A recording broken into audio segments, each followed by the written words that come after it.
In the serene Star Harbor Bay, the evening glow cascades across the sky, accompanied by the cries of soaring seagulls.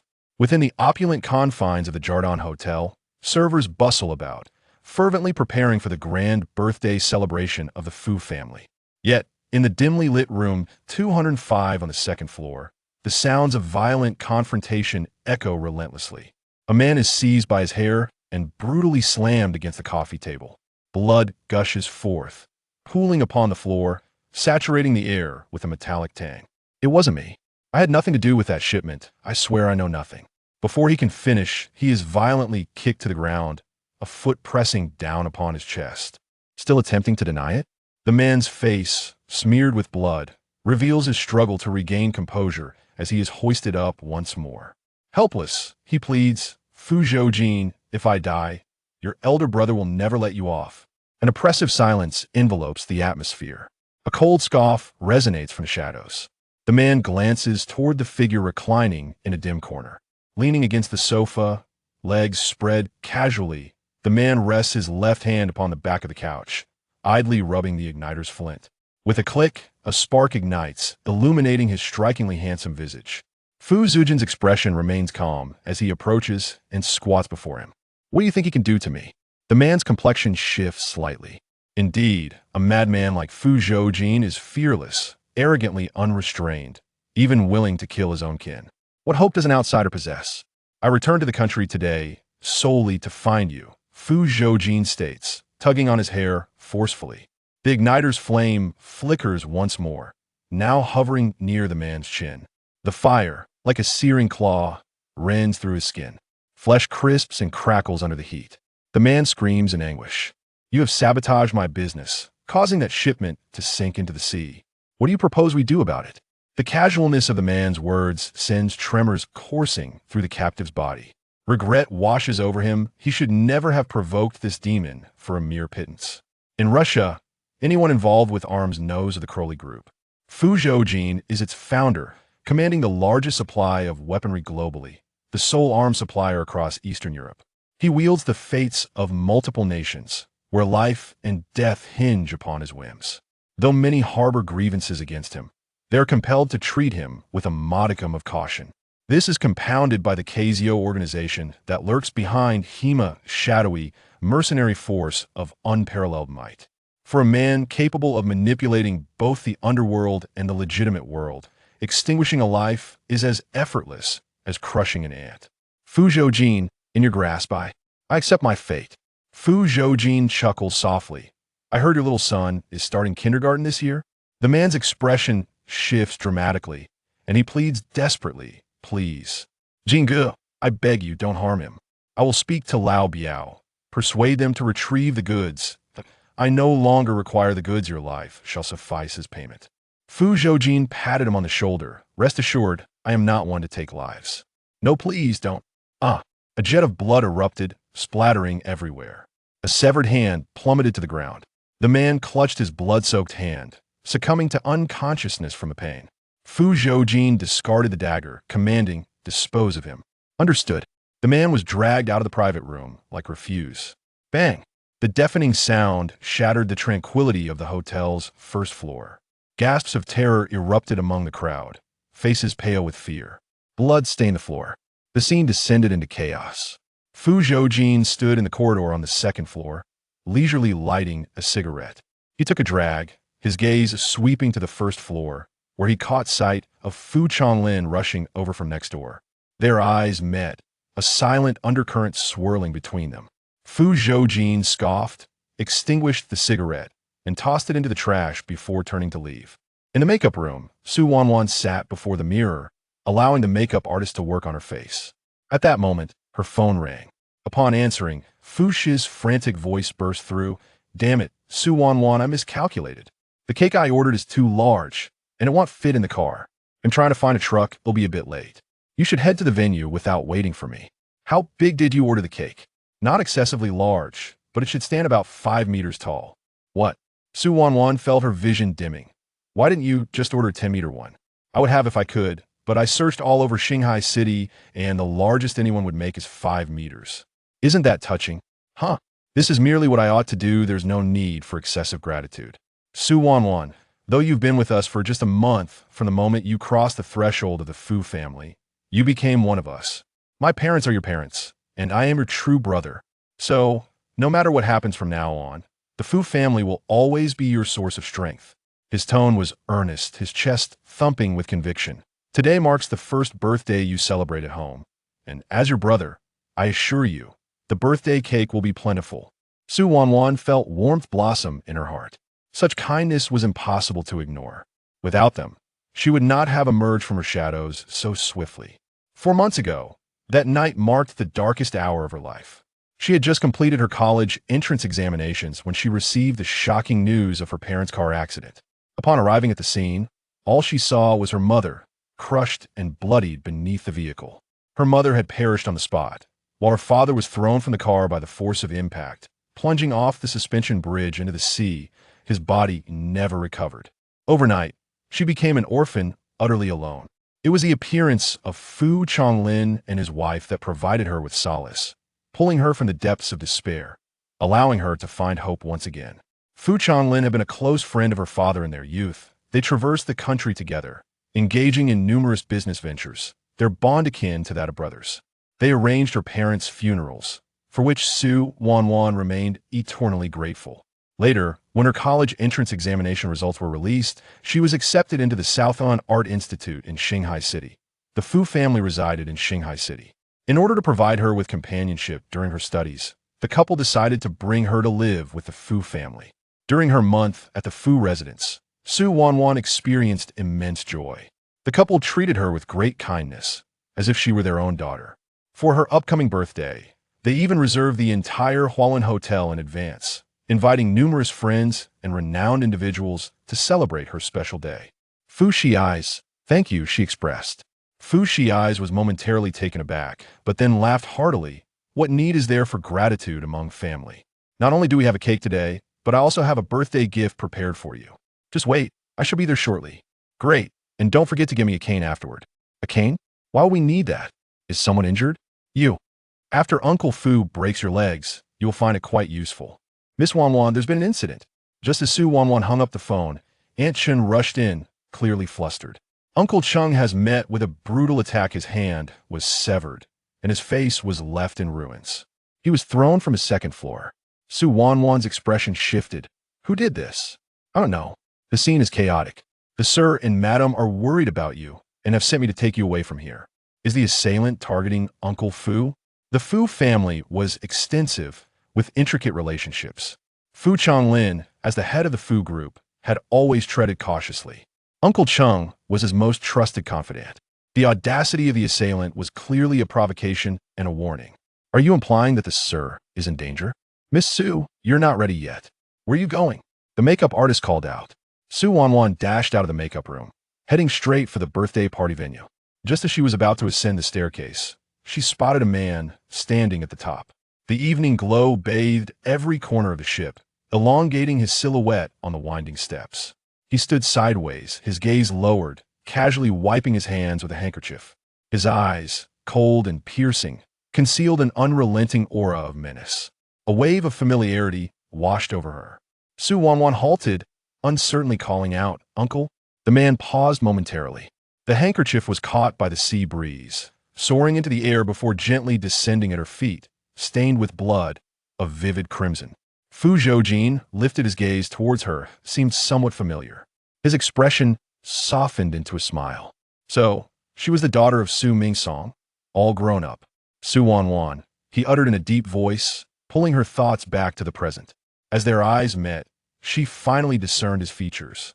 It was indeed Fu Zhoujin, the omnipotent uncle that Fu Shiai's had mentioned. Su Wanwan was taken aback. "Uncle, you recognize me?" Today marked their first face-to-face encounter, and he resembled the photographs she had seen. He exuded a unique aura of mixed Russian and Chinese heritage, with cool, pale skin, a prominent nose, and sharply defined features, his visage a flawless masterpiece.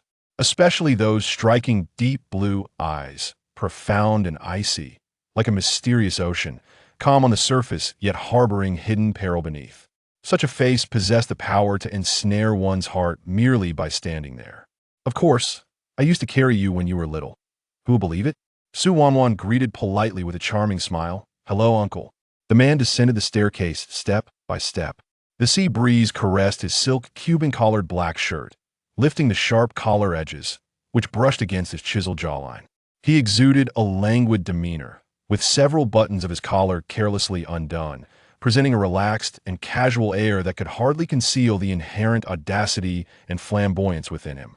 Fu Zhoujin paused at the last step, casting a sideways glance at her. What's the matter? Didn't your father mention me? Indeed, her father had spoken of Fu Zhoujin, though mostly in a negative light. My father has indeed mentioned you. What did he say? He said you. Su Wanwan carefully chose her words. Often snatch our business.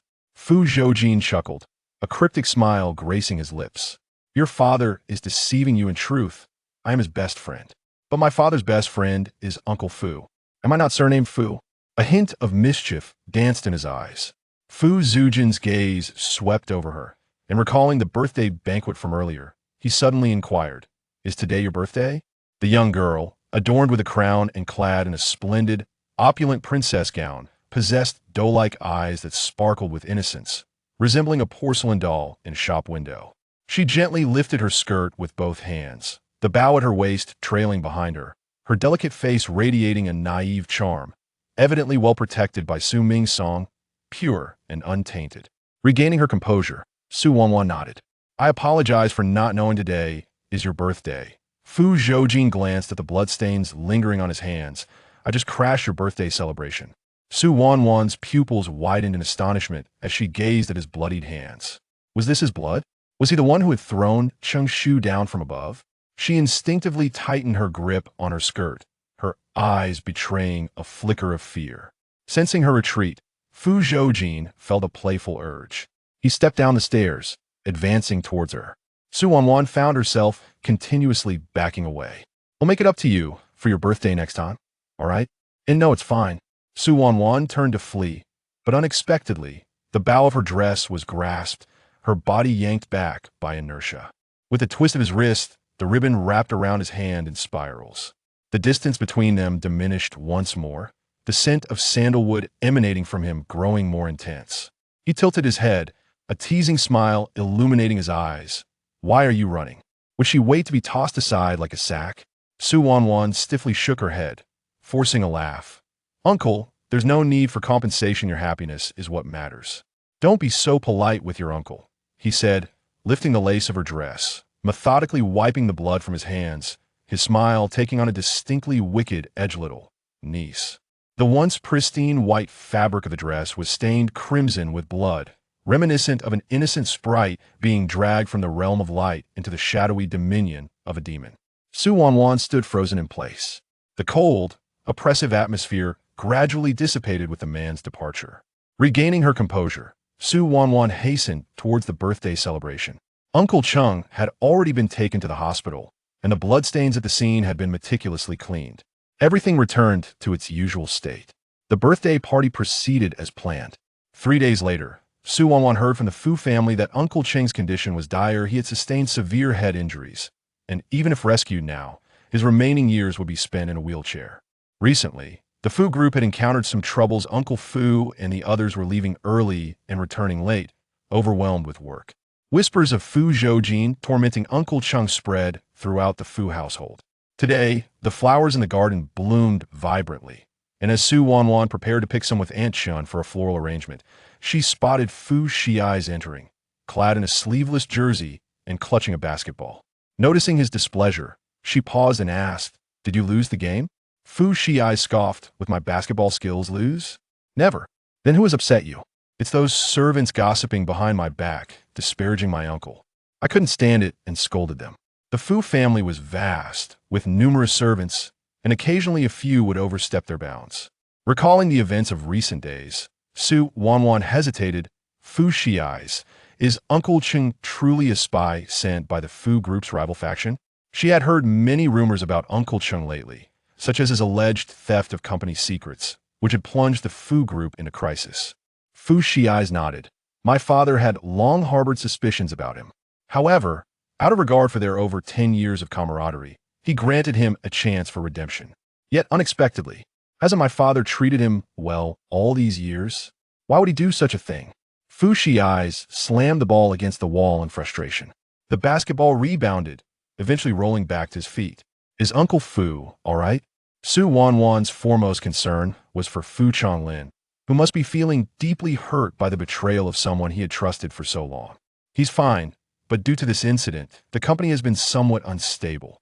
My father is managing it. Fu Zhoujin speculated.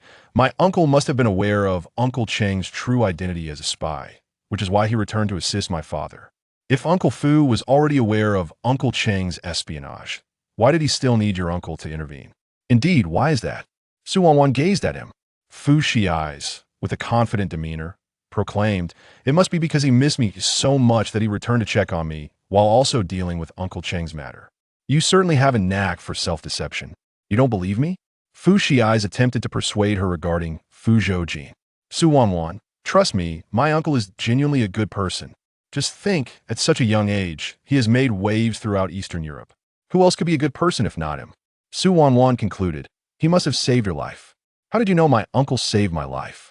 Fu Zhoujin exclaimed in astonishment. Su Wanwan, you are truly remarkable. Ignoring him, she resumed her flower picking. Realizing his conversation was futile, Fu Zhoujin picked up the basketball and retreated indoors to take a shower. A black Rolls-Royce came to a halt at the entrance of the Fu residence. Jingu, given Fu Changlin's protection over Fu Zhoujin's, he may not necessarily be aware of our desires. A son, seated in the driver's seat, cautioned. Fu Zhoujin cast a glance outside the window, catching sight of a slender figure clad in yellow, his gaze momentarily pausing. In the expansive courtyard of the Fu family, a girl stood amidst a vibrant garden, one hand holding a flower basket while the other plucked blossoms. Dressed in a light yellow floral long dress, her casually braided hair cascaded down as she bent over, the gentle breeze brushing against her cheeks and tousling her delicate strands, yet could not disperse the pure and radiant smile adorning her face. She resembled a well-protected jasmine flower, serene and naturally pristine, untouched by the impurities of the world. Fu Zhoujin toyed with his lighter, his blue eyes narrowing, an inscrutable expression crossing his features. Miss Wanwan, you continue picking flowers, I shall retrieve the vase, Aunt Shun said with a smile. All right. As Aunt Shun exited the garden, Su Wanwan was about to resume her flower picking when her phone rang. She took it out, answering while turning to step beyond the garden, only to collide abruptly with a solid wall of flesh. Her phone slipped from her grasp, caught deftly by a hand. The familiar scent of sandalwood wafted into her nostrils. Su Wanwan, is this how you greet people? Su Wanwan looked up in surprise. Their eyes locked. It was Fu Zhoujin. The flower basket tumbled to the ground. Su Wanwan's pupils dilated, and she turned to flee. Yet, in the next moment, she spun back, reaching for the phone in his grasp. The man tightened his grip suddenly. Su Wanwan furrowed her brows, looking at him with a hint of helplessness. He observed her leisurely, showing no intention of releasing his hold. Frustrated and unable to wrestle it away, the man's polished shoes collided with the tips of her own, bringing them uncomfortably close. Su Wanwan was startled, swiftly turning to hide behind the trunk of a tree. Her hands clutched the rough bark as her beautiful, round eyes widened with wariness towards him. Fu Zhoujin narrowed his blue eyes slightly, leaning in with a wicked smile playing at the corners of his mouth. You seem rather afraid of me? Every time she encountered him, she would flee. Su Wanwan shook her head vigorously, akin to a rattle. Strictly speaking, she was not afraid, but rather evading. After all, standing before her was a man devoid of humanity, a complete madman, compounded by his past grievances with her father. To engage too deeply with him could lead to dire consequences, and she might not even realize how she met her end. A man like Fu Zhoujin was not someone she could afford to provoke. Thus, she chose to avoid him, minimizing the likelihood of her own demise. Speak, Su Wanwan stammered in fright, quickly adding, Uncle, I was just standing for too long, my legs cramped a bit. Not afraid of you. Good, as long as you're not afraid. It facilitates interrogation. Interrogation? What interrogation? Fu Zhoujin surveyed the surroundings, noticing that not a single servant had been present since his arrival. Is Fu Zhoujin at home? Su Wanwan's gaze was skeptical. What do you need Fu Zhoujin for?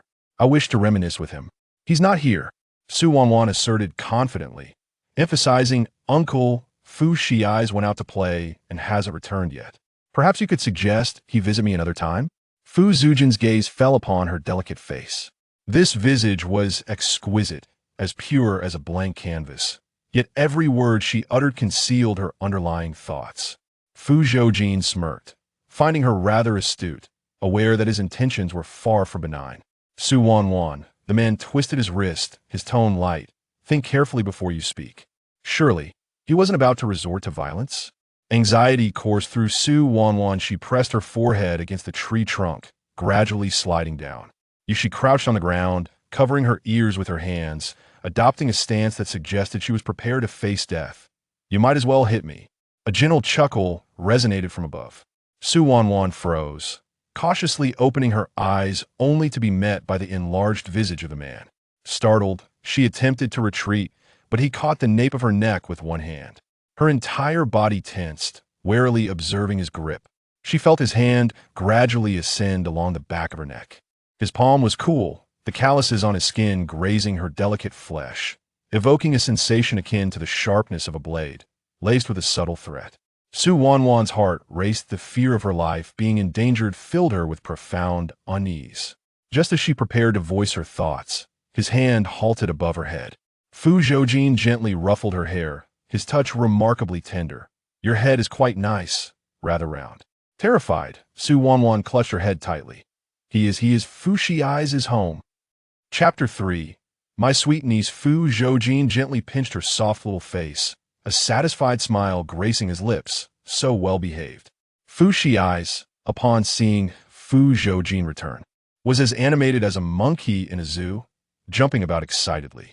He either draped an arm over the man's shoulder or pulled him close to recount the hardships of his yearning over the years. In contrast, Fu Zhoujin remained composed, his demeanor almost indifferent. Uncle, do you realize how long it has been since we last met? Did you not miss me even a little? Fu Zhoujin, whose business kept him abroad, rarely returned home. It had been 2 years since their last encounter. Of course, I think of you constantly. The man leaned back, a smile dancing in his eyes. Your uncle missed you so much that he made a special trip back to see you. Su Wanwan instinctively glanced at the man across from her. He lounged on the sofa, his fingers casually dangling from the armrest, exuding a roguish charm. This statement effectively turned Fu Shiai's into a bundle of joy. Despite Su Wanwan's attempts to dissuade him, he insisted on keeping Fu Zhoujin at home for dinner. Fu Zhoujin extinguished his cigarette, casting a playful glance at the opposite side. All right, let us have my dear niece join us too. Su Wanwan jolted in surprise. No, I've already eaten. Dining with a rogue was not something she dared to do. Fu Shize looked bewildered. Already eaten? When? Just now. Wait a moment. I just saw Aunt Chun and the others preparing dinner. Fu Shiai's countered ruthlessly. Su Wanwan, which family's meal did you partake in? I. 2 pairs of eyes fixed intently upon her. Su Wanwan smiled sheepishly. A meal from the 100 families. The dining room was eerily quiet as the servants of the Fu family, after setting the table with the prepared dishes, hastily retreated. In the vast dining hall, only the 3 of them remained. Su Wanwan felt as if she were perched on pins and needles, while Fu Shiai's promptly retrieved a bottle of fine red wine that his uncle had treasured for years, proclaiming it a celebration of Fu Zhoujin's visit. Su Wanwan was taken aback. Aren't you accustomed to the astringency of red wine? It's fine, I'll have just a glass. Fu Shiai's poured a glass and raised it to Fu Zhoujin. Uncle, I toast to you first. He downed the wine in one gulp, his eyes lighting up in delight. Wow, this wine is so sweet. No wonder it's my dad's cherished treasure. Fu Zhoujin chuckled, lifting his glass to clink with his nephew's. Good nephew. If you find it enjoyable, drink to your heart's content. Encouraged, Fu Shiai's continued to clink glasses with Fu Zhoujin. The latter did not refuse, all the while discreetly pouring some of his wine behind him as Fu Shiai's tilted his head back to drink. Su Wanwan watched helplessly as Fu Shiai's face turned a rosy hue, his gaze becoming unfocused, while Fu Zhoujin remained untouched by even a drop of wine. Unable to bear it any longer, Su Wanwan stepped forward to intervene. All right, that's enough drinking, but it tastes so good. Fu Shiai's giggled, clutching the wine bottle. Uncle, do you want to smell it? With that, he thrust the bottle toward Su Wanwan's nose, just as she was about to evade it. She caught a whiff of a medicinal scent. She paused, quickly snatching the wine bottle to examine it closely. It is not an illusion. There are indeed drugs inside. Her mother was a pharmacist, and having grown up in such an environment, Su Wanwan could naturally discern a few things. Suddenly, a thought struck her, and she raised her head to look at the man across from her. Is there something wrong with this wine? Fu Zhoujin's smile did not reach his eyes. Dear niece, such a keen nose could be troublesome. What did you add? An enticing agent. What about Fu Shiai's then? No wonder he has taken such a liking to this red wine today. It turns out he tampered with it. Indeed, he is a madman, daring to lay hands even on his own nephew. Asen. At his command, a tall, robust man entered, Brother Jean. Fu Zhoujin gestured, and the man understood, promptly turning to ascend the stairs. Su Wanwan, in a state of urgency, exclaimed, What are you planning to do? Nothing much, just borrowing something from my elder brother. What is it? A chip. Just as Su Wanwan was about to inquire further, she saw Asen descending with a computer in his arms. He placed it before Fu Zhoujin. That's Uncle Fu's computer. Reacting swiftly, Su Wanwan seized Fu Shiai's arm, forcibly dragging him from his chair. We must leave. Fu Shiai's slumped to the ground like a rag doll, clutching the wine bottle and grinning foolishly. Uncle, one more. One more. If you have one more, your home will be stolen by Fu Zhoujin. Summoning all her strength, Su Wanwan finally managed to lift Fu Shiai's. Uncle? You seem shorter? Is the food in Russia not good? Fu Shiai's hands pressed down on Su Wanwan's shoulders, rendering her immobile. It's one thing to be short, but why has your hair grown longer? She retorted in frustration. I am not your uncle. If you're not, then who is? Su Wanwan, seeing Fu Zhoujin rise, was filled with panic and urged. We must leave quickly. I won't. Fu Shiai's crossed his arms defiantly. You must give me an explanation today. Otherwise, I won't budge. You silly fool. Your uncle is coming for you. Just as Su Wanwan was about to pull him away again, a tall shadow loomed over her, enveloping her entirely. Su Wanwan's heart raced with fear, while Fu Shiai's squinted drunkenly at the man before them. He seems familiar. He glanced at Fu Zhoujin, then let out a belch, grinning foolishly. Uncle, he is your son, right? Your son is so big. Su Wanwan?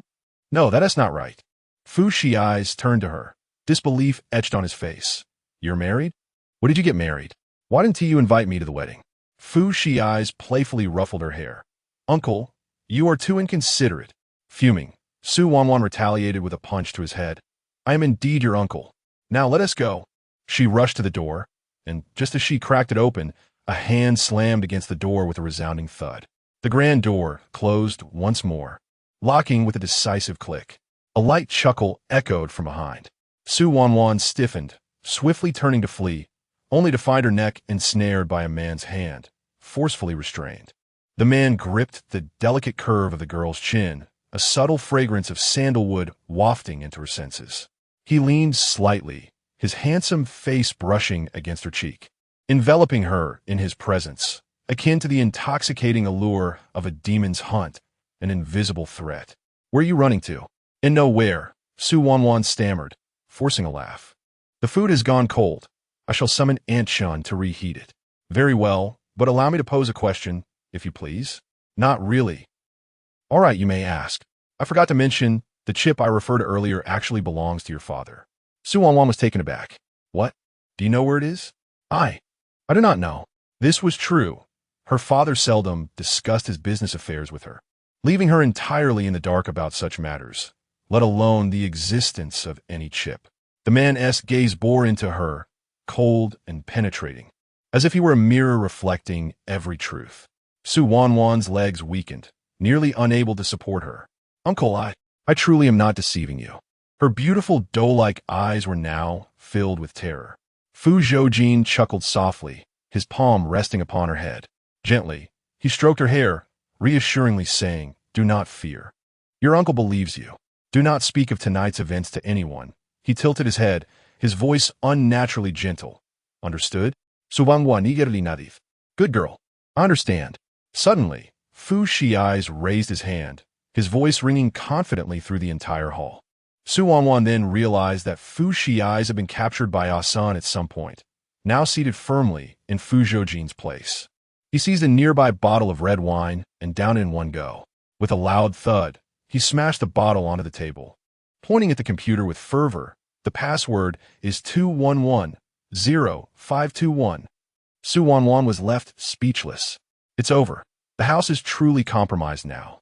Believing all was lost, she was astonished to find that upon unlocking the password, the folder contained nothing but daily photographs of Uncle Fu and his family.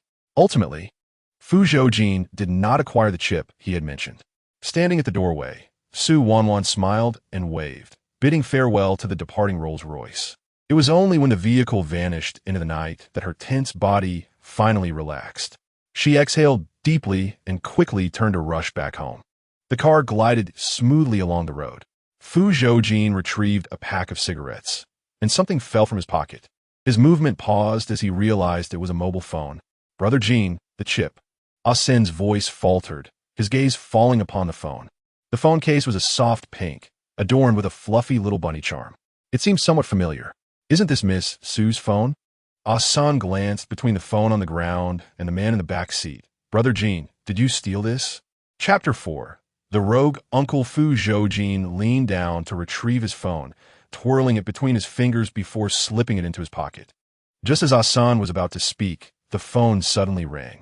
He pulled over, took out the device, and saw the message. "Jin Ge, Zhao Laoda has collaborated with others." Fu Zhoujin chuckled softly, retrieving a cigarette from his case and lighting it. "It's not that he lacks funds. He simply has no desire to collaborate with us." In recent years, conflicts have surged across various nations, leading to an increased demand for arms. The Crohei group, relying solely on the Eastern European market, finds itself at a disadvantage. Expanding into larger markets has become imperative. They have now set their sights on Southeast Asia. And should they successfully secure a share of this lucrative region, the Crohei group's growth would undoubtedly soar. However, the entirety of Southeast Asia has long been divided among local factions, creating a convoluted web of power dynamics that would not easily allow an outsider to carve out a piece of the pie. Fu Zhoujin had previously negotiated with their leader, offering to relinquish 70 of the arms shares in Southeast Asia as a gesture of goodwill. Yet, this overture was met with rejection. Asen turned to the man in the back seat. "Jin Ge, with our current strength, seizing a portion of Southeast Asia should not pose a significant challenge. Why must we go through such elaborate means to appease those obstinate old-timers? We're all in business. There is no need to sever ties. Asen expressed surprise, yin ye. You were not always of this mindset." Fu Zhoujin's nature dictated that what was his, he would claim without hesitation, while what belonged to others he would cunningly seize. To conduct business on another's turf, one must adhere to their rules. The man lazily cast a glance at him, questioning, "Isn't that what you desire? To kill?" Fu Zhoujin rested his arm on the car window, the ember of his cigarette flickering in the dim light. "The chip is crucial. It must be located." Su Mingsong and Fu Chonglin had long developed their enterprise in Southeast Asia, their partnership so seamless that within a few short years, they expanded their business throughout the region, becoming an indomitable force that commanded respect. The territory and connections now held by Zhao Laoda were the fruits of their labor. Regrettably, the two men, due to their rising prominence, faced repeated threats against their families. Coupled with the tumultuous political landscape and internal dissent, they ultimately chose to retire, stepping back from the fray. Despite their withdrawal, their names remained a passport across Southeast Asia, particularly due to Su Mingsong's possession of the storage chip. According to Zhao Laoda, this chip contained records of all the connections and origins of their goods amassed over the years, as well as the codes necessary for the transfer of their merchandise. Whoever secures this chip would gain control over the economic lifeblood of Southeast Asia. Such a tantalizing temptation has ignited a frenzy among those eager to seize it, especially following Su Mingsong's demise, which has only fueled their madness. Yet, the chip was not in Fu Chonglin's possession. Su Mingsong's most trusted confidant was Fu Chonglin. Logically, he would have entrusted the chip to him before his passing. However, they had just conducted a thorough search and found nothing. Fu Zhoujin flicked the ash from his cigarette. Not necessarily. The prime suspects are Fu Chonglin and Su Wanwan. One is his biological daughter, the other his most trusted brother. The chip could only be with those two. Yet, she just denied it. Ah-sun speculated, could it be that she is lying? She is not lying. Brother Jean, do you truly believe her? My eyes are not deceiving me. Ah-sun still harbored some concern. Brother Jean, what if we still cannot locate the chip? The chip is merely an embellishment, not an absolute necessity. With the chip, the market expansion plan will be significantly more efficient. Without it, it merely prolongs the process, having no substantial impact on the group. Understood. Also, have someone keep an eye on her. Ah-sun was taken aback, only to realize Fu Zhoujin was referring to Su Wanwan. Are you worried about her safety? Fu Zhoujin shot him a glance. Do I have the leisure for that? Indeed. Brother Jean could not possibly supervise another child, especially one belonging to Su Mingsong. What about Fu Shiai's? Not only them, many others were in search of the chip. The points they could conceive, others would undoubtedly consider as well. Fu Changlin was always accompanied by bodyguards, making it difficult for anyone to approach him. But Fu Shiai's was different. As Fu Changlin's son, he was the best leverage against Fu Changlin. The man extinguished his cigarette in the ashtray. Stay where it's cool. At the Nan'an Academy of Arts, after the morning ballet class concluded, Su Wanwan changed clothes in the dressing room, followed by her roommate Gu Yao. Wanwan, just now Fu Shiai's asked me to tell you to go watch him play basketball after you finish eating. I'm not going. Why not? Watching him play is more interesting than watching an old cow plow the field. Gu Yao rubbed her chin. Wanwan, do you think Fu Shiai's likes you? Su Wanwan almost choked on her saliva. Your words are scarier than watching 100 horror films. Well, you two aren't even siblings. Technically, you're childhood friends. Gu Yao teased, nudging her shoulder. Now that you're living in the Fu household, after all this time under the same roof, hasn't there been even a spark? Su Wanwan shot her a glance. Do you think the hundreds of people in the Fu family are ghosts? Gu Yao was puzzled. Does he really lack a sister that much? Yes, quite a bit. In fact, Su Wanwan was only 6 months younger than Fu Shiai's. Yet that did not deter Fu Shiai's determination to act as her brother. You two truly have a purely sibling relationship with no other thoughts? If Fu Shiai's liked me, even a pig could climb a tree, Su Wanwan replied, casting a glance at her. I feel the same. Gu Yao sighed. But to be fair, Fu Shiai's looks are indeed remarkable. You wouldn't believe it. Every time he plays basketball, girls swarm around him, either bringing water or handing him towels. Gu Yao clicked her tongue twice, remarking on his popularity. If he weren't male, he would undoubtedly vie for the title of the most beautiful flower at this year's school forum. Su Wanwan nodded in agreement. Indeed, none of the Fu family could be deemed unattractive. Whether it was Fu Shiai's, who seemed to have won the genetic lottery, or Fu Zhoujin, the product of a Sino-Russian lineage, both were captivating figures wherever they went. Mentioning that man brought to Su Wanwan's mind the phone that had been snatched from her. It was only upon returning to her room last night that she recalled her phone still resided with Fu Zhoujin. The only way to reclaim it was to contact him. Yet she presently lacked his phone number. With this thought, Su Wanwan quickly changed her clothes. Yao Yao, let's head to the basketball court to watch Fu Shiai's play. Huh. At the basketball court, Fu Shiai's had just concluded the final match.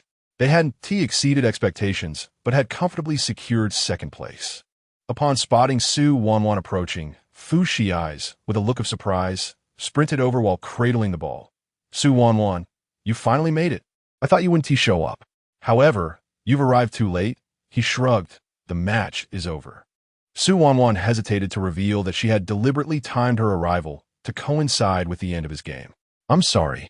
No need for apologies. Fu Shiai's extended his hand, his expression a blend of sorrow and disappointment, though he endeavored to mask it. I know you actually don't enjoy watching me play basketball. It's good that you know. Su Wanwan, you.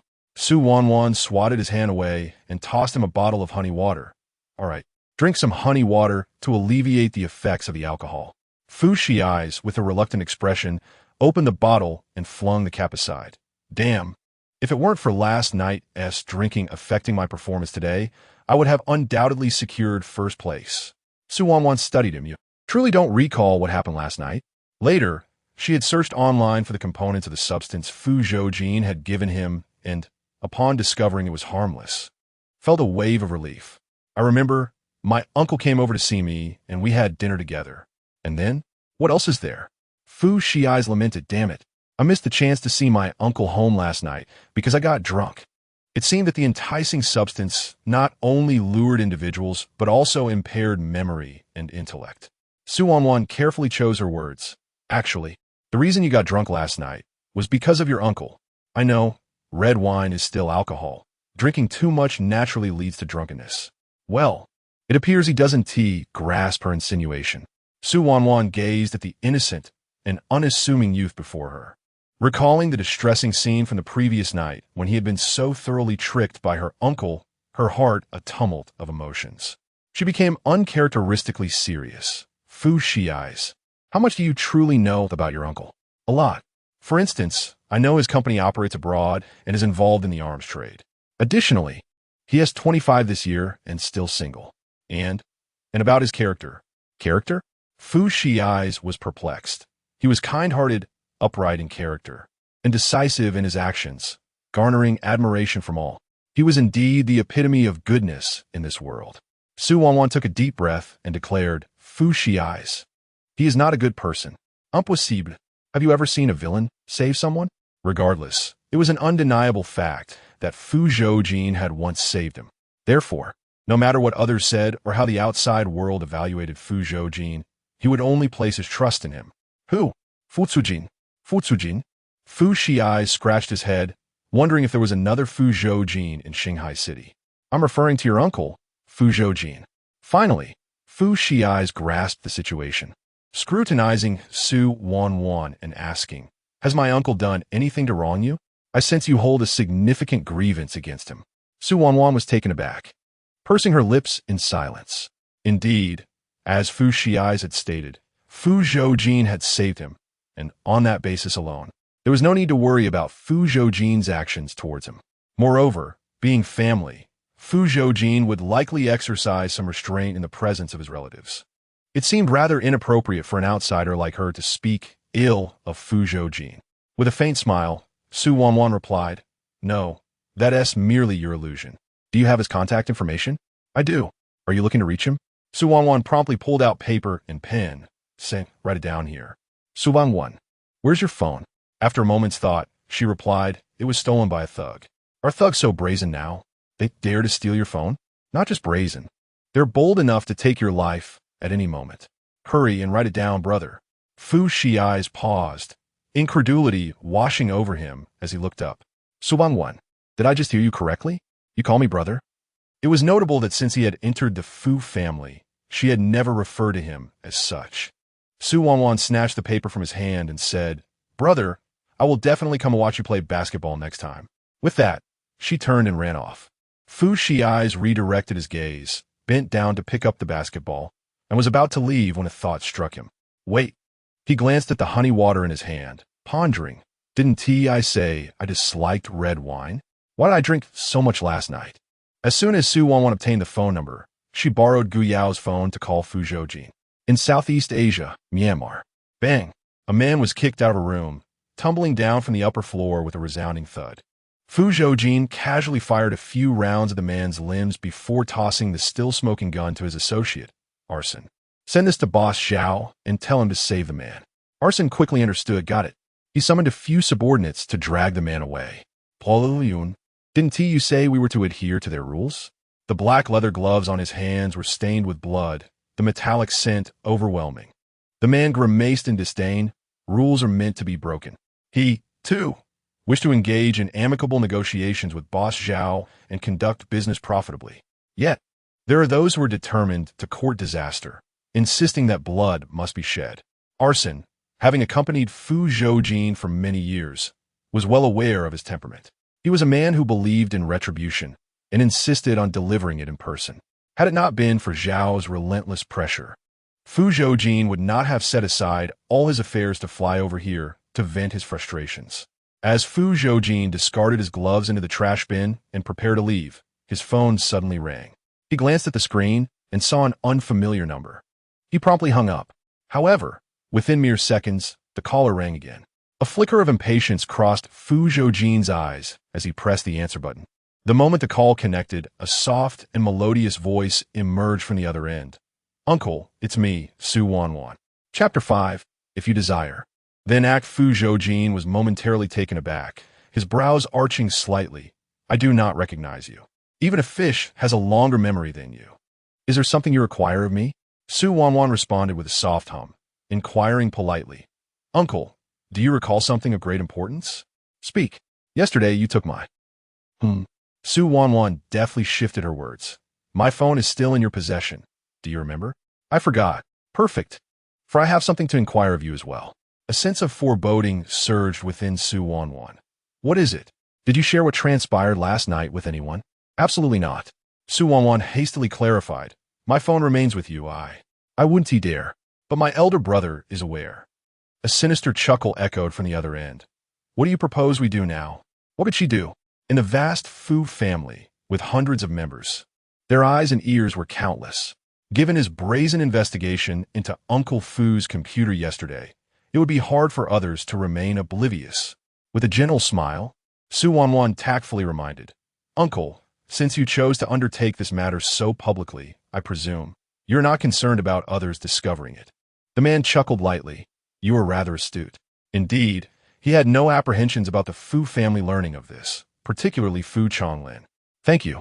Wanwan replied politely with a smile. Now regarding my phone. Wait. What do you mean, wait? Is now not an option? No. Why not? Abroad. I cannot teleport. Abroad? She had not anticipated that he would fly overseas so swiftly. Are you not conducting your due diligence before requesting your phone from others? The man scoffed coldly. Wanwan, where is your sincerity? His words implied as if the phone had not been seized by him. What kind of sincerity do you seek? Conduct your own research. With that, he abruptly ended the call. Staring at the now darkened screen of her phone, Wanwan felt her frustration mounting. Why was this man so difficult to please? Guyao leaned closer. Wanwan, what troubles you? Your face. With a thud, she struck the newly purchased pillow with her fist. Guyao exclaimed, Is it truly that terrifying to witness a rabbit's wrath? Asen approached. Jingu just now. Boss Zhao called, expressing a desire to speak with you. Fu Zhoujin pocketed his phone and turned to leave, returning home. Are you leaving right after dealing with someone? Not going to talk. Something has come up. After a night of self-reflection, Wanwan resolved to discuss matters further with Fu Zhoujin. Yet, when she attempted to call him again, there was no answer. Her text messages went unanswered as well. Fu Shiai's, observing her phone, remained unreachable. Hurried to the cafeteria. Wanwan, what is going on? Have you not yet retrieved your phone? Wanwan, dejected, replied, The hope is slim. Damn it, what a rogue. How could he bully someone like this? It's just a phone. Does he wish for money in exchange? Fu Shiai's, while speaking, took out his phone to share his contact information with me, insisting that I should speak with him. However, he refused to comply. After a moment of hesitation, Fu Shiai's finally raised his gaze towards her and inquired, Is he truly so arrogant? Have you reported him? Reporting him would be futile, she replied. Forget the phone. I'll buy you a new one. Our family certainly has the means to do so. Wanwan, feeling drained, poked at the orange juice pulp in her cup and murmured, Perhaps I should talk to him again. She was reluctant to part with the phone, as it contained numerous cherished photographs of her parents when they were alive. Suddenly, an idea struck her, and she paused. Fu Shiai's, do you know what your uncle enjoys the most? Perhaps we could give Fu Zhoujin a gift, treating it as a ransom to reclaim my phone. It was originally his to take, and it was only right for her to retrieve it without the need to offer a gift, diminishing her own dignity in the process. However, Fu Zhoujin was known for his mercurial temperament and lack of humanity. She did not wish to provoke him and risk facing his wrath over something as trivial as a phone. Why this sudden inquiry? Wanwan fabricated a response. Your uncle is also family, and since this is my first encounter with him, it would be appropriate for me as a junior to present a token of goodwill to express my concern. The Fu family was not particularly rigid about such formalities. You need not worry. Just tell me what he likes, she insisted. After a moment of contemplation, Fu Shiai's replied, He is quite fond of firearms. This revelation exceeded her expectations. Is there nothing else? Perhaps other preferences or tastes? Fu Shiai's paused his meal and remarked, Wanwan, you aren't considering cooking for my uncle, are you? You think too much, she retorted, fully aware that her culinary skills were far from adequate. Just then, Fu Shiai's noticed a friend approaching.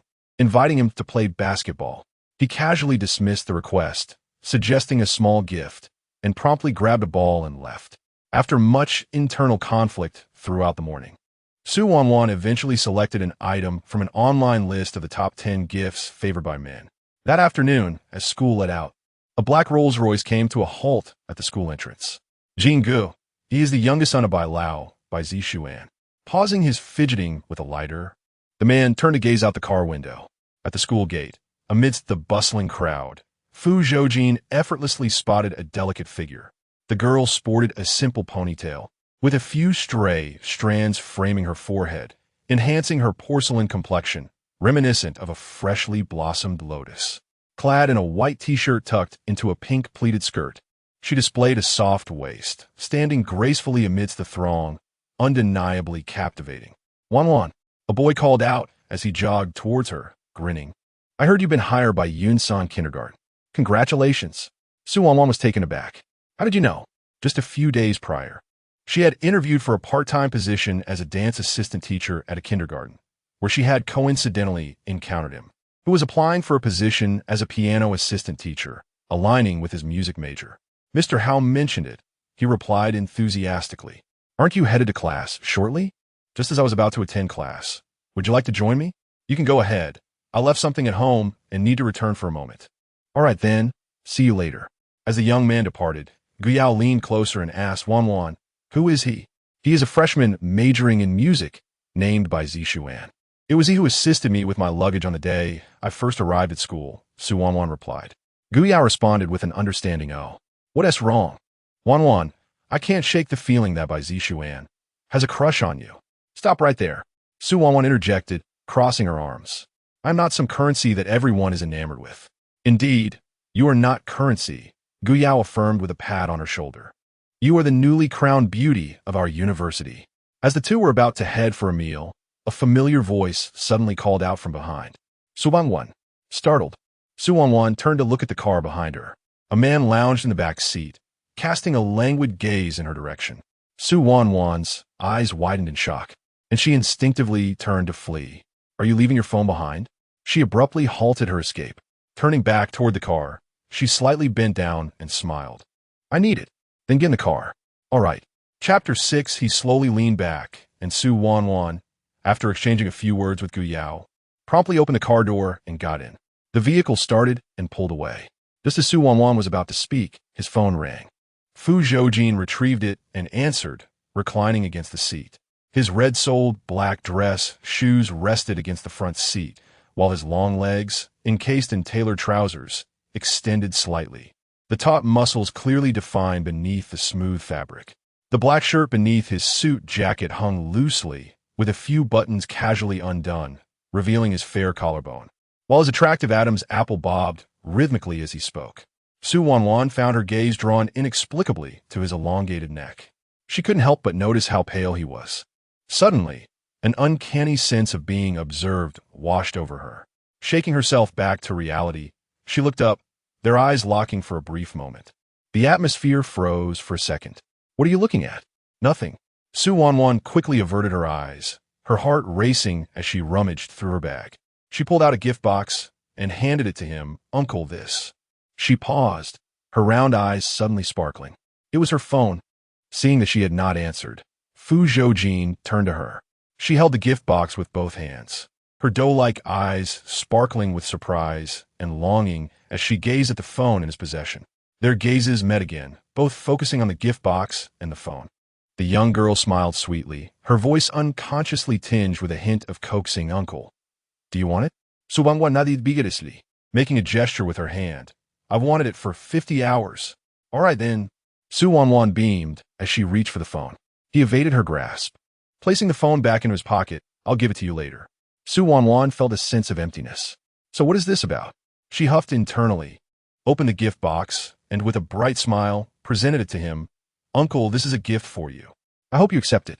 Fu Zhoujin took the box and looked inside. A tie? Su Wanwan nodded vigorously, glancing at his slightly open collar, and thought, you might need this. She hoped that gifting him a tie would encourage him to dress better. Reasons? What reason does one need for a gift? It was a greeting gift. The man gazed at her, The young girl, with genuine concern, said, "Uncle, the weather is getting cooler. You must remember to wear more clothes and dress well. Exposing too much skin is really not advisable."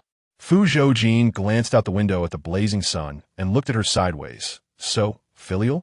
"Indeed." Fu Zhoujin smirked slightly, closing the lid of the gift box. "All right, I shall accept this gift." Su Wanwan smiled with satisfaction. Indeed, she had chosen the right gift. She pointed at the phone in his hand. "Uncle, then what about my phone? Have you eaten?" She shook her head. "Let's go eat first. Before we eat, can you please return my phone?" Tian'ai Hotel. Su Wanwan thought Fu Zhoujin was merely jesting, but to her surprise, he genuinely took her to the hotel. A waiter approached, saying, "Master Fu, Boss Wang has been waiting for you on the second floor for quite some time. This way, please." The waiter guided them upstairs. Upon entering room 221, the occupants turned at the sound. Spotting Fu Zhoujin, one of them smiled and approached, saying at last, "The busy Master Fu has graced us with his presence. Please take a seat. Boss Wang, do you mind if I bring someone along?" Boss Wang followed the man's gaze, finally noticing the young lady behind Fu Zhoujin. "This is Su Mingsong's daughter?" The revelation startled him, and his gaze towards Su Wanwan held a hint of curiosity and surprise. Time indeed flies. In the blink of an eye, the young girl has grown so much. Su Wanwan, feeling bewildered, asked, "Do you know me?" "I collaborated with your father and saw you once when you were little," he replied. Su Wanwan nodded, opting for silence. They all took their seats. Boss Wang was warm and welcoming. Upon seeing Su Wanwan, he inquired about her preferences and had the waiter add several dishes she enjoyed. "Boss Wang, you are too kind. I really cannot eat so much," she protested. "Oh, child, why be so polite with your uncle?" He laughed, serving her a generous portion of food.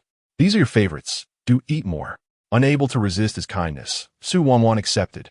"Had it not been for your father, I might not have this opportunity to be here today," Boss Wang remarked, reminiscing about his past with Su Mingsong. Fu Zhoujin silently observed their interaction, lifting his glass to sip and casually inquiring, "It seems you had a good relationship with Mr. Su, Boss Wang?" "That is all in the past, best left unmentioned," he replied. "I heard that on the day of Mr. Su's passing, Boss Wang was also there to pay his respects." Su Wanwan looked at Boss Wang in surprise. She recalled not seeing him at her parents' funeral. Boss Wang paused, then smiled. "Master Fu, you are quite well informed." Fu Zhoujin did not pursue the matter further, raising his glass to clink with Boss Wang. Yes. The conversation seamlessly shifted to the current collaboration. Su Wanwan listened intently, though much was beyond her comprehension. It was evident they were discussing arms dealings, with many topics shrouded in confidentiality.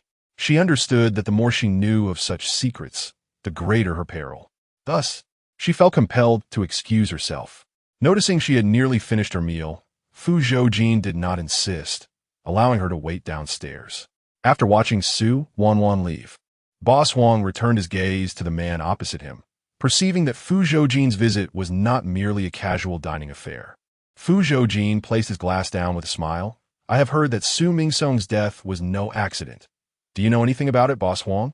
Boss Wang raised an eyebrow. "Heard? I presume you have conducted your own investigation?" "That is not the crux of the matter. The key question is..." Fu Zhoujin's azure eyes locked onto his.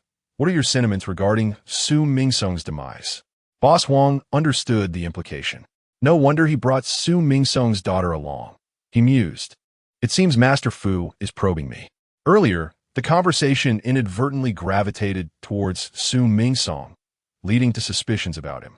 "Boss Wang, please do not misunderstand. I merely wish to observe your reaction. Have I passed your test? It is evident that you're not the individual seeking the chip. Recently, many have sought Su Mingsong for the chip, and had it been anyone else encountering his daughter, there would undoubtedly have been a reaction." Yet, Boss Wang remained unfazed, his gaze reflecting only the affection and concern of an elder toward a younger. This is the response of a rational individual. Many on the streets are aware of the chip's significance to Su Mingsong, but Boss Wang appears disinterested and thus refrains from delving deeper, particularly since the chip belongs to Su Mingsong, the very person who once aided him. It is clear that Su Mingsong has safeguarded this young girl well. She exists in a realm far removed from yours. Boss Wang lifted his teacup and took a sip. "Zhoujin, You should not exploit her in such a manner. My apologies. The one who ought to apologize is her, not I. Very well. Let us cease this discussion for now. I shall finalize the contract with you later. As Boss Wong set down his teacup and prepared to leave, he paused, seemingly struck by a thought. Zhoujin. She is merely a young girl and poses no threat to you. His tone was earnest, hoping you would not harm her. Fu Zhoujin paused momentarily while smoking, a smile gracing his lips. Boss Wong, you still do not understand me well enough. It is precisely because I know you too well that I offer this warning. Rest assured, while I harbor no fondness for Su Mingsong, I would not resort to venting my frustrations upon a child. That is reassuring. Boss Huang turned and departed. Fu Zhoujin subsequently exited the room, standing on the second floor, raising a hand to take a drag from his cigarette, his gaze piercing through the smoke to the two conversing on the first floor. Jingu, withdraw the personnel. Asen was taken aback. Do you truly believe what Boss Wong has said? Given his previous good rapport with Su Mingsong, he has also become a suspect in Fu Zhoujin's eyes. Recently, Fu Zhoujin has had people closely monitoring him, noting his favorable demeanor toward Su Wanwan. Su Wanwan watched as Boss Huang departed in his vehicle. Su Wanwan, you seem well suited for a doorman, personally seeing everyone off. Aren't you weary? Su Wanwan was startled and swiftly turned around. Had she not only seen off him and Boss Huang? Su Wanwan, she smiled. Is the discussion concluded? Have you eaten well? She instinctively touched her stomach. I am full. Let us go. The man began to walk away. Aren't we taking a car back? Su Wanwan hurriedly followed, and my phone. Before she could finish her sentence, her phone was tossed into her arms. Delighted, she clutched her phone tightly. Thank you, uncle. Fu Zhoujin shot her a sidelong glance. Is that all the gratitude you can muster? Having any thanks is better than none. Must I be picky? Su Wanwan in good spirits inquired, Uncle, what is it that you desire? What do you possess? Su Wanwan rummaged through her pocket and produced 2 lollipops. She hesitantly offered him one, saying, This is all I have left. Would you like to make do with this? Fu Zhoujin reached out to accept it, frowning as he examined it. Indeed, it was something children would relish. Seeing his expression of disdain, Su Wanwan initially thought he would discard it immediately. However, to her surprise, he said nothing and tucked the lollipop into his pocket before walking away. Su Wanwan had no choice but to follow him. Just as they were about to enter the underground parking garage, the man suddenly halted. Su Wanwan instinctively paused her action of sucking on a lollipop and asked, What's wrong? Do you want a bite? In a moment of impulsiveness, she extended her hand towards him.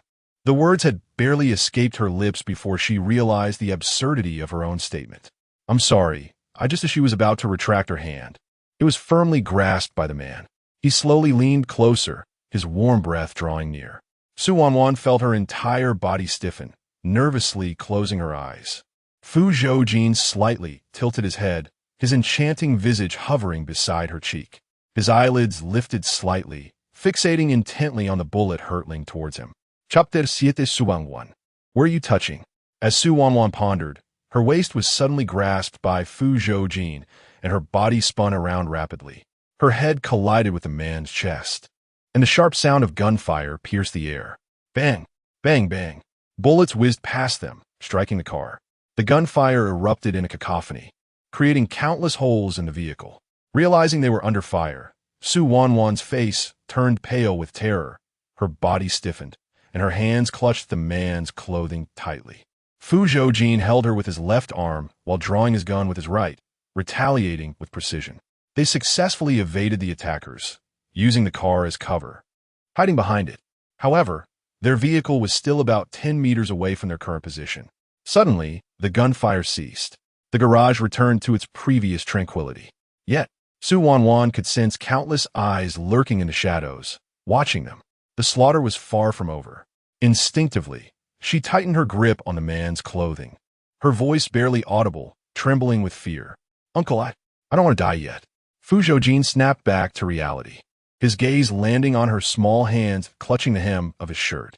The girl's once neatly tied ponytail was now slightly disheveled, and fine strands of hair clung to her forehead, glistening with a layer of sweat due to her anxiety. Can you save me? Su Wanwan looked up, her tiny face full of desperation. I promise I will repay you. Regardless of who the assailants were after, she found herself in peril. and her only reliance was the man before her. His deep blue eyes bore into hers. Fu Zhoujin pressed his tongue against the roof of his mouth and chuckled softly. This little girl, with her slender arms and legs, was smaller than his hand. How could she possibly repay him? If you wish to survive, do as I say, he instructed. Handing her the car keys. I will divert their attention. You find the opportunity to get into the car. Su Wanwan grasped the car keys tightly. Okay. Fu Zhoujin took on the challenge alone, swiftly leading the assailants away. Seizing her chance, Su Wanwan pressed the car key button and dashed towards the vehicle. She quickly reached the car and slammed the door shut. Bang, bang, bang. Bullets rained down, striking the vehicle, creating a deafening noise. Surprisingly, all the bullets ricocheted off the car, leaving her unharmed. It turned out the car had been modified with special materials, rendering it bulletproof and resistant to slashing. As long as the doors remained shut, she would be safe inside. Su Wanwan, still shaken, raised her eyes just in time to see Fu Zhoujin running towards her. Through the car window, their gazes locked, a silent understanding passing between them. Fixated on the man's movements, she swiftly opened the car door as he approached. Fu Zhoujin took a long stride and effortlessly jumped into the vehicle. The car shot out of the garage like an arrow, speeding away. Four black cars pursued them closely, bullets flying wildly.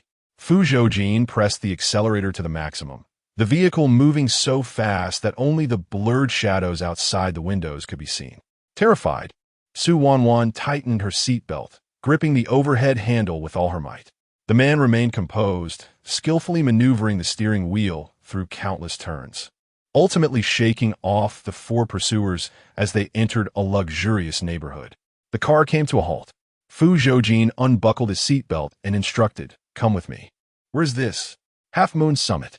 After speaking, he opened the car door and stepped out.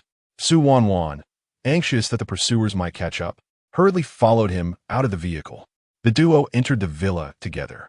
As soon as they stepped inside, the sensor lights throughout the villa illuminated, making the grand hall as bright as day. Su Wanwan surveyed the expansive area.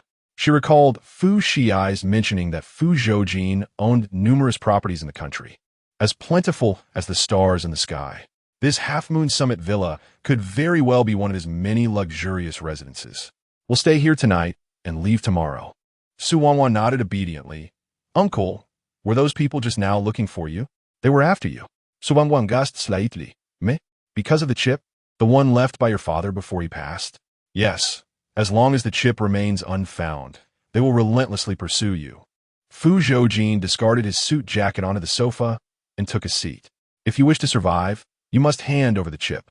However," he added, "I will protect you," his voice laced with temptation, "if you give me the chip."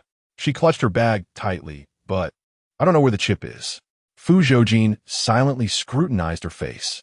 The fear of death that etched her features was undeniably real. Could it be that the chip truly was not in her possession? His gaze probed deeper, and once assured of her honesty, he smiled and approached her, gently ruffling her hair. "It's all right. Even without the chip, your uncle will protect you." Su Wanwan stiffened. She once again caught a whiff of the familiar sandalwood scent that clung to him, crisp and lingering. Fu Zhoujin was a businessman, driven by self-interest. She doubted he would offer her unconditional protection, especially since he too was searching for her father's chip. Instinctively, she took a cautious step back, testing the waters. "Uncle, would you kill me?" The man paused momentarily. "If I intended to kill you, I wouldn't have saved you tonight." Su Wanwan lowered her gaze in silence. Perhaps Fu Zhoujin's act of saving her was merely to obtain her father's chip. Yet, regardless of his motives, he did save her, and that remained a fact. A smile blossomed on her face. "Uncle, thank you for saving me earlier." The sight of her sweet smile darkened the man's eyes slightly. "There are many rooms here. Choose any one you like to sleep in." With that, he turned to ascend the stairs. As Su Wanwan was about to seek a room, she noticed something amiss. She ran her fingers through her hair. Her hair tie was missing. It was a gift from her father during his lifetime. She promptly removed her backpack and began rummaging through it. After thoroughly searching her bag and retracing their steps multiple times, she still could not find the bunny hair tie. Could it have fallen in the garage during their escape? Realizing that the pursuers might still be around, she hesitated to venture back there and decided to wait until tomorrow to check. Selecting a random room, she prepared to sleep, only to discover there were no blankets. Resigned, she ascended the stairs to inquire with Fu Zhoujin. She gently knocked on the door. "Uncle, do you have a blanket?" "Komein." Wanwan cautiously pushed the door open, peeking her head inside, only to find the man sitting on the bed, bare-chested. She froze, and upon realizing, quickly turned her back. "Oh, I'm so sorry. I'll come back later." Suddenly halting, she almost instinctively spun around, eyes closed, and hurriedly walked over. It was only when her legs collided with his that she steadied herself, obediently standing still. "Uncle, you speak." Fu Zhoujin casually glanced at his leg, where she had bumped into him. "Can you tend to wounds?" "A little." Her mother was a physician, and Wanwan had learned some basic first aid techniques from her since childhood. "All right, help me with the wound." "Wound?" Wanwan instinctively opened her eyes, only to see a bleeding injury on his right side. "Did you get this hurt in the garage?" Flustered and incoherent, she stammered. "I'm so sorry. I'll help you." "Wanwan." She paused, meeting the depth of his gaze. "Were you apologizing for?" Her apology stemmed from her own inadequacy, feeling guilty for causing him pain. Lowering her head, her voice muffled, "Because I am kind." Thus, she felt remorseful seeing someone else injured for her sake. Fu Zhoujin's blue eyes narrowed slightly, his gaze on her revealing an unusual intrigue. I didn't expect this childish voice to sound so soft and unthreatening, yet she's quite direct with me. "Your position is inconvenient. Let me help you." As Wanwan picked up a medical cotton swab to tend to him, she was met with the sight of his well-defined abs. She froze, realizing she was squatting between his legs, their proximity so close that turning her head could brush her nose against his bare chest. Her pupils dilated, and she quickly stood up and stepped back. Fu Zhoujin sat casually, leisurely observing the flustered expressions playing across her face. His gaze lowered to her delicate hands. She tightly closed her eyes, navigating in the dark to his side, her hands cautiously exploring his body. Her soft fingers grazed his skin, like a gentle feather sweeping across his abdomen, eliciting a slight tickle. The man felt his stomach tighten. Fu Zhoujin's gaze was intense, unwaveringly locked onto her small face. Just as Wanwan wondered why she hadn't yet found the wound, her wrist was suddenly gripped tightly. Her body shuddered, sensing a warm breath near her ear. "Wanwan." The man's husky, restrained voice drifted into her ears, like a hook gently ensnaring her heart. "Where are you touching?" "Chapter 8, does it hurt, uncle?" "Huh? Where are you touching?" Wanwan's expression was frantic. I don't know. Open your eyes." "No." She feared the needles. She attempted to retract her hand, but the man held it tightly, rendering her immobile. The bandage slipped from her grasp. His voice was dark and laced with menace. All right, I'll open them." She hastily complied, her gaze falling upon the myriad scars that marred the man's upper body, leaving her momentarily stunned. Countless scars, both fresh and old, crisscrossed his torso, presenting a harrowing sight. Shock painted her face as she stole a glance up at the man, only to find him gazing down at her. "What are you looking at?" "And nothing." She lowered her eyes in search of the bandage, and a hand reached out before her, holding the very bandage she had just dropped. Wanwan paused, then reached out to accept it. She positioned herself beside him, half crouching as she began to tend to his wounds. Throughout the process, the man remained rigid, his expression tranquil, as if he were numb to any pain. "Uncle." Fu Zhoujin's gaze momentarily faltered as he looked down at the girl kneeling on the ground. She tilted her head back, softly inquiring, "Does it hurt?"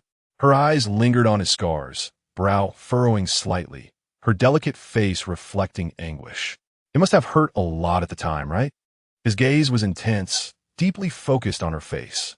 The girl's doe-like eyes sparkled with a purity that seemed to transcend the world, rendering her concern and compassion utterly genuine. He found irony in the moment. No one had ever asked him if he was in pain, rather than merely inquiring about the completion of a mission or the need for treatment. "Do you ask everyone this?" Wanwan, perplexed, replied, "Isn't it normal to ask if someone is in pain when they are hurt? Especially since you saved me." "Do stray cats and dogs on the street ask the same?" "They might, but they cannot speak. I do not know if they feel pain." He truly believed she regarded him as nothing more than a stray. Fu Zhoujin snatched the bandage from her hands and tossed it aside. Enough, leave. Su Wanwan scrutinized his expression. Uncle, are you angry? She had not spoken incorrectly, so why had she provoked this formidable figure? Fu Zhoujin's blue eyes swept over her, sending a shiver down her spine as she quickly stood and fled. Only after exiting the room did she realize she had forgotten the blanket. She glanced up at the second floor, torn between the choice of retrieving the blanket or risking his wrath. Ultimately, she chose to forego the blanket. After a thorough search, she found nothing suitable to use as a substitute. Just as she turned to return to the room, her peripheral vision caught sight of a black suit jacket draped over the sofa, one that Fu Zhoujin had discarded earlier. The following day, Fu Zhoujin was awakened by a ringing phone. After concluding the call, he rose and descended the stairs. Habitually, he made his way to the refrigerator in search of water. As he unscrewed the cap of a bottle, his gaze fell upon the black protrusion on the sofa. He paused, recalling the events of the previous night. Raising his head, he drained the bottle and tossed it into the nearby trash bin. Clank! The girl beneath the coat stirred and awakened. She climbed off the sofa, rubbing her bleary eyes, and inquired, "Who is it?" No sooner had she spoken than a tall shadow loomed over her. Su Wanwan was momentarily taken aback and slowly looked up. The man's exceptionally alluring face appeared before her. Startled, she lost all traces of sleepiness, sliding off the sofa and standing upright. "Uncle," she exclaimed. The man scrutinized her attire. She was clad in his black suit jacket, her arms hidden within the long sleeves, her hair slightly disheveled, eyes still clouded with sleep, and a dazed expression adorning her face.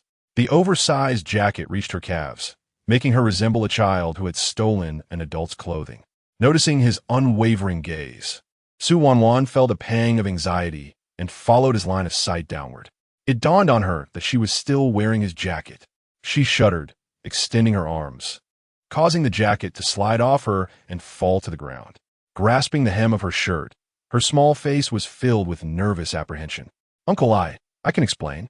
Fu Zhoujin cast a glance at the jacket on the floor. "Explain how you came to throw my clothes on the ground?" In a flurry, Su Wanwan bent down to retrieve the jacket, folding it neatly and presenting it to him. Sorry.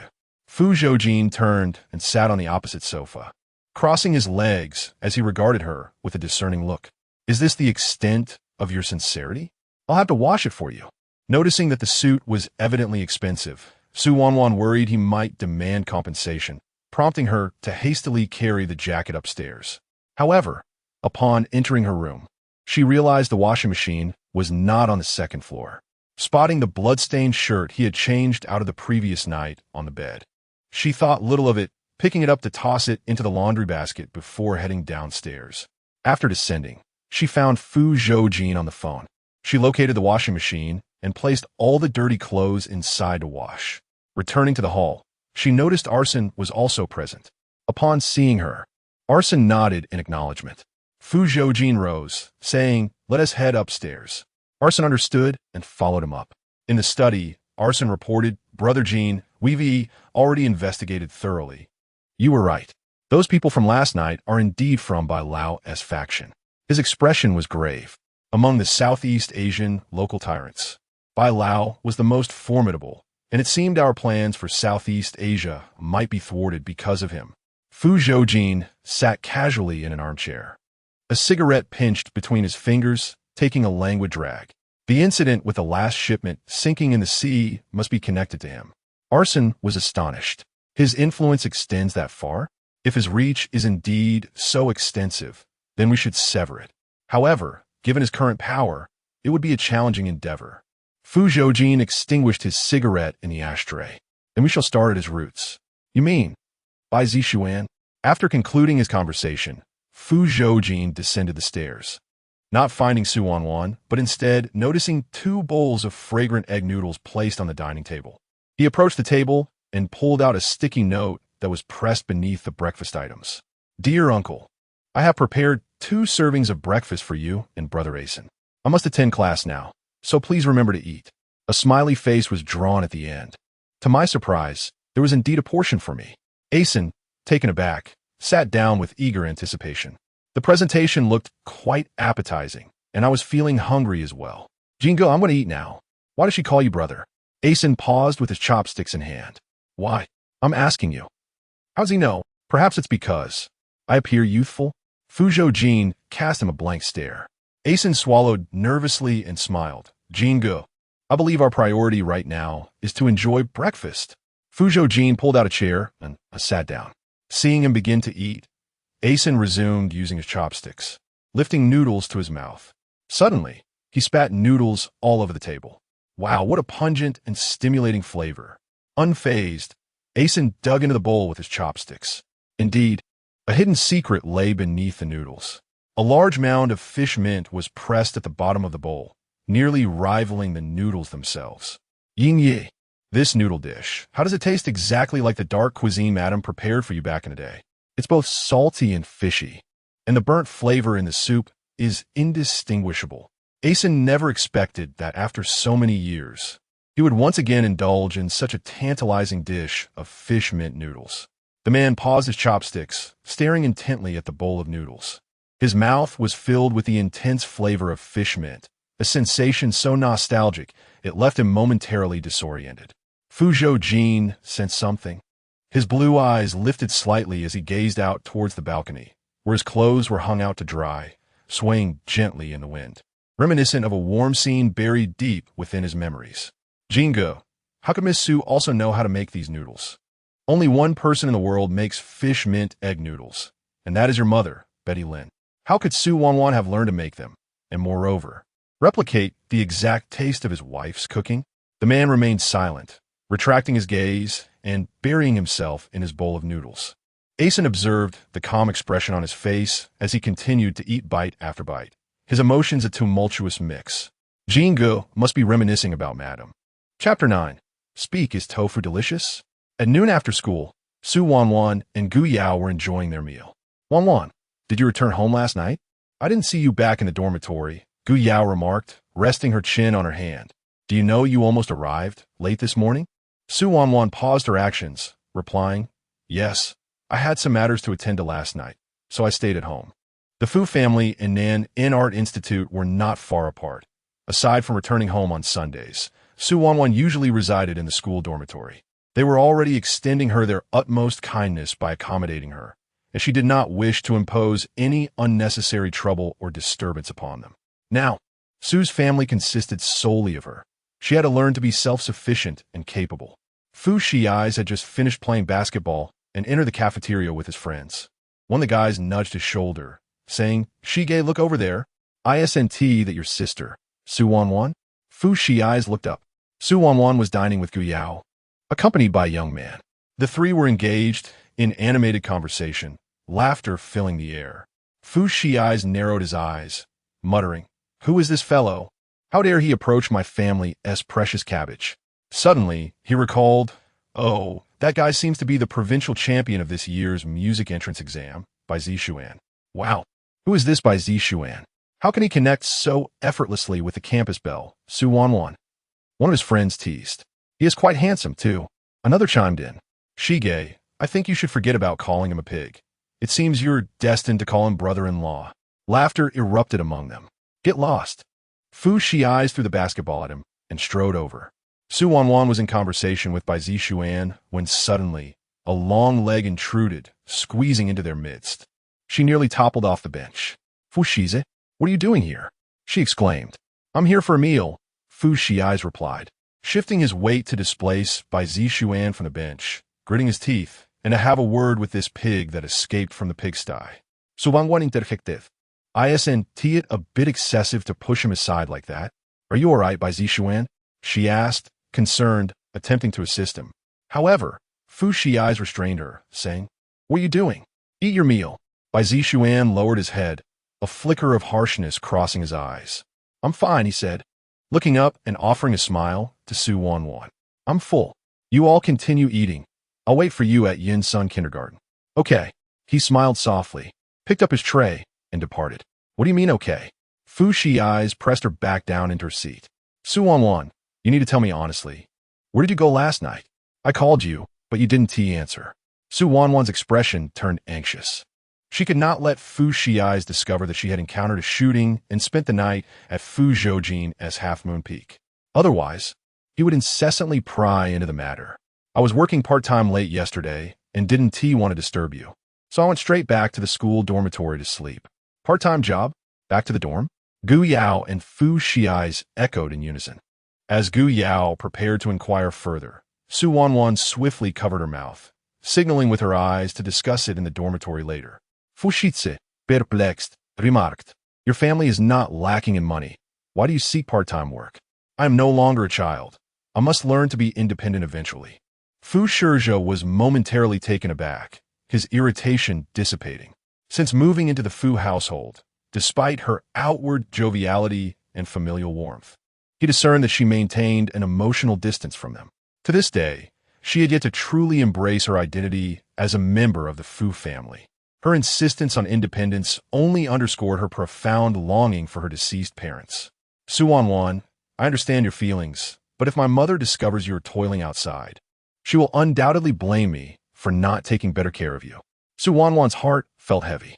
Thank you, Fu Zhoujin. He raised an eyebrow. What is there to thank? Call me brother.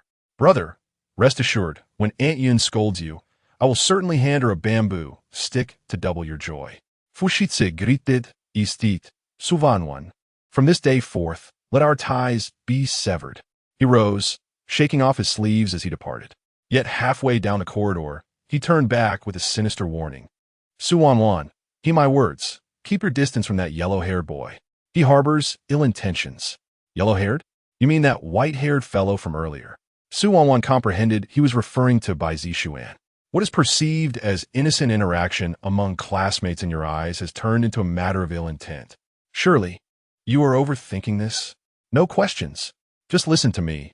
Minimize your interactions with him. Fu Zhoujin retorted, to be my brother-in-law, at the very least. You must meet the standards of my uncle. Then I might acknowledge you. What nonsense was this fool uttering? After their meal, Su Wanwan arrived at Yunsun Kindergarten. Today was her first day teaching, and upon seeing her, the children lavished her with compliments, exclaiming how beautiful she was and how gracefully she danced. Their sweet words were abundant. They were obedient, following her instructions without hesitation, creating a warm and harmonious atmosphere throughout the lesson. Jingu, Bai Zishuan is working part-time here. A son remarked through the rearview mirror, glancing back at the man seated behind. Miss Su is also present. Fu Zhoujin turned his gaze towards the second-floor classroom through the car window, landing on a slender figure. The girl donned a pristine white ballet dress, the hem slightly lifted, revealing her fair and straight legs akin to exquisite jade. Her hair was elegantly tied up, the ends swaying as she pirouetted on her toes. Her gentle brows and eyes radiating warmth and joy, reminiscent of a graceful swan. The man's expression darkened momentarily as he prepared to alight from the vehicle. His eyes caught something in his peripheral vision, causing him to pause. He leaned down to retrieve an item wedged beneath the seat, a rabbit-shaped hair tie. The 2-hour class concluded swiftly. As Su Wanwan readied herself to change her attire, soft whimpers emanated from the adjacent classroom. She paused briefly, making her way towards the classroom. There sat a small boy at the piano, fixated ahead, trembling all over, his eyes filled with dread. Brother, can we stop playing? My hands hurt. Be good. Just finish this piece, and the pain will go away. A hand gently caressed the boy's head, ruffling his hair. Just listen to your brother, all right? The boy fought back tears and nodded. Okay. Such a good boy, came the voice of Bai Zishuan. As Su Wanwan was about to enter, she saw Bai Zishuan turn around, his hand gripping the boy's hair tightly, fingers gradually tightening, a chilling, malicious smile adorning his face. Su Wanwan took 2 steps back and turned to leave hastily. Classmate Wanwan. As Su Wanwan emerged from the kindergarten after changing her clothes, someone called out to her. She halted her steps and turned to face the boy running towards her. Are you heading back now? Su Wanwan scrutinized the young lad in front of her. His features were gentle and amiable, exuding a clean aura, imbued with youthful vigor, seemingly a stark contrast to the person she had just seen in the classroom. Yes, I just finished class 2. Would you like to join me? No. Just as Su Wanwan was about to decline, her peripheral vision caught sight of a familiar Rolls-Royce parked not far away. The license plate was unmistakably that of Fu Zhoujin's car. What is Fu Zhoujin doing here? While she pondered this, the car door swung open, and a polished black shoe touched the ground first, followed by a familiar mixed-race handsome face. Su Wanwan was momentarily stunned, gazing blankly at the man approaching her. Fu Zhoujin stood before them, his cold gaze sweeping across them before finally resting on Bai Zishuan. You are Bai Zishuan? Do you know me? Of course. I am your father's best friend. Su Wanwan felt a sense of familiarity wash over her. Bai Zishuan questioned, who are you? Fu Zhoujin extended his hand with a slight smile. Fu Zhoujin. Bai Zishuan's eyes widened in shock as he regarded the tall, mixed-race man before him. Clad in a loose Cuban-collared white shirt topped with a long black trench coat, the shirt tucked into black trousers, and the collar slightly open, revealing an elegant neck. His tall stature and superior bone structure, coupled with a stunningly beautiful face that bore a subtle smile that did not reach his cold eyes, exuded an air of wild, rebellious charm. Under the scrutiny of those blue eyes, Bai Zishuan felt a pang of unease. Classmate Wanwan, I have something to attend to, so I'll be leaving now. Goodbye. Without waiting for Su Wanwan's response, he turned and walked away decisively. Fu Zhoujin redirected his gaze to her. Su Wanyan instinctively straightened her posture. Noticing his hand still extended awkwardly, displaying her perceptiveness, she stepped forward, grasping his hand with both of hers, and smiled sweetly. Uncle, what a coincidence to run into you here. The warmth and softness of his hand contrasted with her small grasp, her hands barely enveloping one of his. Her movements were gentle, and her demeanor sincere, albeit tinged with a hint of deliberate flattery. Fu Zhoujin curled his lips in a composed manner, while Su Wanwan remained perplexed. Today, the demeanor of the esteemed gentleman appears to be somewhat pleasant, yet his smile has begun to take on an increasingly unsettling quality. Su Wanwan, following his gaze, glanced down and suddenly comprehended the situation, abruptly releasing her grip. In the next moment, her wrist was seized by the man, who pulled forcefully. Su Wanwan's head collided directly with his chest. Speak, he commanded, as his palm enveloped her head, his cool fingertips leisurely trailing down the nape of her neck, gliding along her jawline, ultimately coming to rest at her chin, where he firmly lifted her gaze. Is the tofu delicious? Chapter 10. My entire body felt immobile. His eyes glimmered with a faint smile, yet there lingered an unsettling chill, a sinister aura that pressed upon me. In an instant, I regained my composure and instinctively struggled, unwilling to remain restrained by the man's firm grip, his arm tightening around my waist. The strength in his embrace was overwhelming, exuding an oppressive dominance. Before him, I felt akin to a fawn ensnared by a ravenous wolf, the disparity in our circumstances rendering me nothing more than prey in his eyes. Desperately, I pressed my hands against his chest, shaking my head fervently. No, not tasty. Please release me, I reiterated with earnestness. I truly mean it. I faltered, catching the displeasure in his gaze, and hastily amended, delicious, truly delicious. Uncle, you are the finest chef I have ever encountered. Is that so? He chuckled, his smile darkening further. I find that hard to believe. My words were indeed fanciful, and thus, naturally, untrustworthy. Perhaps driven by an instinct for survival. A sudden impulse surged within me. I pried apart his fingers and bit down on the flesh of his hand. Releasing my grip, I nodded affirmatively. Uncle is genuinely delectable.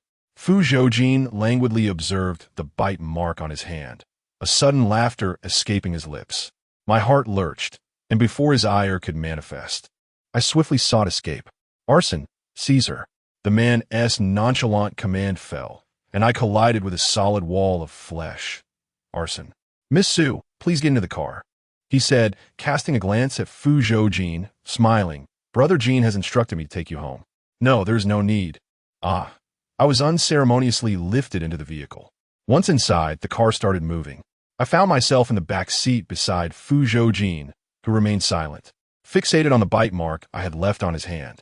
The more inscrutable he became, the more my heart raced with trepidation. Suddenly, he chuckled, and the world around me seemed to darken. He raised his gaze, lazily surveying me. I tightened my grip on the strap of my bag, forcing a smile. Uncle, do you require something? Is it forbidden to look at you if I have no business? It is permitted. As long as he refrained from harming me, he could gaze as long as he wished. Did you prepare the noodle dish this morning? I paused, realization dawning as I nodded. I even left a note. Did you not see it? I did see it. Then why ask? Was it disbelief in my culinary skills? I could not suppress my anticipation. So, how did it taste? Was it good? It was only my second attempt at cooking, the last being 5 years prior. I had an upset stomach. Very well. Why did you choose to make a dish with fish mint? His gaze pierced as if seeking answers for my very essence.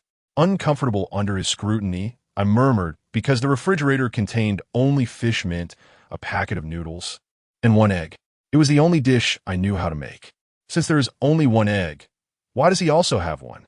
Wanwan asked in astonishment, instinctively glancing at Arson, who was driving in the front seat. Are you referring to Brother Arson? Arson subconsciously glanced at the man, whose brows furrowed slightly. Through years of understanding the man, Arson recognized this as a sign of displeasure. Fu Zhoujin chuckled softly. Wanwan's heart fluttered, and she hastily explained, because there is only 1 egg, I cannot show favoritism, so I divided it in half, allowing both of you to enjoy it. Upon her words, the vehicle fell into a profound silence. The atmosphere turned cold for several seconds before Arson spoke up. Miss Sue, I appreciate your kindness, but I do not enjoy eating eggs. You may reserve them for Brother Jean in the future. After saying this, he hoped Brother Jean would not take offense. Who taught you to do that? Wanwan was taken aback. She had merely prepared a simple bowl of noodles. Why was this man so intent on probing further? My father, she replied. Fu Zhoujin narrowed his blue eyes slightly. Your father? Yes, he once rescued a lady in Southeast Asia, and she taught him that it was delicious. A lady? Arson inquired. Do you recall her name? I remember my father mentioning that she was Russian, and her name seemed to be Betty Lin. Arson's eyes lit up with delight. Brother Jean, you guessed correctly. It is indeed the lady. She once mentioned that during her youth, while conducting business in Southeast Asia, she was pursued by enemies.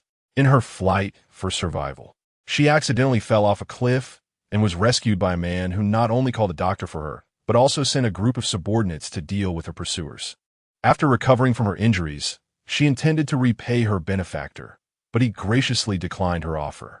Later, she discovered that the man who saved her was Su Ming Song, along with his brother Fu Changlin, who were renowned as invincible guardians throughout Southeast Asia at that time. The lady had merely mentioned this in passing, and neither he nor Brother Jean had known the benefactor's name until now. Wanwan was utterly bewildered. What lady? Just as Arson was about to explain, Fu Zhoujin interrupted. Was it delicious? Wanwan felt as if she were being interrogated. She shook her head. Not particularly. I do not enjoy the taste of fish mint.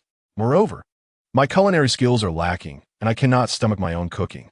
Make me another portion next time. All right. Wanwan paused and suddenly turned to him. Do you want to eat? Can't I? The noodles were both salty and fishy. Are you certain you can handle it? Rest assured, Miss Sue.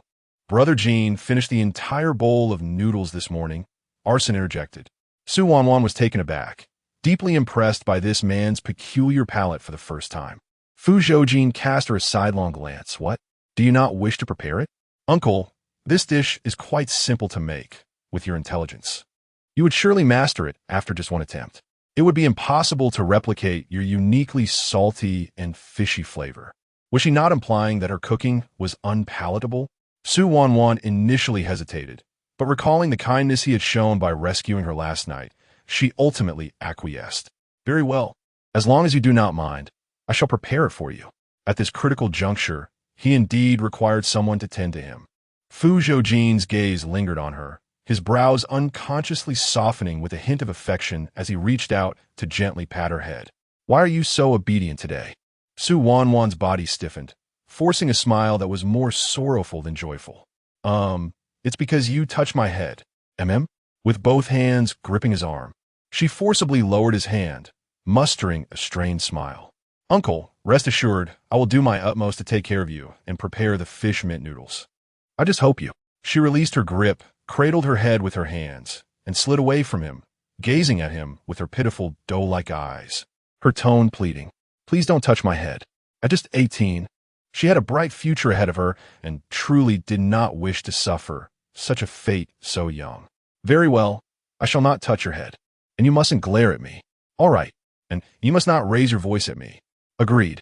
I cannot move any other part of my body either. Fu Zhoujin turned to look at her, a cold smirk gracing his lips. You may be small in stature, but your audacity is considerable. You certainly know how to take advantage of the situation. Seeing the opportunity, Su Wanwan decided to retreat. That will be all for now, uncle. Thank you. At that moment, her phone chimed. Fu Zhoujin pulled it out and frowned slightly upon seeing the caller. After answering for a moment, he hung up and turned back toward Yunji Mansion. Asen, all right. Su Wanwan was taken aback. Isn't this the old residence where Grandfather Fu lives? Uncle, please pull over. I can return on my own. Fu Zhoujin cast her a sidelong glance. We're going back together. No, I can't. Her phone rang again. It was Aunt Yin calling. So Wanwan answered. Wanwan, are you free tonight? The Fu family is having a family dinner. If you have time, please come back and join us for a meal. Aunt Yin and I. Suddenly, Su Wanwan turned sharply to glare at the man beside her. What did he intend to do? Wanwan, where are you? I can hear your uncle's voice. Seeing him about to speak again, Su Wanwan's mind raced, and she lunged forward to cover his mouth. With her eyes twinkling, she laughed. Ha ha, Aunt Yin. You must have misheard. It was actually a wolf howling just now. Chapter 11, so soft, with an exquisite texture. The man remained utterly still, leisurely observing her.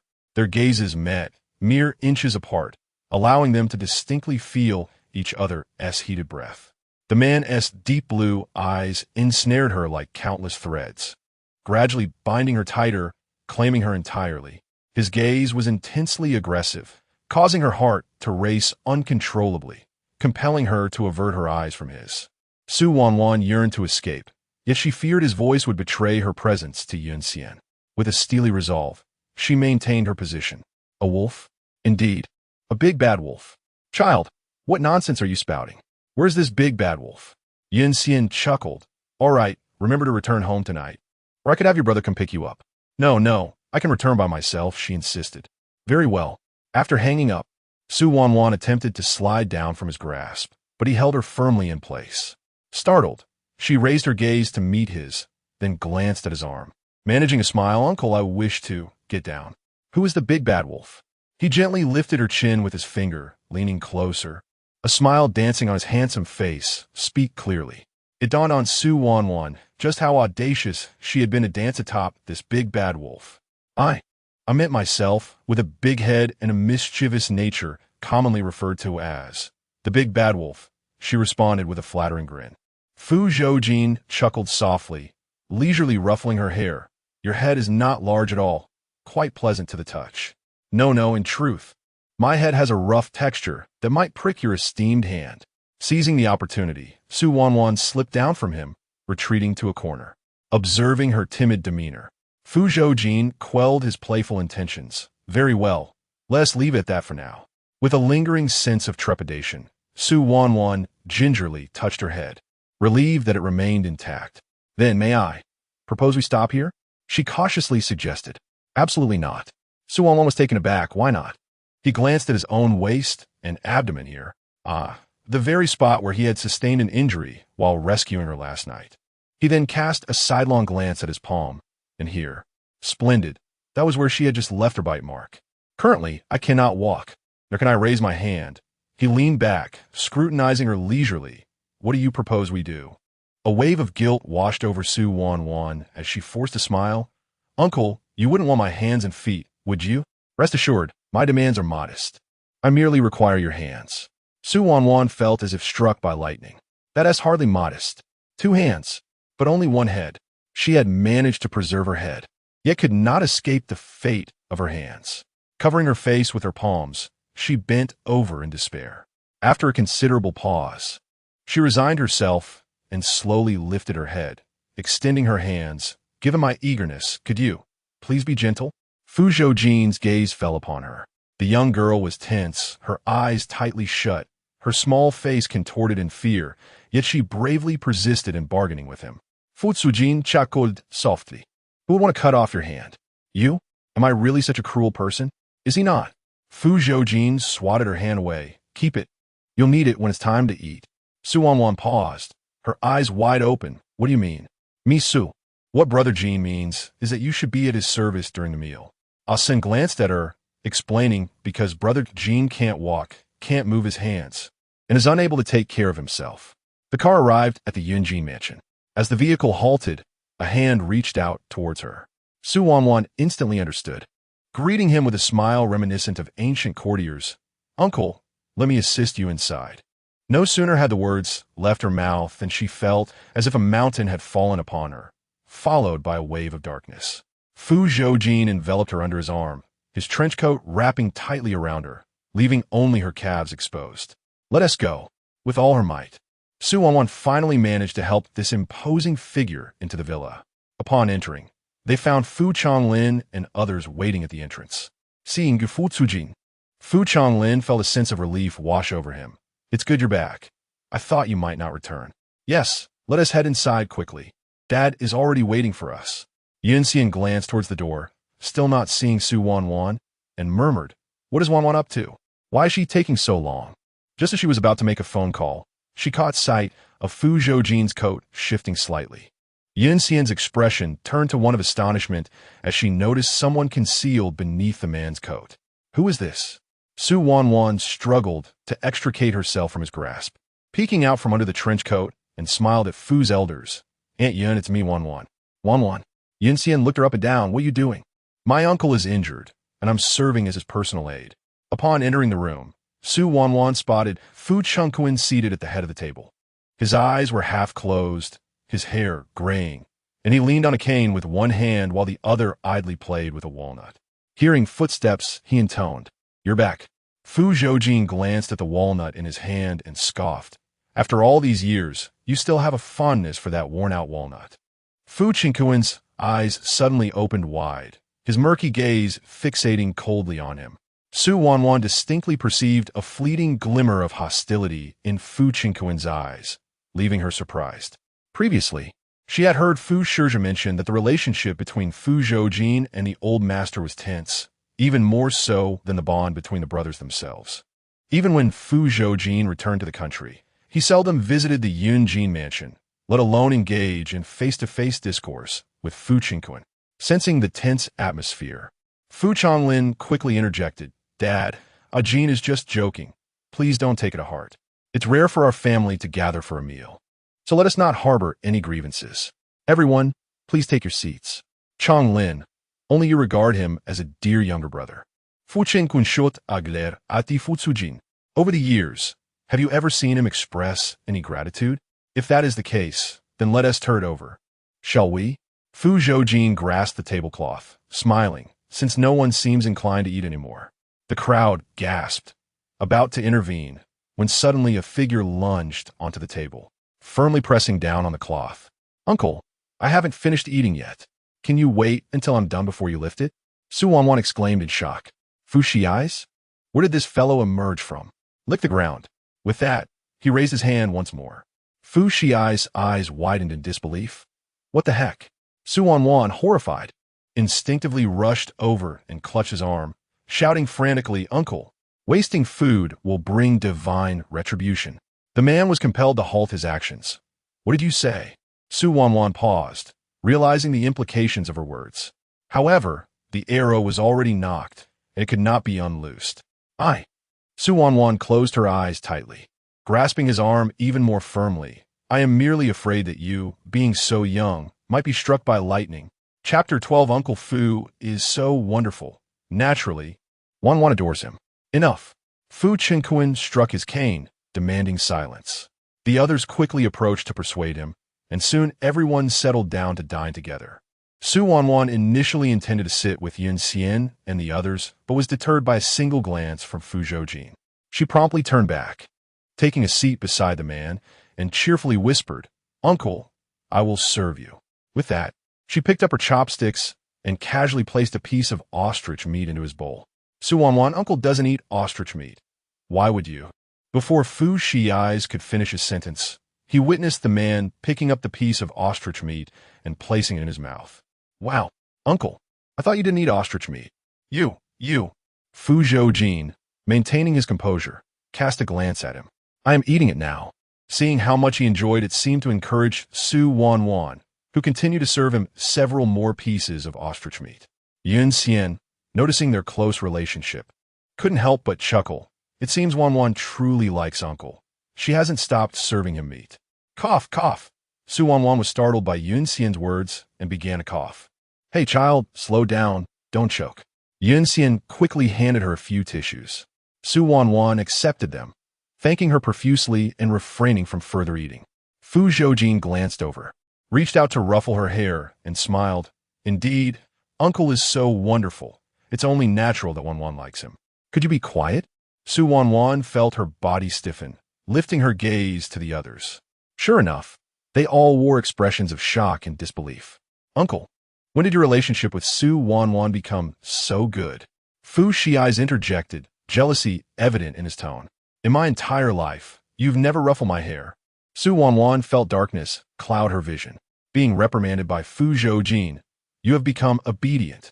She encouraged, Uncle, his head is rounder than mine and feels better. Why not take a look at him instead? Please stop staring at my head. I won't look. Why not? Both Wanwan and Fu Shiai's exclaimed in unison. Even kicking the ball seems pitiful. Fu Shiai's, feeling 1,000 wounds, stormed up to confront the man. Uncle, you don't love me anymore. Get lost. All right then. Fu Shiai's smoothly turned and returned to his seat. The atmosphere quieted, leaving only the sound of clinking bowls and chopsticks. Fu Qingquan looked at the man across from him. Was it you who harmed Cheng Shu? Asking after the man is already dead. It's too late. Even eating ashes wouldn't be as fresh. This isn't Russia. Temper your foul mood. Fu Zhoujin chuckled derisively. What is he, your man? You returned only to leave your brother's trusted aide in such a state. Do you even regard your brother? Whether he is my brother's man remains uncertain. Did you call me back just to say this? Leave Cheng Shu alone. Rest assured, he won't live long. Fu Zhoujin wiped his hands with a piece of paper. You should be grateful that I am not the Fu Zhoujin of 4 years ago. Otherwise, he slowly smiled. What I desire is not merely his hand. Fu Changlin interjected. Enough, Dad. Cheng Shu was at fault from the beginning. Even if a Jin does not take action, I would still address this matter. This time, a Jin has aided me greatly, so let us not pursue this any further, shall we? Fu Qingquan retorted with irritation. You are merely protecting him. Dad, he is my only brother. The meal was not particularly harmonious, but fortunately, it concluded without further incident. Afterward, the sky outside had darkened. Fu Zhoujin lingered in the back garden, smoking. He silently gazed at Wanwan, who was not far away, alongside Fu Shiai's, releasing fish fry into the pond. Asen approached. Brother Jin, is that Cheng Shu truly one of the old man's men? Fu Zhoujin pinched the cigarette, taking a nonchalant puff. That is not the crux of the matter. The crux is that he wishes to kill me again. Asen was taken aback that after all these years, Fu Qingquan still harbored intentions to eliminate Brother Jin.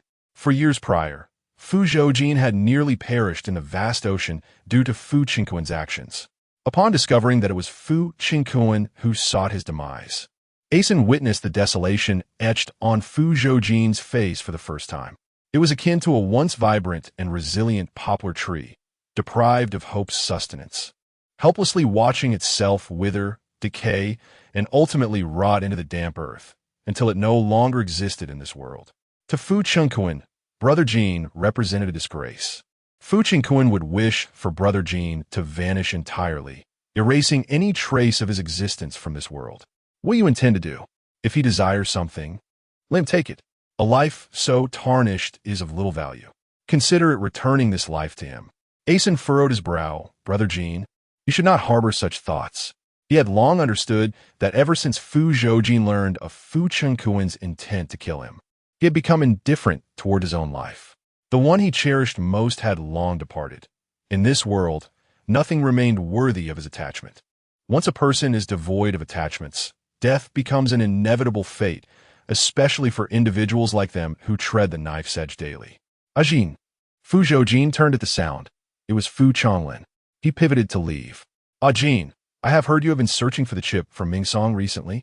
Fu Zhoujin halted, turning to look at him. Do you know where it is? I do not know. Mingsong left unexpectedly without leaving any instructions. Fu Zhoujin's gaze was skeptical. To be candid, he did not trust Fu Chonglin's words. However, with the Southeast Asia project now in full swing, the chip had become inconsequential to him. Did you come to seek me for something? Will you depart again after your return to the country? Are you inquiring about my whereabouts? Not at all. I merely wish to invite you back to take over the Fu group. Do you think I would care? Indeed, given his current influence and wealth, he has no need for the insignificant Fu group. Moreover, with his temperament, he would never be content to be confined within such a limited realm. Even if elder brother begs, would that suffice? Fu Zhoujin's gaze slightly narrowed, filled with skepticism. Fu Chonglin's expression remained calm, revealing nothing of his thoughts. Are you bidding farewell? Fu Chonglin chuckled, patting his shoulder. I was merely jesting. Do not take it to heart. However, I have already dispatched your mother's ashes to Half Moon Summit. Fu Zhoujin paused, his hand trembling as he looked up at him. After his mother's passing, her ashes had remained with Fu Qingquan. He had not afforded her a proper burial, instead locking her away in a dark cabinet, hidden from the light. Consequently, his mother had never found peace and rest. Fu Zhoujin had previously sought to reclaim them, but Fu Qingquan had refused. He had contemplated numerous strategies, but could not gain entry to the room. It was unexpected that something he had pursued so diligently could be obtained so effortlessly by Fu Chonglin. Fu Zhoujin could not suppress a scoff. What is it that you desire? Fu Chonglin's expression faltered, his demeanor earnest. No matter what transpires henceforth, it is imperative that Zhe remains safe. Understood? Is elder brother afraid I might take his life? One set of ashes in exchange for Fu Zhe's enduring safety. Truly a businessman. No, I wish for you to protect him. Fu Zhoujin's gaze was laced with derision. Are you not fearful that I might kill him just as I did you in the past? Had you genuinely wished to end my life back then, I would not be standing here in good health now. Ajin, irrespective of how you perceive me, I simply wish to convey this. A man speaks with sincerity. Father is father, I am myself, and you will always be my dear brother. Fu Zhoujin coldly fixed his stare upon him. Do you truly regard me as your brother? Indeed. Very well. Then assist me in eliminating Fu Qingquan. Once he is dead, I shall place my faith in your words. Chapter 13. I prefer the young Fu Chonglin observed the hatred in his eyes with calmness, and after a moment, he let out a soft sigh. Ajin, your mother once said that you must not kill him. Given Fu Qingquan's current power, if Fu Zhoujin were to confront him directly, the best outcome would be mutual destruction. Betty Lin perhaps sensed this and entrusted Fu Zhoujin with the admonition to spare Fu Qingquan's life before her passing. Whether she still harbored feelings for her husband was beyond Fu Chonglin's knowledge. However, one thing was certain. She wished for Fu Zhoujin to live well. Fu Zhoujin's smile turned vicious. Rest assured, once Fu Qingquan is dead, I shall personally descend to seek her forgiveness. Ajin, you must live well, he said earnestly. This is your mother's dying wish. The man glared at him fiercely, snapping his cigarette in half, the burning tips searing his fingertips, yet he felt no pain. His jaw clenched, and the cruelty in his eyes gradually dissipated with those words. Fu Zhoujin scoffed. How convenient for him. A death exemption. He turned to leave. Ajin, will you continue to live in this state? Fu Chonglin inquired. Fu Zhoujin's gaze sharpened slightly. What are you trying to say? Have you considered marriage and settling down? What? Unable to prompt Fu Shi's, so you've turned to me? Fu Chonglin could not suppress a chuckle. No, I merely hope for you to have someone by your side. In this life, what matters most are faith and hope. As long as there is someone to care for, one will not think of death. Fu Chonglin, I do not require a vulnerability. The more weaknesses one possesses, the more they become weapons for others to wield against you. As long as you are strong enough, those vulnerabilities become your hope for existence in this world. Fu Zhoujin looked at him with surprise, recognizing the intent behind his words. Another attempt to persuade him to embrace life. Just as he was about to respond, he noticed a girl in the distance, kneeling on a bench, happily feeding the small fish in the aquarium. The bright courtyard lights fell upon her, casting a small shadow on the grass behind her. She was enveloped in light, her skin illuminated to a snowy whiteness, the rippling water in the tub reflecting in her eyes, which sparkled like clear, pure water. He gazed intently at the girl's actions. a wicked smile forming on his lips. All right, then, introduce someone to me. Are you serious? Fu Zhoujin turned his gaze back to him. Fu Changlin could hardly contain his excitement. All right, tell me your criteria, and I shall find someone for you. Height 165, an artist. And? Beautiful eyes, round face. Continue. Preferably someone 7 or 8 years younger than me. Fu Changlin finally grasped the implication. 7 or 8 years younger than you. That would mean just coming of age. Let us stick to that standard. Fu Zhoujin patted his shoulder. I just prefer the young. Fu Changlin. This lad is full of nonsense. At that moment, Su Wanwan, who was feeding the fish, noticed Fu Zhoujin glancing at her from a distance. Feeling nervous, she quietly turned her back. Fu Shiai's, do you not feel that your uncle has been gazing this way? Fu Shiai's cast a glance at the man in the garden. No. Isn't my uncle conversing with my father?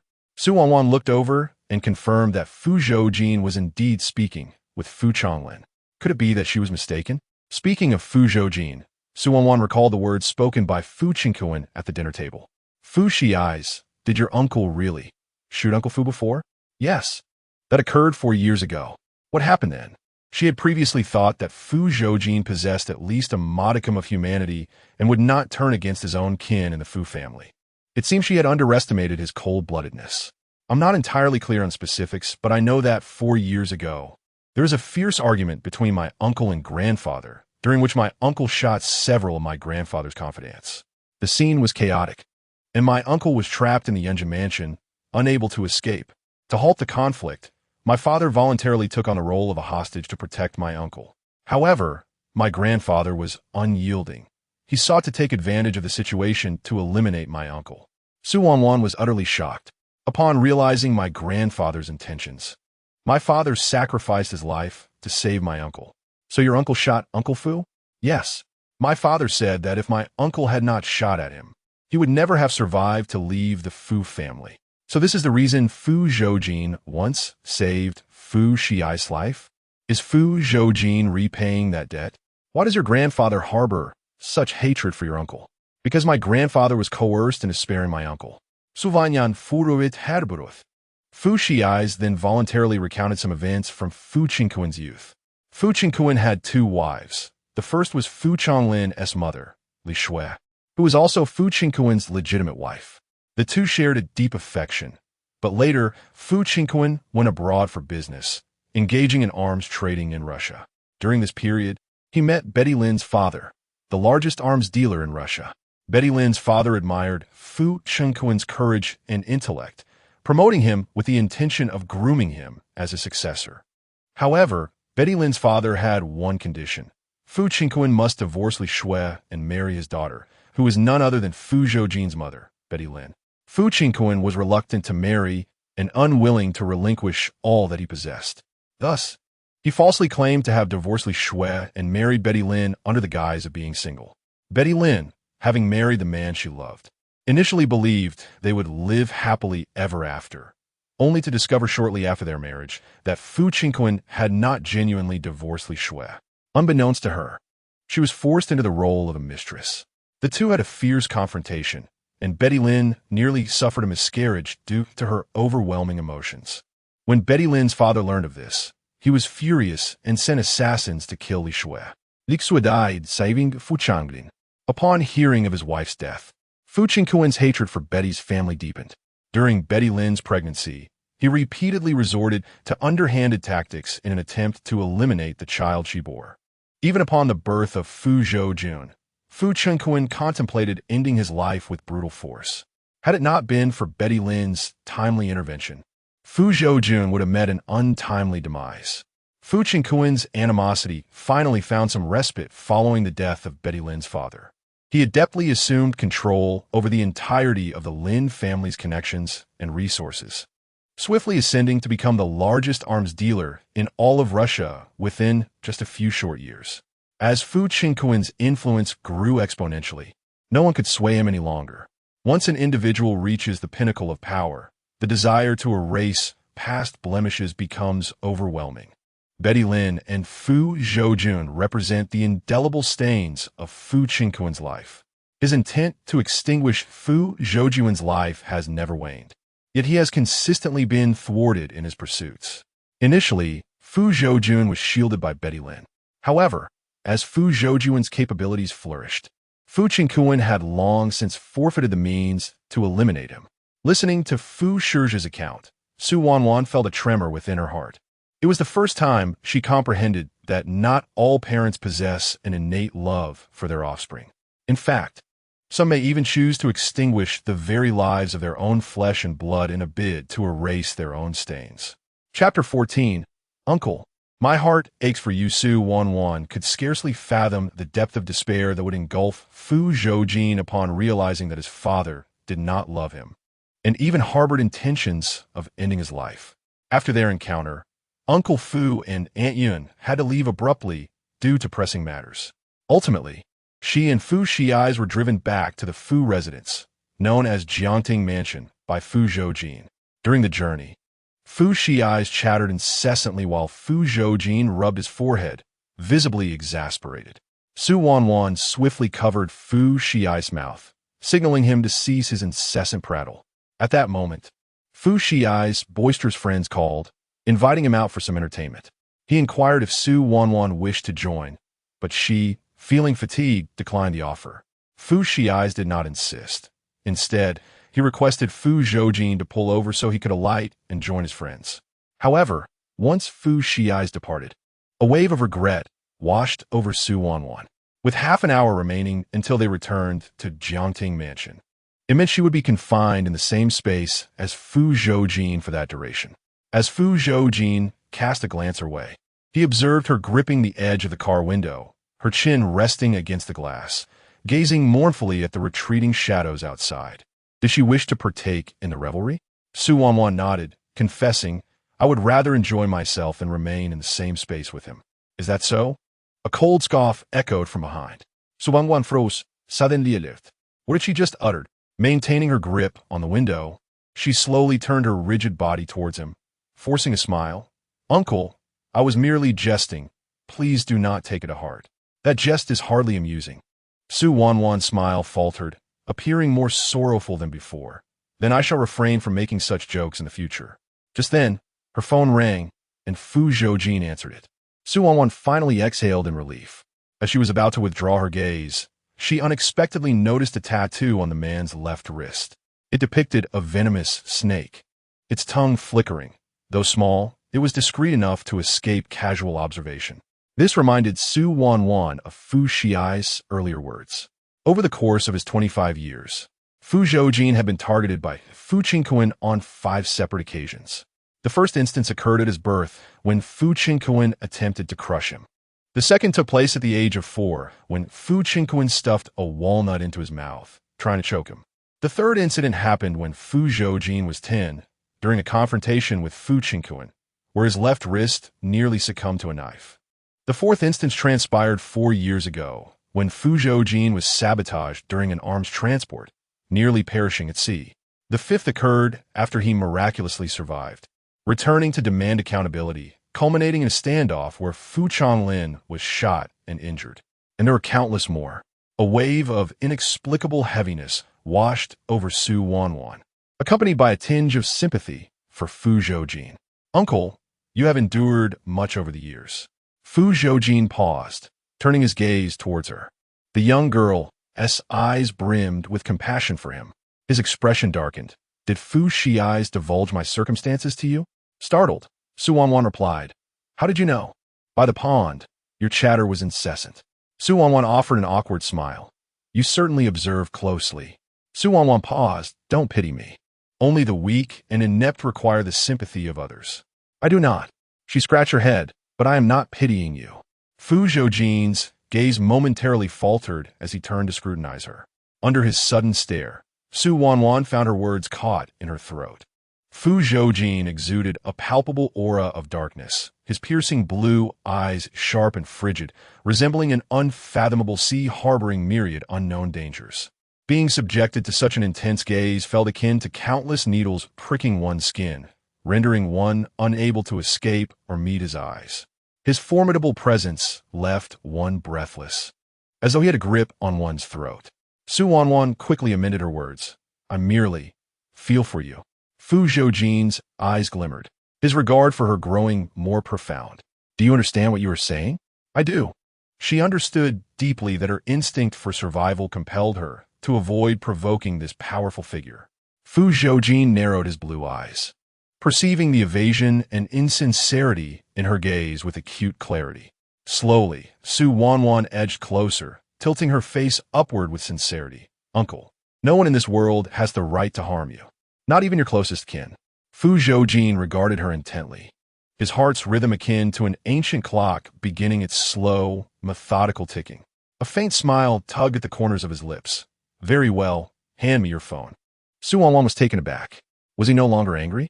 Elated, she eagerly retrieved her phone for him. Fu Zhoujin accepted the device, deftly entering the password and navigating the interface.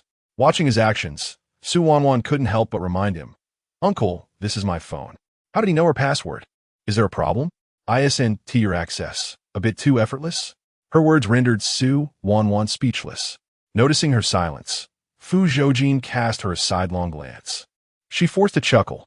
Thank you for using my phone. It's an honor. After completing his task, Fu Zhoujin returned the phone to her. Just as she took it back, it vibrated. Upon opening WeChat, she saw a message from a newly added friend. 34768878, password for the Half Moon Cloud Gate. Su Wanwan froze, realizing not only had a new contact appeared on WeChat, but also a new phone number had been added to her contacts, both under the name Fu Zhoujin. Bewildered, she looked up at him. What does this mean? I thought you said you felt for me? Fu Zhoujin leaned in, grasping her chin, and with a playful smile, he replied, then come every day to prepare me some fish mint noodles. In the end, Su Wanwan, moved by the words I feel for you, found herself compelled to visit Yunding every day for half a month to prepare shepherd's purse noodles for Fu Zhoujin. Fortunately, this distinguished gentleman was not picky, regardless of whether she intentionally added an excessive amount of salt or overcooked the noodles. Fu Zhoujin consumed every last bite. He ate with an expressionless demeanor, as if he had lost his sense of taste, and solemnly praised her culinary skills, encouraging her to maintain such remarkable artistry. At that moment, Su Wanwan truly grasped the sensation of shooting oneself in the foot with a stone. Thankfully, after several days of noodle making, Fu Zhoujin had to return to Russia for work. The instant he departed, Su Wanwan felt as if she had been liberated from a cage, finding beauty even in the trash bins lining the streets. Thus a week passed. Su Wanwan continued her routine, diligently working part-time at Yunsan Kindergarten whenever she was free from classes. Today, the kindergarten hosted a parent-child activity, and Su Wanwan busily collaborated with her fellow teachers in preparation. She was so occupied throughout the morning that she barely had a moment to rest, until noon arrived, granting her a brief respite. Bai Zixuan observed her industrious figure from a distance, then discreetly tossed something into the cup of water before walking over to her. Classmate Wanwan, you must be tired. Have some water. Su Wanwan paused and turned to look at him. Thank you. With a smile, she reached out to accept it and tilted her head back to take a sip. Chapter 15, she collapsed onto his lap. Su Wanwan paused for a moment, her delicate brows knitting together. There was something in the water.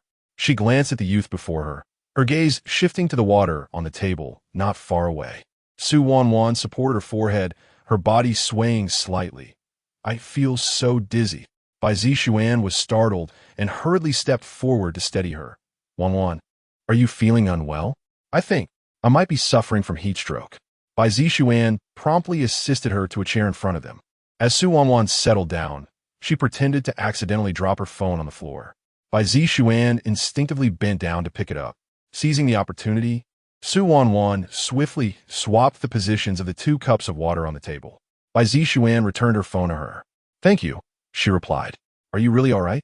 Bai Zixuan's face was etched with concern. I'm fine. I'll just take a moment to recover. Then let's have some water first, he suggested, pushing a cup towards her. All right. Su Wanwan smiled as she lifted the cup. You've been busy all morning too. You should sit and rest for a while. Seeing her drink the water, Bai Zixuan finally felt at ease and took a sip from his own cup. At that moment, Teacher Hao approached, calling for Su Wanwan to assist. Okay, I'm coming right now, she said, setting her cup down before rising to leave. Watching the girl's retreating figure, Bai Zixuan set his cup down and walked toward the back door. He entered the restroom and sent a text message to someone. Su Wanwan has fallen into the trap. Come quickly. After sending the message, he turned to leave the restroom, but suddenly felt a wave of dizziness wash over him. Gripping the wall, he immediately sensed something was amiss. That cup of water was tampered with. His expression darkened as he gritted his teeth. Su Wanwan. He fought against the dizziness, pulling out his phone to call for an ambulance, when he suddenly saw a baseball bat swinging towards him. His face fell in shock. Bang!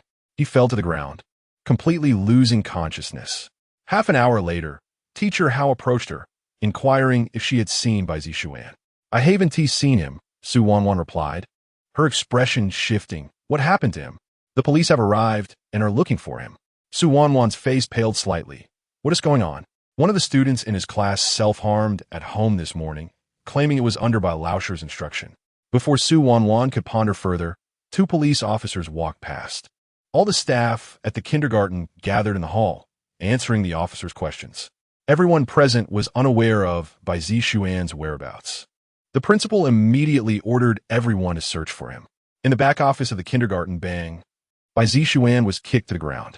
He curled up in pain, his white shirt soaked in blood, the crimson streaks spreading across the cement floor. No, don't kill me. I don't know anything. Who cares if you know or not? What we want is your life. A burly man kicked him mercilessly. Jingo, what do you say we do with him? At that moment, 2 men in black entered, carrying 2 boxes. They placed the items on the table and directed their gaze towards the man on the sofa. Brother Jean, the items have arrived. Fu Zhoujin lounged on the sofa, his legs crossed, a cigarette languidly held between his fingers. He gestured, and his subordinates promptly complied, retrieving the items from the box one by one. Bai Zishuan's countenance shifted upon seeing the milk tea on the table. He attempted to flee, only to be abruptly knocked over by a kick, his hair forcefully yanked. Another subordinate pried open his mouth and forcibly poured the scalding milk tea down his throat. Bai Zishuan struggled frantically, yet his body was pinned, rendering him immobile. Cough. The boiling milk tea flooded his mouth, searing his tongue with excruciating heat, as if it were being sliced by a knife. The torment was far from over. Cup after cup of steaming milk tea was poured into Bai Zishuan's mouth, some spilling from the corners and trickling down his neck. His skin began to redden and swell from the burns, breaking open. The pearls in the milk tea lodged in his throat, causing him to gasp for breath like a fish on the brink of death. The milk tea dripped onto the floor, mingling with fresh crimson blood. The scene was chaotic. Just as the subordinates were about to force more into him, a sharp command pierced the air. Stop! Fu Zhoujin's brows furrowed slightly as he lifted his gaze towards the entrance. A slender figure, silhouetted against the light, strode in. Upon witnessing Bai Zishuan's dire state, Su Wanwan gasped in shock, immediately extending her arms to shield him. What are you doing? Of course, we are offering him milk tea. One subordinate glanced at the young girl, unable to suppress a raised eyebrow. Are you his girlfriend? No sooner had the words left his mouth than the man was kicked from behind. Damn it, Jiang Kaisan, why the hell did you kick me? Do you want to die? Just as the man was about to protest, the man on the sofa spoke coldly. Su Wanwan. A shiver coursed through Su Wanwan as she slowly turned to face the man on the sofa. Fu Zhoujin lounged with his left arm draped over the back, the cigarette burning silently in his fingers, ash falling bit by bit. His icy blue eyes locked onto her. Come here. Su Wanwan clenched her hands, regretting her impulsive entrance. The man before her exuded an aura of menace that was chilling and fear-inducing. Yet, recalling the police outside, she steeled herself and approached him obediently. Fu Zhoujin's eyes indicated sit. Su Wanwan hesitated. Uncle, why are you doing this? Fu Zhoujin smirked, his smile sinister. I had a bit of friction with his father, so I wanted to get to know his son. Is this what you call getting to know someone? This feels more like an intent to push him to his limits. Could you perhaps let him go? The man's gaze grew colder. What? Are you concerned for him? No. I simply do not wish for a life to be lost. Su Wanwan's face was filled with worry. It will reflect poorly on you. The police are right outside, and they will investigate the matter of Bai Zishuan drugging me.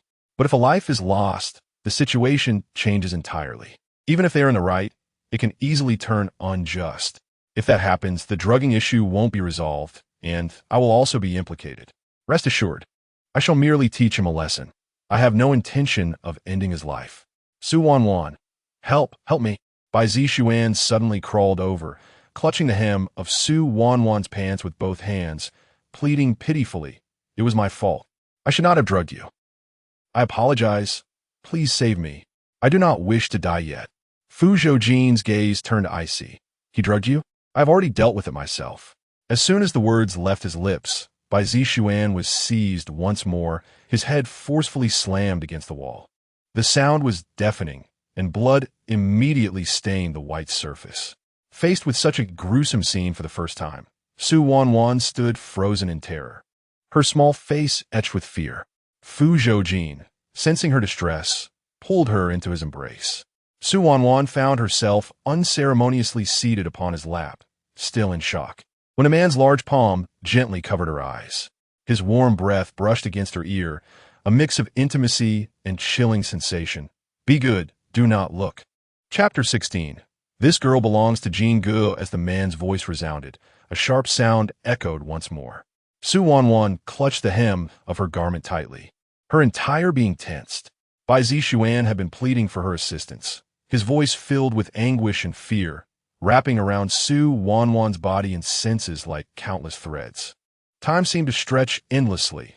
Bai Zishuan's desperate cries gradually diminished, until only pained groans remained. Unable to bear it any longer, Su Wanwan finally tore the man's hand away and opened her eyes to look. Bai Zishuan was curled on the ground, surrounded by stains of milk tea and large pearls of jelly. He clutched his neck with both hands, mouth agape, breathing rapidly, his nails scraping against his throat in a frantic attempt to vomit. Yet nothing came forth. His body trembled, his complexion shifting from red to a deep purple, as a multitude of red rashes began to surface. The pearls in the milk tea had obstructed his airway. If not removed swiftly, he would suffocate. Su Wanwan's pupils quivered slightly.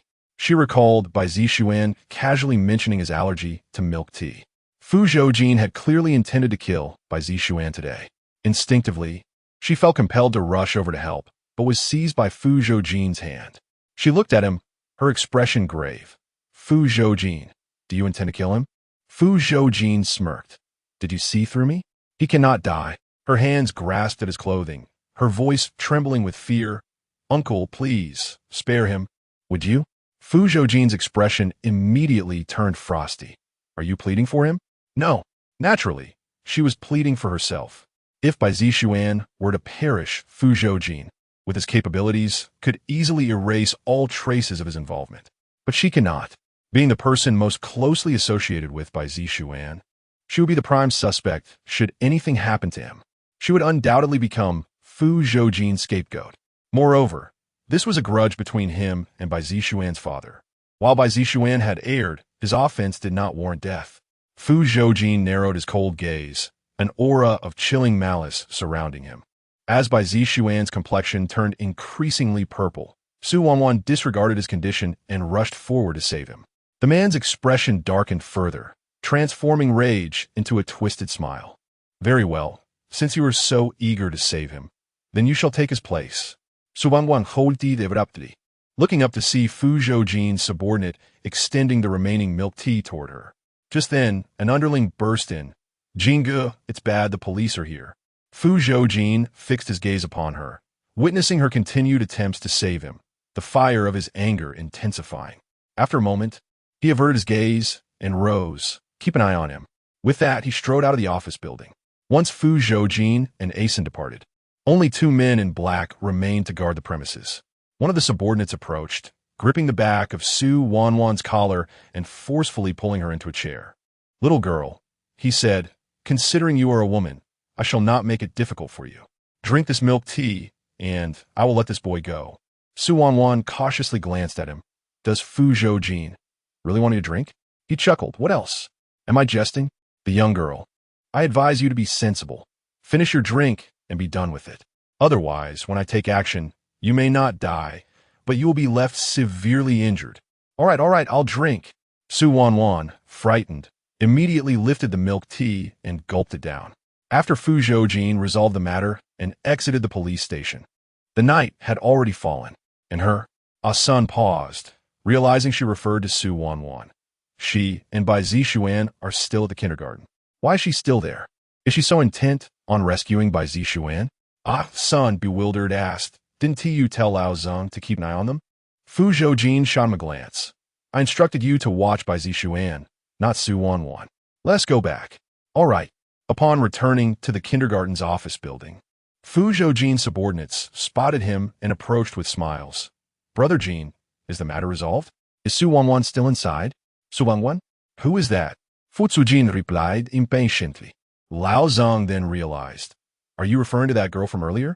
She's still here, but she has consumed over 10 cups of milk tea and is quite stuffed.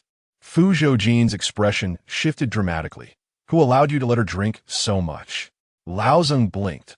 Was it you who told her to drink? Fu Zhoujin strode past him into the room. Lao Zeng remained bewildered, while Sun delivered a punch, sending him stumbling back. Lao Zeng, you're in big trouble. He gritted his teeth. What did he do this time? Upon entering, Fu Zhoujin found Su Wanwan slumped over the table, one hand clutching her stomach. Her face contorted in pain. He hurried over and called out, Su Wanwan. The young girl trembled slightly, slowly lifting her head to look at him. Upon seeing him, all her grievances surged forth. Her eyes reddened, glistening with unshed tears. Her complexion was ashen, and beads of sweat formed on her forehead. Fu Zhoujin sensed something was amiss and reached out to touch her, only to have her swat his hand away. Struggling against the excruciating pain, she gradually rose from the chair, forcing a weak smile as she said, I followed your instructions and drank all the milk tea. Can you let him go now? Concern etched on Fu Zhoujin's face. I will take you to the hospital. No, I'm fine. Before she could finish her sentence, her vision darkened and her head fell against him. Her body weakened, slipping from his grasp. Fu Zhoujin quickly caught her, panic flashing in his eyes for the first time. Su Wanwan? Su Wanwan. She offered no response. Without hesitation, he lifted her in his arms and strode away. Son. To the hospital. Su Wanwan was rushed to the hospital for emergency treatment. Fu Zhoujin stood silently at the operating room door, fixated on the red light above. Lao Zeng and the others hurriedly arrived, and upon seeing the closed surgical doors, they began to panic. No, is it that serious? As soon as the words left his mouth, Lao Zeng was kicked to the ground by Fu Zhoujin. The others' expressions shifted dramatically, rushing to help Lao Zeng up. Fu Zhoujin's face darkened, his eyes filled with a murderous intent. Senator Brother Jean. 100 lashes, take him away for execution. Yes. Yin Yi. I had no idea this girl was associated with you. Truly sorry. I realize my mistake. The pleas of Lao Zeng gradually faded away. Fu Zhoujin raised his hand to rub his brow. A look of irritation etched upon his face. Sun offered consolation. Jin Ge, do not be overly concerned. This was never your intention. Miss Su will surely not hold you accountable. Fu Zhoujin cast him a sidelong glance. Sun faltered, quickly rephrasing. Jin Ge, there is no need for worry. Miss Su will be just fine. Su Wanwan suffered from acute gastroenteritis due to consuming an excessive amount of milk tea in a short span of time. Fortunately, she was promptly taken to the hospital, and her condition has stabilized. She has been transferred to a general ward. Fu Zhoujin stood at the head of the bed, gazing intently at the girl who lay unconscious. Her complexion was pallid, her lips devoid of color, and her small frame resting on the bed appeared rather pitiable.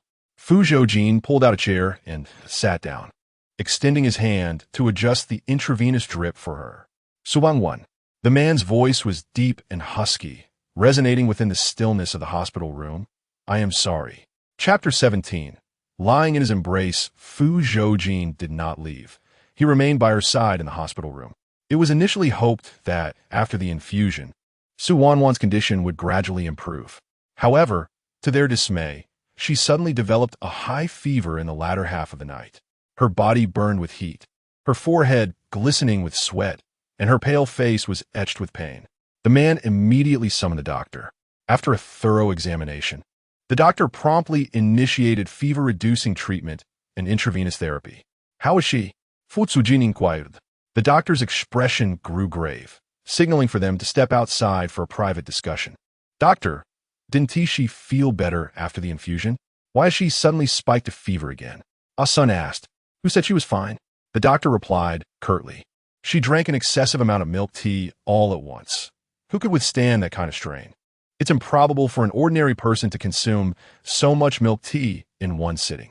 Are you certain she spoke the truth? Was it her own choice to drink it? Ah Sun's expression faltered slightly.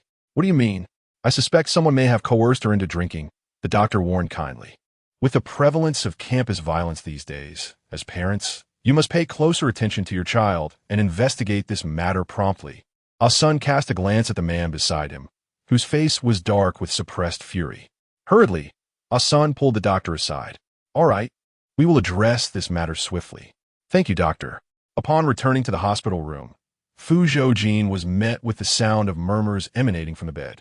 Daddy. Mommy, I miss you so much. The girl curled up, her voice filled with grievance. It hurts. As she curled tighter, the needle in her hand was tugged painfully. Fu Zhoujin rushed forward, gently restraining her body and adjusting her position. Just as he intended to withdraw his hand, the little girl grasped it tightly. It hurts. She clung to his hand, leaning closer to the warmth, her head nuzzling against him as she whispered, Hold me. Daddy. Fu Zhoujin looked down at the small head nuzzling against his thigh, letting out a helpless sigh. He bent down and sat on the edge of the bed, wrapping her in his embrace and tenderly patting her head.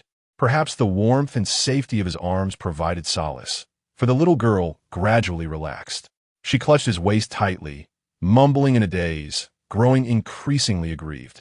Daddy. He bullies me. No sooner had the words left her lips than a tear slipped down her cheek. Fu Zhoujin's body stiffened instinctively as he reached out to catch the tear. Looking down at his hand, he gently rubbed the tear between his fingers, watching as it seeped into his skin and evaporated. For the first time, he realized that someone's tears could be so scalding, burning his skin and penetrating his very being. Fu Zhoujin held her tightly, softly coaxing, Sleep now. When Ah Sun returned with Wanwan's examination report, he found a man leaning against the headboard, half reclined on the hospital bed, eyes closed in a semblance of rest.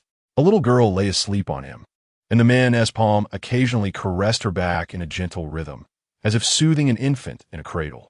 The young girl rested her cheek against his chest, her eyes tightly shut, lost in a peaceful slumber. The scene was imbued with warmth and affection. As Asen halted his steps, he quietly retreated, exiting the ward and gently closing the door behind him. The following day, as dawn barely broke, the sound of footsteps outside startled the man in the hospital bed awake. Fu Zhoujin abruptly opened his eyes, scanning his surroundings with vigilance, only to realize he was in a hospital, with a child nestled in his arms. Lowering his gaze to the little one, he reached out to feel her forehead. The fever had subsided. Carefully, he shifted his body to return her to the bed before climbing out. Upon stepping out of the room, he encountered Asen, who had been waiting outside for quite some time. Upon seeing him, Asen remarked, Brother Jean, last night old Bai took Bai Zishuan away from the hospital. Fu Zhoujin walked towards the smoking area, lighting a cigarette and taking a puff. Asen observed the man's face shrouded in smoke. Brother Jean, what shall we do about Bai Zishuan? Let them handle it. Just like that, old Bai has always wanted to make them pay dearly. What else would you have me do? Fu Zhoujin shot him a glance. She cried, Do you expect me to console her? Asen paused for a moment before realizing that the she referred to Wanwan. Oh right, Brother Jean, the Fu family called last night. He handed Fu Wanwan's phone to him. I suspect they were worried because Miss Su hasn't returned, hence the inquiries. However, he was hesitant to answer. Fu Zhoujin took the phone, entered the password, and indeed found several missed calls, over 10 to be precise. Besides the Fu family, there was also a call from someone named Gu Yao. Just as he was about to put the phone away, it rang again. It was Yun Xian's number. Fu Zhoujin answered, and the voice on the other end was filled with concern. Wanwan, you finally picked up? Were you last night? We didn't see you come home. It's me. Yun Xian paused, taking a moment to confirm the number. Ah Jean, how is Wanwan's phone with you? Where is she? She is in the hospital. When Wanwan awoke, she found numerous faces hovering over her, filled with both worry and anticipation. Wanwan, you're awake? Yun Xian exclaimed with tears of joy. enveloping her in a warm embrace. We were so worried about you. Not only Yin, but also Gu Yao and even Fu Shiai's seemed eager to hold her close. Fortunately, a hand swiftly grasped Fu Shiai's by the collar, preventing him from succeeding. "Uncle, why are you pulling me?" Fu Zhoujin firmly directed him to a nearby chair. "Stay put." "Why?" Fu Shiai's scrutinized the man before him. "Uncle, you must explain what happened last night. How did you end up in the hospital with Su Wanwan? Ask fewer questions." Fu Shizi fell silent. "Fine, then I'll ask Su Wanwan." Just as he was about to rise, two hands pressed down on his shoulders, forcing him back into his seat. Asen smiled. "Young Master Fu, Miss Su has just recovered from serious illness and requires peace and quiet." Fu Zhoujin turned his gaze and locked eyes with her. Fear filled Su Wanwan's eyes as she slowly turned her body, turning her back. "Fu Zhoujin." Yin noticed her unease and inquired, "What is wrong? Are you feeling unwell? Shall I call a doctor?" Su Wanwan grasped her wrist and shook her head. "I'm fine." Yet, Yin remained unconvinced and called the doctor over directly. After the examination, the doctor confirmed that Su Wanwan was recovering well and would be able to be discharged in 2 days. They kept her company throughout the morning until noon, when Fu Shiai's and Gu Yao had to return to school due to classes. After their departure, only Yin remained to look after her. Around midday, Fu Changlin took the opportunity to visit the hospital. Upon seeing that she was no longer in distress, he finally breathed a sigh of relief. "Wanwan, please tell your uncle honestly what exactly happened last night." Fu Changlin, perceptive and astute, immediately discerned that Su Wanwan was being evasive. Looking at the man before her, filled with genuine concern, her nose tinged with emotion as memories of her father from her dreams flooded back. Unfortunately, both her parents were gone. She had lost her support and refuge.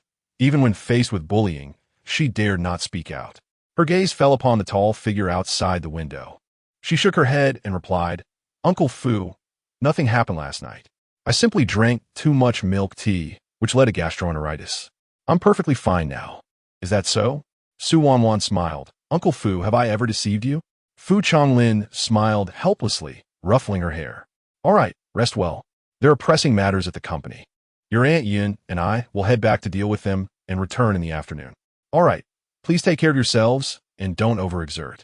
As Fu Changlin exited the ward, he was somewhat surprised to see the man standing at the door. "Ah, Jean, you haven't left yet? It's rare to see you with some free time." "Oh, right.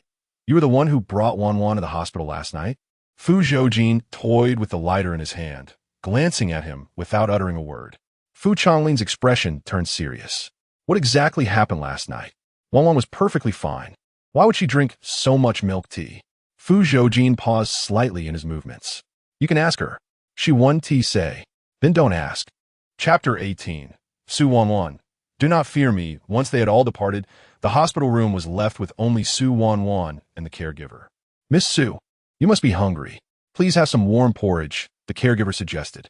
Su Wanwan nodded, poised to drink the porridge when she noticed a figure stirring at the doorway. Her round eyes widened, and she exclaimed, "And he," quickly locked the door. And he, bewildered by the urgency in her voice, hastened to close the door. Suddenly, a hand slapped against the door and was forcefully pushed open by a man.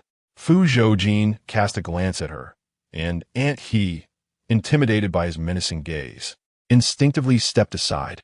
Upon seeing him enter, Su Wanwan slid down, pulling the blanket over her head, cocooning herself tightly. Fu Zhoujin approached the bedside, his voice heavy with authority. "Su Wanwan." She remained motionless, pressing the blanket down even tighter. "Come out and drink the porridge. I am not hungry. Is this how you intend to speak to me?" "Yes." Fu Zhoujin's tone grew more insistent. "Su Wanwan." A jolt of fear ran through her, and she peeked out from under the blanket. "You have 3 seconds to uncover yourself." This rogue was trying to intimidate her again. Su Wanwan bit her lip, reluctantly loosening her grip and slowly revealing herself. She lay back down, her cheeks puffed in indignation, brimming with resentment. Fu Zhoujin lifted the bowl of porridge and offered it to her. "Drink the porridge." Though she was fuming internally, she dared not express it, extending her hand begrudgingly to accept it, turning away to drink by herself. "Turn back." Wanwan swiftly complied, her heart seething at the thought of being treated like a dog for merely speaking to him. As she fumed, her stomach unexpectedly growled, catching her off guard. She clutched her belly, silently confronting him. The man inhaled deeply, pulled up a chair, and took the bowl from her hands, scooping a spoonful. Wanwan assumed he intended to drink from her bowl and timidly protested. "That's my porridge." "I know. You are stealing." Before she could finish her sentence, a spoonful of porridge was brought to her lips. Stunned, she momentarily froze, surprised by his actions. "Drink." At last, the command jolted Wanwan back to reality, and she realized what was unfolding. This rascal was feeding her? Her gaze fell upon the bowl, hesitation evident in her eyes. "Rest assured, I have not poisoned it. There will not be a next time." Wanwan was taken aback, meeting his gaze. His expression was calm, his deep blue eyes fixed on her, unexpectedly softened. Unlike his usual cold and aggressively penetrating stare, there was a gentleness now that made him less intimidating. For the first time, she witnessed such an expression on his face. A sudden realization dawned upon her. This was the true Fu Zhoujin, a side of him that many, even Fu Shiais, had never truly comprehended. I do not understand your meaning." Was he referring to what had transpired the previous night? Yet, that was undoubtedly his intention. If it weren't for his orders, his subordinates would not have acted as they did. If one does not understand, then so be it. Wanwan glared at him with indignation, leaning forward to bite down hard on the ceramic spoon, bringing the porridge to her mouth. Fu Zhoujin said nothing, continuing to feed her spoonful after spoonful. Soon, the bowl of porridge was nearly empty. After satisfying her hunger and thirst, Wanwan hugged her knees and, in a swift motion, burrowed herself under the blanket, creating a small mound of softness. Fu Zhoujin, with an air of helplessness, called out to her, "Wanwan." She trembled all over, covering her head with her hands, biting her lower lip in silence. Remembering the milk tea she had consumed the previous night, she felt a visceral fear at the sound of his voice, especially when he called her name with an undertone of threat. Observing the blanket quivering, Fu Zhoujin softened his tone. "Come out, let us talk." Wanwan demand most genitis. "Did you hear me?" he pressed. With her lower lip still clenched, she reluctantly emerged from beneath the covers. "What do you want to say? You must not frighten me." She looked at him with a face full of grievance. Fu Zhoujin sighed softly. "I am sorry." Wanwan froze, her eyes shimmering with surprise. Was he apologizing to her? Realizing this, her nose tingled and tears streamed down her cheeks like pearls from a broken string. Fu Zhoujin was taken aback, about to speak, when she suddenly burst into tears. "But my stomach, it really hurts," she sobbed, tilting her head back, her cries echoing, her face soaked with tears. "I drank 15 cups of milk tea last night. I went to the bathroom 10 times. She lamented, counting his transgressions through her sobs. "I said I couldn't drink anymore, but they kept forcing me. I drank from day until night, until I was sick, until my stomach felt like it would explode. And yet no one helped me. Oh, most importantly, she had genuinely felt that Fu Zhoujin wanted to harm her. The fear of death had seeped into her limbs like poison, spreading throughout her being, rather than mere grievance. It was a haunting dread. Last night, she truly believed she was doomed. Fu Zhoujin had not anticipated her tears would flow so fiercely, leaving him momentarily at a loss. He grabbed a few tissues, intending to wipe her tears, but she swatted his hand away. The man gazed deeply at her wronged face before gently placing his hand on the back of her head, pulling her into his embrace. Wanwan cried even more pitifully, tears streaming down, quickly soaking his clothes. "All right, stop crying," he murmured. Wanwan paused, her sobs subsiding as she looked up at him with a pitiful expression. You won't even let me cry." With that, she buried her head heavily into his chest, crying even louder. As she wept, she rubbed her face against him, transferring her runny nose onto his shirt. The entire action was fluid and unhesitant. Chapter 19, Wanwan. "I do not wish to spare you." Either Fu Zhoujin lowered his gaze to find 2 small hands tightly clutching his shirt, while a round little head incessantly rubbed against his chest, igniting an insatiable itch within him.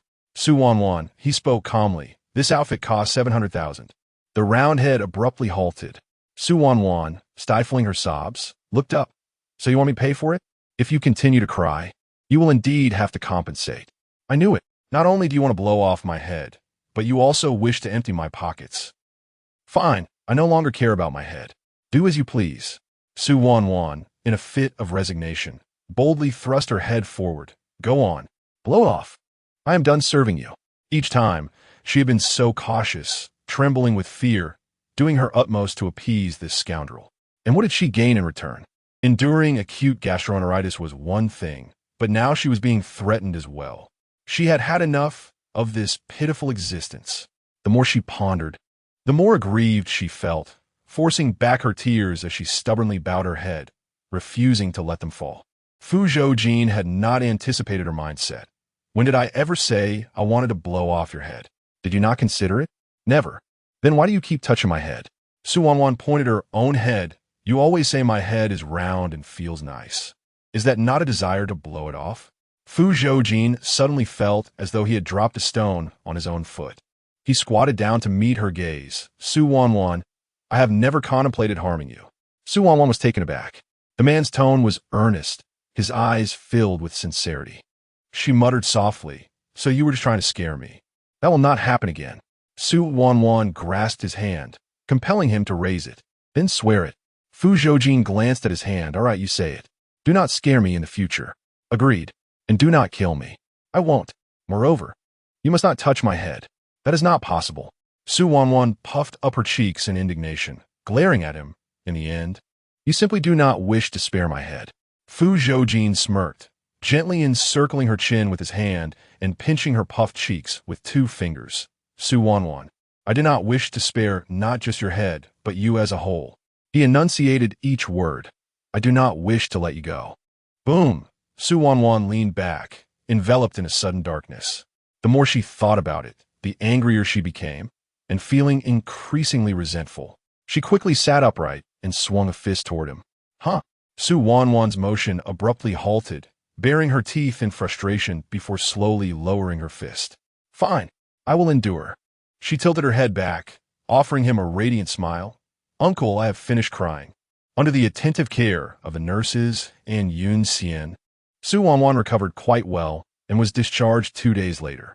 On the day of her discharge, Yun Xian and Fu Changlin were occupied with urgent matters and could not come, so they instructed Fu Zhoujin to pick her up instead. Upon seeing the man standing at the entrance, Fu Zhoujin expressed his surprise. Uncle, what are you doing standing here? Playing the doorman? Fu Zhoujin cast him a glance and inquired, Are you all going out to dine later? Indeed, why? I shall treat. Fu Xiai's eyes sparkled with excitement. Goodness, uncle. I never imagined I would live to see the day you would treat. He proceeded to persuade Su Wanwan to join. Huh? Fu Zhoujin looked at him. Do you not comprehend? No, it's just that we were already planning to eat, and Su Wanwan has agreed. She will backtrack. Upon entering the hospital room, Fu Xiai's mentioned the matter to Su Wanwan, only to be met with her immediate refusal. Why? Su Wanwan, did you not agree this morning to have lunch together? I have changed my mind. Why? My gastroenteritis has yet to improve. I do not wish to eat. Gu Yao interjected. Wanwan, you ought to eat even with gastroenteritis. Su Wanwan. Just as Su Wanwan was about to acquiesce, Fu Zhoujin received a phone call. Perhaps it was urgent, for he simply remarked, I have something to attend to. You all enjoy your meal before departing. Once Fu Zhoujin left, Su Wanwan's spirit soared, and she nearly leaped up, exclaiming, Yao Yao, Fu Xiai's, let us go eat. Fu Xiai's, bewildered, replied, Su Wanwan, did you not just say you did not wish to eat? Did I? 5 minutes ago you did. Oh, that was merely your imagination. Fu Xiai's chose a rather pleasant restaurant, generously ordering an array of dishes. Gu Yao teased. Oh dear, Master Fu is quite generous, ordering so much right away. Fu Xiai's chuckled. Do not worry, today is not my treat. What? Then who is treating? My uncle. Your uncle? Did he not leave for something? No, he will arrive shortly. As soon as Fu Xiai's uttered those words, Su Wanwan witnessed the man who had originally left, now entering with polished shoes, striding gracefully. Su Wanwan's eyes widened in surprise as she abruptly stood. Fu Zhoujin gently pressed her back in her seat and ruffled her hair. There is no need to be so elated upon seeing your uncle. Ecstatic indeed. Fu Xiai's eagerly pulled the chair beside him. inviting Fu Zhoujin to sit. Fu Zhoujin glanced at the chair before choosing to sit next to Su Wanwan. Fu Shiai's dissatisfied, remarked, "Uncle, why sit there? Is my chair unfit?" Fu Shiai's huffed, plopping down. "Uncle, did you truly have something to attend to?" "No." Fu Shiai's was taken aback. "You deceived us." Fu Zhoujin cast a glance at them, his gaze finally landing on the girl whose face was nearly buried in her bowl. "Yes, I did deceive you." Su Wanwan abruptly lifted her head, glaring at him. Fu Zhoujin rested his arm on the back of her chair, a playful smile in his eyes. "Does little Wanwan have something to say?" Recalling the previous incident with the milk tea, Su Wanwan found the words caught in her throat. Cradling her bowl with both hands, her round eyes stole a glance at his arm, and she smiled shyly. "Uncle, I have nothing to say to you." "Very well, then let us dine." For individuals dine together. During the meal, Fu Zhoujin occasionally used the communal chopsticks to place several dishes into her bowl, executing the action with such ease and familiarity that there was not a trace of awkwardness or discomfort. After several instances, Fu Shiai's, seated across from him, finally sensed something amiss. "Uncle, you are biased. You serve dishes to Su Wanwan, but why not to me? Be silent." With a look of suspicion, Fu Shiai's pressed on. "Uncle, is it possible that Su Wanwan's hospitalization was your doing?" Su Wanwan nodded fervently in agreement. "It was him. It is indeed him. Your uncle." Fu Zhoujin, expecting Fu Zhoujin to appear flustered. She was taken aback by his calm demeanor as he picked up a piece of braised pork and placed it into Fu Shiai's bowl. Smiling, "Have some more." Fu Shiai's gazed at the braised pork with astonished delight. "Uncle, this is the first time you've served me food. Is it truly from your hand?" With tears of gratitude, Fu Shiai's consumed the piece of braised pork, affirming, "It is confirmed, Uncle, you are the finest person in this world." Fu Zhoujin smiled with satisfaction and proceeded to serve him several more dishes. "My dear nephew, eat well." Su Wanwan. Chapter 20. The heartthrob of Brother Jean. After finishing their meal, Su Wanwan seized Gu Yao and made a swift exit. "Su Wanwan." A deep voice resonated from behind her. Su Wanwan halted in her tracks. Fu Zhoujin approached, standing tall, his gaze fixed upon Gu Yao. Gu Yao trembled, stammering, "Wanwan, I'll wait for you at the door." With that, she fled in haste. "Hey Yao." Su Wanwan reached out, but a towering figure loomed over her. Startled, Su Wanwan slowly raised her head. For the first time, she realized just how imposing Fu Zhoujin was. The sunlight streamed through the floor-to-ceiling windows, elongating his shadow and effortlessly enveloping her petite frame. Standing before him, Su Wanwan felt like a diminutive chick, barely reaching his chest. "Su Wanwan," he called again. A shiver ran through her, and she gazed at him in astonishment. Though Fu Zhoujin frequently addressed her by her full name, never had he done so with such an inexplicable tenderness. It was as though a gentle breeze had whispered in her ear, stirring ripples in her heart. Ignoring the flutter in her chest, Su Wanwan, with an air of defiance, inquired, "What do you want?" "I have a favor to ask you, Humph. Aren't you all-powerful? It seems you too have your moments of need." "All right," Su Wanwan said, raising her hands to cover her ears, her eyes curving with mischief. "Go ahead, uncle." Fu Zhoujin cast her a languid glance. "When will you let me out?" After her emotional outburst in the hospital, she had promptly blocked him on WeChat. For every day she spent in the hospital, he had been neglected for the same duration. The chill between them remained unbroken. "Just wait." She slightly lowered her hands, her expression serious as she consoled him. "That's just how life imprisonment is. I can't help it." She quickly resumed, covering her ears. Fu Zhoujin chuckled in amusement. "All right then, what must I do to reduce my sentence?" "No need." Her eyes sparkled with affirmation. "Uncle, just be yourself. But I want to reduce my sentence, then I can only wish you success." With that, Fu Zhoujin bent down, his large hands enveloping hers, lifting her delicate face. "What is the first step to reducing my sentence?" Seeing his earnestness, Su Wanwan's mind raced, and she nodded. "All right. I'll tell you. Speak. First, let go." Fu Zhoujin released her. "Step back." Fu Zhoujin squinted, planning to escape. Su Wanwan's heart skipped a beat. How'd he know? Did he install surveillance in her heart? Feigning calmness, she replied, "No." Fu Zhoujin spread his arms and stepped back, a wicked smile gracing his lips. "Continue." Su Wanwan tightened her grip on her bag, meeting his gaze with a grin, Indeed, I do want to run. With that, she bolted away as if her life depended on it. In the blink of an eye, her figure vanished completely from sight. Fu Zhoujin. I initially believed that Fu Zhoujin would pursue me, but upon returning to the school gate, when I inquired about him, Fu Xiai stated that he had flown to Southeast Asia for business. Su Wanwan was taken aback. So soon? Of course, Fu Xiai's appeared utterly convinced, expressing his grave suspicion that his uncle had deliberately set aside time to dine with him. Gu Yao attempted to remind Fu Xiai's, have you considered that this might simply be your own overthinking? Impossible. During our meal, he frequently served me food. If he weren't intentionally accompanying me, why would he consistently do so? Gu Yao glanced at Su Wanwan. Perhaps he merely seeks to maintain appearances. Whose ears is he shielding? In a casino in Myanmar. The third-floor room was enveloped in smoke. The sound of shuffling cards intermingled with suggestive murmurs, creating a cacophony of indulgence. A long-haired man embraced a provocatively dressed bunny girl with one arm, while the other held a cigarette, taking a drag. Master Fu, you seem rather disinterested today. Are you dissatisfied with this gaming table? He inquired, squeezing the girl's soft waist with a lascivious gaze. Several alluring bunny girls had arrived the previous night, untouched and waiting to be presented to Master Fu. As he spoke, he summoned the casino manager to bring the girls in.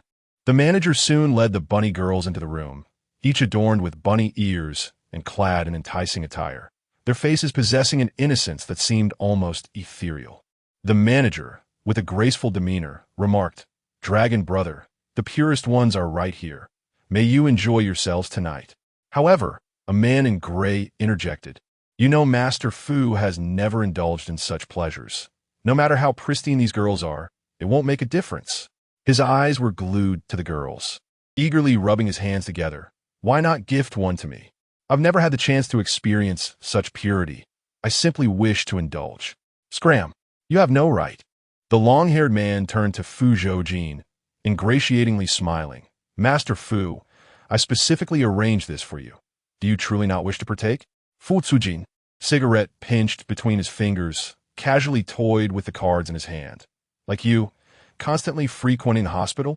The long-haired man stammered. "That's not. Just 2 kidneys." Fu Zhoujin tossed his cards aside. "Dragon brother, take it easy. Moreover, I came here to discuss business, not to entertain women." The long-haired man, exasperated, retorted, "Master Fu, it's just a woman. Is it really that significant?"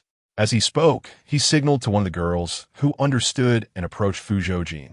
Her soft, supple hand glided onto his shoulder. "Master Fu, we need not confine ourselves to this." He replied sternly, "Leave." It appeared that Master Fu had someone on his mind. Otherwise, why would he maintain such chastity? The woman's fingers began to creep up his chest, suggesting, "Why don't we discuss the person you admire?" Fu Zhoujin's gaze sharpened, and at that moment, Asen immediately understood, swiftly pulling her away from Fu Zhoujin. The woman believed her chances were lost. Yet unexpectedly, a man turned his gaze towards her, his cold, penetrating look settling upon her, followed by a smile. "Very well. This is precisely what I desire." Along, filled with elation, promptly summoned someone to escort the lady to a room. Fu Zhoujin rose to leave, and Along waved his hand behind him, saying, "Wishing you a delightful evening, Second Master Fu." Once the man departed, a figure clad in gray questioned, "Brother Long, isn't Fu Zhoujin indifferent to feminine allure? Could this be a ruse?"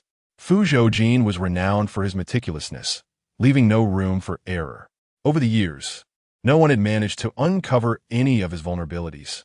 If tonight resulted in him succumbing to temptation, it would indeed represent a significant breakthrough. Once a person begins to yield to desire, it becomes their new weakness. As Fu Zhoujin approached the door to the room, reaching for the handle, Asen swiftly intervened, pressing his hand against him. "Brother Jin, this course of action will only infuriate Miss Su further." Fu Zhoujin furrowed his brow and glared at him. "It is merely a game. You are simply playing a game with Miss Su." Fu Zhoujin's expression darkened. "Leave." With that, he pushed the door open and entered. Upon entering, they found the woman nearly disrobed. "Second Master Fu, she began, only to be abruptly silenced by darkness before her eyes. She pulled down her clothing and pouted. Second Master Fu, why treat me so harshly? Put it on. What? The man's countenance was terrifying. The woman, sensing the urgency, hastily donned her attire. Fu Zhoujin settled onto the sofa, tossing a stack of Myanmar currency before her. Hush money. The woman, quick-witted, grasped the implication of his intent. She smiled as she picked up the money from the floor. Second Master Fu, what are your instructions? Please do tell. Fu Zhoujin scrutinized her. Still pursuing your studies? Indeed, I just began my freshman year. As she spoke, she swayed her waist, asking, am I not pure? Keep that up, and you might just break your waist. The woman, frightened, quickly regained her composure. Please continue. What do you desire? What do I desire? She pondered, thinking of luxury brands. Wealth and beautiful clothing. A typical girl. Am I not a typical girl? A glance from him silenced her instantly. She dared to steal a glance at the man. Could it be that Second Master Fu has angered the woman he cherishes? Is he now seeking ways to appease her? Osen promptu eptroichet, brotevin. Have her subdued. Wait. I have a plan. A-sun, catching Fu Zhoujin's eye, retreated. Speak. Second Master Fu, it's quite simple. Consider what the young lady enjoys most, what she values. You can procure it all for her. For instance, flowers, luxury cars, or exquisite jewelry. Anything extravagant can be arranged. The man fell silent for a moment, then tossed her another stack of Myanmar currency. Do you understand how to speak to Brother Long? I do indeed. The woman gathered the money, her smile radiant. Thank you. Second Master Fu. Fu Zhoujin has been on a business trip for 3 days. According to Fu Shiai's, it is estimated that he will be away for another week before returning. Upon hearing this, Su Wanwan felt increasingly delighted, her appetite soaring as she finished 2 extra bowls of rice. This evening, after completing her part-time job, Su Wanwan had just left Yinshin kindergarten when she heard someone calling her name. Su Wanwan paused in her steps and turned to face the person approaching her. Chapter 21. Su Wanwan. Fu Zhoujin Likes You by Zishuan, adorned with a mask and clad in a long coat, enveloped himself thoroughly. Su Wanwan furrowed her brows, inquiring, What brings you here? I came to find you. Is there something you need? I am here to express my gratitude, he replied earnestly. Thank you for saving me last time. Su Wanwan's gaze fell upon his exposed arm, where a small section revealed alarming rashes. Bai Zishuan was allergic to milk tea, and after Fu Zhoujin's torment, compelling him to consume an excessive amount, he had narrowly escaped with his life. Noticing her stare, Bai Zishuan pulled up his sleeve, revealing the seriousness of his condition. To be honest, I nearly didn't make it this time due to the allergy. Su Wanwan was taken aback by the severity of the rashes on his arm, which were densely packed, some areas even oozing blood. It appeared quite grave and terrifying. She suppressed her astonishment and coldly remarked, I did not save you. You need not misconstrue my intentions. Her motive for saving him was purely self-preservation. She feared the repercussions stemming from his predicament. I understand, but regardless, I owe my life to you. Without you, Fu Zhoujin would have surely killed me. Fu Zhoujin was a ruthless individual, his hands stained with blood, viewing human life as mere insects, easily extinguished at his whim. Listen, Bai Zishuan, Su Wanwan cautioned. Fu Zhoujin is not someone you can provoke. Bai Zishuan scoffed. I did not provoke him. He is the one who antagonized me. Bai Zishuan, do you think I am foolish? If it were not for your father, Fu Zhoujin would not have targeted you. Do you truly believe in him? Not in him, but certainly not in you, Su Wanwan challenged, locking her gaze with his. I have one question for you. Go ahead. Were you intentionally trying to get close to me from the very beginning? Bai Zishuan squinted, a cold smile spreading across his face. I knew there was nothing I could hide from you. Is it true? Indeed. He advanced toward her from the moment you entered Nanan Art Academy. I had my eyes on you. Why? Because you're Su Mingsong's daughter. What? You possess a chip that I desire. Su Wanwan was taken aback. Even you are searching for this item? Wait, she pondered. He is merely an ordinary university student. How could he possibly need such a thing? Unless he is backed by someone else. And that someone is indeed the one in search of the chip. Precisely. Su Wanwan, do you not realize? In their eyes, you are a coveted prize. Bai Zishuan's smile grew increasingly frigid. Were it not for the Fu family and Fu Zhoujin, you would have been dead long ago. Su Wanwan suddenly felt a chill run down her spine, realizing the hidden dangers lurking beneath her seemingly calm exterior. So, the drugging incident in my drink was all for this? Of course. He tugged at the corner of his mouth, remarking, "You could even detect the drugged water I administered." Su Wanwan, I underestimated you. Given that her mother was a pharmacist, how could she possibly be oblivious? Who exactly is the mastermind behind you? Such matters are not for me to disclose, he replied with a faint smile. Despite the torment I endured at the hands of Fu Zhoujin last time, I did glean some intriguing insights. Would you care to hear them? Su Wanwan furrowed her brows slightly.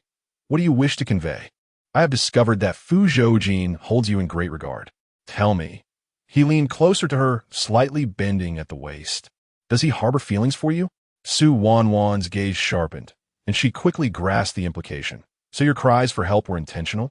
He knew that only she could save him in that moment. But how did he ascertain that she would indeed come to his aid? Was it merely based on his belief that Fu Zhoujin liked her? Indeed, Su Wanwan, you possess a kind heart, yet at times, such kindness may be your undoing. For instance, I am fully aware that you drugged me, yet I remain calm in your presence, do I not? He smiled wryly. Thank you for your benevolence, Su Wanwan, for it has allowed me to escape a perilous fate. Is that so? Su Wanwan scoffed. By Zishuan, you may not truly understand me. I can save you, yet I can just as easily send you to prison. No sooner had the words left her lips than a distant siren wailed.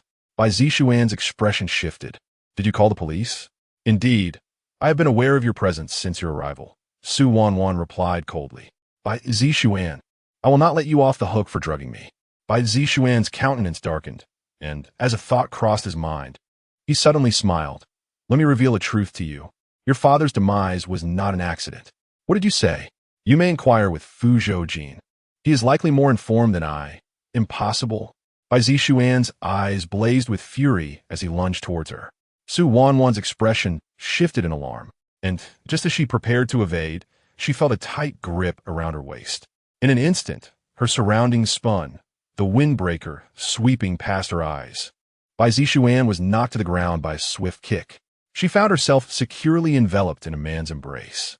As she regained her composure and looked up, it was Fu Zhoujin. Chapter 22. Su Wanwan. I am consoling you as he prepared to strike Bai Zishuan once more. Su Wanwan swiftly wrapped her arms around his waist. Uncle, are you attempting to protect him again? No, the police are on their way. If you hit him now, it will only implicate you. A flicker of surprise crossed Fu Zhoujin's eyes as he chuckled softly. But my hands are quite itchy. What do you suggest? Well, if your hands are itchy, just scratch them, she replied, promptly relinquishing her grip. Fine, go ahead and hit him, but do it quickly before the police arrive. It would be best to avoid any visible injuries. Otherwise, it could lead to complications with the police. Bai Zishuan roared, Su Wanwan. Su Wanwan covered her ears with both hands, glancing at the approaching police car, urging, Uncle, hurry up and hit him. We're running out of time. The man complied obediently, delivering a punch to Bai Zishuan. Fu Zhoujin lived up to her expectations, finally knocking Bai Zishuan to the ground just a second before the police arrived. Su Wanwan counted a total of 12 punches. Quite impressive. In the end, Bai Zishuan was taken away by the police, and Su Wanwan followed to the station to provide her statement. After completing her report and exiting the police station, she spotted the man leaning against the car. Clad in a long black trench coat, the Cuban-collared shirt beneath was slightly unbuttoned, revealing his elegant neck.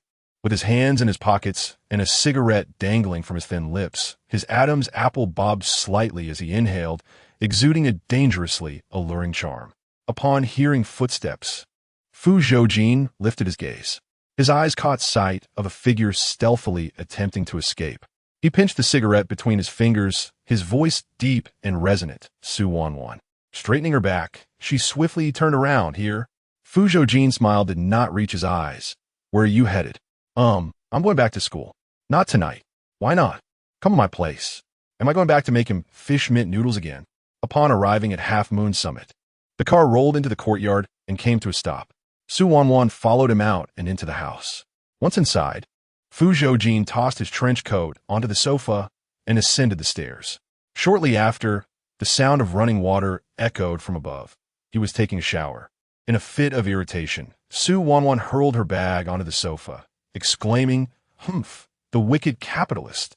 With that, she rolled up her sleeves and entered the kitchen, skillfully retrieving noodles, fish mint, and eggs from the refrigerator.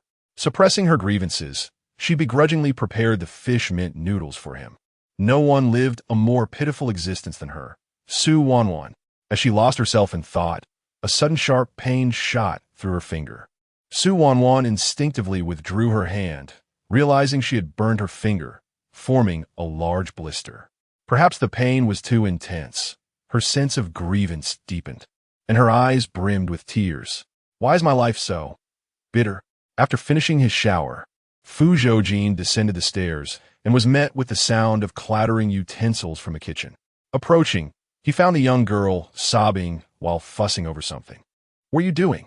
Startled, Wanwan nearly dropped the spatula in her hand. "How does he walk so quietly?"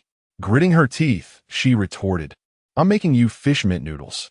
Suddenly, what is the purpose of this? Wanwan was taken aback. "I came here to prepare you the fish mint noodles. Didn't I? Who said that?" "You did." Oh, he had indeed said before that every time he returned. She was to come to Yunding for half a month to prepare fish mint noodles for him.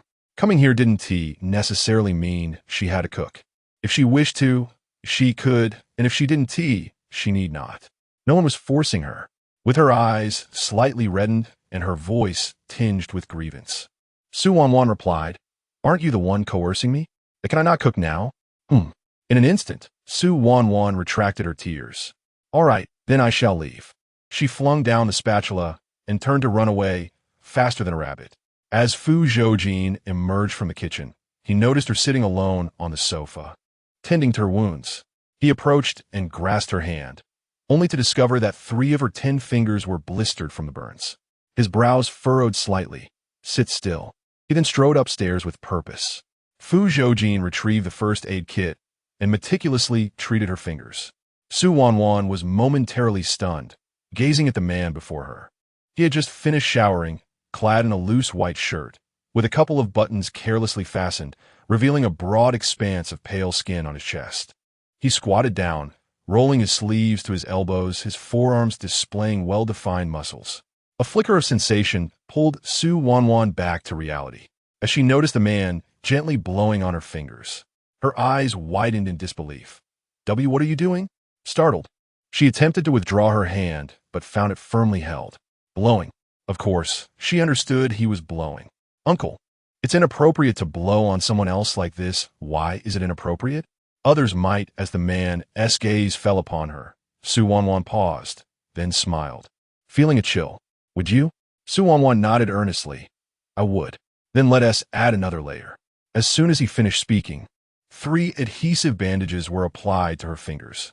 Wanwan sensed that he was doing this intentionally.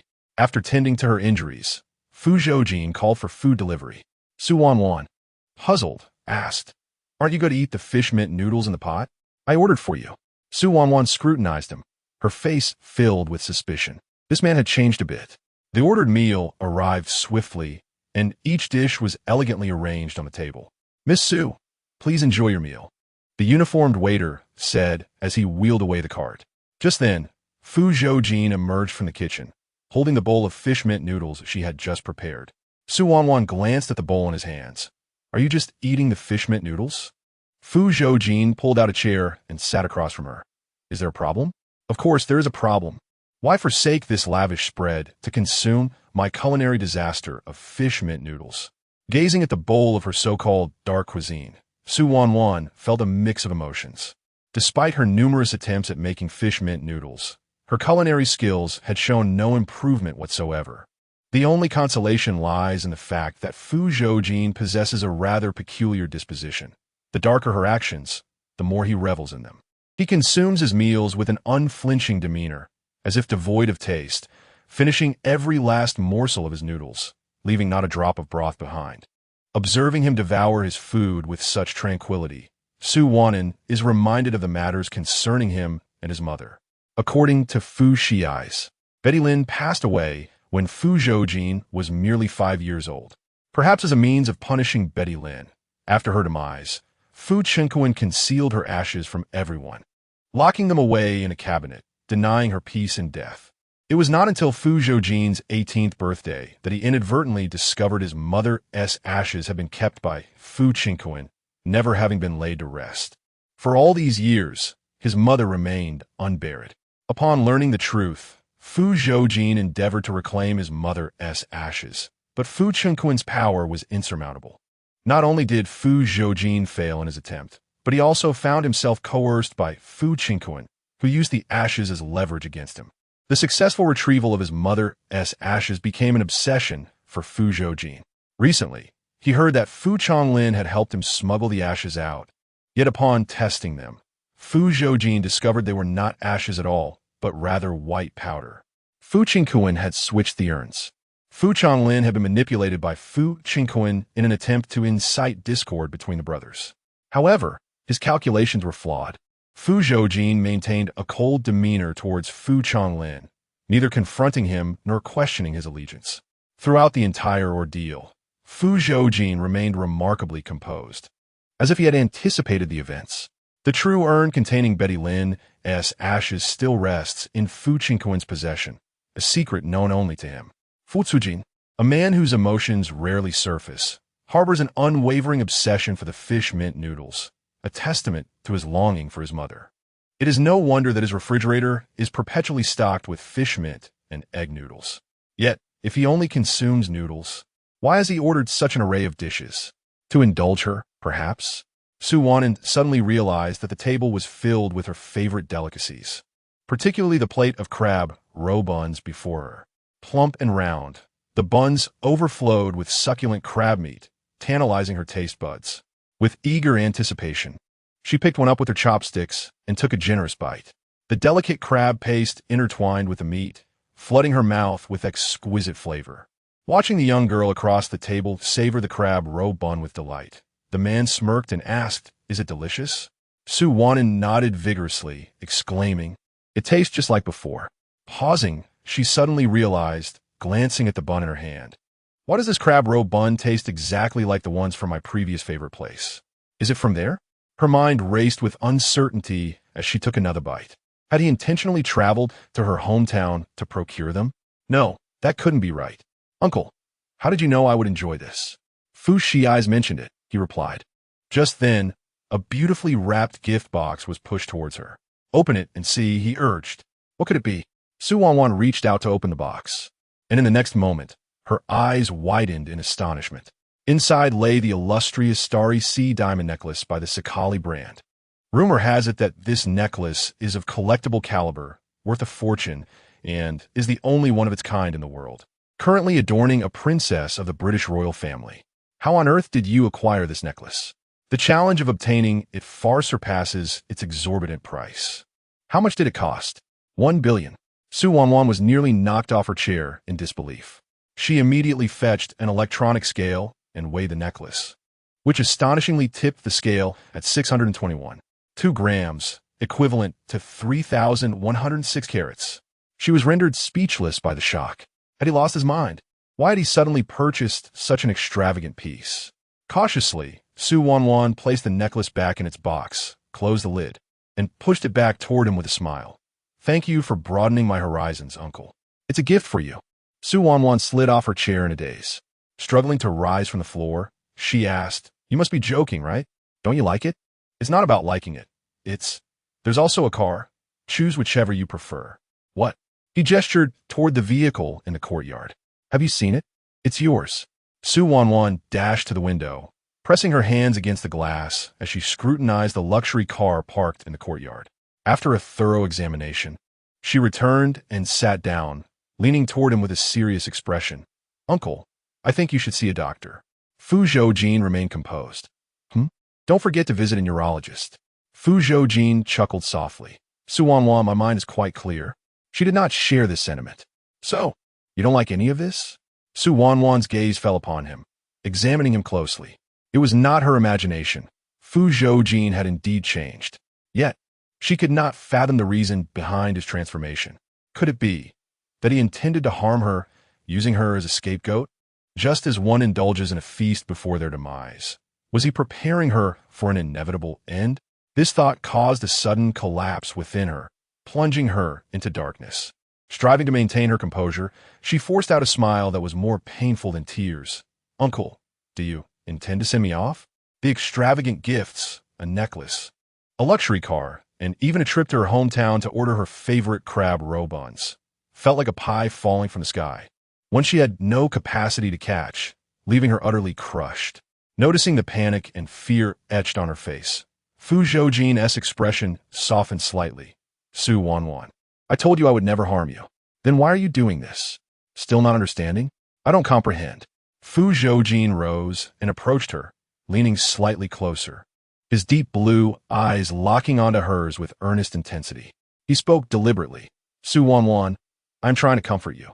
Chapter 23. Breathlessly, he exhaled upon her sensitive neck, leaving Su Wanwan momentarily stunned, tears welling at the corners of her eyes, suspended in a state of indecision. "What? Regarding the milk tea incident, I extend my sincerest apologies," the man said, his fingertip gently brushing away her tear with an air of tenderness. His deep, sultry voice resonated like a melodious note, softly caressing her ears. "I'm truly sorry for your suffering. You've already mentioned it," she stammered. "I know. I'm striving to lessen the burden." The man's demeanor grew serious, his earnest tone evoking a profound emotional response. "Please, do not remain angry." Su Wanwan averted her gaze, lowering her head. "I'm not angry, not convinced, unless you accept the necklace and the car." Suddenly, Su Wanwan sprang to her feet, hands on her hips, adopting the posture of a stern parent reprimanding a wayward child. "Uncle, are you aware that your actions are quite extravagant?" "I am not in need of money," she retorted, momentarily taken aback. "Is having wealth such a remarkable feat? Young people your age don't all indulge in such things, do they?" "Who said that?" "They did." Su Wanwan narrowed her eyes. "Who are they?" "A passerby." Seeing her ire escalate, Fu Zhoujin's expression tightened.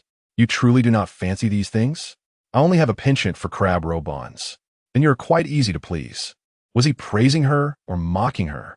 "No reward without effort. The necklace and car are far too extravagant for me to accept." Fu Zhoujin settled onto the sofa, crossing his legs. "Very well, whenever you wish for them, just let me know." Was this man incapable of understanding, or was he being deliberately obtuse? "I lack a driver's license. I will accompany you to take the test another day. The necklace is too heavy. I fear it might strangle me." "Then consider it a toy." Su Wanwan marched up to him, hands on her hips, leaning closer and enunciating each word deliberately. "I will not wear a necklace." "All right, I shall assist you." Su Wanwan felt a sudden tightening at her wrist, and in the next instant, he had drawn her into his embrace, settling her upon his lap. He took the necklace, unfastening the clasp, leaning in slightly. The coolness of his fingers grazed her cheek, a faint sweetness reminiscent of mint slicing through the air, continuously wafting in her nostrils. Su Wanwan felt herself enveloped in this unique aura, gradually losing her sense of reality. It was only when the icy touch of the diamond against her skin jolted her back to awareness that she realized the intimate nature of their actions.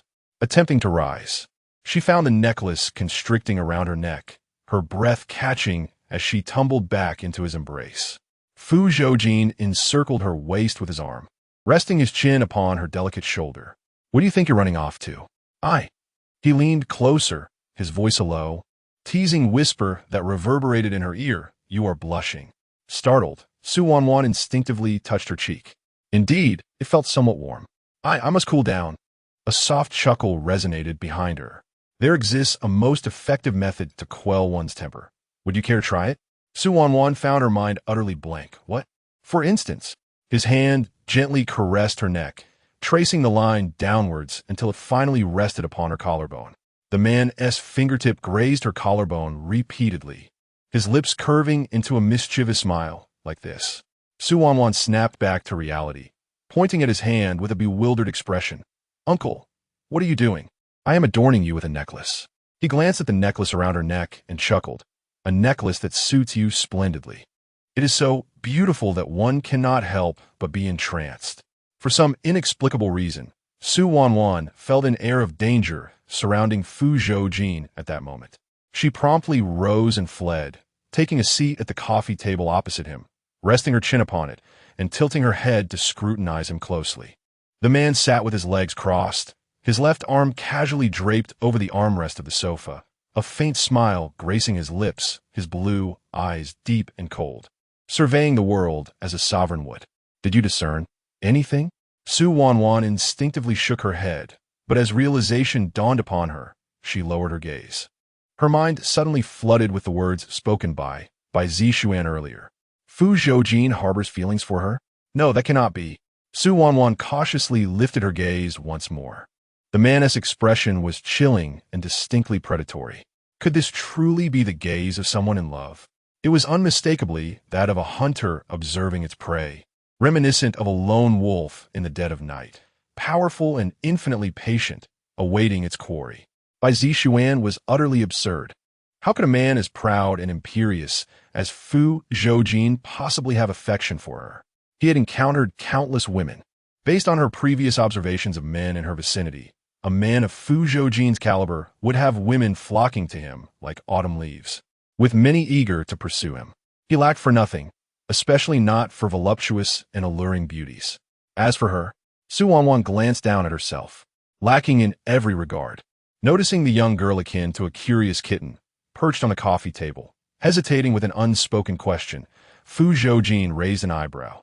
Do you have something to say? You. Wanwan endeavored to dispel the unwelcome thoughts swirling in her mind and swiftly redirected the topic. The words spoken by Zhoujin earlier, were they true? Which one? My father's death was no accident. Was it? Chapter 24. Staying here tonight, Fu Zhoujin's expression hardened. Do you believe in Zhoujin's words? I do not, she replied with unwavering certainty, because you do not genuinely harbor hatred for Uncle Fu. Fu Zhoujin scrutinized the girl before him. Her hands were tightly clasped, and her beautiful deer-like eyes were fixed on him, attempting to discern any hint from his expression. Despite her palpable anxiety, she maintained a facade of calmness while analyzing the intricate dynamics of their situation. She was astute and meticulous, skilled at reading people's hearts. His gaze softened, a smile gracing his lips. How can you be so sure that I do not despise Fu Chonglin? The last time, your mother. Wanwan paused, noticing his impassive demeanor, and continued, regarding the urn, you did not question Uncle Fu's stance. My father and Uncle Fu are the best of friends. If you do not harbor resentment towards Uncle Fu, who has the most conflicting interests with you, then there is even less reason for you to resent my father. An outsider. Are you so certain? Fu Zhoujin chuckled. Do not forget, I was once ruthless in seizing your father's business, but you never truly harmed them. Zhoujin's statement was ambiguous. Upon reflection, many of the logical deductions did not hold. Perhaps he had uttered those words merely to implicate her father's death on Fu Zhoujin, sowing discord between them. Furthermore, Wanwan pursed her lips. If I am not mistaken, the woman my father once saved was your mother, correct? Initially, Wanwan could clearly sense Fu Zhoujin's lingering resentment towards the Fu family and her father. However, as they spent time together, particularly after she prepared fish mint noodles for him for the first time, she observed a shift in his attitude towards them. Fu Zhoujin's deep gaze narrowed as he silently regarded the girl before him.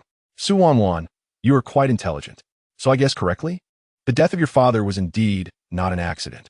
Wanwan's eyes widened in shock. So my father is not dead? I cannot assure you.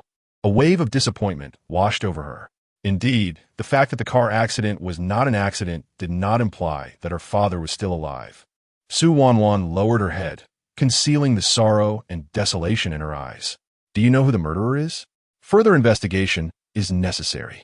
Upon learning of Su Mingsung's car accident, Fu Zhoujin had reviewed the photographs from a scene. With a single glance, he concluded that it was not an accidental incident. However, to his surprise, the police did not provide substantial results, ultimately classifying it as a traffic accident. Wanwan remained silent, her head bowed for an indeterminate time. Eventually, she slowly stood and smiled at him. Uncle, thank you for telling me this. Fu Zhoujin's eyes slightly narrowed. What do you intend to do? I want to investigate thoroughly. Absolutely not. Wanwan was taken aback. Why? There is no reason. I said you cannot go. So you must not. Fu Zhoujin, that is my father. The atmosphere suddenly turned cold, and in the quiet hall, Only her rapid breaths, fueled by agitation, were distinctly audible. Fu Zhoujin fixed his gaze on her face. "What did you call me? Did you not hear?" Wanwan rushed in front of him, hands on her hips, glaring fiercely. "Fu Zhoujin, I'm calling you Fu Zhoujin. Did you hear that? You're getting a bit too familiar, aren't you? You're not my little uncle. So stop pretending to be the elder in front of me. Whether you are Fu Zhoujin or the old Wang next door, anyone who provokes me will face my wrath." Fu Zhoujin let out a cold laugh. "Wanwan, you are quite bold. Previously, I was unaware that my father's death was not an accident. Now that I know, I will never retreat." Her face was set with determination. "No matter how difficult it is, I will uncover the truth and seek justice for my parents." "And then what? Hand it over to your esteemed police?" He scoffed. "If they could handle it, would we still be in this predicament?" Seeing her eyes redden, Fu Zhoujin softened his tone. "Wanwan, have you considered that this matter could be perilous? But I cannot sit idly by. That cannot be. This is my own affair. It has nothing to do with you." With that, she stood up, grabbed her bag, and walked away. "Where are you going?" "Home," she replied defiantly. "Stay here tonight." Wanwan turned, astonished. "I have other places to stay. Why would I spend the night here? It's dark already. It's unsafe for you to go back now." She clutched her bag tighter, muttering, "Staying with you is even less safe." "I'm furious. What kind of safety is that?" The man furrowed his brows. "Is that how you perceive me?" Wanwan glanced at him dismissively. "You should reflect on yourself, little uncle." With that, she left. Fu Zhoujin was concerned for her, but she refused his offer to escort her, so he followed her out of the half-moon cloud peak, only feeling relieved once she safely boarded her vehicle. Early the next morning, as Wanwan entered the classroom, Guyao pulled her to a seat, demanding, "Tell me, where did you go last night? Why did you return to the dorm so late?" "I was with a rogue." "A rogue? You mean Fu Zhoujin, the little uncle of Fu Shiai's?" Wanwan turned in surprise. "How do you know?" "Hee, I've been observing quietly." Guyao grinned suggestively. "Wanwan, you must tell me honestly. Is there something going on between you and Fu Zhoujin?" "Something going on?" I snorted coldly. "Indeed, he provoked me. How long has it been since you were discharged from the hospital? And you still haven't calmed down. It's a new issue. Hey, did you all hear? I heard that our ballet class later will have Senior Nan Jia assisting Teacher Chin with the lesson."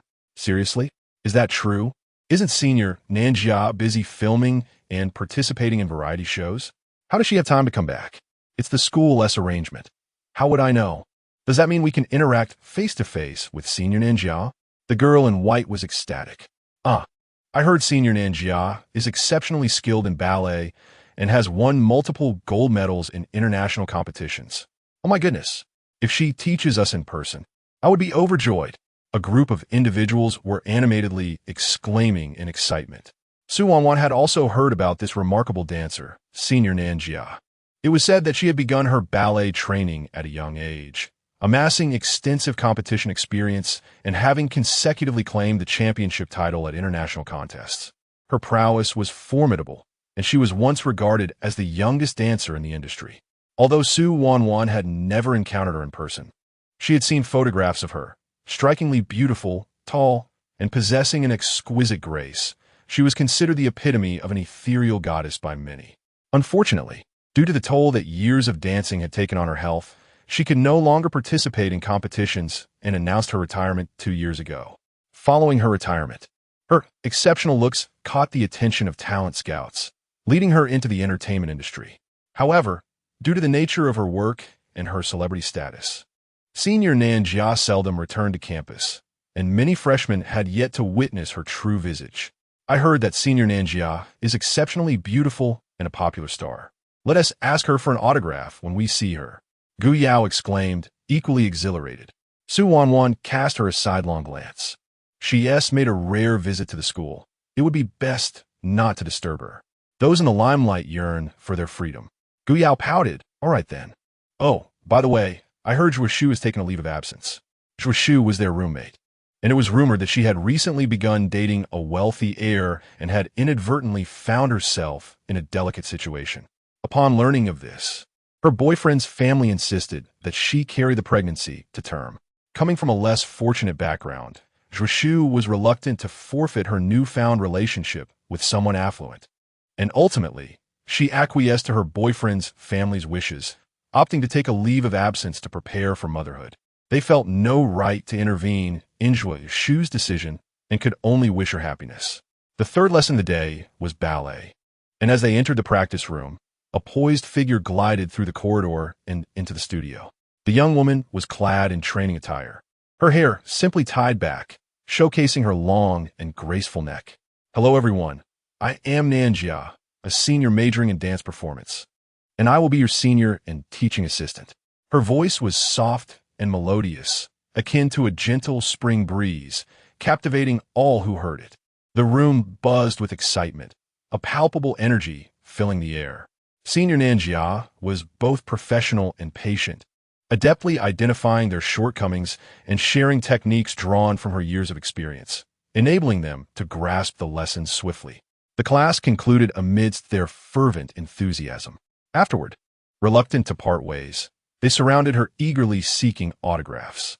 Senior Nanjia exhibited remarkable kindness, accommodating their requests as long as they were reasonable, while Su Wanwan showed little interest in autographs.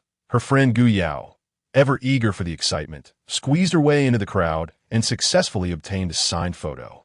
Just as Su Wanwan and Gu Yao stepped out of the practice room, they lifted their heads to behold Fu Zhoujin. He approached them, a ball cradled in his arms, wearing a headband and a sleeveless jersey, striding toward them against the breeze. Noticing his dark expression, Su Wanwan felt a pang of anxiety and quickly retrieved her phone to check WeChat. An hour earlier, Fu Zhoujin had sent her a message, "Let us have dinner together after school." Su Wanwan had not responded.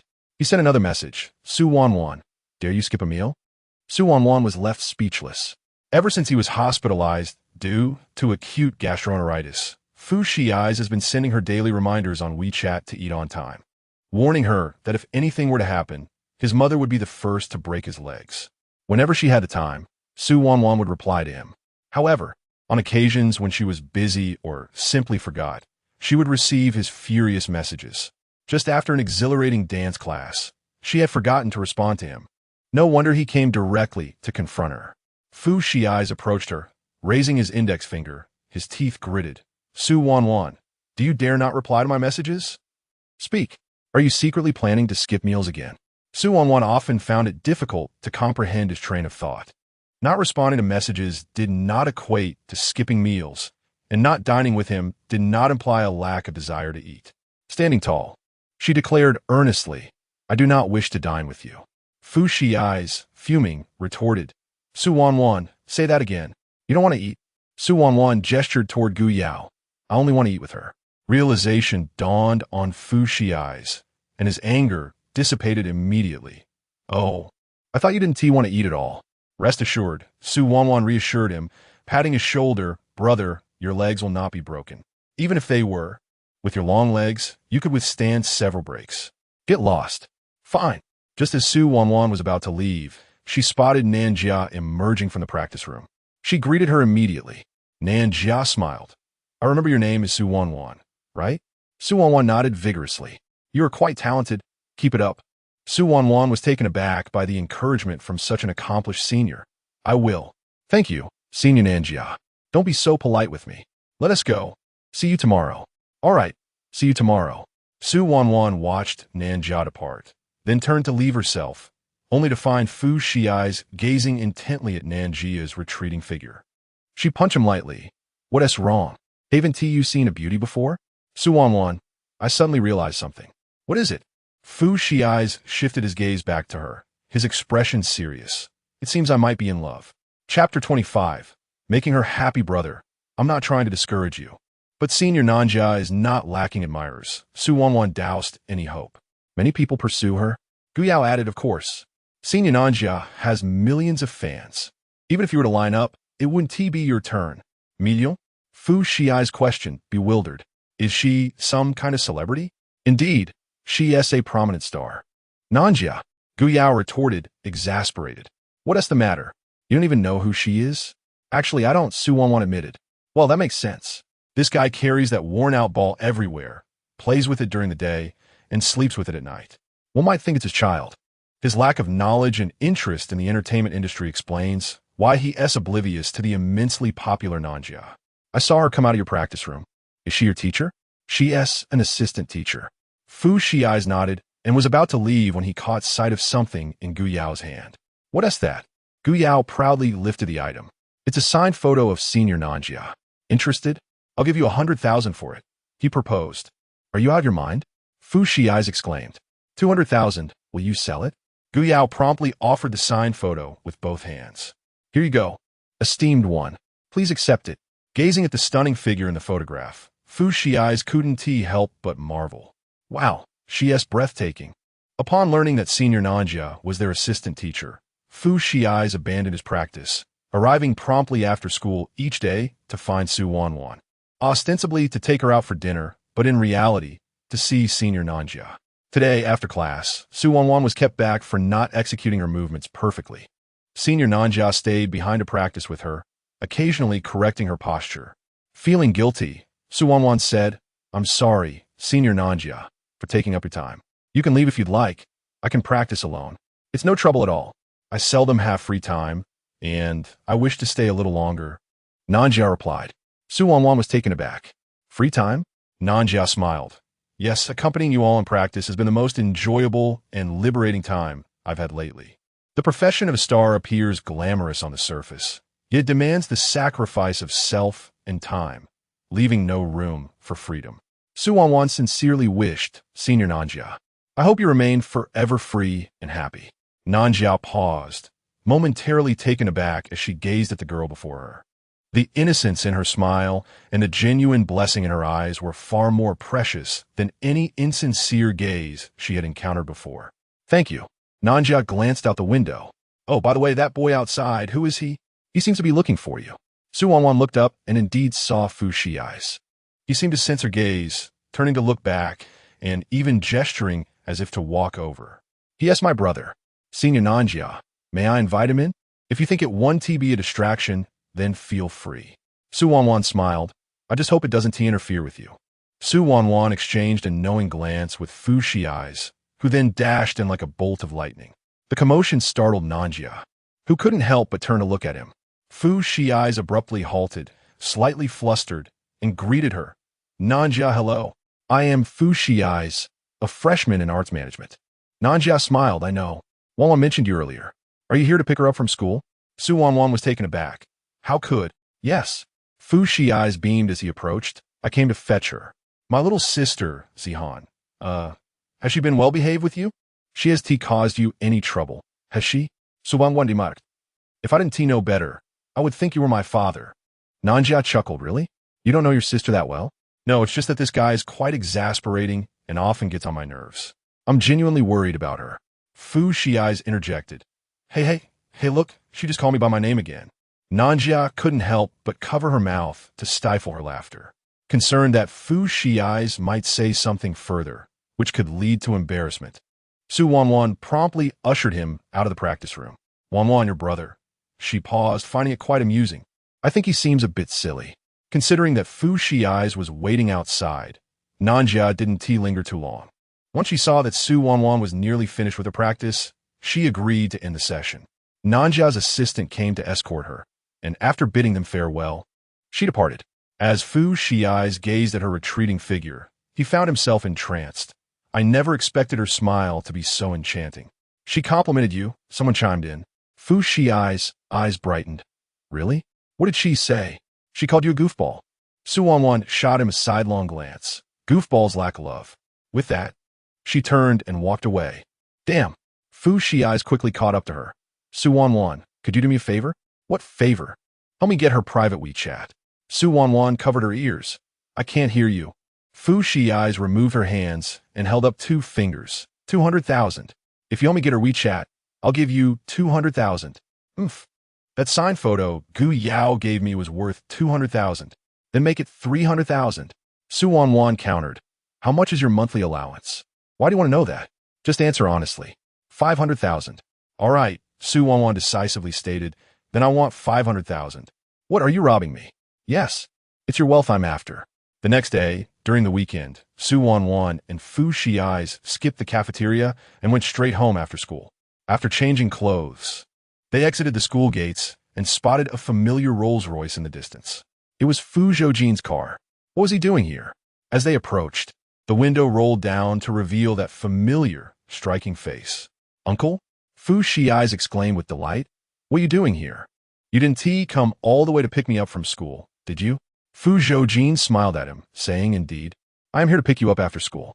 Fu Shiai's, overjoyed, opened the back door, ready to climb in, only to be pushed out by the man with a single hand. Fu Zhoujin then exited the vehicle, casting a glance at Fu Shiai's before his gaze settled on Su Wanwan. Why are you so late getting out of class today? She had been detained. Fu Shiai's patted Su Wanwan on the shoulder, cheerfully remarking, But it's all right. Being held back means the teacher values you, Su Wanwan. In the future, if you stay longer, don't worry. I will always wait for you, no matter how late it gets. Fu Zhoujin flicked his finger, brushing aside Fu Shiai's hand. I don't need your help. Fu Shiai's winced in pain, clutching his hand in confusion. Why? Did she hire a nanny? I'm not a 3-year-old who needs someone to pick me up. Why not? Fu Zhoujin looked at her. You seem to be in dire need of a nanny. Su Wanwan crossed her arms defiantly. What? Do you want to hire one for me, uncle? Sure. Su Wanwan, momentarily taken aback, conceded. All right then, please give me one. Male or female? Of course a male. Very well, I'll choose a female. Fu Shiai's leaned in closer. Uncle, have you found nanny? Yes. Who is it? Me. Uncle, have you gone bankrupt?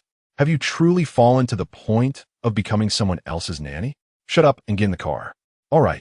As Fu Shiai's opened the car door to get in, Fu Zhoujin grabbed him by the nape and pulled him out.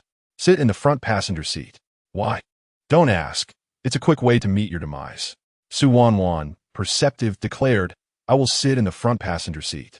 Just as she made a move towards the front, she was abruptly pulled back by the man, who forcibly shoved her into the back seat.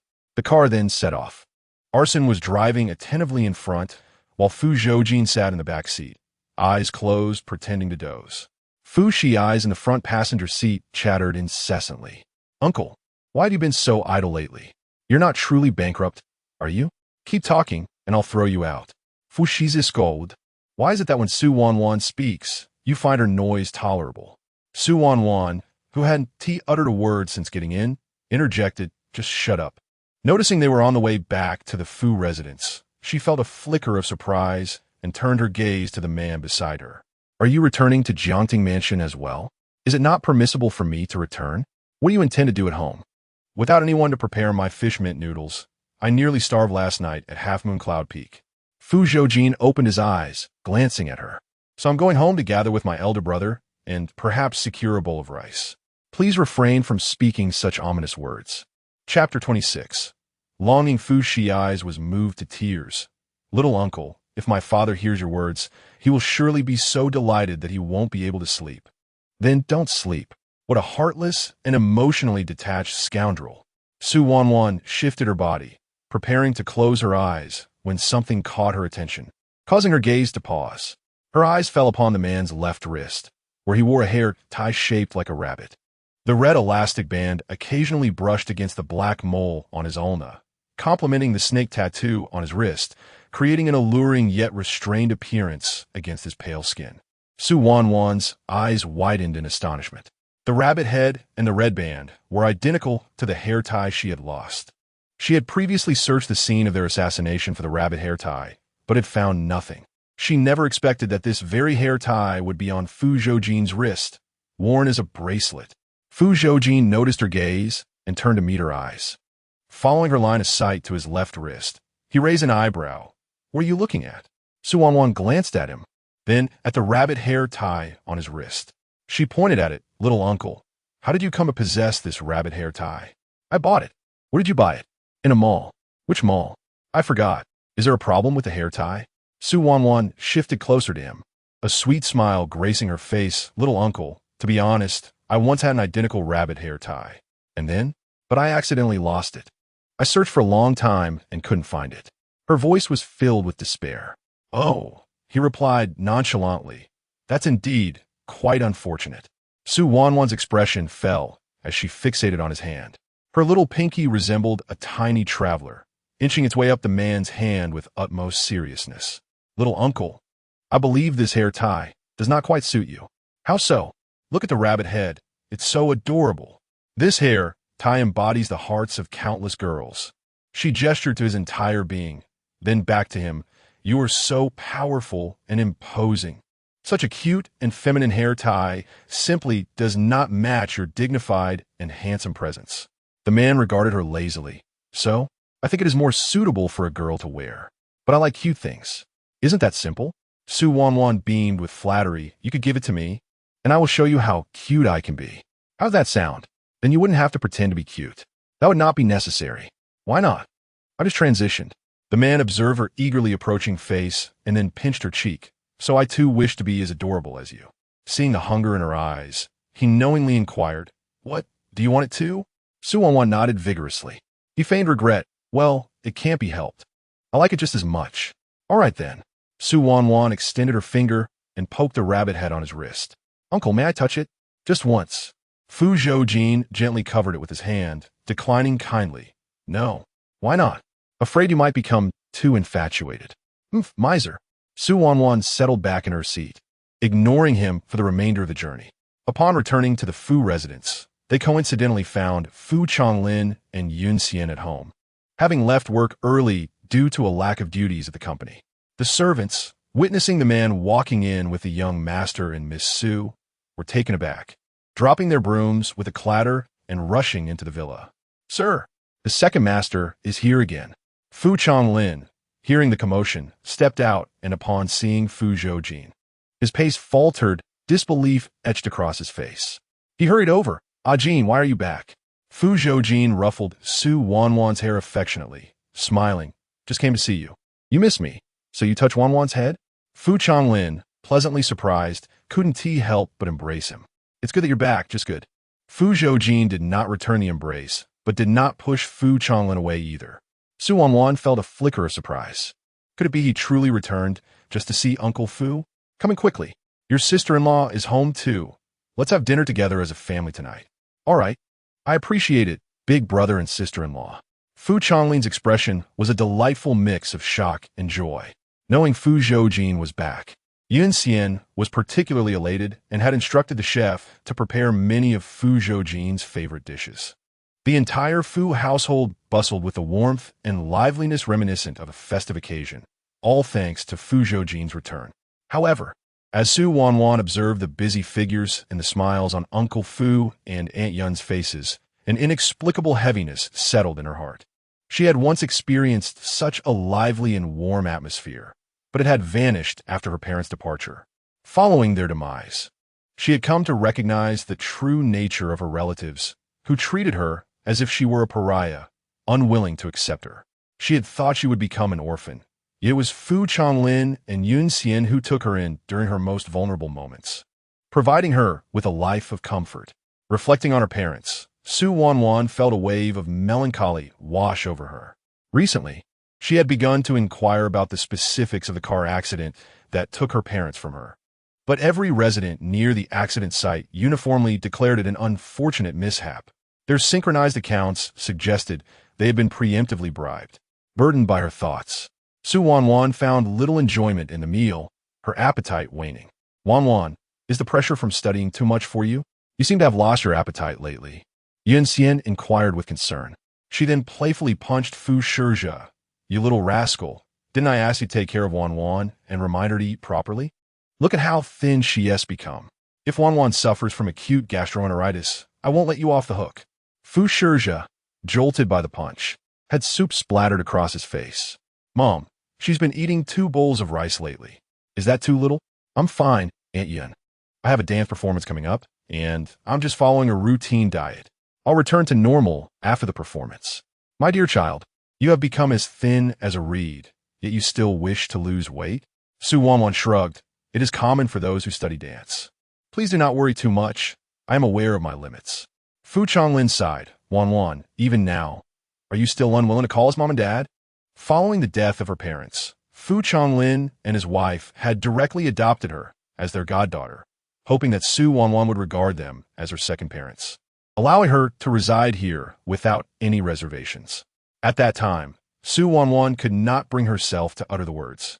They had considered that she had just lost her parents and might not have fully processed her grief.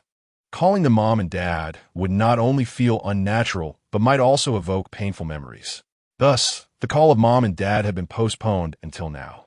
Feeling the warmth in their hopeful gazes, Su Wanwan was about to speak when a man nearby interjected, "What are you calling for? They already have a son."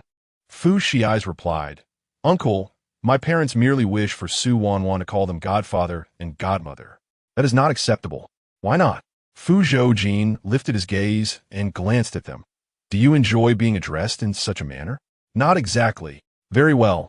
I shall speak on her behalf." Fu Zhoujin raised his glass in a dismissive toast. "Dad, Mom, I toast you." He then tilted his head back and drank it all in one go. The onlookers were left speechless. Chapter 27. "Uncle, please take it easy." Fu Changlin clicked his tongue, muttering about the incessant nonsense, devoid of any seriousness. "All right, if Wanwan doesn't wish to shout, then let her be, as long as she is happy." Yun Xian wore a maternal smile, addressing Wanwan. "This is your home. You may do as you please here, without any restraint. No one dares to criticize you." "Thank you, godmother," Wanwan replied. Yun Xian was momentarily taken aback, her face alight with surprise. "What did you just call me?" "Godmother," Su Wanwan sweetly echoed, also addressing Fu Changlin as godfather. This affectionate exchange brought broad smiles to the faces of the elderly couple, enveloping the dining table in a warm and loving atmosphere. Observing their joyful expressions, Su Wanwan felt a warmth in her heart. Their kindness warranted her calling them godfather and godmother. As she lowered her head to continue her meal, her peripheral vision caught a glimpse of a man nearby, gazing at her with a forlorn expression. Startled, she leaned closer and whispered, "Uncle, what's the matter? From now on, call them older brother and sister-in-law." "Why?" "It's simpler." Just after finishing their meal, Fu Zhoujin's phone rang. He rose to step outside and answer the call. "Brother Jean, there hasn't been significant progress on the Su family's car accident, but I've discovered something." After a brief pause, Arson continued, "Someone else is also investigating this matter." Fu Zhoujin furrowed his brow. "Who?" "The other party is well concealed. I haven't been able to identify them yet." "Keep investigating." "Understood." Upon ending the call, Fu Zhoujin returned to the room, only to find the young girl crouched down, playing with a large golden retriever. He recalled that this hefty dog, named Kola, had been a stray Su Wanwan had rescued from the roadside. Fu Zhoujin settled himself on the sofa, observing with a leisurely gaze as the little girl gently stroked the rotund creature. What is so fascinating about a chubby dog? He mused. Sensing the scrutiny, Su Wanwan looked up in confusion, only to meet the man's unwavering gaze fixed on Kola, his expression somewhat unfriendly. Instinctively, she wrapped her arms around the dog's hefty body, shielding it from his view. Fu Zhoujin bent down to pick up a bag of dog treats from the floor and tore it open. The moment Kola heard the sound, it dashed over, eagerly sitting before Fu Zhoujin, its eyes fixated on the treats in his hand. "Want some?" "Woof woof." The man patted its head, remarking, "What a good dog." He then crossed his legs, leaning back slightly, and scattered a handful of meat morsels as if tossing darts, occasionally launching one into the air. Kola joyfully opened its mouth, skillfully catching each morsel, its tail wagging like a propeller, reveling in the moment. As Su Wanwan marveled at this unexpectedly affectionate side of him, she soon noticed that his movements had quickened, the morsels flying from his hand in rapid succession, creating a blur. Kola, accustomed to a normal pace, became utterly flustered, unable to catch one morsel while missing another. It began to scramble, its head spinning in frantic circles, as morsels rained down upon it. The dog's mouth remained wide open, yet it failed to catch even a single treat, becoming overwhelmed by the scattered morsels that nearly engulfed it. Silently observing all of this, Su Wanwan couldn't help but doubt that Fu Zhoujin might end up with cervical spondylosis from his rapid consumption of cola. She gently reminded, "Uncle, please take it slow." "Slow? What do you mean slow?" Fu Zhoujin continued to hastily feed, asserting, "If you can't handle this pace, how can you call yourself my dog?" After finishing his work, Fu Changlin descended the stairs and was somewhat surprised to find Fu Zhoujin still there. "Ah, Jean, you're still here? Take a breather." Fu Changlin smiled as he settled onto the sofa, feeling a multitude of emotions. "Ah, Jean, I still can't believe you willingly came back. I'm here to stay for a few days." "What?" Fu Zhoujin cast him a sidelong glance. What, is there no room for me? Of course there is. Jiangting Mansion has plenty of rooms. Stay as long as you wish. Fu Changlin exclaimed with delight, immediately calling for Anjin. Quick! Get a few people to prepare the largest guest room on the second floor for Ah Jin to sleep in tonight. Previously, Fu Zhoujin rarely spoke to him, let alone return to Jiangting Mansion. Now that he had returned, Fu Changlin sensed a slight softening in his elder brother's attitude, and he yearned for him to stay longer, hoping to mend their brotherly bond in the process. I don't want that room. Fu Changlin was taken aback. You don't like the guest room on the second floor? Let us switch it. All right then. Which room do you prefer? The room on the third floor? The storage room. Su Wanwan couldn't help but interject. Uncle, that room is a storage area. I prefer to stay in the storage room. Everyone was at a loss for words. Although they didn't understand Fu Zhoujin's peculiar preference for the storage room, they were pleased that he was staying overnight. So Fu Changlin complied and instructed the staff to prepare the third-floor storage room for him. Su Wanwan followed Fu Zhoujin upstairs. Something felt amiss. Ever since he picked them up from school that afternoon, Su Wanwan had sensed an oddity. She couldn't shake the feeling that Fu Zhoujin's return tonight was not solely about reconnecting with Fu Changlin. Upon reaching the third floor, Fu Zhoujin confidently approached the door. Su Wanwan was startled and hurriedly ran in front of him. Uncle, your room is next door. This is mine. Knowing that she often felt fatigue from dancing and needed rest, Fu Changlin had vacated the entire third floor for her alone. Hence, apart from her and the dog Cola residing next door, there was no one else on the entire floor. I know. Then why are you going in? I'll go in if I want. With that, he pushed her aside and swaggered into the room. With no other option, Su Wanwan followed him in and promptly locked the door behind them. She couldn't let Fu Changlin and the others discover that Fu Zhoujin was in her room. Otherwise, no amount of explanation would suffice. Looking at the man before her, Su Wanwan narrowed her eyes. Uncle, your return this time isn't just to catch up with Dad. Is it? Can't you tell? Tell what? Fu Zhoujin stepped closer, bending slightly to meet her gaze. I came back to coax this little friend of mine. Su Wanwan's body stiffened, overwhelmed by the handsome face that suddenly drew near, her cheeks flushed with a warm hue. Didn't you promise me before? Do it again. Taking a step back, she scanned him from head to toe, then placed her hands behind her back, tilting her head as she broke into a silly grin. Fu Zhoujin glared at her. Put away those predatory eyes of yours. With tiny, careful steps, Su Wanwan approached his side, her eyes sparkling as she cheerfully remarked, Uncle, if you wish to coax someone, you must possess the right attitude and sincerity. Don't you agree? Like what? She pointed at the rabbit hair tie on his wrist. For instance, if you give me that rabbit hair tie, I shall forgive you. Upon finishing her sentence, her hand reached out eagerly. Fu Zhoujin covered the hair tie. I'll give you 100 million. Don't even think about this hair tie again. Oomph. Su Wanwan turned away, sitting on the edge of the bed, her back to him, ignoring him completely. Fu Zhoujin stepped closer, gazing down at the round swirl of her hair. Su Wanwan. What? She replied. I still cannot agree to let you investigate the car accident involving your parents. Even if the subject is her father, he does not wish for her to take such risks. The mention of this topic made Su Wanwan feel frustrated, seemingly oblivious to the peculiarity in his words. My affairs are none of your concern. I will help you investigate. Su Wanwan paused, turning to face him. His blue eyes met her astonished gaze. Be obedient, all right? At that moment, she was rendered speechless, her heart swelling with uncontainable joy. Are you serious? Yes. The girl excitedly leaped into his embrace, wrapping her arms around his neck. Uncle, you are so wonderful. Thank you. With Fu Zhoujin's power, investigating this matter would be far simpler than for her. With his assistance, Su Wanwan felt a renewed confidence in uncovering the truth. Releasing him, she grasped his hands, fervently shaking them up and down. Thank you, uncle. I was blind before and failed to see your goodness. Now that my vision has cleared, just as Fu Shiai said, you truly are the world's greatest benefactor. The young girl joyfully showered him with praise.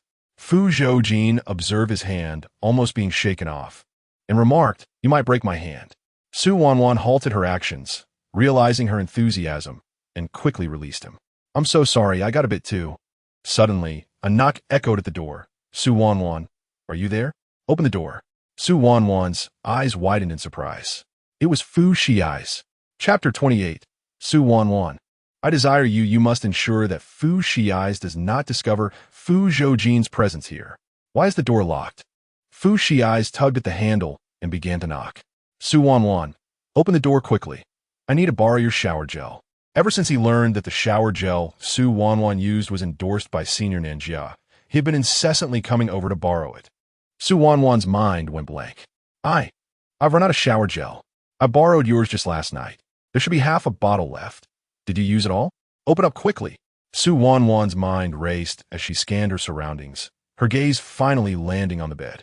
She quickly yanked the quilt aside, tossed aside the plush toy occupying the bed, and urged the man inside. Hurry, lie down and hide. There are many places Fu Zhoujin could check, but he would never sit on the bed. Fu Zhoujin remained still. It's not like we're caught in an affair. What is there to be afraid of?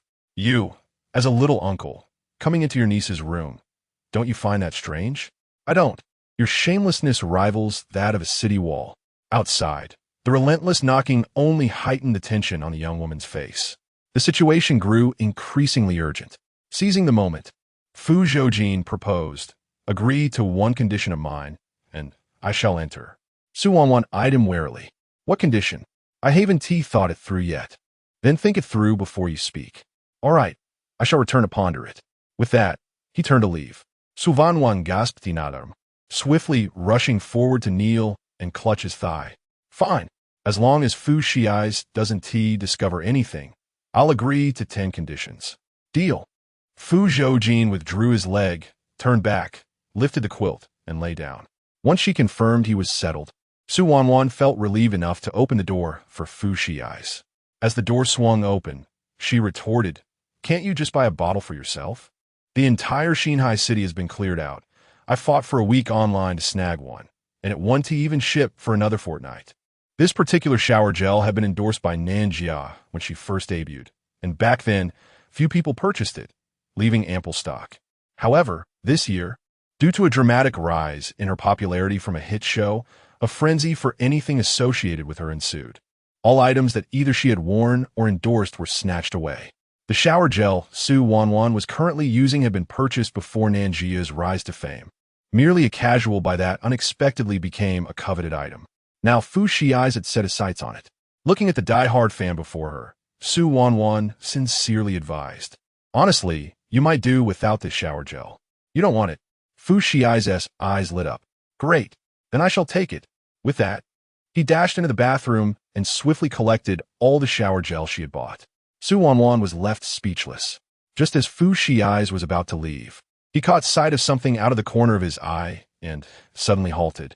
He turned and approached the bed, tilting his head to scrutinize the bulging quilt. Examining it closely, Su Wanwan, why do I feel that there is someone here? No, there isn't. You must be mistaken, right? Surely not.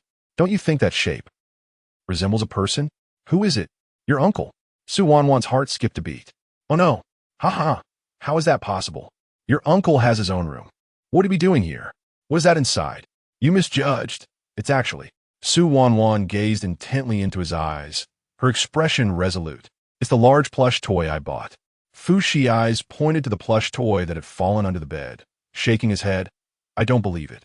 Suddenly, Su Wanwan's mind heated up.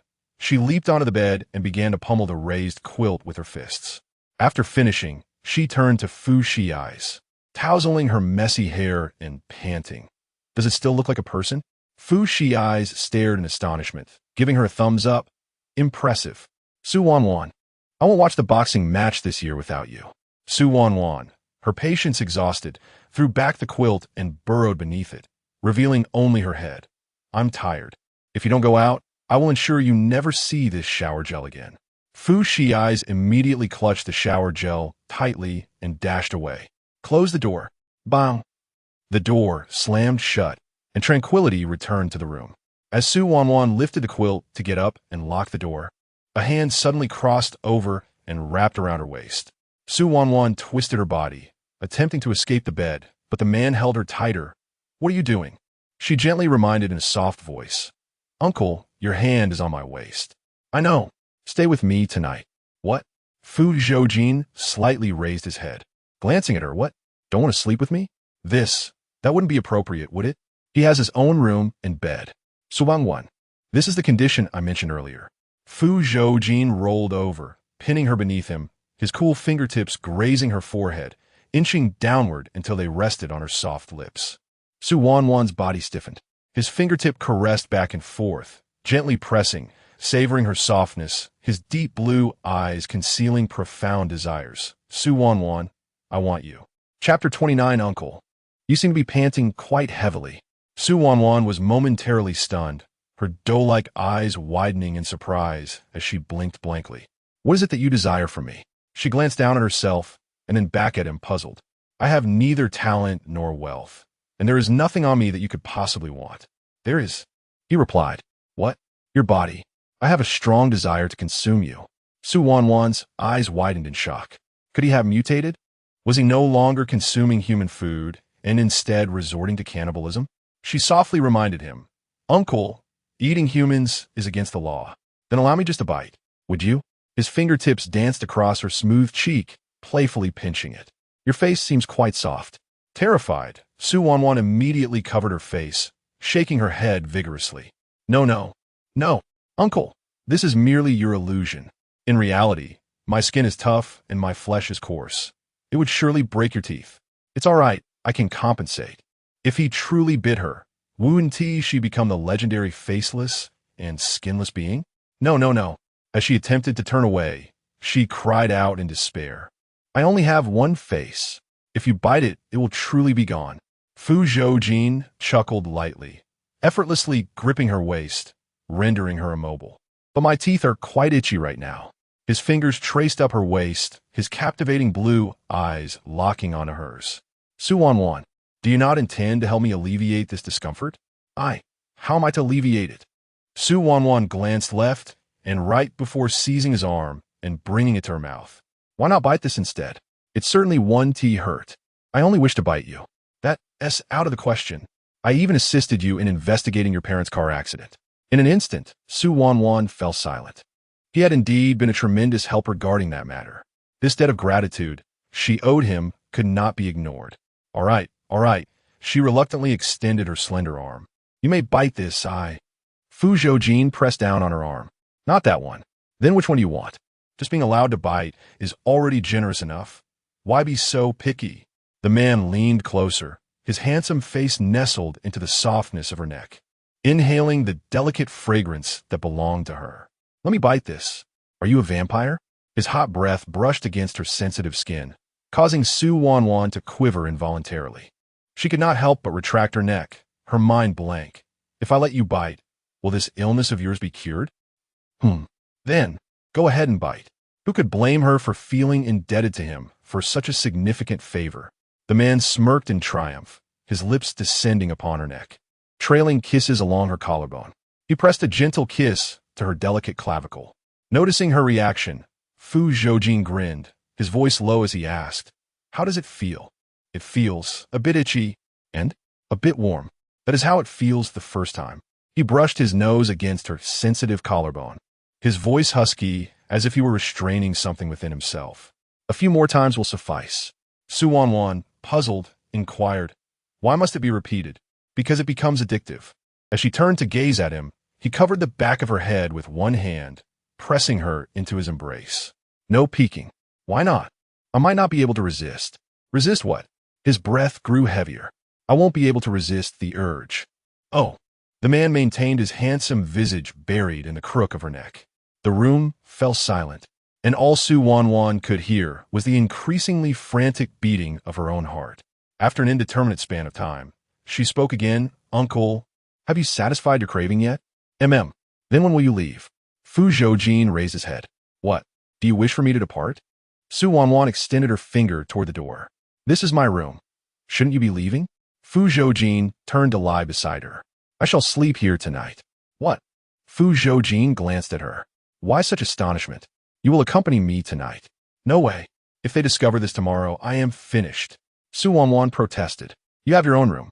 Go sleep there.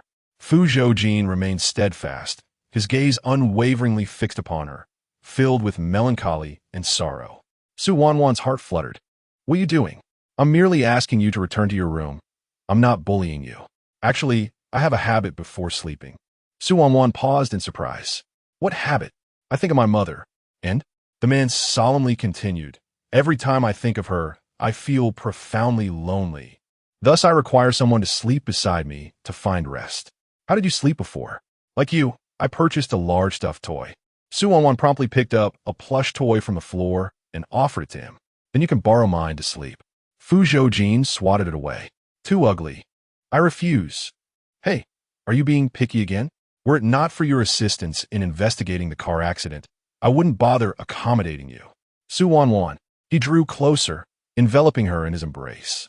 Will you sleep with me, please? I. His face nestled in her neck, his voice tinged with desolation. I truly miss her. Su Wanwan's expression turned serious. Uncle, I feel as though you are misleading me. Are you limping? No, then it cannot be. Fu Zhoujin opened his eyes, gazing at her. Will you allow me to sleep?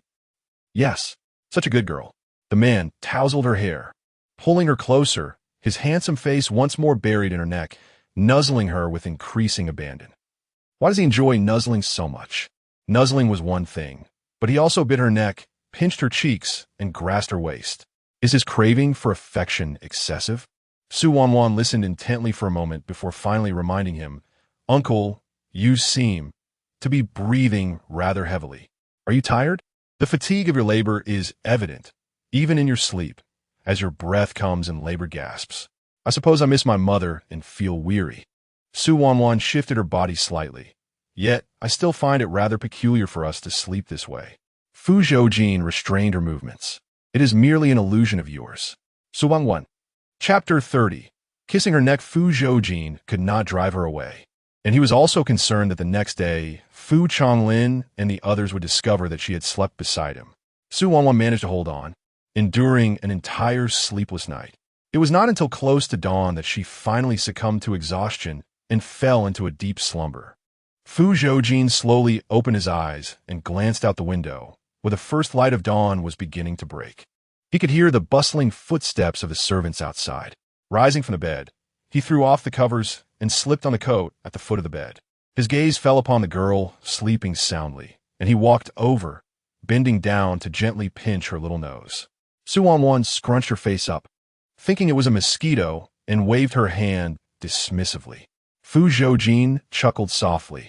She was indeed in deep sleep. His gaze shifted slightly, landing on her neck, where a faint strawberry mark lingered. It was barely noticeable unless one looked closely. Fu Zhoujin narrowed his blue eyes slightly before leaning down to place a kiss on her neck. Not bad. Finally, it was conspicuous. As the weekend came to an end, Su Wanwan returned to school. Upon entering the dormitory, she was greeted by the smile of Senior Nanjia. Hi, Wanwan.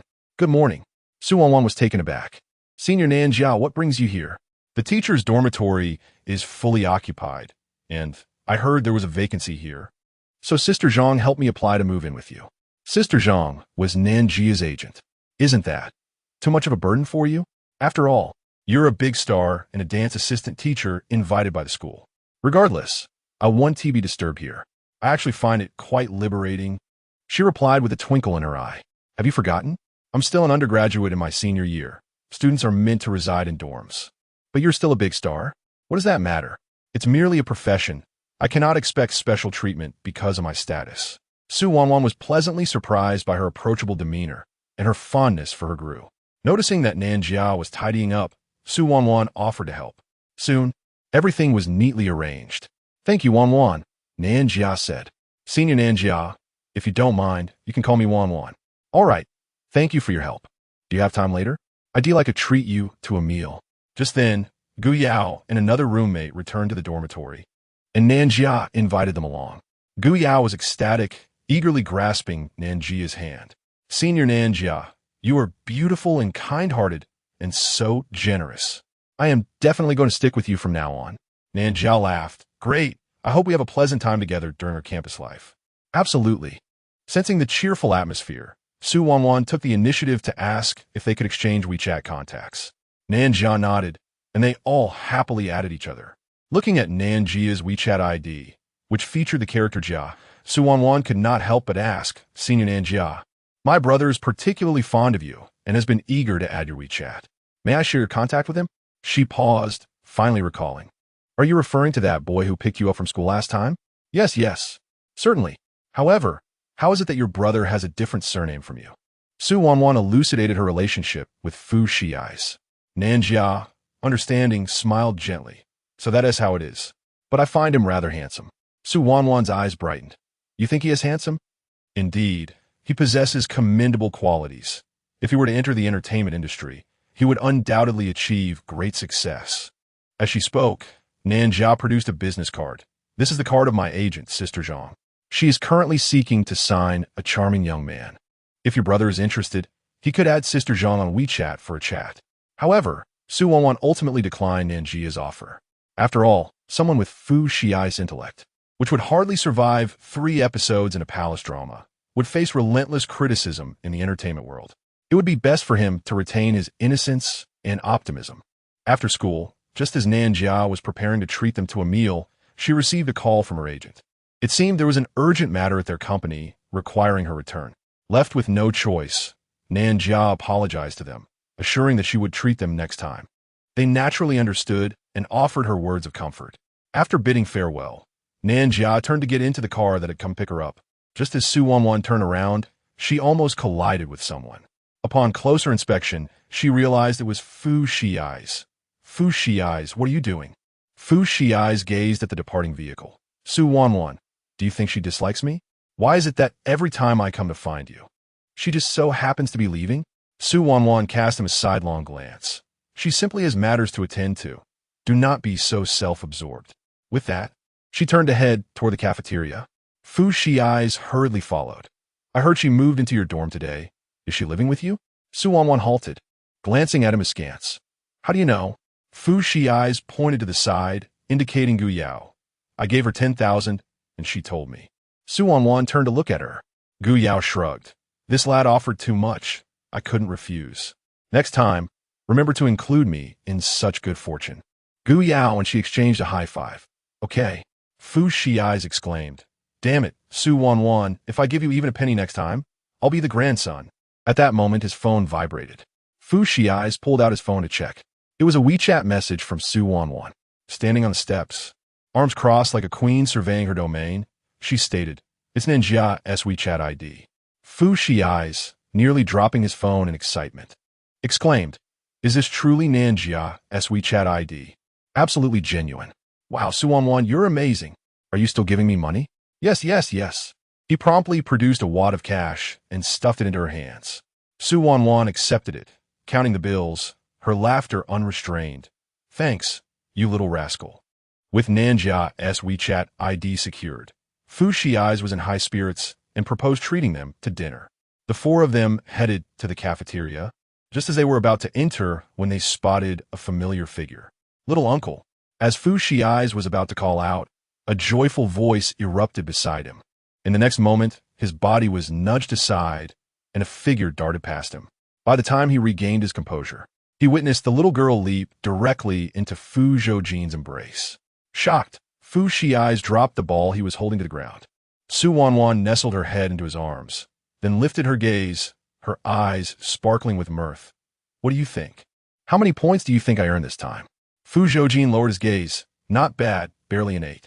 Su Wanwan extended her hand to count. Realizing her score was sufficient for the day, she immediately released her grip, her smile vanishing. Uncle, what are you doing here? Fu Zhoujin regarded the girl before him, whose expressions shifted like the changing of the seasons, and chuckled. What? Now that you've met the score, you no longer wish to play act? Wasn't it you who asked me to perform? In an effort to persuade this influential figure to continue assisting her in investigating her parents' car accident, Su Wanwan had been dutifully at his beck and call these past few days. When he dined, she presented him with his bowl. When he slept, she kept him company. He would utter a single command, and she would never dare to utter a second. Despite her unwavering attentiveness around the clock, this rascal, Fu Zhoujin, remained unsatisfied, claiming she was not sufficiently enthusiastic. Suppressing her frustration, Su Wanwan replied, All right, then you tell me, what would you consider enthusiasm? While sleeping, you must hold me. When you see me, you must embrace me. Even while walking, you must hold me. How can one hold while walking? Clinging to your waist, being dragged along? Hold hands. What about koalas? All they do is cling. Su Wanwan gritted her teeth. What if I refuse? I will grade you. He leisurely regarded her. You have a score of 10 each day, with 8 points being the passing mark. For every 100 points you accumulate, I shall inform you of a new development in the case. Su Wanwan wiped her face, her teeth unclenching as a smile broke forth. Very well, uncle, rest assured. I shall comply. He playfully pinched her tiny nose. Such a good child. Easily deceived. Fu Zhoujin pulled her back into his embrace. Let us hold on a little longer. Fu Shi's eyes floated behind her like a specter. Su Wanwan. Startled, she turned her head to behold Fu Shi's enlarged face. He grinned, his smile exceedingly sinister. What are you two up to? Chapter 31. Into his embrace, Su Wanwan blinked her eyes, playfully patting the man's waist while chuckling. I was just measuring his waist size. Why measure uncle's waist? To buy him a belt as a token of respect. I don't believe it. Fu Shi's face contorted with jealousy. Su Wanwan, I've never even hugged uncle before. Haha, really? What would I gain from lying to you? How about you join in? What? In a moment of impulsiveness, Su Wanwan took a step back, pulling him toward Fu Zhoujin and pushing him into the man's embrace. There, now you've hugged him too. Fu Shi's was instantly overwhelmed with joy, tightly wrapping his arms around the man's waist, his gaze dreamy. Ah, uncle, your embrace is so spacious and warm. Ah, bang. Fu Shi's scream and the sound of impact echoed simultaneously. In the next moment, Fu Zhoujin had flipped him onto the nearby table with a single hand. The commotion drew the attention of others in the cafeteria, who turned to look. Su Wanwan's eyes widened in shock as she rushed forward. Fu Shi's, are you okay? Fu Shi's abruptly raised his hand, clutching his stomach. Slowly turning to glare at the man, defiantly giving him the middle finger. Fu Zhou, what did you call me? Fu Shi's expression changed abruptly, retracting the finger. And he grinned widely. Uncle, let's eat. With that, the man turned and walked toward the serving area. Beside them, Gu Yao and her roommate trembled. Wanwan, since your uncle is here, you should accompany him for a meal. We have things to attend to, so we'll take our leave. After hastily saying this, the two fled the cafeteria as if escaping for their lives. Su Wanwan sighed, realizing he was indeed a formidable presence, even amongst a crowd. Fortunately, Fu Shi's was carefree. Their playful bickering would not escalate to a lethal confrontation. For instance, Fu Zhoujin allowed Fu Shi's to sit across from him and share a meal.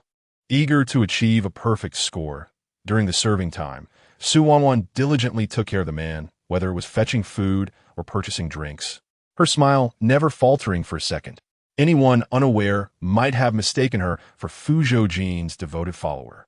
Fu Shi's stood behind them, squinting his eyes, quietly observing the two. The trio chose a spot to sit down. As soon as they settled, Fu Shi's couldn't help but ask, Uncle, have you been too idle lately? Why are you here at school? Fu Zhoujin leisurely picked up food from his plate and replied, Isn't your mouth too full to speak? Then why did you suddenly appear at the school? I have a project. Are you planning to return to develop your business in the country? Fu Zhoujin was not only the largest arms supplier in Eastern Europe, but also a giant in the Russian entertainment industry. He possessed a sharp business acumen, rapidly expanding in arms trade and diversifying into other ventures, including casinos and various entertainment projects, with his enterprises nearly spanning all of Russia. That is indeed my intention. Fu Zhoujin was visibly astonished. Really? We have been urging you to return to the country for development, yet you hesitated for so long. Why the sudden willingness now? Fu Zhoujin cast a sidelong glance at the girl beside him, his demeanor remarkably composed. I'm out of money. Oh, you wish to earn more? He paused. To raise little rabbits. Su Wanwan expressed her surprise. Uncle, when did you start raising rabbits? I remember when I last visited your home, there were no rabbits. Just recently. What? Uncle, you've become so kind. Even starting to raise rabbits?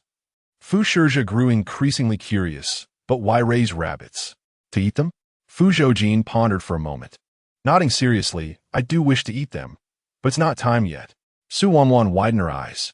While others raised rabbits for their cuteness and companionship, providing emotional value, He raised them solely to grow them large enough to slaughter for food. Indeed, a businessman with such unadorned intentions. Fu Zhoujin took a bite of his food, speaking with his mouth full. When will you eat them? Once they are grown. Suddenly, Fu Zhoujin cleared his throat. I am thirsty. Wanwan immediately understood, quickly twisting open a bottle of beverage and presenting it to him with a smile. Uncle, please have some water. The man regarded her. I would like soup. Wanwan promptly lifted a bowl of soup, scooping a spoonful to feed him. Thank you. Fu Zhoujin lowered his head to drink it. You're welcome. It is my honor to serve you, dear uncle. After he finished drinking, his gaze shifted to the meatballs on her plate. Wanwan instantly comprehended. Okay. She set down her bowl, picked up a fresh pair of chopsticks, and seized a meatball. Fu Zhoujin, who had been silently observing the entire exchange, interjected. Wanwan, what are you doing? Why are you suddenly so attentive to uncle? Feeling a bit guilty, Wanwan dropped the meatball back onto her plate. She defended herself. Isn't it normal to serve food? Which of your eyes saw me being overly attentive? Fu Zhoujin pointed to his own eyes, both of them. He set down his chopsticks, crossing his arms, and looked at her with suspicion. Ever since we entered the cafeteria, I've sensed something amiss. Speak. Are you hiding something from me? Nothing. Then what were you doing just now? Wanwan panicked, gesturing to the side, right? I was being filial to uncle. After all, at his age, it's rather pitiful that no one is looking after him. Wanwan, you weren't like this before. How was I not like this? You once said uncle was a big bad wolf, merciless and not a good person, and that he was a big. Before he could finish, Wanwan quickly stuffed a meatball into his mouth. Eat your food. Fu Zhoujin chewed thoughtfully, his eyes lighting up. This meatball is quite delicious. Wanwan swiftly transferred all her meatballs to his plate, urging, hurry up and eat. You must not stop. Upon encountering a delectable dish, Fu Zhoujin immediately cast aside his earlier doubts and reached for the meatball with his chopsticks. However, in a sudden turn of events, another pair of chopsticks crossed over and restrained his own. Stunned, he looked up to see the composed and unruffled countenance of the man before him. Uncle, you. Fu Zhoujin's words trailed off as Fu Zhoujin deftly pried his chopsticks apart and brazenly appropriated the meatball, lifting it to his own mouth to savor. Fu Zhoujin stood there, utterly astonished, unable to fathom that Fu Zhoujin would one day snatch food from his grasp. Uncle, that was my meatball. Why did you take it? Fu Zhoujin's azure gaze settled upon him. Yours? It belongs to Wanwan. Then be silent. Fu Zhoujin scratched his head, but she gave it to me. Fu Zhoujin's piercing blue eyes shifted towards her. You would rather give it to him than to me? Wait a moment. What is this inexplicable jealousy? Fu Zhoujin pondered. In your eyes, have I already fallen to the status of merely deserving the scraps from his table? Wanwan. Chapter 32, Wanwan. Give me a kiss without hesitation. Wanwan retrieved the meatballs from Fu Zhoujin's plate and deftly placed them on a Fu Zhoujin's. Tilting her head, she smiled at him. Uncle, these meatballs were personally served by me. Would you care to try? Fu Zhoujin, finally satisfied, took a bite and smiled back. Not bad. The flavor is distinctly different when served by you, little Wanwan. Are they really that delicious? Fu Zhoujin, picking up his chopsticks, stood up, intending to snatch one from the formidable man's plate, when suddenly his gaze caught something. Wait a moment. Wanwan paused, looking at him. What's the matter? Noticing Fu Zhoujin's unwavering focus on her neck, she instinctively touched it. Just as she was about to inquire, Fu Zhoujin swiftly slapped her hand away. She turned her head to the side, exposing her fair neck. Fu Zhoujin stared in shock at the red mark on her neck. Wanwan, what is this? What? Wanwan picked up her phone and opened the camera. A vivid red lip print was clearly visible on the right side of her neck. Her eyes widened in disbelief as she rubbed it vigorously, only to find it wouldn't vanish. Suddenly, she recalled the night she had spent with Fu Zhoujin. He had insisted on biting her neck due to his itchiness. She distinctly remembered feeling nothing that night. Why was the mark so prominent? Fu Zhoujin leaned in closer, examining it more intently, and murmured, Wanwan, doesn't this appear to be a bite mark? With a resounding slap, Fu Zhoujin's hand was swatted away. What the heck? Uncle, why did you hit my hand?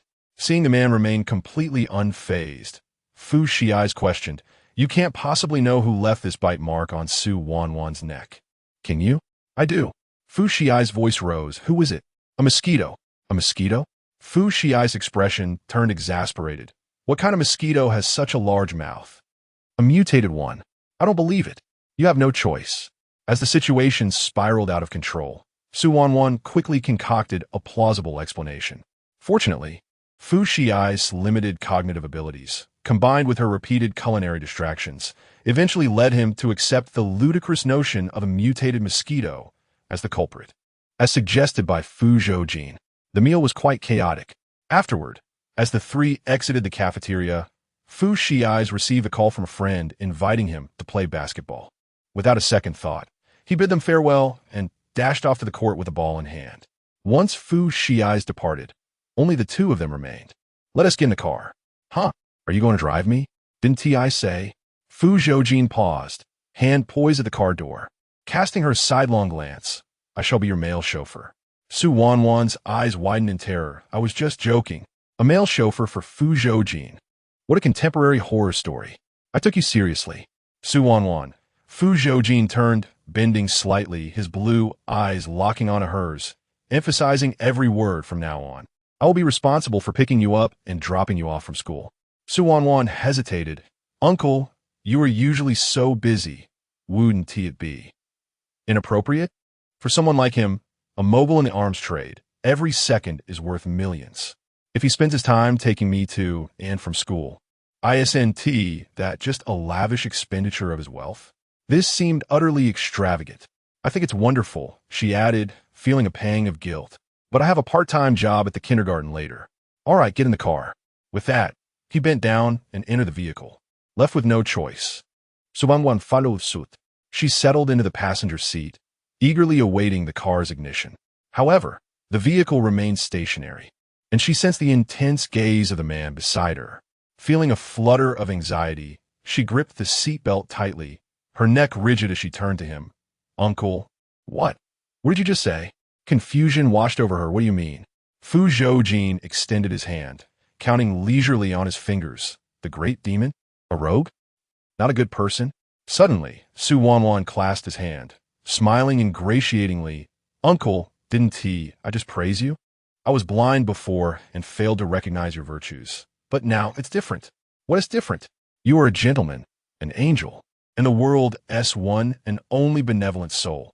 10 points deducted. What? So my entire day was in vain?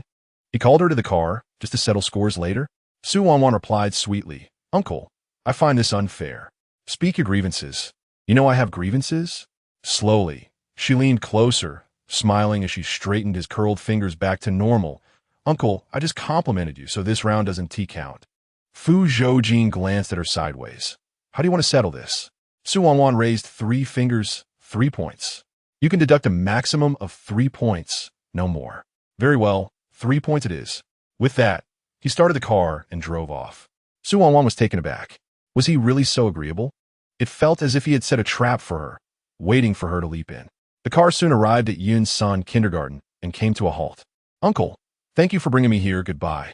Wait. Su Wanwan froze, looking at him. I will be heading to Russia for a few days. She blinked in confusion. Why are you telling me your itinerary? I'm not your mother.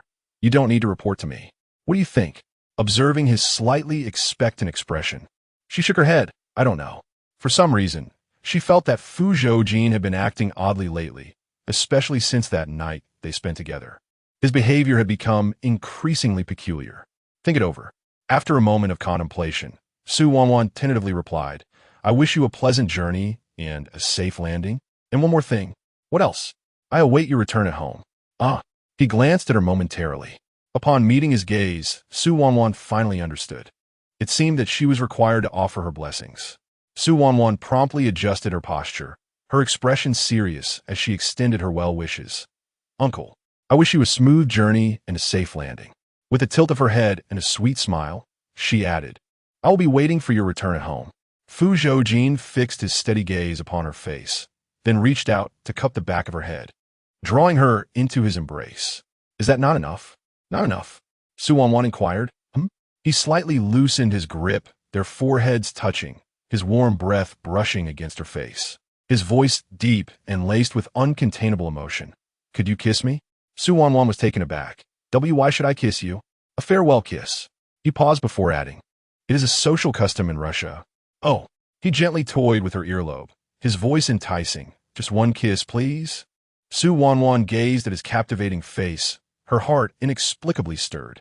Oh well, let it be an expression of a younger one's affection for an elder. Without hesitation, Su Wanwan leaned in and planted a kiss on his cheek. She thought that would be the end of it, but unexpectedly, as her lips brushed against his cheek, her own face flushed uncontrollably. Her heart raced, as if it might leap from her chest. Su Wanwan quickly withdrew her hand and retreated to her position. Unable to meet his gaze, I kissed you, may I leave now? What does it feel like? Huh? Su Wanwan turned to him, noticing the faint amusement in his eyes. Her mind momentarily blank, her words raced ahead of her thoughts. I found it rather soft. And, also, quite pleasant to kiss. The man was finally appeased. He reached out to ruffle her hair. If you miss me, you can give me a call, understood? Su Wanwan's entire body stiffened. Unable to move, she could only nod vigorously. And, you still owe me a belt. Su Wanwan abruptly turned her head. What? Wasn't that merely an excuse she used to brush off Fu Zhoujin's? How would he take it seriously?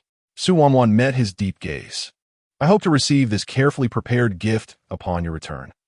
Fu Zhoujin had been in Russia for a week. In his absence, Su Wanwan found herself feeling somewhat unaccustomed. Recalling the matter of the belt, she resolved to visit the mall after school to select one for him. Otherwise, upon his return, if he found no belt, she would surely be in trouble. After school, Su Wanwan and Gu Yao strolled through the mall. After much deliberation, she finally settled on a belt that suited Fu Zhoujin's temperament. Upon finishing the purchase, Gu Yao received a phone call and left hastily. As Su Wanwan was about to head home, she suddenly spotted a familiar figure. She paused in her tracks. Wasn't he that Uncle Zhang, her father's driver? Hadn't he also perished alongside her parents in that tragic accident? Su Wanwan's mind suddenly buzzed with confusion, engulfed in a void of thought. Without hesitation, she swiftly pursued the figure. Following closely, she entered the Royal Chi Club, yet upon her arrival, the individual had vanished without a trace. She searched the premises thoroughly, but Uncle Zhang was nowhere to be found. Just as she was about to give up and leave, a sudden, forceful strike landed on her neck, plunging her into darkness as her body succumbed to weakness. Chapter 33. You scoundrel. Little girl, awaken. Little girl. The persistent calls echoed in her ears. Su Wanwan's eyelashes fluttered as she gradually opened her eyes. You have finally awakened? As her vision cleared, she discerned the figure before her, a girl around her own age. Regaining her composure, Su Wanwan abruptly rose, only to be met with a sharp pain in her neck. Rubbing her neck, she surveyed her surroundings and realized that there were over a dozen other girls, all of similar age to hers. Some bore expressions of sheer terror and timidity, while others had disheveled hair and eyes that were void of life, resembling soulless, shattered dolls. Moreover, they were not in a room, nor a warehouse cellar, but rather within a colossal iron cage, constructed of hundreds of golden iron pillars. The top featured intricately carved, interwoven vines, with crimson roses blooming amid verdant leaves, seeming as if they could siphon human blood under the cover of night. The entire cage was opulently adorned, resembling a grand, vintage European birdcage. And within this cage, they were but imprisoned birds, stripped of their freedom. Where is this place? The underground princess chamber of the Huangqi Club. Princess chamber? Su Wanwan hurried to the door, pulling desperately at the entrance, only to find it secured with heavy iron chains, utterly impenetrable. No use struggling. It's futile. She glanced at the girl before her. The girl's attire was tattered and soiled, her eyes hollow, as if she had long since resigned herself to her fate. How did you end up here? I was deceived. She managed a feeble smile. I was a university student, and a few days ago, while working a part-time job, I was lured here by a man with a long scar across his neck. A scar? Su Wanwan recalled the old scar on Uncle Zhang's neck. What on earth was happening? Why was Uncle Zhang not dead? Was he colluding with those at the Huangqi Club, specifically targeting young girls? Why did they bring you here? To serve their guests. Su Wanwan's expression hardened. The ability to ensnare so many individuals indicated that they had established a nefarious industry. with every aspect meticulously organized and sustained over time.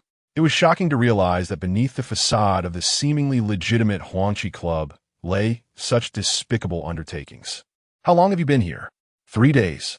The girl's eyes brimmed with sorrow. They told me that as long as I obeyed and served the guests well, they would let me go. But I know they are lying. In all the days I have spent here, I have yet to see anyone successfully escape. Su Wanwan's heart grew heavy, and she found herself at a loss for words of comfort. With her own circumstances so dire, any reassurances would seem painfully inadequate. I refused to give up. Su Wanwan met her gaze with determination. So you, along with the other girls here, must not lose hope. As long as we hold on, a glimmer of hope remains. The sincerity in her eyes stirred something within the girl. Hope indeed, the young woman specifically reminded him. Yet you're the most perilous of all. If my guess proves correct, it shall soon be your turn. Su Wanwan was taken aback, her voice trembling. Why? Because you're the most beautiful here. It is rumored that a distinguished guest will arrive for amusement today, and the manager may select you. Su Wanwan's eyes widened in disbelief. No, she had yet to comprehend the situation here, and already she was to be treated like a fish on the chopping block. Panic surged within her as she paced back and forth, desperately devising a plan. No, even in death, she could not allow those people to succeed. Just as Su Wanwan was in a frenzy akin to ants on a hot pot, a familiar voice suddenly rang out from the entrance. Damn it, let go of me. Where are you taking me? With that furious outburst, the chains on the cage door clattered to the ground, and the door swung open, revealing Fu Zhoujin being forcefully pushed inside. He stumbled to the ground, leapt up in anger, and rushed to the entrance, shouting furiously, Damn it, you beasts! Let me out! I've said I'm a man. Are you blind or deaf? Can't you hear me? Fu Zhoujin unleashed a torrent of expletives toward the outside, but they merely pressed a button. With a resounding crash, the glass window above the cage came crashing down. Ignoring Fu Zhoujin's screams, the assailants turned and departed. Fu Zhoujin, now even more incensed, frantically tugged at the iron door, yet it was futile. Stop pulling. It's useless. Fu Zhoujin paused, astonished, and turned around.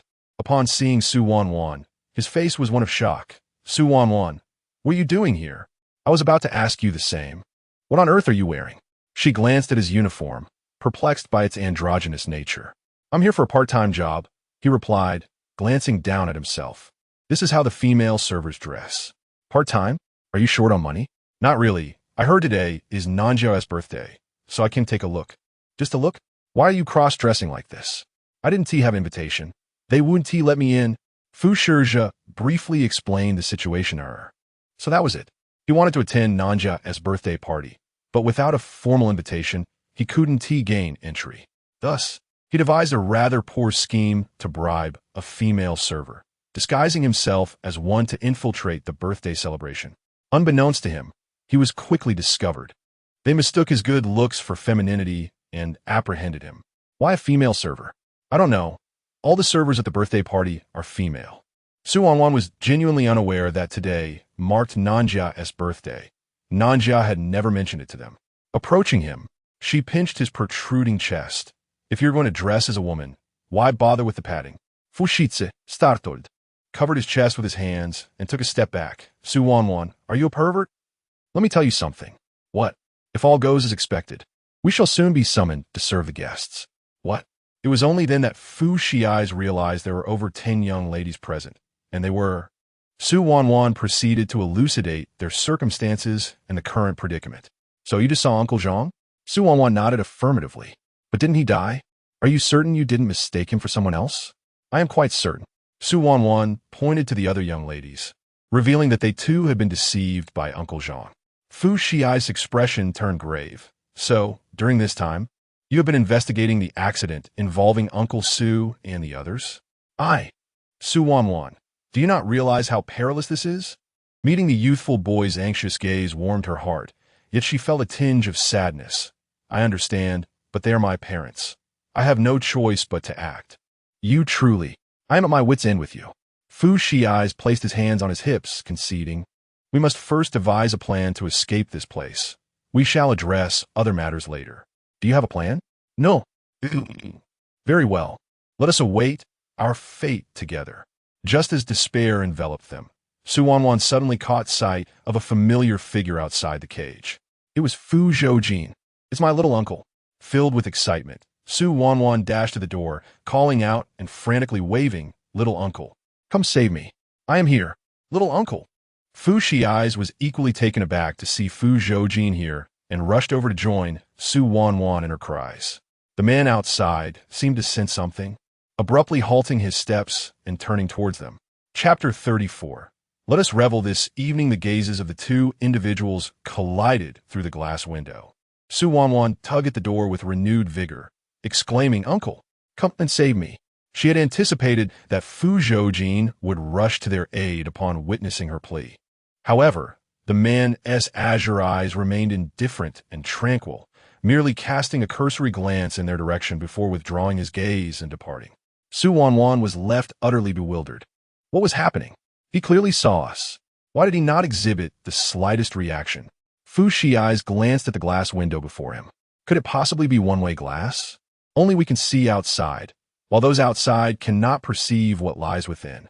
Observing the individuals bustling about within the club, Su Wanwan noticed that they appeared entirely unperturbed, oblivious to the fact that behind the glass, there existed a large iron cage. Watching Fu Zhoujin's retreating figure, despair enveloped her. "Fu Shiai's, we are doomed today." "Jingu, what were you just looking at?" "Nothing."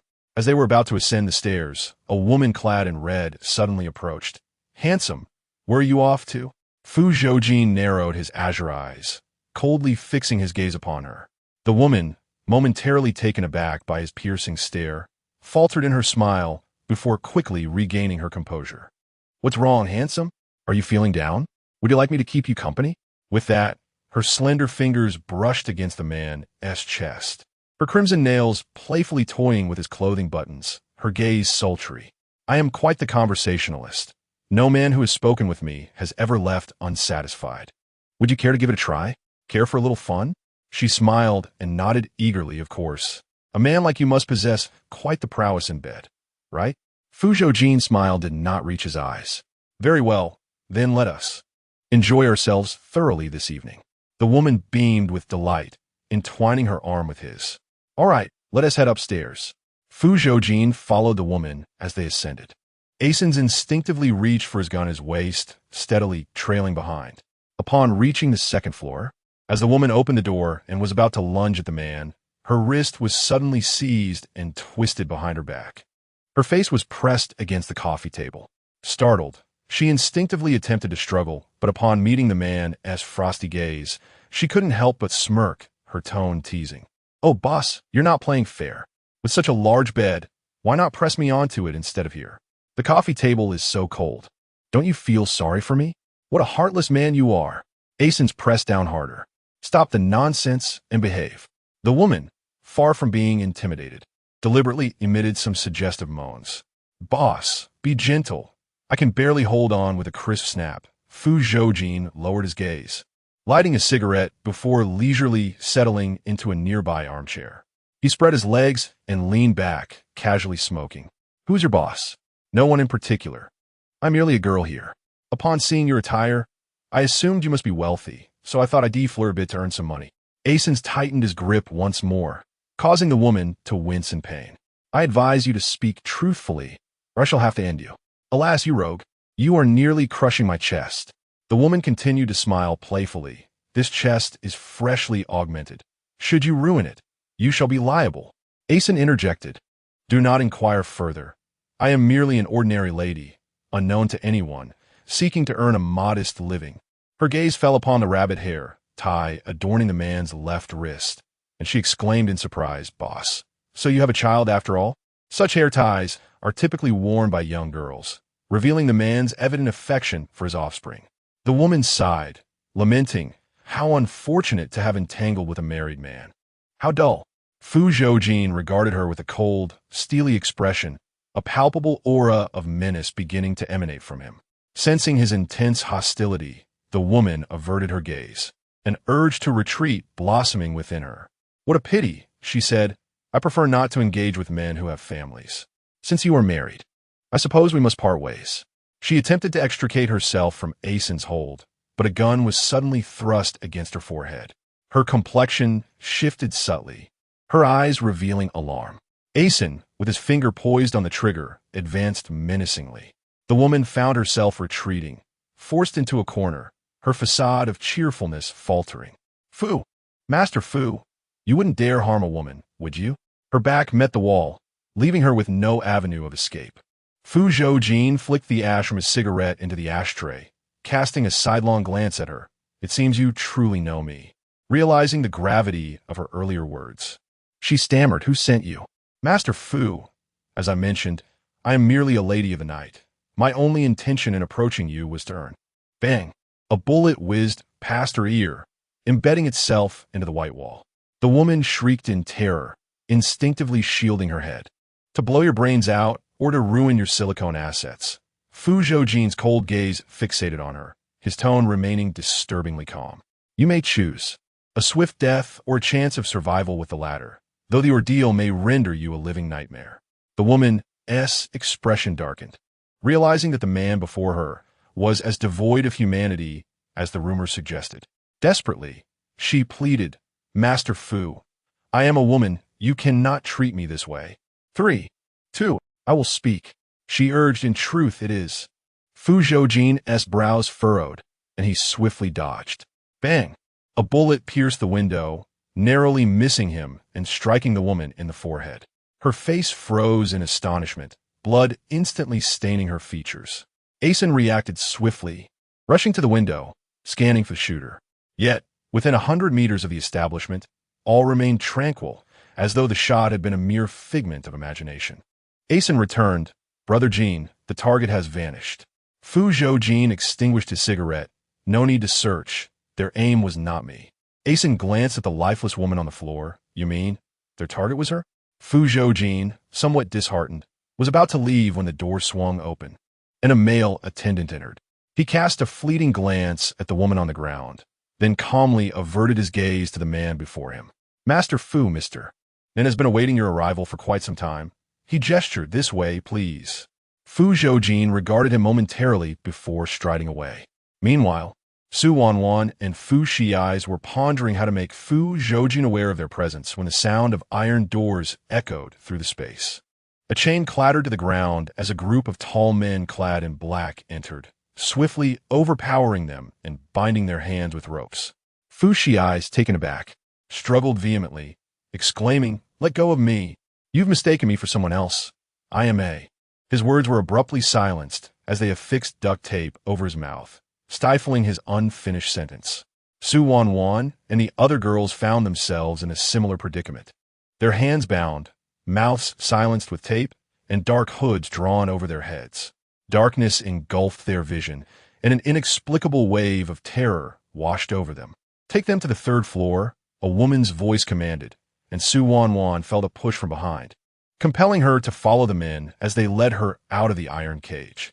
Chapter 35. The child had her head shrouded in a black cloth, rendering her vision utterly obscured, while Su Wanwan's auditory senses were heightened beyond the ordinary.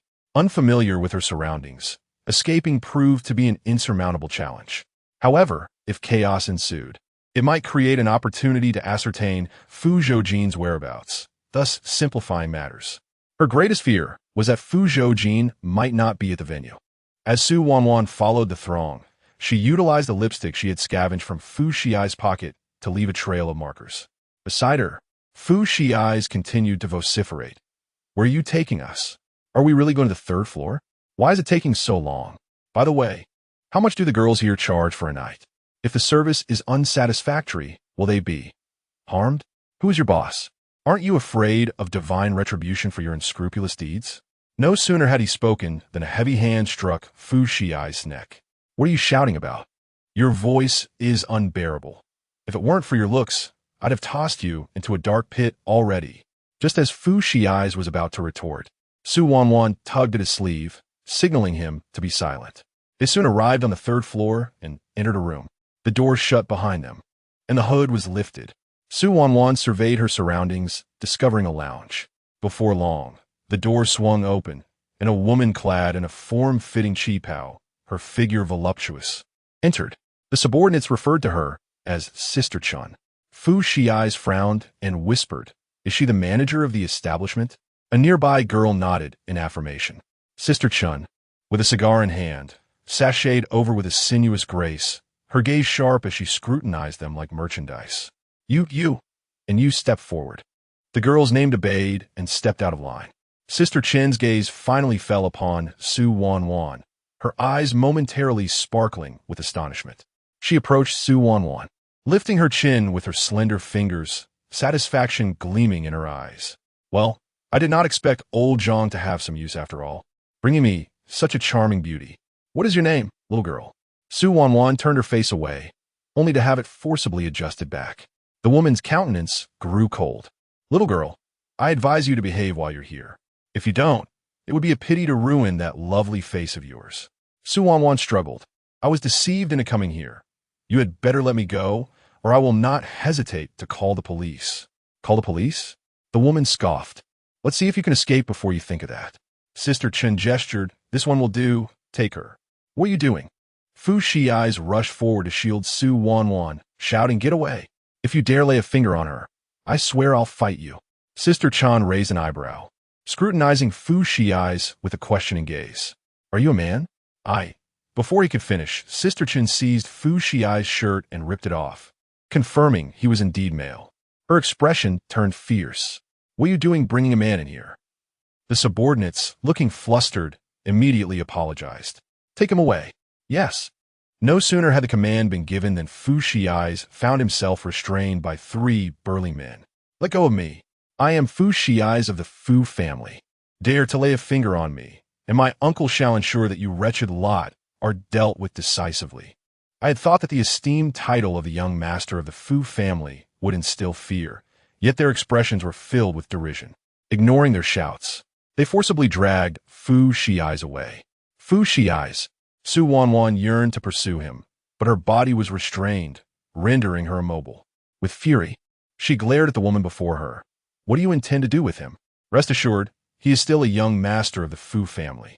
I have no intention of harming him. Knowing he is a scion of the Fu family, how dare you touch him?" "Why not?" The woman smiled. "He has thwarted my plans, so what is wrong with teaching him a lesson? As for you, I advise you to behave, or I cannot guarantee that he will return alive." Su Wanwan's hands clenched into fists. She had underestimated the depravity of these individuals. In pursuit of their own interests, they were utterly ruthless, employing any means necessary. The woman grasped her face, delighting in the beauty before her. "Fear not. As long as you obediently heed my instructions and serve tonight's esteemed guest well, I shall not harm him, nor will I mistreat you." Su Wanwan endeavored to calm herself. Fu Zhoujin was in their clutches. Should she resist, not only would she fail to save him, but her own safety would be jeopardized as well. Presently, she needed to placate the woman before her, earn her trust, and seek an opportunity to contact Fu Zhoujin. "Very well." Su Wanwan smiled sweetly. "Sister Chun, since I am already here, I shall resign myself to fate and adhere to your arrangements, hoping that you will spare my companion." "Excellent. Your compliance is most welcome." Sister Chin summoned a maidservant to escort her away for preparation, as she was to entertain guests shortly. The maidservant promptly led Su Wanwan out of the room. This young girl, though not of age, possessed a shrewd mind. Sister Chun instructed her trusted aide to assign several more individuals to keep a close watch on her, ensuring she does not escape. "Understood." Just as Sister Chun prepared to exit, a servant rushed in, exclaiming, "Sister Chun, we have a situation," while we were disciplining that man. Miss Nanjia overheard and insists on entering to see. Sister Chun's expression shifted, and she strode out. Nanjia stood at the doorway, her demeanor icy. "You have 3 seconds to open the door." The servant chuckled nervously. "Miss Nanjia, they are merely disciplining disobedient employees. There may be some bloodshed. And today is your birthday. Seeing blood wouldn't be auspicious, so it's best if we refrain from going in." Nanjia displayed hesitation. She had indeed heard Fu Zhoujin's voice. Yet upon reflection, it was inconceivable for Fu Zhoujin to be here, let alone be assaulted. Could it merely be a voice that resembled his? "I shall take just a glance." "Oh dear, Miss Nanjia, what brings you here?" Sister Chun approached with a smile. This is the back storage of the club. Quite filthy. It might tarnish your birthday gown. Sister Chun, I wish to go in and take a look. Sister Chun sweetly coaxed. Miss Nanjia, what is there to see? The birthday celebration is about to commence. Shall we proceed to the venue first? What do you say? As Nanga extended her hand to turn the doorknob, a middle-aged man approached her, saying, Miss Nanga, the gentleman is looking for you and requests your presence immediately. Nanga paused momentarily, then released her grip, responding, all right. They proceeded to the VIP suite on the 5th floor. Upon seeing Fu Zhoujin arrive, the man promptly stepped forward to greet him. Master Fu, we have eagerly awaited your arrival. Please take a seat. Fu Zhoujin bent slightly and settled into the chair opposite. Glancing at the tea before him, he smiled. It appears that Boss Nanga has a refined taste for tea here. Master Fu, you yist. The Huangqi Club is one of my enterprises. Coming here feels akin to returning home. Inviting you for tea in my abode is merely a gesture of my sincerity. What do you think, Master Fu? Boss Nanga remains as eloquent as ever, able to turn even the most dire situations into something palatable. Nanjing laughed heartily. The atmosphere was congenial, and Nanjing inquired, Master Fu, you must be 25 this year, correct? Fu Zhoujin cast him a sideways glance, asking, what of it? Is being 25 a transgression against Boss Nanga? Oh, the way you phrase it. I merely wish to inquire about your personal affairs. I assumed today's meeting was for business. I was about to decline your inquiry, yet here you are, delving into my lifelong matters. Indeed, I have such intentions. Nanjing earnestly advocated. I have a daughter, 3 years your junior. I wonder if Master Fu might be interested in meeting her? Fu Zhoujin replied with a casual. So today is not for business, but rather for matchmaking? Not precisely. I merely wish for you to be acquainted, Nanjing clarified. Father, did you call for me? Upon seeing Nanga approach, Nanjing gestured for her to serve tea to Fu Zhoujin. Nanga's gaze fell upon the man, immediately intimidated by the powerful, chilling aura emanating from him. He reclined in a sandalwood chair, cigarette pinched between his fingers, his posture languid yet exuding a subtle air of defiance. Lowering her eyes, she stepped forward, lifted the teapot, poured a cup, and offered it to him. Master Fu, please enjoy the tea. Fu Zhoujin's azure eyes lazily settled upon her as he remarked, I heard today is Miss Nanga's birthday? Both father and daughter were taken aback. Nanjing asked, Master Fu, do you know my youngest daughter? Of course. Fu Zhoujin flicked the ash from his cigarette. Given the close relationship between Miss Nanga and my child, it was only prudent for me to inquire. Nanjing, astonished, inquired, Your child? Indeed. Are you married? Chapter 36, Apologies, she's mine not at all. That was. Mr. Nan spoke more than usual today. Nanjing's expression stiffened, and he quickly forced a laugh to change the subject. Jia, after the birthday party, accompany Mr. Fu for a chat. Nanjia furrowed her brows, instantly realizing that today would once again be a matchmaking event. Dad, I have to rush to an appointment afterward. I can't accompany Mr. Fu. Slap. Before she could finish her sentence, her cheek stung from a sudden blow. You dare defy me again? After all I've done to raise you. This is how you repay me? Nanjia slowly turned back to meet his furious gaze, her resolve unwavering. I can acquiesce to many things, but this is one matter I refuse to comply with. You. Nanjiang raised his hand again, but Fu Zhoujin interjected, Mr. Nan. Nanjiang paused, finally realizing Fu Zhoujin was still present. He quickly withdrew his hand and awkwardly resumed his seat. My apologies, Mr. Fu. I hope I haven't embarrassed you. Nanjiang waved his hand dismissively, and his loyal aide promptly escorted Nanjia away. After a moment, to temper the atmosphere, he shifted to the main topic, discussing their collaboration. Fu Zhoujin leisurely sipped his tea. Mr. Fu, currently, Southeast Asia possesses the richest resources in arms.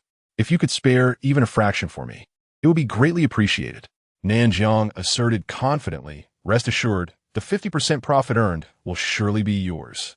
Mr. Nan, this business doesn't seem profitable, Fu Zhoujin replied, lightly tapping the table. I'm afraid I may have to disappoint you once again. Nanjiang immediately grasped the man's intent. As before, he remained unwilling to collaborate. Though resentment brewed within him, he could only mask it with a smile. Very well. Let's set aside business matters. I heard that Mr. Fu had quite a successful time at the My Band Wa Casino in Myanmar recently. They say you even ordered a rather attractive bunny girl that night. Nan Jiang wore a knowing expression, surprised to see the usually aloof Fu Zhoujin indulging in such pleasures. Fu Zhoujin raised an eyebrow. What are you implying, Mr. Nan? Oh, nothing at all. Merely expressing my admiration for your change, Nan Jiang replied, sipping his tea. It's quite normal for men to enjoy the company of women, especially someone of your caliber, Mr. Fu. With such good looks, it's only fitting to take advantage of youth and have some fun. Oh, Fu Zhoujin discerned the underlying meaning. So, Mr. Nan, you are prepared today? Of course, though I wonder if Mr. Fu would be willing to grant me this favor. Fu Zhoujin extinguished his cigarette. Since you've mentioned it, how could I refuse your kindness? Splendid. Nan Jiang promptly summoned a few young women into the room. Sister Chun brought in the three most charming girls. Su Wanwan lingered at the back, stepping in with the others and standing behind screen. Concerned about Su Wanwan causing trouble, Sister Chun firmly pressed her into a chair, casting her a warning glance to behave. Seeing the young girl cease her struggles, Sister Chun smiled as she emerged from behind the screen and approached the man. Master Fu, these three young ladies are newcomers, quite pristine. I assure you they will please you. I wish you a delightful evening. Fu Zhoujin cast a brief glance at the three slender figures concealed by the screen. Upon catching sight of a familiar silhouette, his brow furrowed slightly. Noticing the shift in the man's demeanor, Nan Jiang inquired, Master Fu, is there an issue? Fu Zhoujin withdrew his gaze and smiled. To send three directly over, Nan boss, you certainly overestimate my tastes. The familiar voice resonated, and Su Wanwan instantly perked up. It was Fu Zhoujin. She instinctively attempted to rise, but her body was bound to the chair, rendering her immobile. MMM. Su Wanwan struggled to vocalize, desperately writhing in her seat. Yet, the chair was too heavy. Her strength was insufficient to budge it. Fu Zhoujin's eyes darkened, his grip on the teacup tightening. Slowly, he raised his head to look at Nan Jiang, a sinister smile playing on his lips, as if he were ready to enact vengeance. Nan boss, you possess quite the audacity. Nan Jiang, bewildered, was about to question him when the man suddenly laughed. However, I am grateful to you. Upon hearing this, Nan Jiang felt a surge of joy. Master Fu, you are too courteous. A mere token of sincerity. I hope you do not find it lacking. The man grinned with a roguish charm. May I come over to take a look? Of course, please do. Su Wanwan sat behind the screen, her gaze fixated on the man advancing toward her. Her heart raced, fervently hoping Fu Zhoujin would recognize her. With each step, 10 steps, the man pushed aside the screen and strode confidently before her. Su Wanwan froze, gazing up at the man before her, her eyes brimming with tears. The anxiety and fear within her transformed into a flicker of hope at that moment. Fu Zhoujin looked incredulously at the disheveled girl before him. Clad in a seductive lace dress, her hands were bound, and her soft mouth was gagged with a novelty device, a hard belt buckle leaving red marks on her cheek. Her hair was disarrayed, damp strands clinging to her forehead, and her beautiful doe-like eyes, devoid of luster, were filled with terror and despair. In that instant, the man felt a lump form in his throat, a mix of heartache and burgeoning fury. He swiftly reached out, untying the ropes and removing the gag from her mouth. Su Wanwan collapsed to the ground, and as soon as her mouth was free, she cried out, "Uncle, save me," fearing he might refuse. She lowered her head and used it to nudge his left leg, wrapping her bound hands around it tightly, weeping as she shouted, "Uncle, help me. I was brought here against my will. They want me to serve the guests. When I refused, they resorted to violence." Her anguished cries immediately drew the attention of others in the room. Sister Chin's expression shifted dramatically as she strode over, raising her fist to strike Su Wanwan, only for her wrist to be seized by someone who then forcefully twisted it. Ah! Sister Chun screamed in agony as Fu Zhoujin kicked her away, sending her crashing into a stone pillar with a resounding thud. Sister Chun collapsed to the ground, spitting out a mouthful of fresh blood. Nan Jiang's expression shifted slightly as he swiftly approached. Master Fu, what has happened? Upon noticing the murderous glint in the man's eyes, Nan Jiang froze momentarily. fear causing him to retreat. Fu Zhoujin's eyes were bloodshot, veins throbbing on his forehead. Nanjiang immediately sensed something was amiss. He glanced at Su Wanwan, then back at Fu Zhoujin, forcing a smile that was more akin to a grimace. Master Fu, she is. Fu Zhoujin slowly smiled at him, a chilling grin that instilled dread. Boss Nan, my apologies for not introducing her earlier. His palm gently caressed the girl's head, an action imbued with utmost tenderness, is my niece. The man's sinister smile sent shivers down one's spine. Nanjiang's pupils trembled, his voice quivering.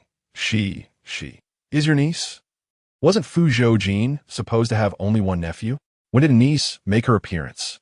Realizing he had stumbled into grave trouble, Nanjiang forced a laugh in an attempt to quell the man's fury. Well, Master Fu, I had no idea she was your niece. Had I known, I certainly would not have dared to act so.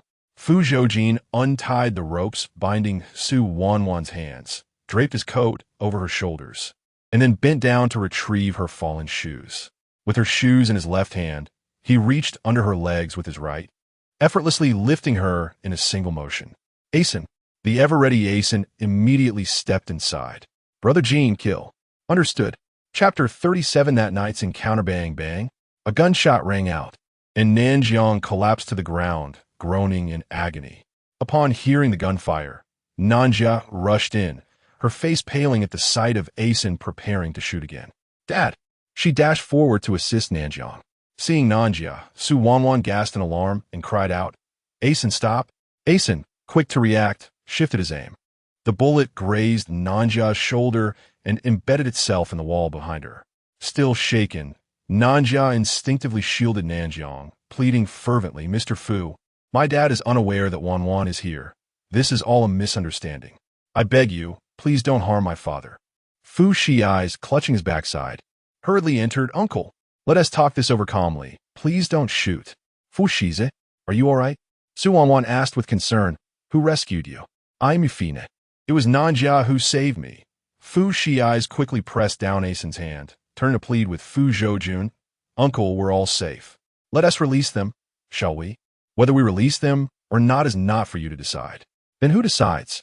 Fu Zhoujin turned his gaze toward the girl in his arms. Receiving the man's intense gaze, Su Wanwan momentarily froze, pointing to herself. Me? Am I the one? Su Wanwan, I need a clear answer from you. Their fate. Fu Zhoujin cast a glance at them. To kill or not to kill. Such a weighty decision concerning life and death. Su Wanwan met Nanjia's pleading eyes, biting her lip. Uncle, Fu Shi's is right. In cases of life and death, it is difficult for us to escape unscathed. So, let the police handle it. She reasoned. Neither I nor Fu Shi's have suffered significant harm. If Fu Zhoujin were to kill Nanjiang impulsively, it would constitute murder, which is a different matter altogether. Su Wanwan added, there have been illicit dealings taking place here. It is best to leave this matter to the police. Only then can we truly resolve the issue and free the innocent girls they have abducted. Rescuing those girls should be our utmost priority. Nanjia gasped, turning to Nanjiang. Dad, have you truly engaged in such activities? Do you realize that this is illegal? Slap. A resounding slap landed on Nanjia's face. Nanjiang, enraged, shouted, what are you shouting about? Everything I have done is for you. Again, for me? Nanjia found it absurd. Dad, stop using your selfish desires as an excuse. I won't fall for it. So you've grown wings, have you? How dare you defy me? Seeing him raise his hand again, Fu Shi's immediately stepped forward and seized his wrist. What do you think you're doing? I advise you to back down. I am disciplining my daughter. What does that have to do with you? Her matters are my matters. If you dare to lay another hand on her, even if you are her father, I will not hold back. You. The young man's face was filled with hostility, and considering his identity, Nanjiang hesitated to confront him further. He shook off his hand, glaring at Nanjia with gritted teeth. I'll deal with you properly when we return. Nanjia struggled to hold back her tears, but ultimately, they flowed uncontrollably down her cheeks. Clenching her fists tightly, she remained silent for a long while before finally retrieving her phone to make a call. Hello, I wish to report an incident. After repeated pleas from Su Wanwan and Fu Shi's, Fu Zhoujin reluctantly spared their lives. Fine, I want to kill them. Su Wanwan and Fu Zhoujin nearly fell to their knees in gratitude. Thank you, uncle. Arson. Jin Go. Destroy this place for me. Yes. Before Su Wanwan and Fu Zhoujin could intervene, the entire establishment was reduced to ruins by arson-esque gunfire. Within mere minutes, chaos erupted. The crowd panicked and scattered like birds startled from their roosts. When the police arrived, they found the venue in disarray, initially suspecting a terrorist attack. The authorities swiftly cordoned off the area and commenced an investigation. The club owner, Nan Jiang, was also taken into custody for questioning. 2 hours later, all the women at the Royal Club were rescued and regained their freedom. The establishment was forced to suspend operations pending further investigation by the police. Nanjia stood at the entrance, her expression forlorn. Fu Zhoujin called out to her, Nanjia. She paused, redirecting her gaze to the young man before her. Reflecting on the events of the night, her heart felt heavy and conflicted. I'm sorry, I had no idea my father would do something like this, and inadvertently bring you all here. Though the Royal Club was an enterprise of the Nan family, Nanjia rarely visited, and Nan Jiang seldom discussed business matters with her. Had it not been for tonight's events, she might have remained oblivious to her father's illicit activities. She should have anticipated this. After all, he had committed such acts against her mother. What was there that he would shy away from? It's all right, this isn't your fault. You needn't blame yourself. Thank you. Fu Zhoujin was momentarily taken aback. Nanjia met his surprised gaze. Fu Zhoujin, thank you for speaking up for me earlier. Fu Zhoujin's lips curled into a smile. It's nothing. I should thank you for saving me. I suppose we're even now. As the car window rolled down, a deep voice called out, Fu Zhoujin, come here. My uncle is calling me. Take care, I must leave now. Fu Zhoujin hurriedly ran to the car. The vehicle sped away, leaving a cloud of dust in its wake. Fu Zhoujin was seated in the passenger seat, engaged in a phone call. Noticing the fool beside him lingering and refusing to sit, Su Wanwan couldn't help but inquire, why are you standing like that? Is the chair prickly, or do you have hemorrhoids? Fu Zhoujin leaned over the front seat, grimacing in pain. What hemorrhoids? It's my backside that hurts. Arson, can we swing by the hospital first? I want to check my rear. Su Wanwan finally realized something was amiss. Did those people hit you? Goodness. It was more than just hitting. It was akin to the tortures of ancient times. Fu Zhoujin cursed vehemently, expressing his distress. You have no idea how twisted those individuals are, each one wielding sticks as thick as 10 centimeters, relentlessly striking me. His behind was in agony, feeling as if it were being torn apart. Upon encountering a wound, he cried out in pain. Su Wanwan, without hesitation, attempted to pull down his trousers, causing Fu Zhoujin to clench his buttocks in fear, exclaiming, What the hell? Su Wanwan, you're insane.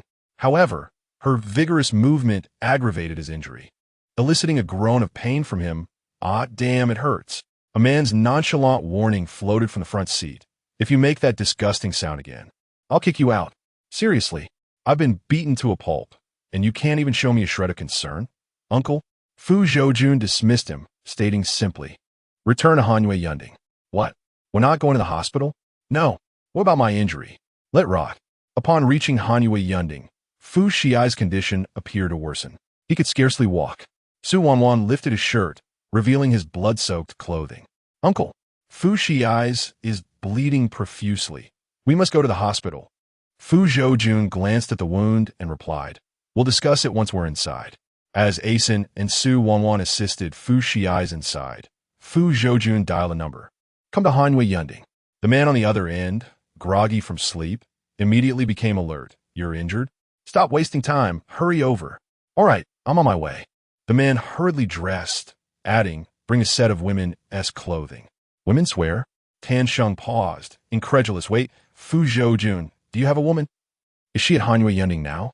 Tan Sheng's excitement was palpable. Wow. Fu Zhoujin, you're blooming like a rare flower. All right, what style of clothing do you need? Sexy and sultry? Or perhaps the smallest size available? Fu Zhoujin provided her measurements. Upon hearing them, Tan Sheng exclaimed, Wow. Isn't that the height and measurements of a young girl? Fu Zhoujin, please tell me you're not involved with a minor. Get lost. Tan Sheng glanced at his phone, realizing the call had ended abruptly.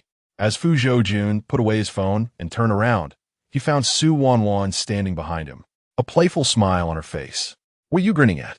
Uncle, how do you know my measurements?" From that night. What? Chapter 38. Uncle, I like you too. Su Wanwan's round eyes widened in disbelief as she looked at him. How could he speak of such an ambiguous matter so casually, with neither a blush nor a flutter of his heart? Fu Zhoujin playfully pinched her nose, asking, "What's the matter? Don't believe me?" Su Wanwan froze, her heart skipping a beat. Suddenly, her cheeks flushed with heat, as if engulfed by flames. She hastily covered her nose, exclaiming, You, please refrain from pinching my nose in the future." With that, she turned and fled. Not long after, Tan Sheng arrived at Half Moon Peak. He pressed the doorbell, and the door swung open to reveal a pretty, adorable face. "Are you Dr. Tan?" "You are. I am Su Wanwan." She quickly opened the door, inviting him in. "Dr. Tan, my brother's condition is rather serious. Please come and take a look." Tan Sheng followed her inside and noticed a man lounging on the sofa, smoking lazily, while beside him, Fu Zhoujin was frantically tearing at the sofa's leather. Tan Sheng glanced at the man on the sofa and then at the girl draped in the man's coat behind him, raising an eyebrow. His expression twisted in disbelief as he finally managed to exclaim, "Damn, Fu Zhoujin, you are utterly despicable. Not even a little girl is spared." Fu Zhoujin lazily shot him a glance, his eyes indicating Fu Zhoujin, who was in agony beside him. "If you save his behind, I shall gratify your curiosity." Tan Sheng's eyes sparkled with determination. "Rest assured, if he cannot be saved, I shall compensate him with 2 more. Fu Shitze, in pain, squinted in confusion. "Who are you? How dare you plot against my behind?" Tan Sheng displayed his work ID. "I am Dr. Tan Sheng from the First People's Hospital of Shanghai City. I am here to rescue your behind. You may also call me your behind savior. Does that mean I need to take off my pants?" "Of course. Then you will see my behind entirely." "Indeed. No way." Fu Zhoujin suddenly became dramatic. "I have never exposed myself in front of strangers. This time was absolutely not an option. Rest assured, young master, in my eyes, your behind is no different from 2 exquisite cuts of pork." "What did you say? You think my behind is pork?" "Indeed. Wanwan fait palmeth. Your behind is about to be gone. Why bother with such trivialities? Besides, Dr. Tan is also a man. What's there to be shy about? That still doesn't work." Fu Zhoujin glanced at Su Wanwan, finding it inappropriate for a girl to be present. He then turned his gaze to the man on the sofa. He covered his behind and approached with a smile. "Uncle, could you help me treat my wound?" Fu Zhoujin shot him a sidelong glance, extinguishing his cigarette in the ashtray, and smiled at him. "Do you really want me to attend to you?" The man's smile was too sinister, causing Fu Zhoujin to immediately turn and flee. I think I will choose Dr. Tan instead." Fu Zhoujin and Tan Sheng ascended the stairs together. "Uncle, you... Ah!" A sudden scream echoed from above, startling Su Wanwan, who momentarily feared that someone was slaughtering pigs upstairs. "Goodness! Tan Sheng, could you be a little gentler?" Concerned. Su Wanwan was about to ascend the stairs. "Su Wanwan, come back." Her steps faltered. If she was meant to go up, why was he so irritable? She turned back, asking, "What do you want from me?" Occasionally, she glanced upstairs. Why was it suddenly silent? Surely Fu Zhoujin wasn't in excruciating pain?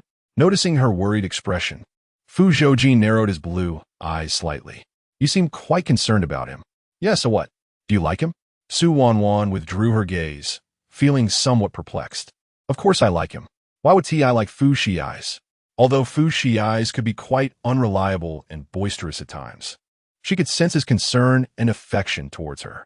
It was his and the Fu family's care that made her feel the warmth of home. Fu Zhoujin furrowed his brows, his voice cold and heavy. "Could you repeat that?"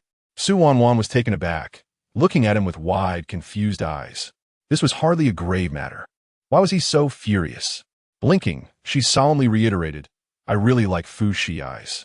He has always cared for me and protected me, allowing me to experience a different kind of warmth." The man's expression darkened even further. Su Wanwan hesitated, but steeled herself to continue. "My adoptive parents are the same. They treat me as their own daughter, embracing me as their closest family. Why would I harbor any resentment towards such wonderful people?" She was not a heartless person. Is he merely a family member to you? Yes, without them, I wouldn't be who I am. Su Wanwan suddenly noticed that after she spoke those words, the man's expression softened considerably. All right, come sit and wait.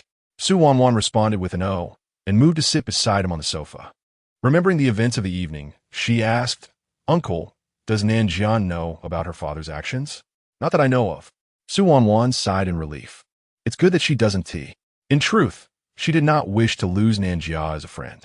Had Nanjia been aware of her father's deeds beforehand, the situation would have been entirely different. Fortunately, she was unaware and had not aided in any wrongdoing. Su Wanwan, you seem quite worried about her. Su Wanwan Nadif. I don't want this incident to affect our friendship. Uncle, she is her own person, and her father is another. Since she was completely oblivious to this matter, it shows her innocence. Moreover, she was the one who saved Fu Zhoujin's. We cannot harm the innocent indiscriminately. Fu Zhoujin's voice turned even colder. Su Wanwan, are you pleading for her? Why would I plead for her? Su Wanwan pressed her lips together. Because I really like her.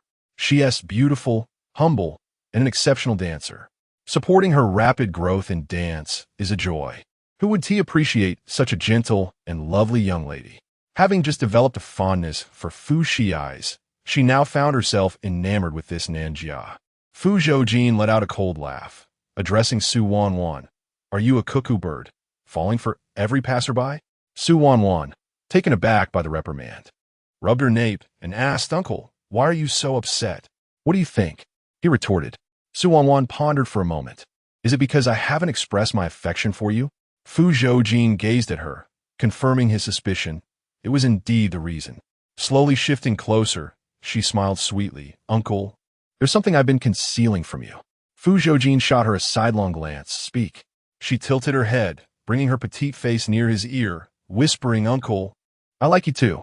The man's gaze darkened as he stared intently at her. What's wrong?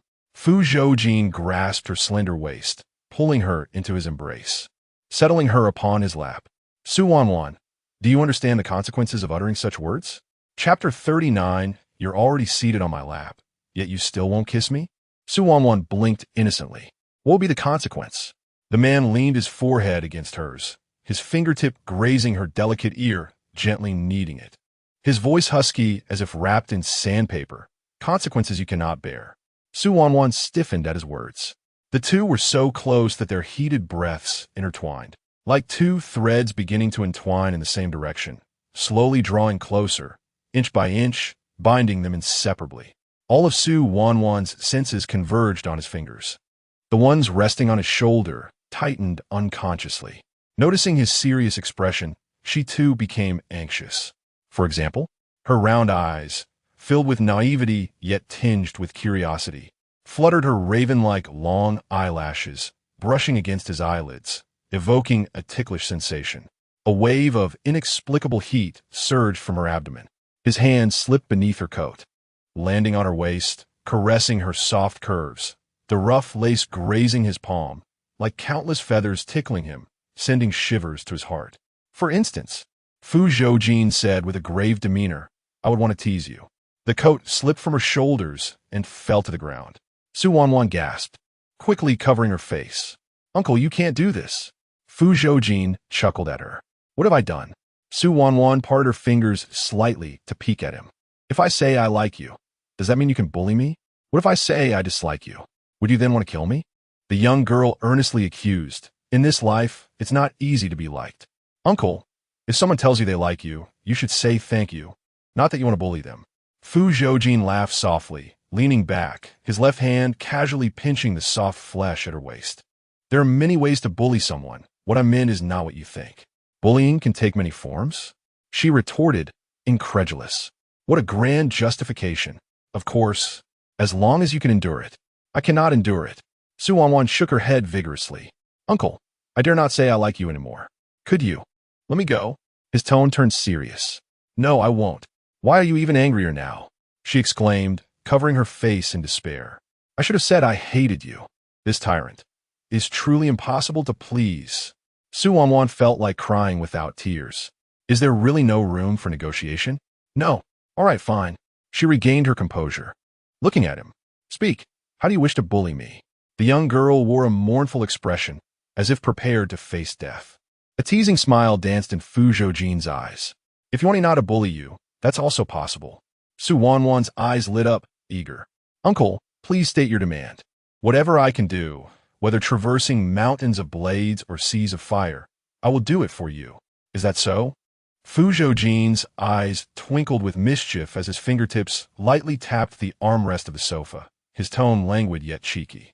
All right, give me a kiss, and I won't bully you. Su Wanwan halted, feeling a bit troubled. This doesn't seem quite right. Why not? You are my uncle, and there exists a certain propriety in the interaction between men and women. Fu Zhoujin raised an eyebrow, his gaze descending upon her. You have already perched upon my lap, yet you hesitate to kiss me? It was only then that Su Wanwan realized the nature of their intimate positioning.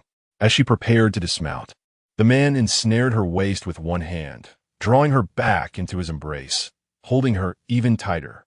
Startled, Su Wanwan pressed her palms against his chest. What are you doing? Why are you? How could he harbor such alarming thoughts of harming her? Her mind whirled. Though his head may appear quite round, it seemed he had yet to awaken to reason. How adorable you are, she retorted, annoyance evident in her tone.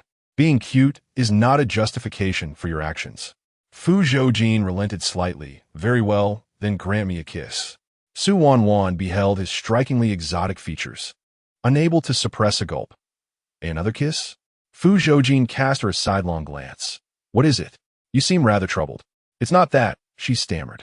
I diligently rescued you all from the club. Do I not deserve a token of appreciation? Su Wanwan.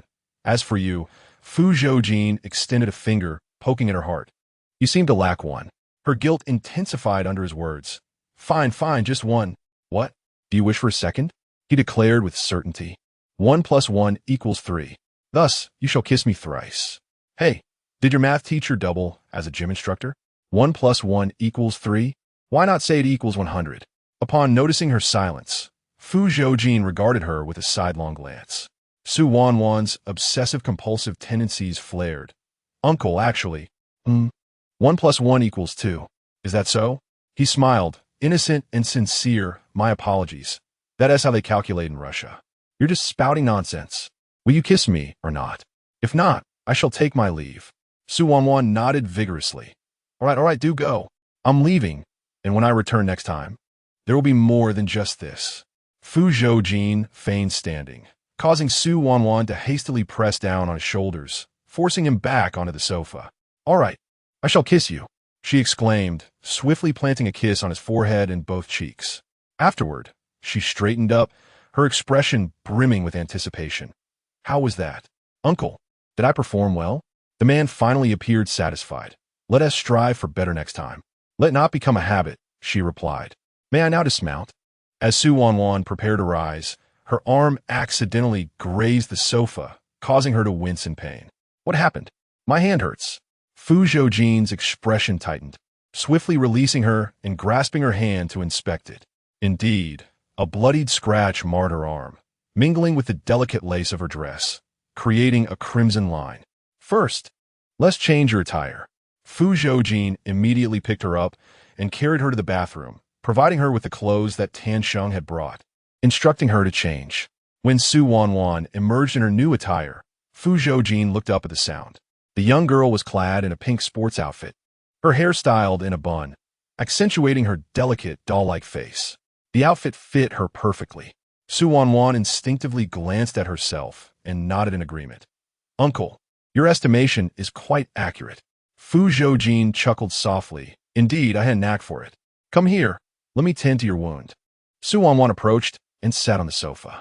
Fu Zhoujin opened a first aid kit and took out cotton swabs and iodine, meticulously attending to her injury. His movements were practiced and professional, revealing that he was no stranger to bandaging wounds. She gazed at the man before her in a daze. Until now, she had never dared to imagine that Fu Zhoujin would personally tend her injuries. His actions were so deft. Even the way he tied the bandage was more skilled than her own. Su Wanwan felt a twinge of astonishment, recalling the last time she inadvertently saw his body, riddled with scars. What kind of life did he lead before? The more she pondered, the faster her heart raced. especially when she noticed the concern in his gentle movements, as if he feared causing her pain. The erratic beating of her heart was impossible to suppress. She instinctively placed a hand over her chest. For reasons unknown, she realized that her heart had recently been inexplicably racing, her cheeks often flushed as if touched by fire. Reflecting on the frequency and instances of this phenomenon, she found it only occurred in Fu Zhoujin's presence. Could it be that she had developed a peculiar affliction, one that caused her heart to race uncontrollably in his company? Surely not. Was her heart truly in distress? As her anxiety deepened, she was about to reach for her phone to research her symptoms when a man spoke. "Where else are you injured?" The young girl failed to respond. Fu Zhoujin glanced at her, noticing her expression of tension and fear. "What's wrong?" Su Wanwan snapped back to reality, her face blank. "Oh, it's nothing, thank you, uncle." Fu Zhoujin was evidently unconvinced. "Didn't you just say that Shinjia hit you?" Su Wanwan smiled, withdrawing her hand, sitting demurely. "I was just teasing you." She continued, "If I didn't exaggerate my condition, I feared you wouldn't." Su Wanwan flashed him a charming smile. "Come to my aid." Fu Zhoujin let out a cold laugh. "Is that truly how you perceive me? It's understandable. I was indeed traumatized by those numerous cups of milk tea you forced upon me." Suddenly, the man's irritation dissipated. He lifted her effortlessly, placing her on his lap, wrapping one arm around her waist. "Su Wanwan, aren't you going to explain?" Su Wanwan met his gaze. "Explain what? How did you end up at the club?" Su Wanwan hesitated for a moment. "I saw Uncle Zhang." "The driver of the Su family?" "Yes, I remember he perished in that car accident alongside my parents. Yet I saw him today at noon." Su Wanwan took the initiative to recount the entire sequence of events to him. After listening, Fu Zhoujin's expression hardened. "It seems that this person is not dead." "You think so too, right?" Su Wanwan asked, puzzled. However, when the police issued their announcement, they did indeed state that Uncle Zhang had also died. "Is there a body?" Su Wanwan recalled the details carefully, shaking her head. "I have never seen it with my own eyes. At that time, I was feeling quite distressed, busy dealing with my parents' matters, and didn't pay much attention to others. Uncle Zhang is the key. Perhaps he knows my father's whereabouts." "I think so too, but now he is missing. How are we to find him?" Su Wanwan paused, finally realizing you. Fu Zhoujin glanced at her. "What about me? Why do you call my dad Dad? It's just a term. There's no longer a literary inquisition." "Oh, it just slipped out." "Oof. Do you call everyone Dad?" "I'll handle this matter. You should focus on your studies." Su Wanwan replied with an "oh," feeling an inexplicable sweetness in her heart. "What are you smiling about?" Su Wanwan immediately covered her mouth and shook her head frantically. "Nothing." Fu Zhoujin leaned closer, pressing her. "Are you sure?" "Oh no." Her heart raced again. Su Wanwan quickly got off him, grabbed her bag, and prepared to leave. "Where are you going at this late hour?" I want to return to school." Just as she reached the door, the tall figure of the man obstructed her path. "Stay here tonight. You can go back tomorrow." "No. Why not?" Su Wanwan looked up at him with a serious expression. "If I sleep here tonight, you won't see me tomorrow." What if she suffered a heart attack from her racing pulse? She wanted to preserve her life for many more years to come. Fu Zhoujin raised an eyebrow. "What? Do I have ghosts here, or is this a torture chamber? Can you die from just one night's sleep? It's more serious than that." Su Wanwan pushed him away. "Uncle, you really shouldn't concern yourself with me. The more I talk to you, the worse my symptoms get. I need to go. Goodbye." Seeing her insistence to leave, Fu Zhoujin could only let her go. "All right, then I'll see you off." "No." Su Wanwan stopped him. "You absolutely cannot see me off." She needed to return and calm down. Fu Zhoujin halted, hands in his pockets, scrutinizing her. "Su Wanwan, I feel like you hold a grudge against me." "I don't." To demonstrate her sincerity, Su Wanwan stood on her tiptoes and gave him a kiss. "See, if I had a grudge against you, would I kiss you?" Chapter 41. Fu Zhoujin desires you. Who taught this fellow such charming ways? Fu Zhoujin pressed his tongue against the roof of his mouth and chuckled, ultimately relenting. "Asen, you're responsible for escorting her home." Asen glanced at him, then at Su Wanwan, who was briskly making her way outside. "Brother Jean, aren't you going to accompany her? Do you see that fellow stride? Does it seem like she wishes for my company?" Tan Sheng had taken care of Fu Xiai's wounds and descended, not spotting the young girl. He couldn't help but inquire, Brother Jean, where's the young lady? She has left. Tan Sheng expressed his regret. Why did she leave? I hadn't even had the chance to properly greet her. Upon hearing this, he received a chilling glance from the man. Tan Sheng grinned widely. Tiske, such jealousy, quite pronounced, I senti it. Scram. All right, I shall take my leave. Wait, what is it? How is his injury? You mean Fu Zhoujin's? Rest assured, it's merely a superficial wound. Already treated, he will be fine. Can he go home tonight? Tan Sheng paused. Where to? Back to the Fu residence? You will take him back. What the hell? Fu Zhoujin, you are truly heartless. He is your own nephew. His backside is injured, and you want him to waddle home? Fu Zhoujin coolly regarded him. He want to die from it. What is the issue? I genuinely cannot fathom why you insist on sending him back at such a late hour. If I don't send him back, am I to endure his howling like a pig while trying to sleep? Ultimately, Fu Zhoujin was still lifted into the car by Tan Sheng, who personally returned him to Jiang Tingfu. Due to inexplicable increases in her heart rate, Su Wanwan spent the night researching online, from normal heartbeats to hyperthyroidism, then from anemia to coronary heart disease, and so forth. By the end of the night, she had convinced herself she was terminally ill. The more she pondered, the more frightened she became, wishing fervently to rush to the hospital for a comprehensive examination. Finally, unable to endure until noon, Gu Yao, having observed Su Wanwan's listlessness throughout the morning, could not help but ask, "Did you steal something last night? Those dark circles are quite severe." Yao, I need to tell you something. What is it? Su Wanwan looked at her, her eyes welling with tears. I think I might have heart disease. What? Suppressing her discomfort, Su Wanwan elaborated on the recent, inexplicable acceleration of her heartbeat. Do you think this signifies a heart issue? Gu Yao chuckled lightly. No, even if it were. A heartache requires a remedy for the heart. And where is my remedy? With your little uncle. Su Wanwan carefully recalled what Fu Zhoujin had said to her during this period and asked, Yao, do you know what it means when someone wants me? Gu Yao hesitated. It means a desire to possess you. And what does it mean if they wish to bully you? It depends on the context. What context? For instance, if it's between students, bullying is considered school violence. If it's parents towards children, it's domestic abuse. And if it's between a man and a woman, it simply means they wish to touch you. Su Wanwan scratched her head, still perplexed. Gu Yao, exasperated, exclaimed, It means he wants to kiss you, touch you, and hold you. Su Wanwan's little face grew serious. Did Fu Zhoujin truly mean that? Why did he harbor such feelings for her? As she racked her brains, the more she pondered, the thirstier she became. She lifted her cup and took a sip, recalling his earlier words, and asked again, What about wanting to, you know? Gu Yao's eyes widened in shock as she turned to her, her face filled with terror. Su Wanwan felt a bit uneasy under her gaze. What's wrong? Who said that? Your uncle, Gu Yao replied. Fu Zhoujin? Yes. Gu Yao stepped closer, hands on her hips, scrutinizing her intently. Do you know what that phrase implies? What does it mean? It means he wants to sleep with you. Sleep with me? Su Wanwan exclaimed, but we've already slept together before. What? Su Wanwan covered her ears and urged, Keep your voice down. Gu Yao grasped her shoulders, seriousness etched on her face. Tell me honestly, how far have you two progressed? Su Wanwan recounted the events of that night in detail. He said he missed his mother and was accustomed to sleeping with something to hold, So you play the role of a stuffed toy for him to cuddle with while sleeping? Yes. Just cuddling? Of course, how else would we sleep? Gu Yao let out a sigh of relief. It seemed Fu Zhoujin, the formidable figure, still had a semblance of conscience.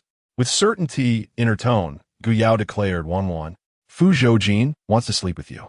I know, but the sleep I am referring to isn't merely about resting. What do you mean? Gu Yao leaned closer, an assured expression on her face. Fu Zhoujin desires to make love to you. Chapter 41.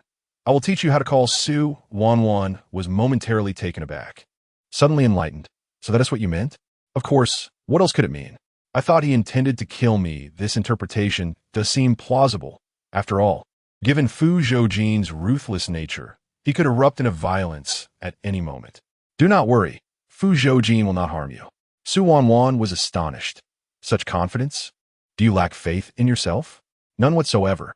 You are already fond of him. How can you not trust him? Su Wanwan paused. I like Fu Zhoujin? Indeed. Otherwise, why does your heart race when you are near him?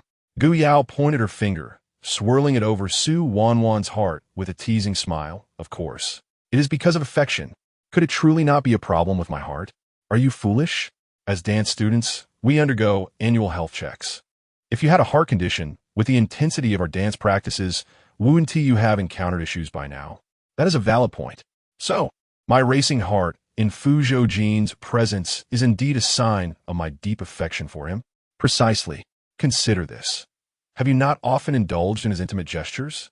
It seems so. Then there is no denying it. Gu Yao spoke earnestly. Su Wanwan, you have developed feelings for Fu Zhoujin. Su Wanwan absent-mindedly flipped through the book before her. Based on your analysis, does Fu Zhoujin have feelings for me as well? Not necessarily. Why not? Because men distinctly separate desire from affection. His wish to be intimate with you does not imply he harbors genuine feelings. Gu Yao's astute dissection suggested that you must explore this further. How should I probe? Subtly. For instance, seek opportunities for physical contact, flirt with him through conversation, observe his reactions, or feign vulnerability, subtly indicating your need for him. Su Wanwan was taken aback. Yao Yao, have you perhaps fallen in love? Absolutely not. Then how do you know so much? Naturally, I glean insights from the experiences of my seniors. I don't understand. Gu Yao snatched the book from Su Wanwan's hands. From now on, refrain from reading such juvenile literature. Why not? These books are so delightful. Just as Su Wanwan reached for the book again, Gu Yao pressed it down. Day in and day out, it's all about Little Red Riding Hood and Thumbelina. What is so captivating about that? Gu Yao produced a book and placed it before her. You should catch up on this. What is this? Adult literature. And this? Gu Yao pulled out a DVD. What is this? Adult film. This was Su Wanwan's first encounter with such content, leaving her astonished. As if a new world had been unveiled, her perspectives and worldview thoroughly transformed. The two spent the entire evening analyzing the film, and by the end, Su Wanwan Fedrosi. Hey, don't sleep. Gu Yao vigorously shook her shoulders. The male lead is so handsome, and his physique is exceptional. You cannot possibly fall asleep on me now. There is nothing better. Su Wanwan stifled. Her eyelids heavy to the point of being unable to open. It was not as pleasant as being with her uncle. With a thud, her head collided with the table, and she succumbed to slumber. Gu Yao. Having not slept well the previous night, Su Wanwan felt drowsy throughout the morning. She had hoped to take advantage of the afternoon without classes, especially with a long weekend ahead, to return to Jiangting Mansion for a quick nap. However, to her surprise, she encountered Fu Zhoujin at the school gate. She halted in her tracks, her lack of sleep causing her mind to momentarily falter as she stared blankly at the man approaching her. Fu Zhoujin came to a stop before her, lightly tapping her forehead. What are you daydreaming about? Su Wanwan instantly regained her composure. Oh no, her mind was a tangled mess, unprepared for his sudden appearance. Why you? How did you come here? Forgot? Fu Zhoujin leaned down, meeting her gaze directly. Su Wanwan, I am now your male nanny. So, he had come to pick her up from school today? Su Wanwan tilted her head, discreetly stealing glances at him.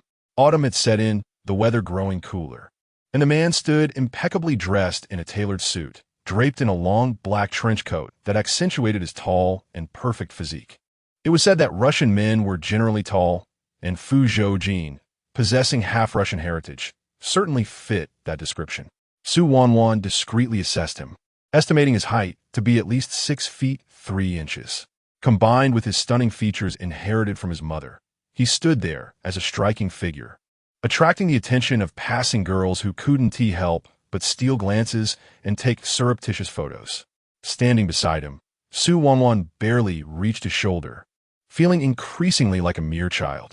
Fu Zhoujin, hands in his pockets, glanced at her sidelong. Have you had your fill of staring, Su Wanwan? Su Wanwan quickly averted her gaze. I wasn't staring at you. Then why are you standing there like a fool? I. She pointed at her left foot, concocting a serious excuse. I trained too hard just now. My foot hurts. Fu Zhoujin furrowed his brow slightly, glanced at her foot, and immediately swept her up in his arms, striding towards the car. Su Wanwan was taken aback. Fu Zhoujin, why you put me down? We're still at the school gate. Fu Zhoujin halted. What did you call me? I.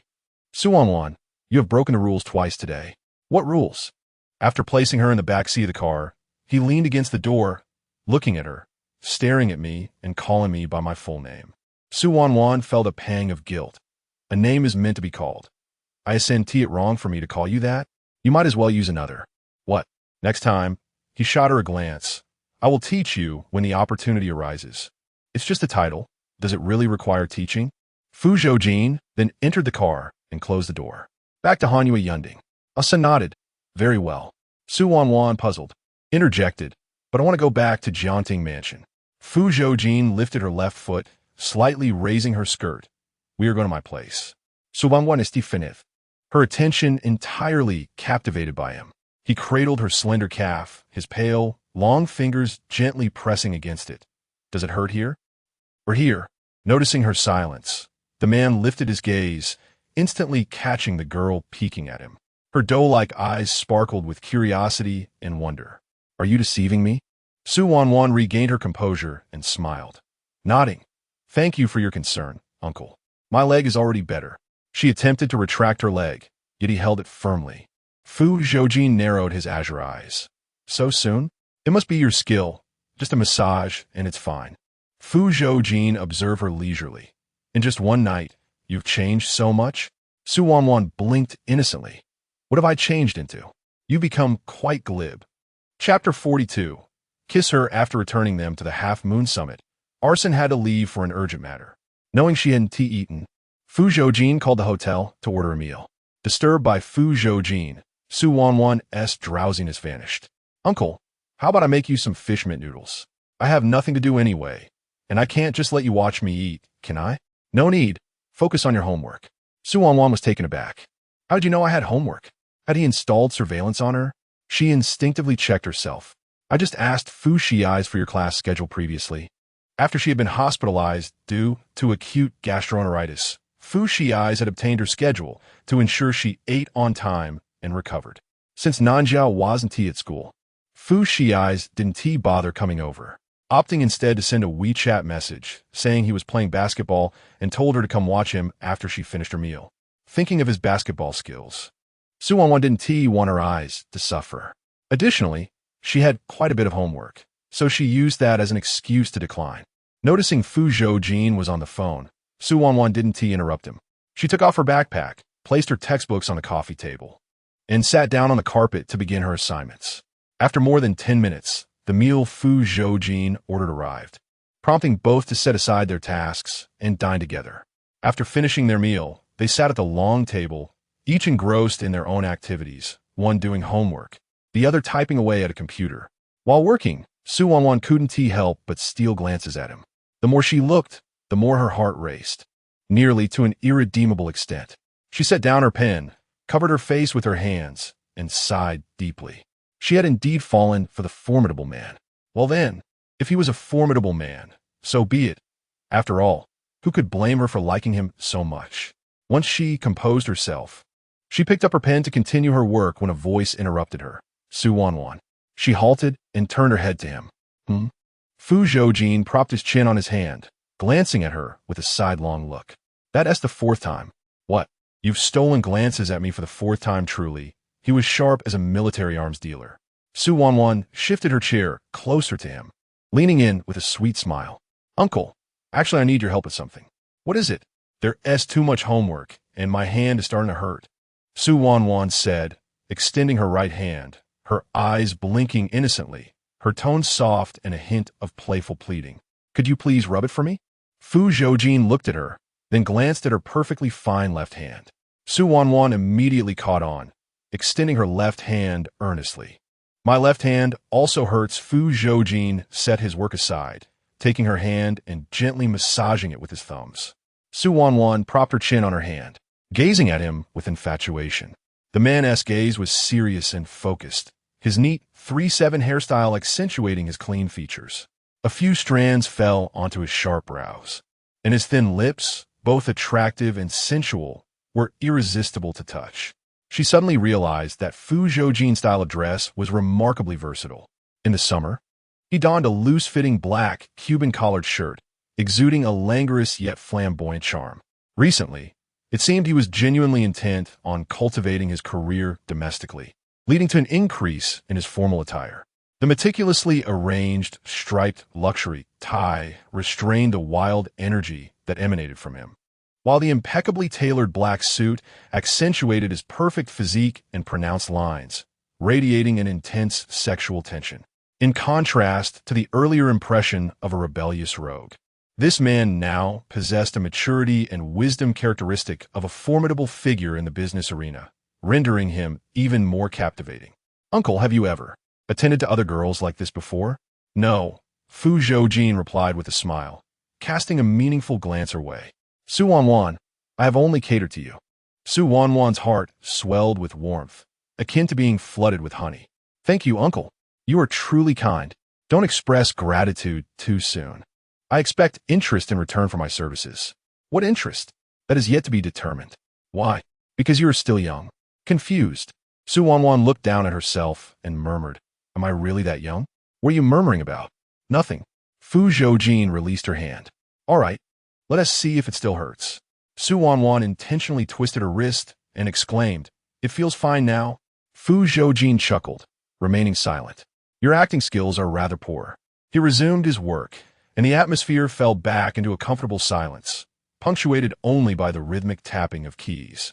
Su Wanwan lightly drummed her fingertips on the table, occasionally stealing glances at his fingers dancing across the keyboard.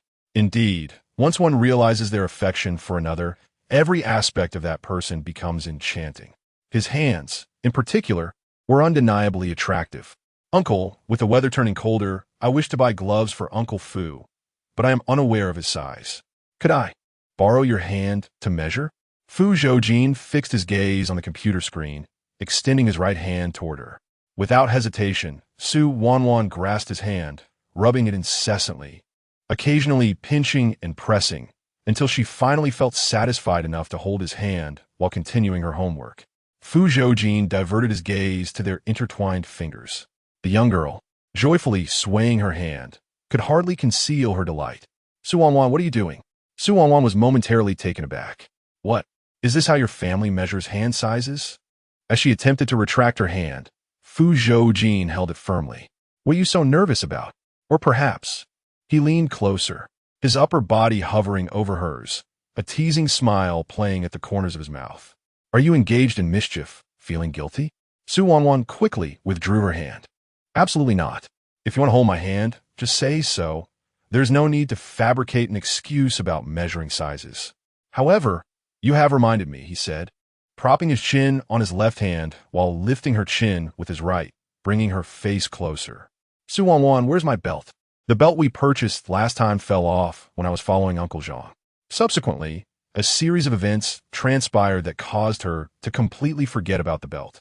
It was lost. "Huh?" Su Wanwan proactively explained the reason and concluded with, "Uncle, rest assured, you have treated me so kindly. I shall certainly make it up to you tomorrow." He gently scratched her chin and smiled. "I eagerly anticipate your belt tomorrow."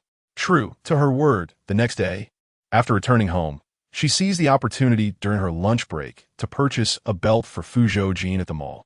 However, just as she was filled with excitement to present it to him, she discovered that he had to return to Russia for business. This time, it seemed he had left in great haste, merely leaving her a message on WeChat. Su Wanwan felt a tinge of disappointment, but considering his business in Russia, she assumed he must be handling matters related to work. With this thought, Su Wanwan composed herself and sent him a message. "Uncle, when will you be back?" "The day after tomorrow." "All right, I shall wait for your return." Su Wanwan believed he would indeed return the day after tomorrow, but to her surprise, she ended up waiting for over a week.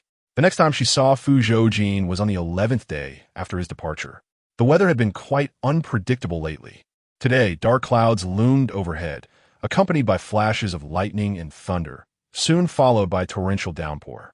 The rain lashed against the windows incessantly. Alone at Half Moon Cloud Peak, Su Wanwan sat at the table, immersed in her homework. Her chin rested on her hand as she gazed vacantly outside at the rainy day. That morning, Fu Zhoujin had replied on WeChat that he would be returning today. Yet, she waited from day until night, still without a sight of him. Eventually, fatigue overcame her, and she curled up on the sofa, drifting into sleep. A car's headlights swept across the window before extinguishing. The man exited the vehicle and said, "You should head back." Asen, with a worried expression, replied, "Jingu, you've had quite a bit to drink tonight. Let me stay and take care of you." Every year on this day, he would drink himself into a stupor. In the earlier years, Asen would try to persuade him against it, but gradually, he found it increasingly difficult to voice his concerns. For he saw in a man a deep longing and sorrow. Only inebriation seemed to provide him with a semblance of relief. "No need," Fu Zhoujin replied, his footsteps unsteady as he entered the house. Upon entering, just as he was about to turn on the light, a flash of lightning illuminated the room, revealing the curled-up figure on the sofa. He paused, then approached. Crouching down before the sofa, he gazed closely at the girl who was sleeping soundly. Fu Zhoujin reached out, gently stroking her hair, his gaze resting on her delicate pink lips. Perhaps due to the alcohol, he felt a heat coursing through him, a primal urge surging forth from deep within, wild and uncontrollable. Fu Zhoujin's eyes darkened as he lowered his head, his lips meeting hers. As their lips touched, the girl on the sofa stirred, then slowly opened her eyes. Chapter 43. The baby smells so good. I want to eat Su Wanwan, still half asleep, was taken aback by the sudden appearance of the man before her. Her voice, soft and drowsy, came out as a whisper, "Uncle." Fu Zhoujin gazed deeply at her, remaining silent. The strong scent of alcohol wafted from him, snapping Su Wanwan back to reality, worry etched on her face. "Uncle, why have you been drinking? Are you unhappy?" She reached out to help him up, but he grasped her hand firmly. Caught off guard, she halted. Outside, lightning flashed, casting intermittent light across the dim hall, the flickering shadows accentuating the man's striking and rugged features. His originally deep blue eyes, now shrouded in darkness, appeared almost obsidian, concealing a myriad of emotions, raw and intense, such as she had never witnessed before.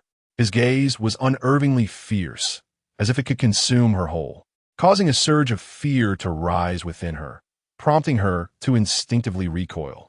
"You!" Before she could finish her thought, he cupped the back of her head, pressing her forward. Their lips collided fervently, igniting an overwhelming rush of warmth within her. Su Wanwan's eyes widened in surprise. The rich aroma of alcohol invaded her senses, forcefully displacing her own breath.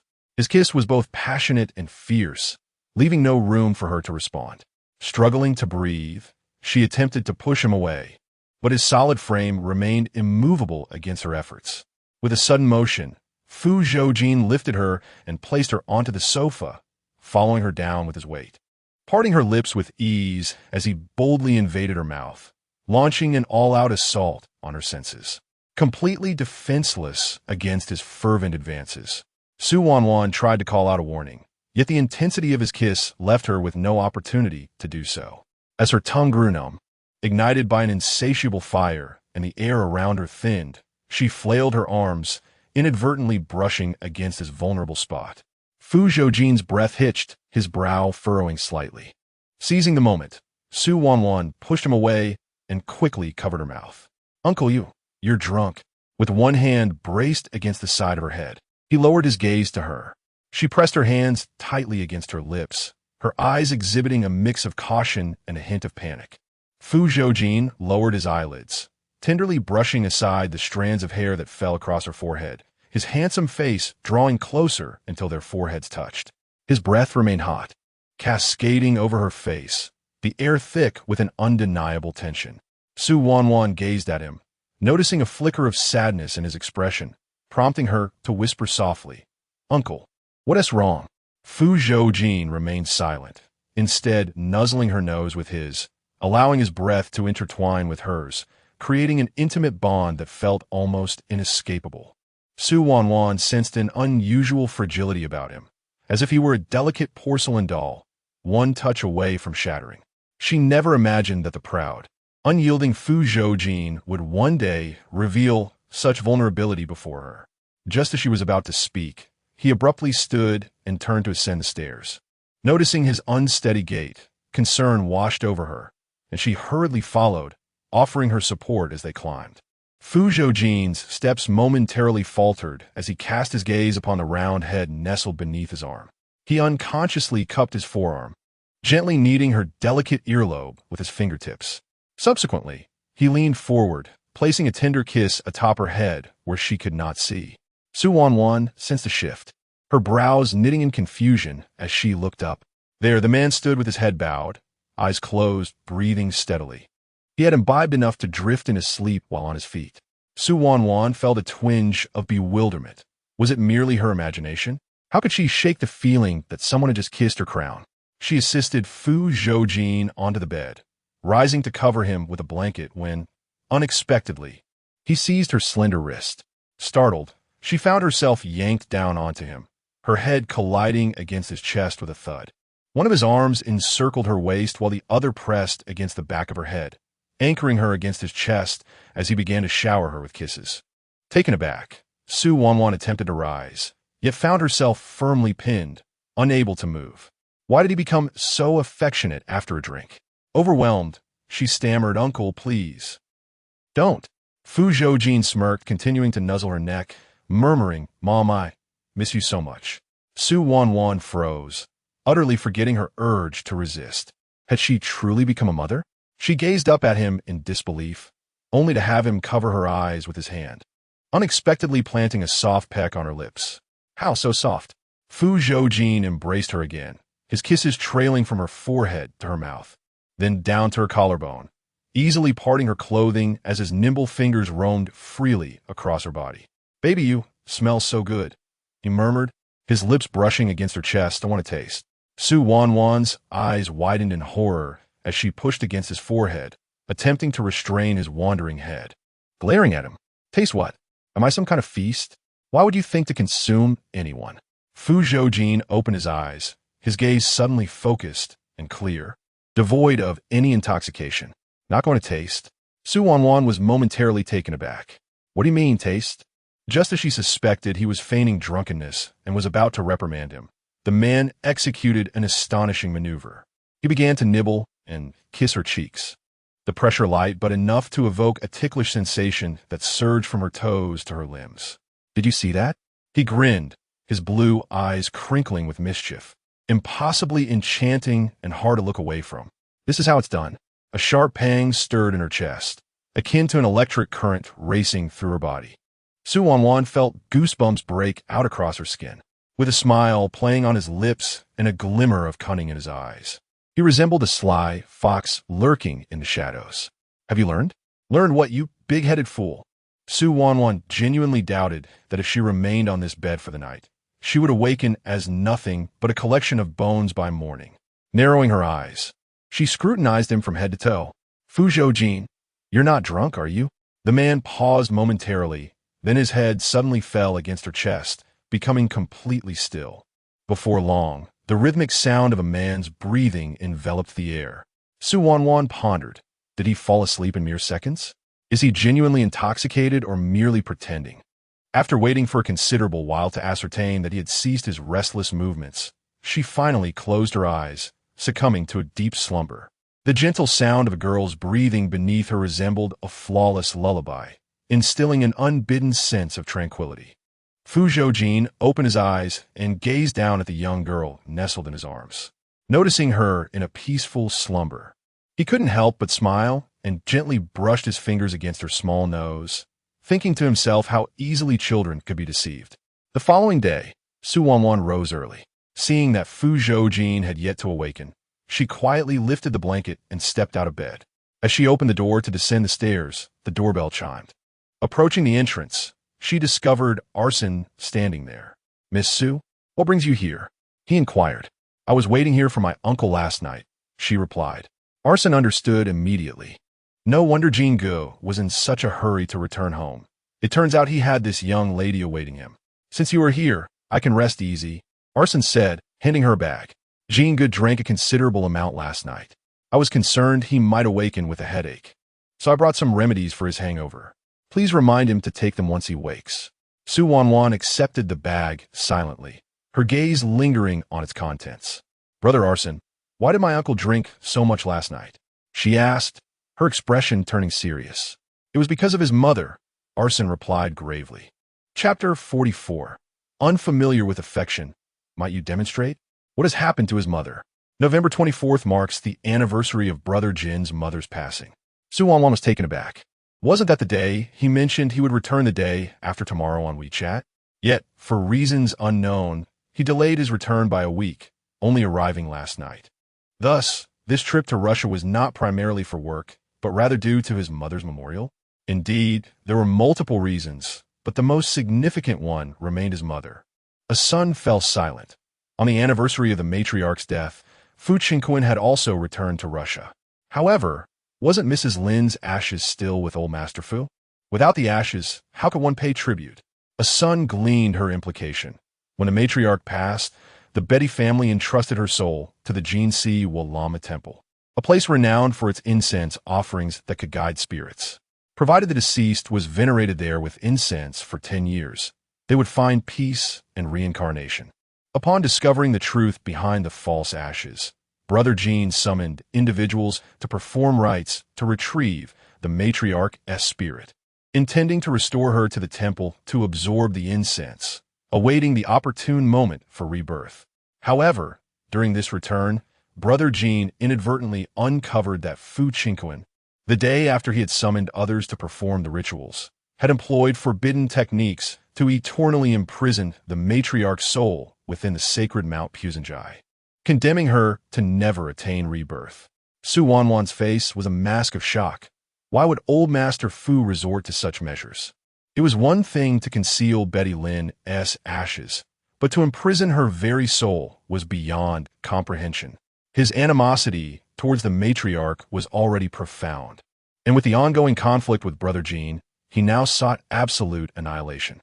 Many profess atheism, yet when it concerns their loved ones, they fervently wish for the existence of deities to beseech hope for life and spiritual solace for the living. Regardless of the existence of souls or whether Fu Zhoujin's actions would indeed affect Betty Lin, it was undeniable that his deeds had profoundly wounded Fu Zhoujin. This wound was not merely superficial.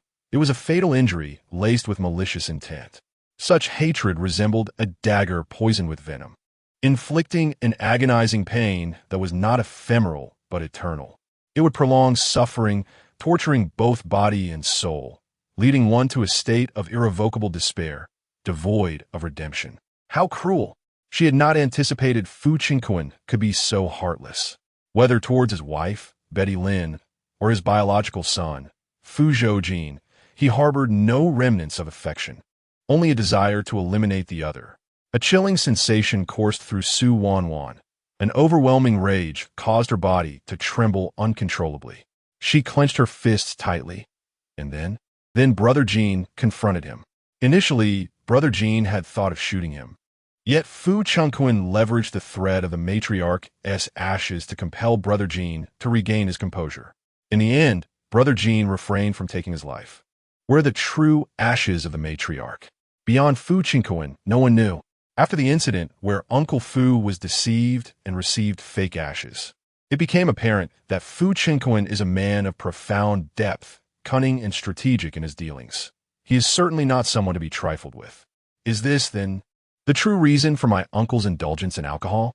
For the past few years, on the anniversary of the lady's demise, Jingu has always resorted to drinking. Yet this time, his consumption was most excessive. Asen sensed the weight of the matter. It was evident that this situation had profoundly impacted Jingu, leaving him feeling defeated and remorseful, questioning the significance of his perseverance over the years. As Asen departed, his words lingered in her mind long after. No wonder he called out for his mother last night. It was all because of this. Su Wanwan felt a tightness in her chest. Upon seeing fish mint and noodles in the refrigerator, recalling his fondness for them, she promptly set to work, preparing a bowl of fish mint noodles for him. When Fu Zhoujin awoke, he found the young girl seated on the carpet, her chin resting on the bed, gazing intently at him. Her delicate brows were knitted together, and her youthful face was etched with melancholy and concern. Fu Zhoujin raised an eyebrow, as Su Wanwan was lost in her thoughts. Her gaze unexpectedly met that of the man who had just opened his eyes. Their eyes locked in a silent confrontation. Suddenly startled, Su Wanwan quickly averted her gaze. Lowering her head, In the next moment, her chin was gently lifted by a hand, forcing her to meet his nonchalant stare once more. "How long have you been watching me?" he inquired. "I." Fu Zhoujin leaned in slowly, closing the distance between them, his nose nearly brushing against hers. "Wanwan, you seem to enjoy peeking at people lately. Well, why do you think I was watching you?" Wanwan replied with a bright smile. "Because you are handsome." "I know. You do not." "Uncle, let me share a secret," Wanwan said as she rose, propping herself on the bed, leaning close to his ear, whispering, "You perfectly align with my aesthetic preferences." Fu Zhoujin shot her a sidelong glance. What flattery is this? In response, Wanwan promptly presented the bowl of fish mint noodles before him, her smile radiant. "Uncle, this is the fish mint noodles I made for you. It's elevated to a new level of deliciousness. You must try it." Fu Zhoujin glanced at the noodles in the bowl, then at the girl's eager, cheerful demeanor, and felt a warmth spread within him. This child certainly knows how to charm. "All right, you may take it down for now. I will wash up and join you shortly." "Okay, Uncle, be quick. Otherwise, the noodles will become mushy." After this admonition, Wanwan hurried downstairs with the noodles in hand. Fu Zhoujin retrieved his phone and called Asen. "Jinga, you're awake? Are you all right? What did you tell her?" Asen paused, then realized he was referring to Wanwan. "I shared everything that transpired during our days back in Russia." No wonder the concern in the girl's eyes was nearly overflowing. "Apologis, yin ye. I did not realize you would mind. I shall never disclose your matters to Miss Su again." "Do not just say it like that." "Huh. It would be best to embellish it a bit. The more tragic, the better." Sun looked up at the sky. It had not changed, nor had the crimson rain fallen, and the sun certainly did not rise from the west. How had June changed so? Fu Zhoujin had washed up and descended to eat noodles. A young girl sat across from him, doing her homework while stealing glances at him. When she saw him take a bite, Wanwan eagerly asked, "Uncle, is it delicious?" "It's all right. Indeed, it has darkened several degrees." Fu Zhoujin looked at her. "Did you wait for me for long last night?" "Not too long. I arrived here not long before you returned." "Is that so? It seems you can sleep quite well, falling asleep so quickly." This was not even a topic I wanted to bring up, but upon mention, Wanwan recalled the kiss mark she had seen in the bathroom earlier. After a moment of hesitation, she could not help but ask, "Uncle, do you remember what happened last night?" Fu Zhoujin paused, looked at her, and began to feign ignorance. "What matter? You truly do not remember? You were drunk."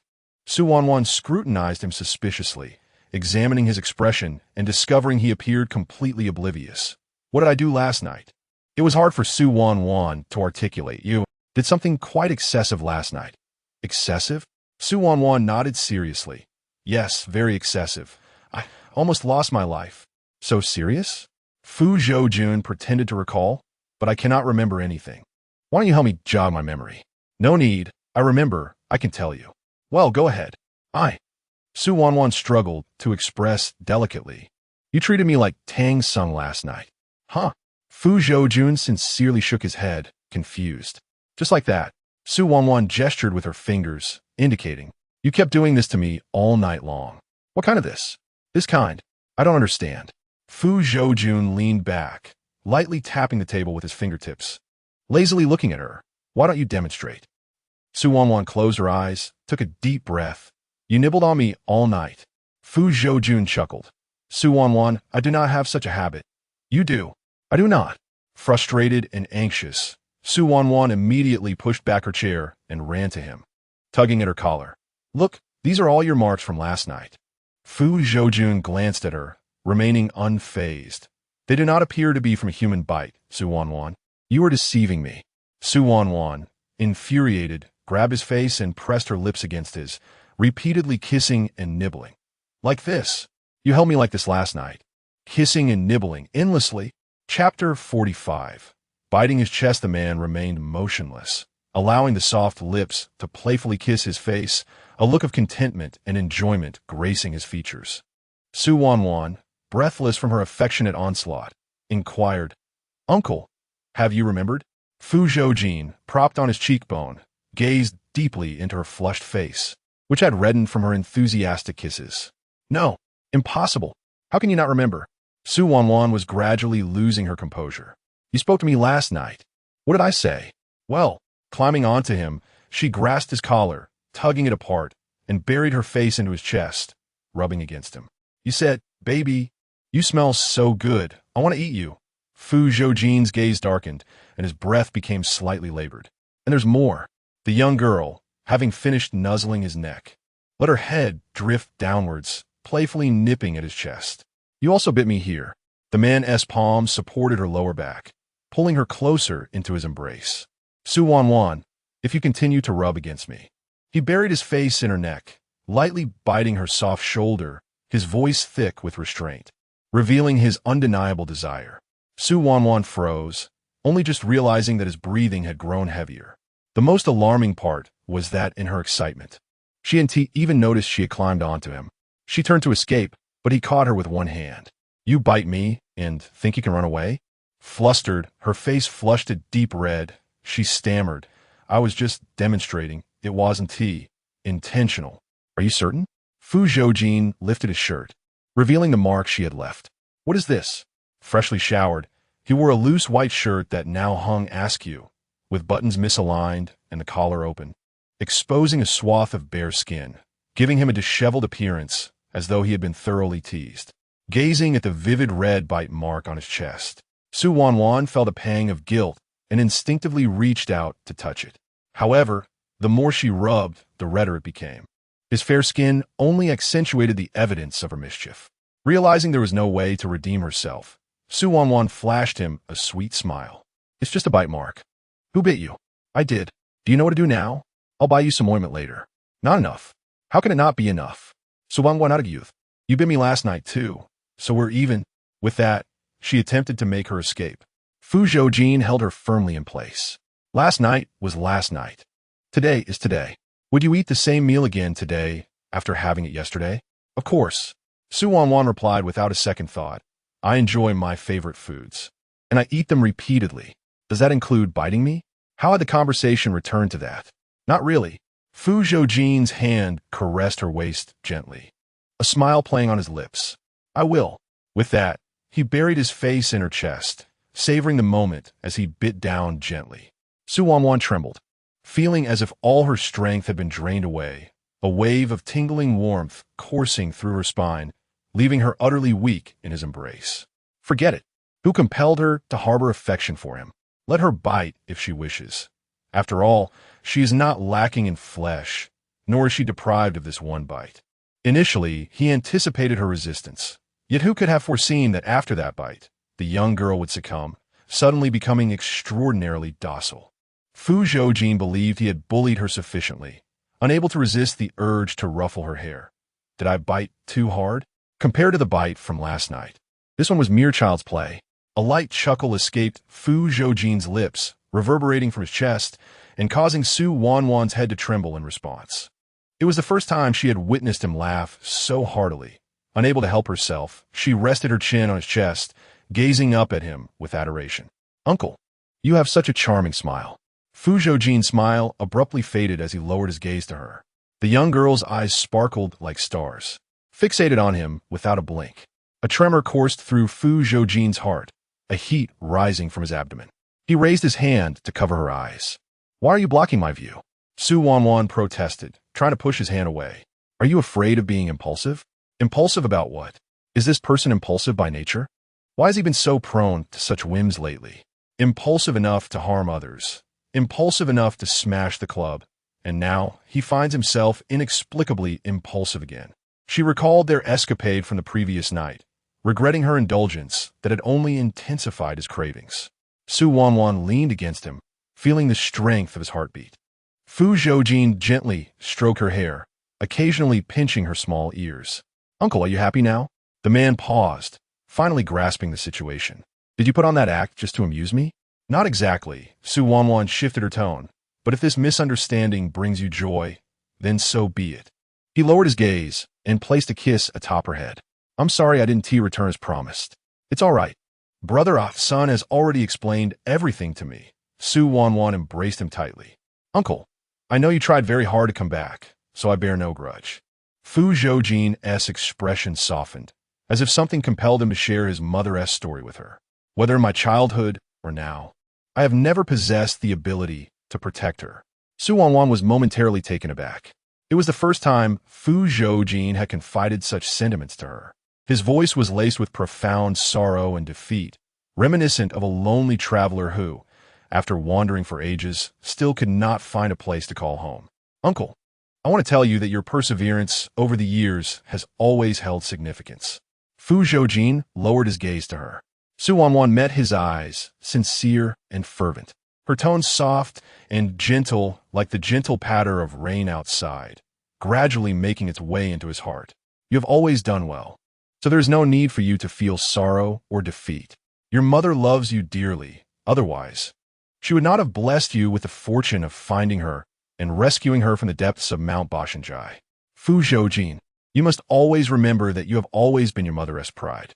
Fu Zhoujin gazed intently at her, his palm resting gently against her face, his fingertips caressing her as he savored her smooth touch. Su Wanwan, what shall I do? The corners of his mouth curled into a wicked smile, and his azure eyes concealed a profound possessiveness. You make it increasingly difficult for me to let you go. Chapter 46. What are you touching? Su Wanwan cautiously gazed at him. Uncle, your words surely do not imply that you wish to take my life, do you? You might as well. Once reassured of her safety, Su Wanwan joyfully opened her arms to embrace him. All right, Uncle, as long as you are happy, you may hold me however you wish. I shall not voice any objections nor resist. Does this child truly comprehend her own words? However, you must promise me one thing. What is it? Do refrain from consuming so much alcohol in the future, if you would. Agreed. And limit your smoking as well. It is detrimental to your health. Understood. Take good care of yourself and live well. Fu Zhoujin chuckled softly. Your demands exceed the balance in Fu Shiai's card. As the hour grew late, Su Wanwan dared not delay his work. She promptly descended from him, reminding him to finish the uneaten noodles. After breakfast, Fu Zhoujin ascended the stairs to change his clothes. Suddenly recalling something, he turned his head to glance at the young girl beside him. Su Wanwan, have you forgotten something? Su Wanwan blinked. What is it? My belt? Isn't your belt in the wardrobe? Su Wanwan paused, finally remembering the gift of the belt. She quickly rummaged through her bag and presented the pre-prepared gift box to him. Uncle, this is the belt I meticulously selected for you. Do take a look and see if you like it. Help me put it on. Su Wanwan hesitated, raising her gaze to meet his. Fu Zhoujin was adjusting his tie and glanced at her with a moment's leisure. What is it? Su Wanwan observed his deceptively charming face and stole a glance at his loosely hanging trousers. This seems inappropriate. Is the technique lacking? Isn't it merely putting on a belt? What sort of technique could that require? You are rather clever, Fu Zhoujin remarked with admiration. I, on the other hand, cannot don a belt. Are you trying to deceive a child? You cannot wear a belt, yet you have managed with trousers for over 20 years. Fu Zhoujin approached her. Assist me. The crisp, masculine aura enveloped her instantly. His white shirt hung open, revealing a broad expanse of skin, accentuated by the marks she had left earlier on his chest. The traces appeared even more vivid against the white fabric, exuding an alluring charm. Su Wanwan's heart raced wildly. She fixated on his long, slender fingers, her gaze lifting just in time to collide with his mischievous eyes. He stared at her unblinkingly while his hands leisurely fastened the shirt buttons. From the bottom upward, each button was secured with a deliberate slowness, as if time itself had slowed. Gradually, the once open shirt was drawn together, concealing the vivid bite mark within its folds. Suddenly, Su Wanwan felt a warmth rise in her nose, her hands becoming exceedingly soft, nearly unable to grasp the belt. It turns out that men can be irresistibly attractive to such an extent. Is it appealing? She nodded. Yes, it is. Do you wish to continue watching? Yes. No sooner had the words escaped her lips than her wrist was suddenly gripped. In the next moment, her hand was seized and drawn against his chest. Su Wanwan immediately snapped back to reality. Wait, what did she just say? Fu Zhoujin leaned in slightly, drawing closer to her, scrutinizing her closely. Your little uncle is not so miserly. Look. As he spoke, he held her hand firmly, slipping it into the open space, pressing down forcefully. The buttons that had been neatly fastened seemed to have conspired together, all coming undone in unison. The buttons that Fu Zhoujin had painstakingly secured were now undone under her coercion, revealing the chiseled contours of his abs, akin to deep ravines. Especially since his trousers were already loose, the tantalizing outline of his alluring villain became subtly visible, igniting a realm of imagination. Su Wanwan could not help but gasp in astonishment. She had not anticipated that his physique surpassed that of the male protagonist in the adult film she and Gu Yao had watched that evening by 100-fold. Consider this a reward for your assistance in fastening my belt later. She hadn't even agreed to help him with the belt yet. How could he have preempted her like a ready-made dish? I'm done watching.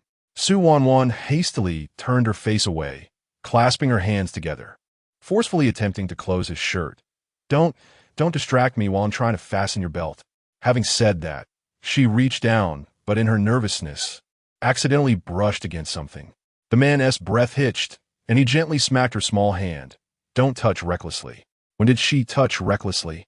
It was merely an accidental brush. Su Wanwan couldn't be bothered to argue, her sole focus on fastening his belt. She swiftly threaded the belt through his waistband and then gave it a firm tug. Fu Zhoujin's body swayed slightly, clucking his tongue. Su Wanwan, do you wish for me to be childless? Of course not. With me around, you shall not be childless. What? Su Wanwan was momentarily taken aback, unable to suppress a light smack to her own mouth. Why did her tongue move so quickly like a rocket? Su Wanwan broke into a smile. What I meant to say is if such a situation were to arise, I would take you to the hospital. With a click, the belt buckle fastened, and Su Wanwan swiftly turned to grab her bag, preparing to make her escape. Where are you going? Su Yanyan posed hersitude. Pointing outside. I'm heading back to school for class. Fu Zhoujin lazily regarded her. Today is Saturday. Perfect. I must study hard and secretly outshine them all. Having said that, she dashed out like an arrow, disappearing in the blink of an eye. Fu Zhoujin. TSK. She truly is not one to be trifled with. After this incident, Su Wanwan refrained from approaching Hanyue Cloud Peak for a considerable time. Fortunately, as the year-end approached, Fu Zhoujin became increasingly occupied, frequently traveling around the world for business discussions. With Fu Zhoujin often abroad, Su Wanwan found herself feeling somewhat bored, counting the days as they passed. As the duration of their separation lengthened, her longing for him deepened, occasionally sending him WeChat messages, inquiring about what he was doing, whether he had eaten, and other trivial matters devoid of substance. Certainly, each time Fu Zhoujin would respond to her, even if he was momentarily unable to reply instantly due to work commitments, he would ensure to reply whenever he found the time. Su Wanwan was pleasantly surprised that someone as decisive and tenacious as Fu Zhoujin could exhibit such patience, addressing her every concern meticulously. A warmth enveloped her heart, akin to being infused with honey, sweet and delightful. She had not anticipated that harboring affection for someone could evoke such feelings. Merely receiving a response or a brief voice message from him could elate her for an extended period. Time passed swiftly, and with the arrival of the winter break, Su Wanwan found herself languishing at home. Her days were occupied either tending to the garden with Aunt Jun or playing with her little dog, Kayla. Fu Changlin and Yun Xian were also preoccupied, only finding time a few days before the New Year's Eve. Aware of Su Wanwan's boredom during this interval, Yun Xian proposed a stroll through the bustling streets to alleviate her spirits and procure some New Year essentials. Finding her homebound existence tedious, Su Wanwan readily agreed. As they stepped outside, Fu Shiai's was already waiting at the door in his car. He tapped on the window and smiled. Mom, Su Wanwan, hop in. Today, I shall play the role of your diligent young assistant. Su Wanwan inquired, don't you have plans today? Recently, Fu Shiai's had been elusive, often disappearing for outings, and whenever asked, he would cryptically respond, I have an engagement, it's best you don't pry. She had been preoccupied lately, and had little time to delve into his affairs. Leaning toward the front seat, she pressed him, Who is it? Fu Shiai's startled. Push her head back playfully, don't ask, it's just a person. Are you perhaps in a relationship?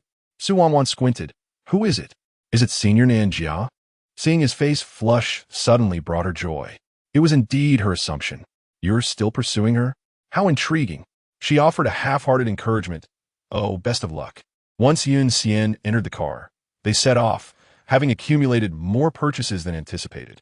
However, they had yet to procure everything they needed. Noticing that the car might not accommodate all their goods, Yun Xian fished out her phone to call Uncle Hai for another vehicle. Just as she was about to dial, a familiar Rolls-Royce approached and halted before them. The trio stood in astonishment as the door swung open and a man stepped out. "Ajin? Uncle?" They exclaimed in unison, faces painted with shock. "Ajin, what brings you back?" Yun Xian queried, recalling that Fu Changlin had inquired about his return, and he had mentioned that he wouldn't be back until New Year's Eve at the earliest. Fu Zhoujin shifted his gaze from Su Wanwan to Yun Xian and replied with a smile, "The recent airfare has been remarkably affordable, so I decided to return earlier." Fu Shiai scratched his head. "Uncle, don't you usually take a private jet? Is there a need for a ticket?" "Bankrupt, sold the plane." The unexpected return of Fu Zhoujin brought joy to everyone. His car was spacious enough, and Yun Xian suggested loading their purchases onto his vehicle. Following his instructions, Ah-sun promptly stepped forward to assist with the heavy lifting. The first batch of items was swiftly loaded onto the vehicle, with Asen tasked to return them to Jiangting Mansion. Su Wanwan busily joined the others, and whenever she found a moment, she stealthily approached the man, whispering, "Uncle, is it true that you're bankrupt?" "Do not worry. Companies exist to be brought to ruin," Fu Zhoujin replied, casting her a sidelong glance. "No matter what, I can still take care of you. What does that have to do with me?" She retorted, "Did you not summon me back?" "Me?" Suanan pointed to herself, bewildered. "I left home, and I am unaware of what was said. Who was it that left me a message last night?" Su Wanwan was taken aback and pulled out her phone to check WeChat. "Uncle, when will you return? Can you come back tomorrow? I miss you." Her eyes widened in astonishment. When had she sent the last message? "Su Wanwan, I am back now." She was momentarily stunned, unsure of how to respond, and could only smile softly. "Uncle, welcome back." The man smiled, ruffling her hair, then leaned closer, his voice low and melodious. "Now, tell me, how much do you miss me?" Chapter 47. "Come in and show me your obedience again." Su Wanwan parted her thumb and index finger to create a small gap, smiling. "Uncle, there's so much." As soon as she finished speaking, a gift box was presented before her. Surprised, Su Wanwan reached out to accept it, asking, "What is this?" Upon opening it, her eyes widened in astonishment. A figurine of teacher Fong and I from Deep Sea. Fong and I was Su Wanwan's favorite ballet instructor, revered in the industry for her monumental contributions to ballet. Last year, she made a triumphant return, starring in the ballet scenario Deep Sea, and subsequently won the international ballet competition. Her fame soared, cementing her status beyond challenge. Merchandise related to her, such as costumes or collectibles, became wildly sought after. To allow fans to engage with her more closely, Fong and I collaborated with partners to release a series of figurines depicting the deep sea dance. Owning this figurine was akin to possessing a key to a personal encounter with her. Presenting it at future performances would grant free entry. Due to its significance, the figurine was snatched up upon release, leading to a frenzy of demand. Now, it had long been discontinued, and many who had the means were unable to acquire it. To think that Fu Zhoujin had secured one so effortlessly left Su Wanwan in disbelief. Her voice trembled with excitement. "Is this for me?" Indeed. Su Wanwan's face lit up with joy. Just days prior, she had casually mentioned Fong and I in a conversation with him, never expecting him to remember.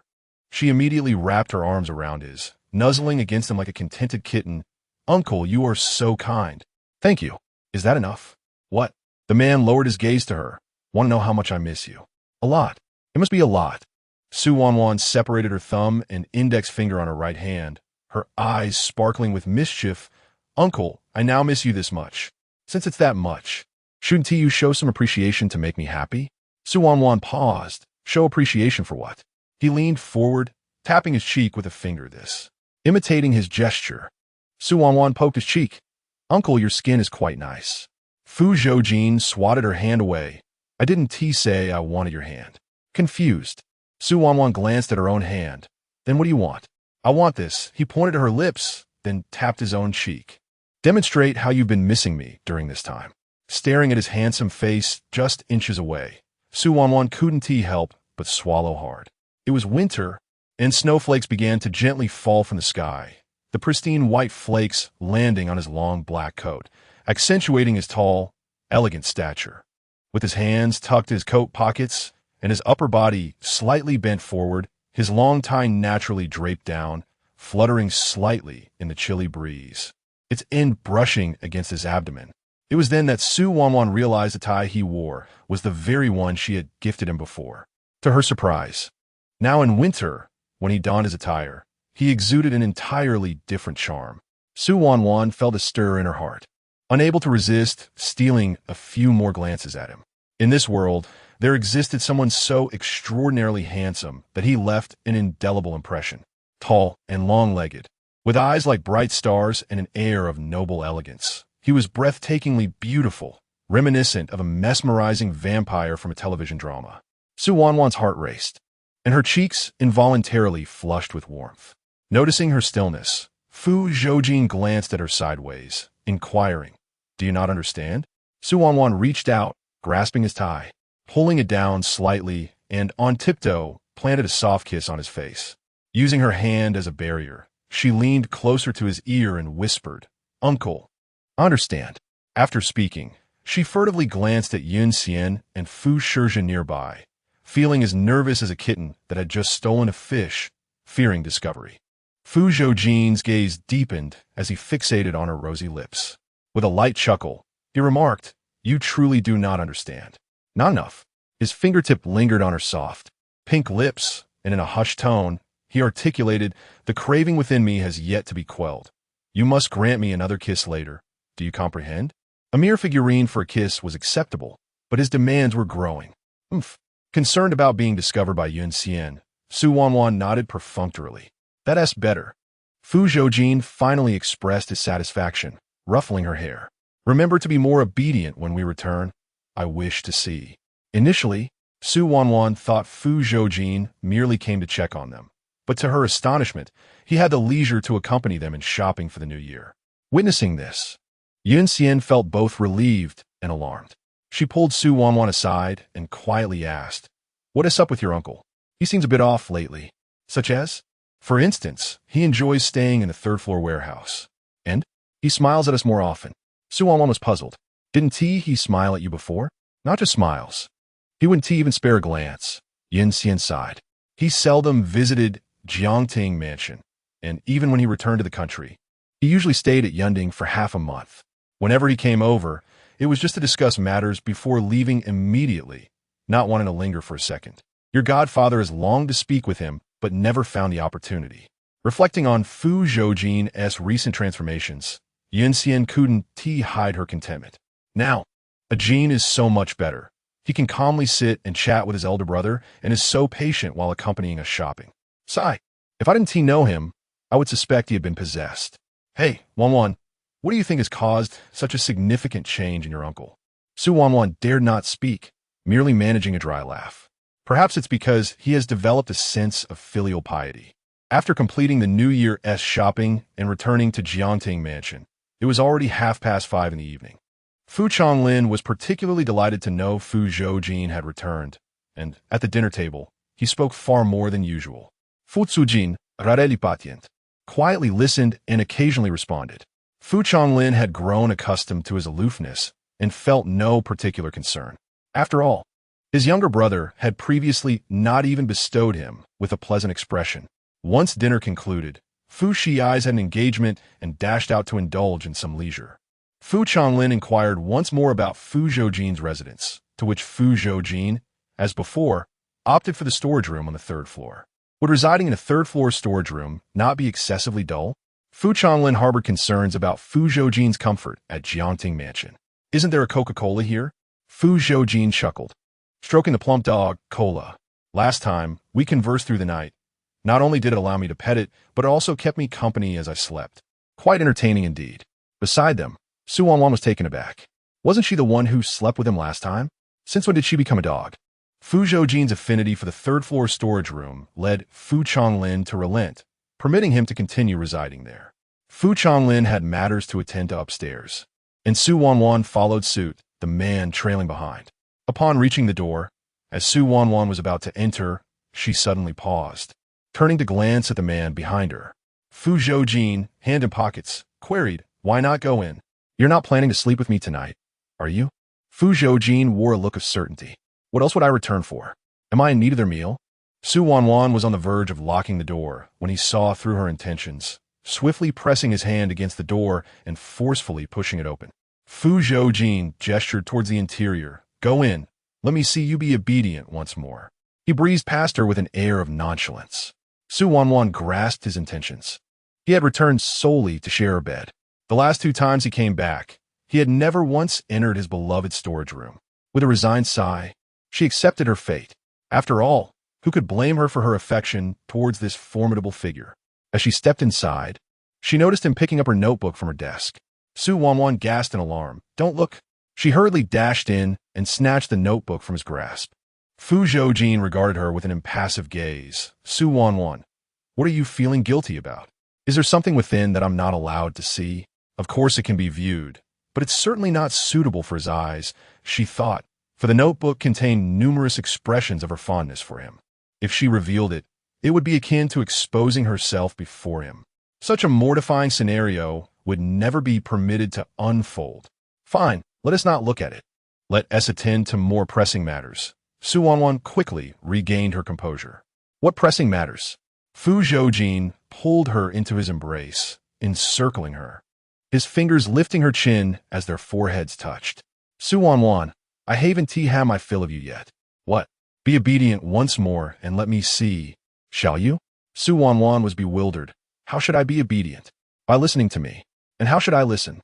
His cool fingertip gently caressed her chin, gliding along her jawline to rest upon her collarbone, tenderly stroking it. "You look lovely here." His prominent nose brushed gently against her collarbone, a subtle intimacy gradually seeping through the air, his deep, muffled voice carrying a barely perceptible allure. "Could you allow me the pleasure of a kiss?" Chapter 48. So well-behaved? "I can't bear to bully you." Wanwan felt a ticklish sensation from his closeness, her hands instinctively clenching into fists at her sides. Just then, a sudden knock echoed through the air. "Wanwan, are you there?" "I'm coming in." It was Fu Changlin. In an instant, Wanwan snapped back to reality and abruptly pushed him away. Fu Zhoujin, caught off guard, stumbled slightly. As Wanwan prepared to rush out, the door, already ajar, was gently pushed open by Fu Changlin. Fu Zhoujin raised his gaze, and his eyes collided unexpectedly with Fu Changlin's, who stood at the threshold, momentarily frozen in place. The atmosphere fell silent for a brief moment. With an expression of calmness, Fu Zhoujin retrieved his phone and placed it to his ear. "Hello?" He spoke while drifting out of Wanwan's room. Fu Changlin, bewildered, asked, "Wanwan, what is going on with your little uncle?" Wanwan forced a check it, striving to maintain her composure. "My little uncle said the signal is poor in his warehouse, so he came to my room to make a call." Understanding dawned on Fu Changlin. "I see. I told him that the warehouse was inconvenient, but he insisted on staying there." The warehouse, situated at the corner of the 3rd floor, had only a small window, making it notoriously difficult to get a signal and nearly impossible to make calls. Wanwan could only nod in agreement. "Uncle Fu, did you come to find me for something?" Fu Changlin paused, then chuckled helplessly. "Wanwan, you call me Uncle Fu again?" Indeed, she had considered calling them godfather and godmother. But ever since she realized her feelings for Fu Zhoujin, she felt that such titles would complicate the familial hierarchy. After much contemplation, she decided to stick with Uncle Fu and Aunt Yin. "That is perfectly fine. It's merely a form of address. Call me what feels most comfortable to you," he replied. Wanwan nodded. "Thank you, Uncle Fu. From now on, I shall continue to address you and Aunt Yin as such." "Very well." Fu Changlin produced a red envelope and handed it to her. "Here." Wanwan was taken aback, feeling a surge of surprise. "Uncle Fu, what is this?" "A New Year's red envelope," Fu Changlin said with a smile, gently ruffling her hair. "This is your first New Year at the Fu family, so of course, your uncle must give you a generous red envelope. Wishing you a joyous New Year, filled with happiness and peace year after year." Moved, Wanwan's eyes glistened with unshed tears as she stepped forward to embrace him. "Thank you, Uncle Fu."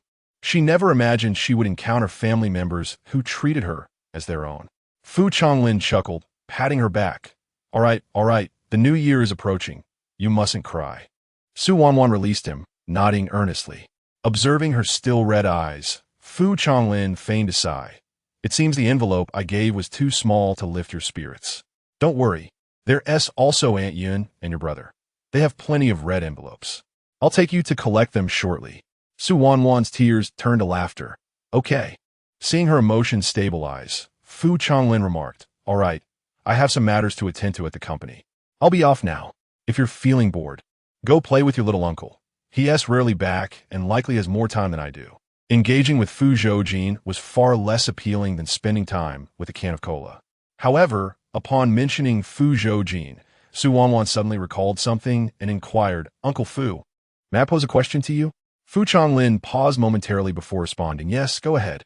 Do you harbor any hatred towards my uncle? Fu Zhoujin was taken aback and swiftly shook his head. No, I have never hated him. Why is that?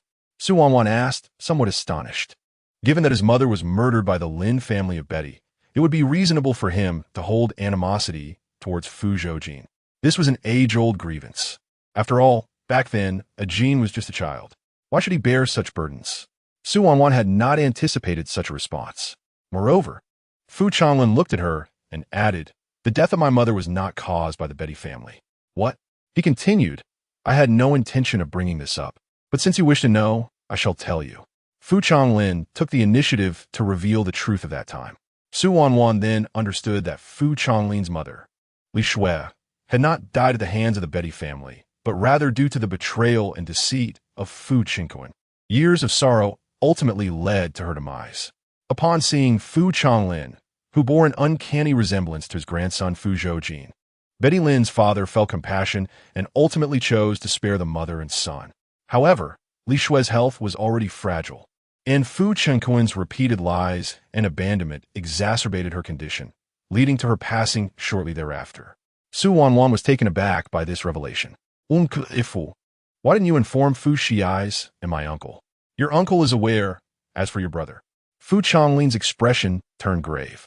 I only hope he lives a life filled with joy, free from the troubles of the Fu family.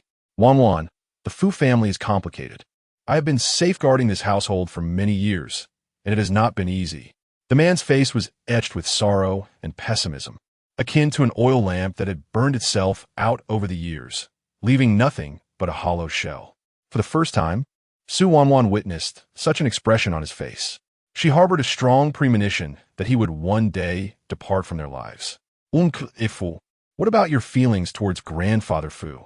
I despise him. Su Wanwan was taken aback. Yet, at the same time, I cannot help but love and respect him. Fu Zhoujin had already departed, but his words lingered in her mind. Ultimately, Li Shui's death was a consequence of Fu Zhoujin's actions. Thus, Fu Zhoujin harbored resentment towards him for the pain inflicted upon his mother, leading to her untimely death. Yet, Fu Zhoujin had also treated him well, shielding him from harm and bestowing upon him a wealth of paternal affection. Consequently, Fu Zhoujin's feelings towards Fu Zhoujin were intricate, akin to a tangled ball of yarn that could never be neatly unraveled. Suddenly, there was a knock at the door. Su Wanwan snapped back to reality and approached the entrance. Who is it? It's me. Fu Zhoujin. Why was he here again? The door creaked open slightly, and Su Wanwan extended her hand. Red envelope. Fu Zhoujin raised an eyebrow and playfully swatted her small hand. What are you doing? Su Wanwan peered out, speaking with bold conviction. Uncle, it's the new year. As an elder, shouldn't you be giving your juniors a red envelope? Shouldn't I? Hey, are you really standing your ground on this? Well, if you refuse to give it, you can't come in. All right, I'll climb through the window. With that, he turned to leave. Are you out of your mind? Just now, we almost got discovered by Fu Zhoujin. If you climb through the window again and make too much noise, won't I be doomed alongside you? Terrified, Su Wanwan dashed out and wrapped her arms around his leg. Fine, I don't want a red envelope anymore. Just let me in for free. Fu Zhoujin chuckled, ruffling her hair. So obedient, I might actually feel a bit reluctant. Su Wanwan was taken aback and looked up at him. Reluctant about what? Fu Zhoujin playfully tapped her little nose, a smirk forming on his lips, resembling a cunning old fox. Reluctant to tease you. Chapter 49. I love you. Su Wanwan immediately rose, hands on her hips. Humph. Though I am young, It does not imply I lack intelligence or the ability to resist your malevolent influence. Oh, how do you intend to resist? Fu Zhoujin calmly produced an item for her. Perhaps this? Su Wanwan halted, her gaze fixating on it, her eyes widening in astonishment. A New Year red envelope? As she reached out to take it, the man promptly retracted the envelope. What are you doing? Isn't it for me? This envelope is only for obedient children. Are you one? Am I not? She had shown such concern for the elderly and had maintained her good temperament while conversing with him. Being adorable is one thing, yet it still lacks the essence of obedience. Fu Zhoujin crossed his arms and flicked the envelope in his hand. How about this? Show me your cuteness, and perhaps I shall grant it to you. Humph. Do you think I covet your red envelope? No sooner had she spoken than the envelope slipped from his grasp and fell to the ground. A dark object tumbled out from within it. Su Wanwan instinctively bent down to retrieve it, and upon inspection, her eyes widened in disbelief. This is a Marriott black card? She examined it from every angle, finally confirming that it was indeed the legendary black card, of which only 8 exist globally, reserved exclusively for individuals of great influence. Possessing this card is tantamount to holding an unrestricted pass across the globe. Is it a gift for me? It is bestowed upon the most adorable person in the world. Fu Zhoujin languidly regarded her. Is that you? Su Wanwan squatted down, waddling towards him like a little penguin, wrapping her arms tightly around his thigh, and gazing up at him with fervent, blinking eyes, a sweet smile gracing her lips. Uncle, look at me, am I not adorable? Fu Zhoujin rubbed his chin, casting a downward glance at her. Still a bit lacking. How much more is needed? Fu Zhoujin extended his hand, his eyes indicating a gesture. Su Wanwan eagerly leaned her head into his palm, nuzzling against it like a little kitten, her face brimming with anticipation. Does it feel nice? Fu Zhoujin altered his gesture, extending only his thumb and index finger. Su Wanwan seized his hand, placing it against her cheek, then clasped her hands behind her back, closing her eyes and tilting her head slightly upwards. Go ahead, pinch. Fu Zhoujin smirked, relishing the moment as he gently pinched her soft little cheeks. Su Wanwan looked up, her expression filled with hopeful inquiry. How is it? Is it soft? Indeed, it is quite soft. Then am I adorable? Fu Zhoujin chuckled, his finger playfully scratching her chin. Truly adorable. Then this card is mine now? Yes, take it. Su Wanwan promptly embraced his thigh. Uncle, I made up my mind. From now on, I will stick with you. Last time when I gifted you a car and a necklace, I didn't see you so delighted. Fu Zhoujin murmured lightly. Su Wanwan, do you love money or the car and necklace more? I love you. Fu Zhoujin paused, looking at her in disbelief. What did you say? Su Wanwan formed a heart gesture with her hands. Uncle, I love you the most. Fu Zhoujin brushed away her affection, saying, close your mouth. I do not wish to hear it. Su Wanwan straightened her posture, replying, understood. At that moment, Fu Zhoujin's phone rang. He took it out to glance at the screen, then affectionately ruffled her hair before turning to descend the stairs to answer the call. As Fu Zhoujin stepped out of the villa, he connected the call. Brother Jean, like us, we have also uncovered information regarding the individual responsible for Su Mingsung's car accident. Who? Your elder brother, Fu Changlin. Fu Zhoujin narrowed his azure eyes, his gaze falling upon the man feeding fish by the pond. Understood. He ended the call and walked over. Fu Changlin, noticing his approach, expressed mild surprise. Ah, Jean, what brings you here? Fu Zhoujin cast a glance at the fish feed in his brother's hand, teasingly remarking, Brother, are you so leisurely? Fu Changlin chuckled, his words laced with affection for his child. It's just that the little rascal, rushed out right after lunch, neglecting the fish. Since I have a rare moment of free time, I decided to help feed them. These fish were purchased by Fu Zhoujin, who had been caring for them diligently. Fu Zhoujin scoffed. You coddle Fu Zhoujin too much. It's not necessarily a good thing. Others can live freely, but the children of the Fu family cannot. The Fu family has numerous branches, all vying for a share of the Fu group, with many lurking in the shadows, ready to pounce. In this predatory environment, those lacking resolve will eventually be consumed to the bone. Isn't that why you're here? Fu Changlin jested. Ah, Jean, I entrust his future to you. I refuse. Fu Zhoujin replied curtly. Fu Changlin laughed heartily, his demeanor relaxed. Ah, Jean, in this lifetime, I truly never imagined we would converse so calmly as we do now. I do not do this for you. Fu Changlin, puzzled, asked, then for whom? Fu Zhoujin lit a cigarette, taking a drag before responding. Are you investigating Su Mingsong's accident? Fu Changlin's smile faltered slightly. How did you know? I'm also looking into it. You are? Why pursue this matter? Fu Changlin was taken aback. Previously, Fu Zhoujin and Su Mingsong were business rivals, and due to this, Fu Zhoujin held no fondness for Su Mingsong. Such a person would not investigate Su Mingsong's affairs unless he had ulterior motives. Is it because of the chip incident? No. Then what is it for? Fu Changlin genuinely could not believe that Fu Zhoujin would show such kindness in uncovering the truth behind Su Mingsong's accident. Fu Zhoujin remained silent, instead advising, "This matter is perilous. Cease your investigation." Fu Changlin felt a warmth in his heart, touched by the concern. Ah, Jean, this is the first time you've shown such care for me. Do not flatter yourself. Fu Changlin sighed with a smile, scattering the fish feed into the pond. I am aware this matter is dangerous, yet I must investigate. Ah, Jean, it is imperative to uncover the truth and identify the culprit, not only to grant Su Xiong's spirit peace, but also for Wanwan.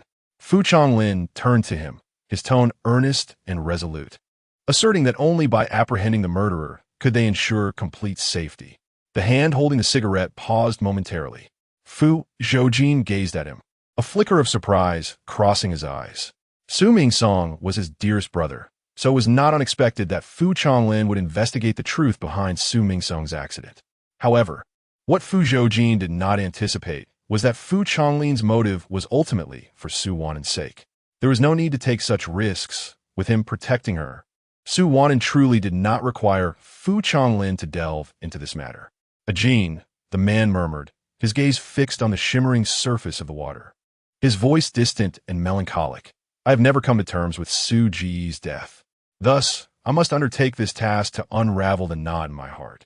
Fu Zhoujin remained silent. All along, he had indeed underestimated the bond of brotherhood between Fu Changlin and Su Mingsong.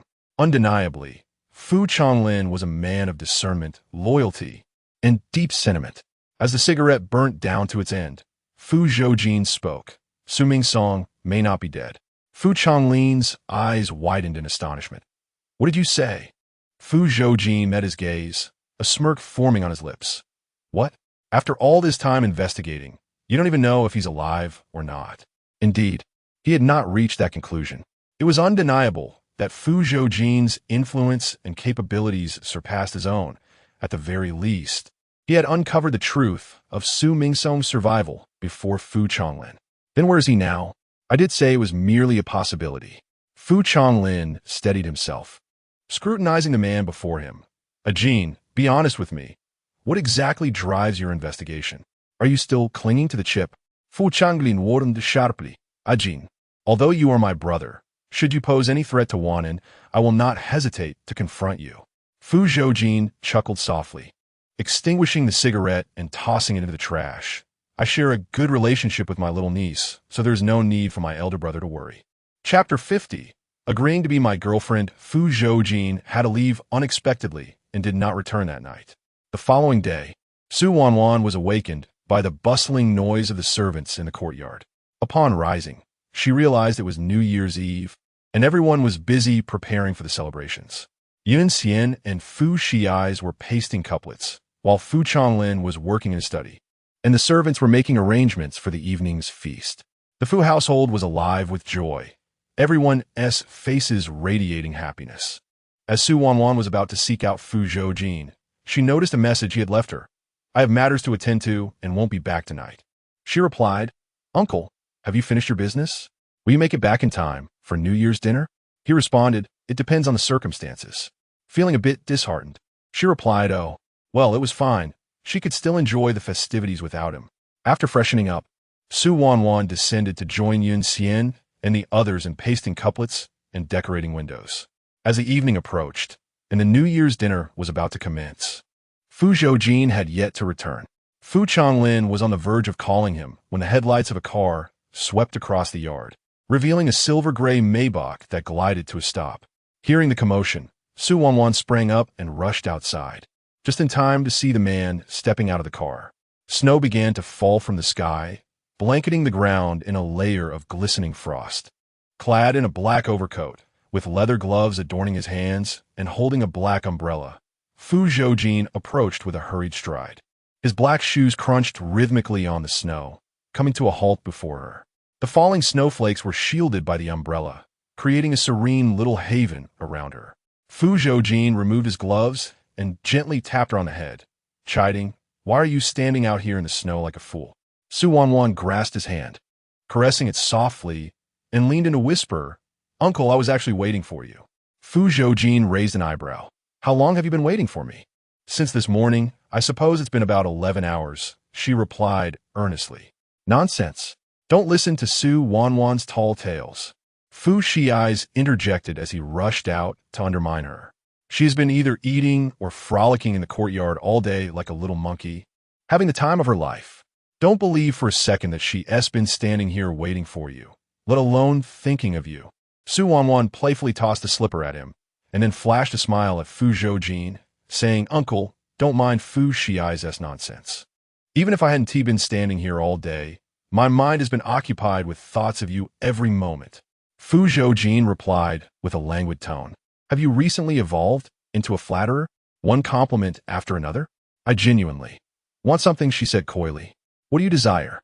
he inquired. "Tonight, I wish to visit the Tianhai Cloud Bridge." "Very well. We shall go after dinner," he agreed. Su Wanwan chimed in, "I can drive you there. Why wait for Uncle? You know how busy he is. Do you have any idea how much his time is worth?"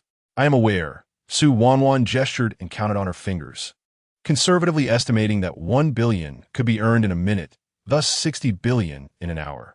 60 billion. Such a sum could never be amassed in a lifetime. "I can earn it." Fu Shiai's, skeptical, remarked, "You, a mere university student, where would you find such wealth?" Su Wanwan produced a black card. "Here lies the answer. An infinite black card." Fu Shiai's paused, squinting closer to examine it. "What? This is one of the 8 exclusive Marriott black cards in the world? You truly know your worth. Who bestowed this upon you?" "My uncle," she replied. Fu Shiai's, in an exaggerated act, knelt and clung to Fu Zhoujin's leg. "Uncle, I desire a black card too." Su Wanwan, startled, retorted, "Do you think these cards are handed out like candy? Just because you want one?"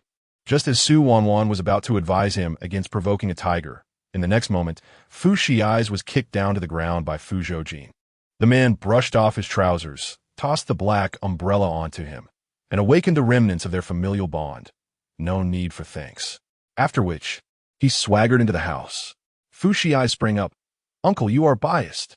After dinner, Fu Zhoujin drove Su Wanwan to Tianhai Cloud Bridge. Fu Shizi, boarded, insisted on joining. Fortunately, Fu Zhoujin did not decline and allowed him to accompany them. Tianhai Cloud Bridge is the most renowned tourist destination in Shanghai City, surrounded by architecture of classical style. Beneath the Cloud Bridge lies a bustling street and a wishing pool, alongside the much-anticipated fireworks display. The entire area exudes a vintage elegance, drawing visitors from across the nation to capture memories and photographs. This evening marks New Year's Eve, with crowds flocking to partake in the festivities. Fu Zhoujin went to park the car, while Su Wanwan and Fu Shiai's waited. Suddenly, Fu Shiai's phone vibrated. He pulled it out, eyes widening in surprise. In the next moment, he bent over, covering his mouth tightly. Su Wanwan gasped, "Fu Shiai's, what is the matter?" Fu Shiai's pointed at himself, then at his phone. "Su Wanwan, I have succeeded." "What?" Fu Shiai's, bubbling with excitement, embraced her, bouncing with joy. "Nanjia. Nanjia has agreed to be my girlfriend." Su Wanwan rolled her eyes as he squeezed her arm. "She agreed to what?" "She agreed to be my girlfriend." "Oh no. Who would have imagined this lad actually succeeded in courting her?" Fu Shiai's released her and hurriedly declared, "You and Uncle enjoy yourselves. I shall seek out Nanjia." With that, he scampered away, exclaiming he, as he leapt excitedly. Su Wanwan sighed, pondering how Nanjia could be taken by this boy. Suddenly, Fu Zhoujin's voice echoed from behind her. She swiftly turned and smiled.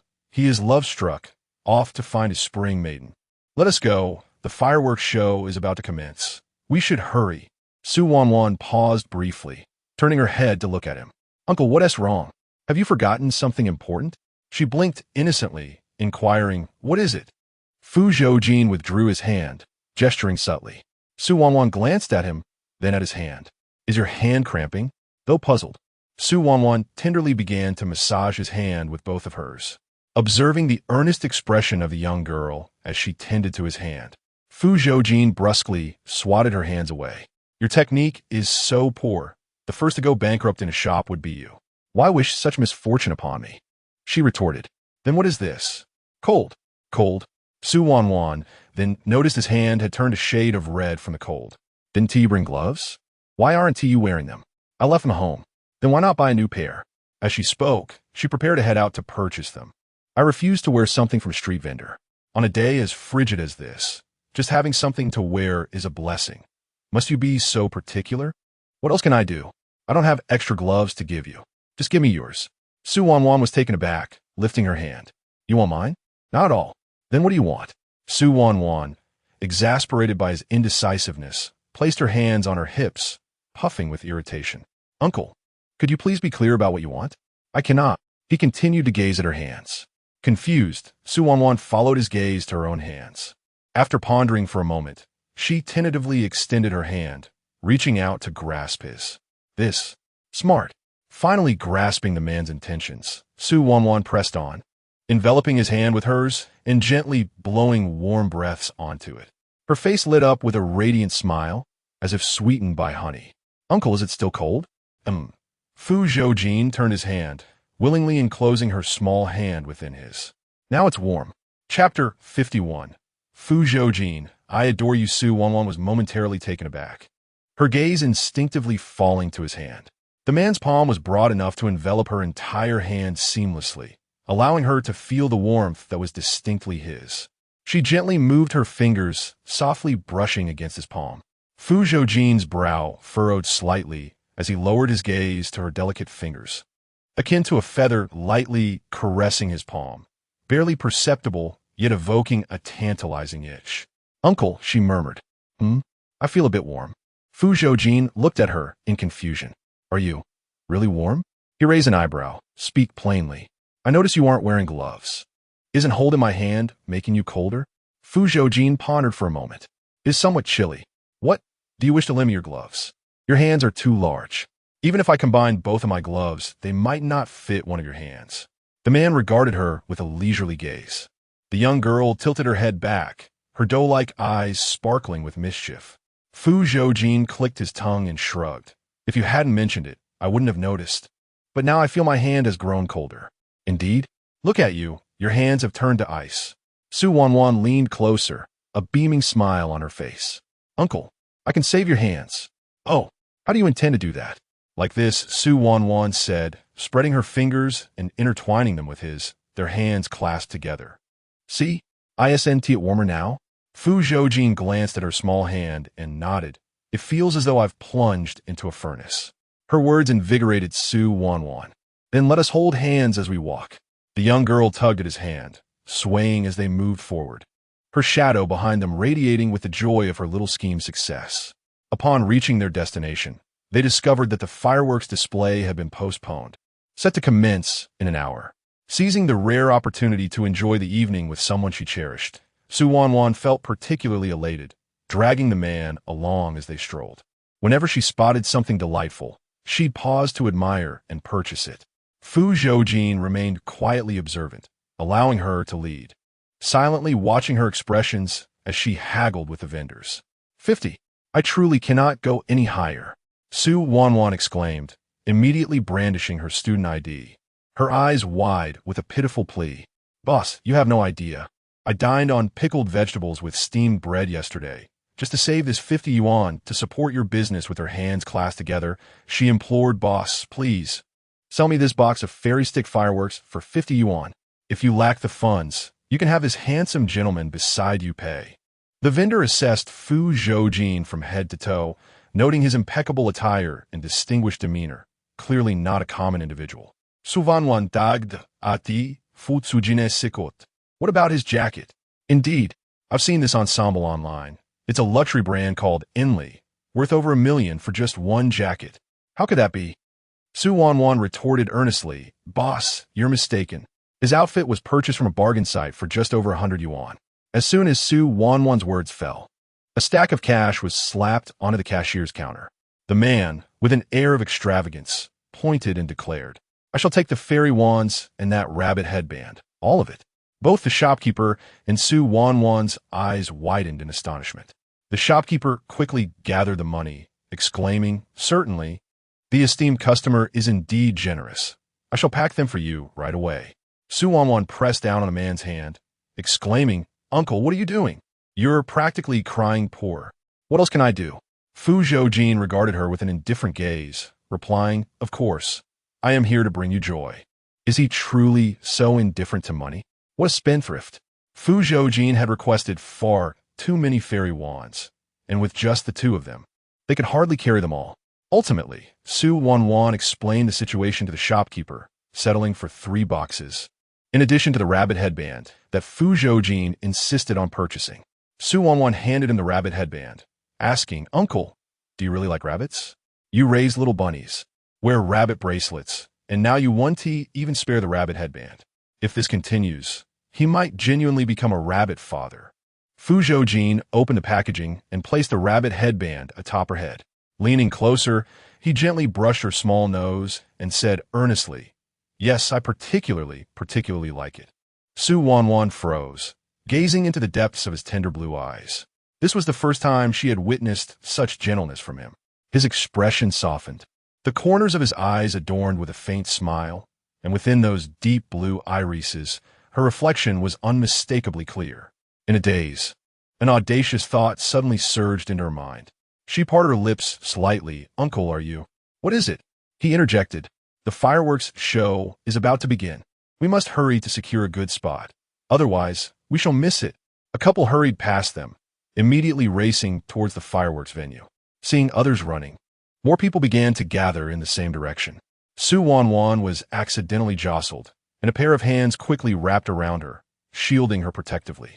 The familiar scent of sandalwood enveloped her, and she felt cocooned in his large coat, as if nestled in a warm world surrounded by his presence. Stay close to me. Don't get lost, Fu Zhoujin said, releasing her only to take her hand and lead the way. Su Wanwan stared at their intertwined fingers, her heart suddenly racing uncontrollably. So this is what it feels like to have feelings for someone. Even the simplest act of holding hands brought her immense joy. When they arrived at their destination, there were still over 20 minutes until the fireworks display. Suddenly, Fu Zhoujin's phone rang, prompting him to step aside to answer it in a quieter spot. While waiting, Su Wanwan noticed several children playing with fairy wands, and she took out her own wand, preparing to ignite a few sticks, only to realize she had forgotten to buy a lighter. Seeing Fu Zhoujin on the phone, she hesitated to interrupt him and decided to borrow a flame from a nearby child's fairy wand. The little boy noticed the vibrant colors of her wand. Unable to hide his eagerness as he exclaimed, Sister, your fairy wand is so beautiful. Could you please give me one? I want to play too.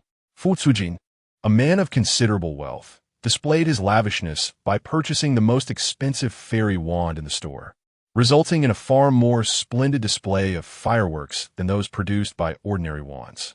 Su Wanwan generously gifted him a box, saying here, Thank you for lending me your lighter just now. The young boy beamed with joy, exclaiming, Thank you, sister. I'll ask my dad for a lighter so we can play together. He dashed off, leaving Su Wanwan to gaze at the dazzling fairy wand in her hand. By chance, Fu Zhoujin turned his gaze back and saw the girl holding the fairy wand, its sparkling fireworks illuminating a myriad of colors. The starlight reflecting on her delicate face, creating a mesmerizing and enchanting sight that was hard to look away from. The wand soon burned out, and tranquility returned once more.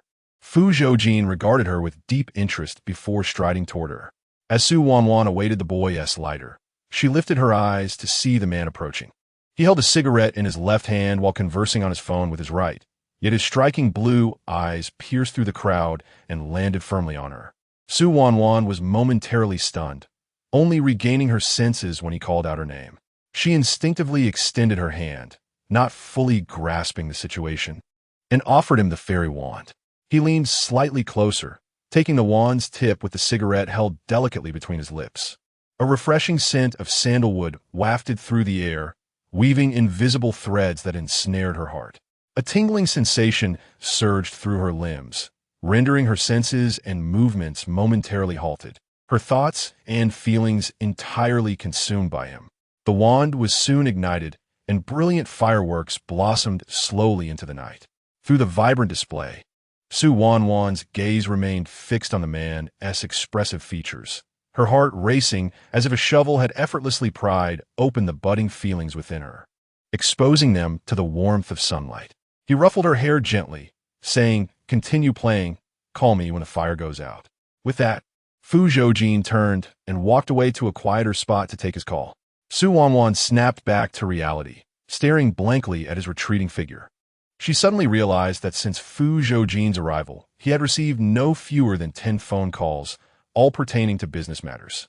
The fairy wand in her hand quickly burned out, and suddenly a series of loud popping sounds erupted above her. The fireworks show had commenced. Ecstatic, Wanwan looked up at the resplendent display. Clusters of fireworks soared into the air, bursting like scattered fairy dust, instantly illuminating the previously dark sky as bright as day. The resounding explosions of the fireworks electrified the atmosphere, igniting jubilant cheers from the crowd, who eagerly pulled out their phones to record the spectacle. Their voices quickly drowned out by the cacophony of the display. As she gazed at the man's silhouette in the distance, an overwhelming impulse surged within her. She cupped her hands around her mouth and shouted, "Fu Zhoujin, I like you. I like you the most." Chapter 52 tonight. Let's indulge in something thrilling. The man paused, turned to look at her. Wanwan stood with her hands clasped behind her back, a bright smile adorning her face. Fu Zhoujin concluded his phone call and approached her. He playfully brushed his fingers against her petite nose, asking, "What are you laughing about?" Wanwan shouted back, "What?" The cacophony of fireworks rendered their conversation inaudible. Leaning closer, Fu Zhoujin inquired softly in her ear, "Did you just call my name?" Startled, Wanwan replied, You heard me? I heard you call my name." And then, Wanwan's heart raced. Fu Zhoujin raised an eyebrow. "What else did you say? Did you not hear?" Wanwan pondered her earlier words. Indeed, at the moment she confessed her feelings, a multitude of fireworks erupted, drowning out her voice. She couldn't even hear herself, let alone Fu Zhoujin, who stood several meters away. Fu Zhoujin narrowed his eyes, scrutinizing her. "What did you say?" Wanwan felt a wave of relief wash over her. She remained uncertain about Fu Zhoujin's feelings towards her. After all, Guyao was right. Men are creatures driven by sight and experience. His desire to be intimate with her did not necessarily indicate genuine affection, especially for someone of Fu Zhoujin's esteemed status. He was never lacking in admirers. For him, romance might merely serve as a seasoning in life, lacking true significance. His actions towards her could very well stem from an impulse of desire, or perhaps be simply the concern and affection of an uncle towards a younger relative. "Nothing," Wanwan smiled. "I was just saying you look handsome." "I don't believe it." Wanwan placed her hands on her hips, affirming, "As long as I believe in myself, that is sufficient." The two continued their playful banter until past 11 in the evening, returning to Jiangting Mansion. Fu Changlin and the others had already retired for the night. Upon seeing her exit the car, Fu Zhoujin pulled out his phone to make a call. "Please retrieve the surveillance footage from tonight's Tianhai Yunxiao fireworks display." Around 9 to 10 o'clock, Asen, who had been dozing off, suddenly perked up. "Brother Jean, why do you need that?"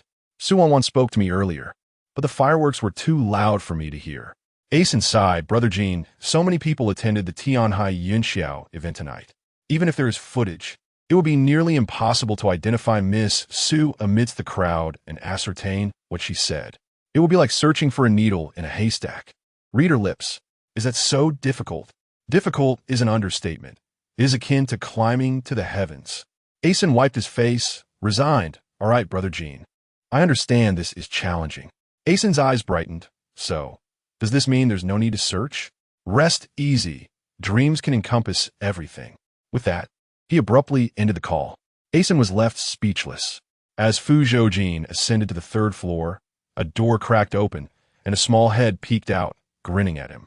"Uncle, have you finished your work?" Fu Zhoujin raised an eyebrow. "You begun to address me formally. What is it?" Having finished her tasks, she pondered, "What's wrong? I can't fall asleep.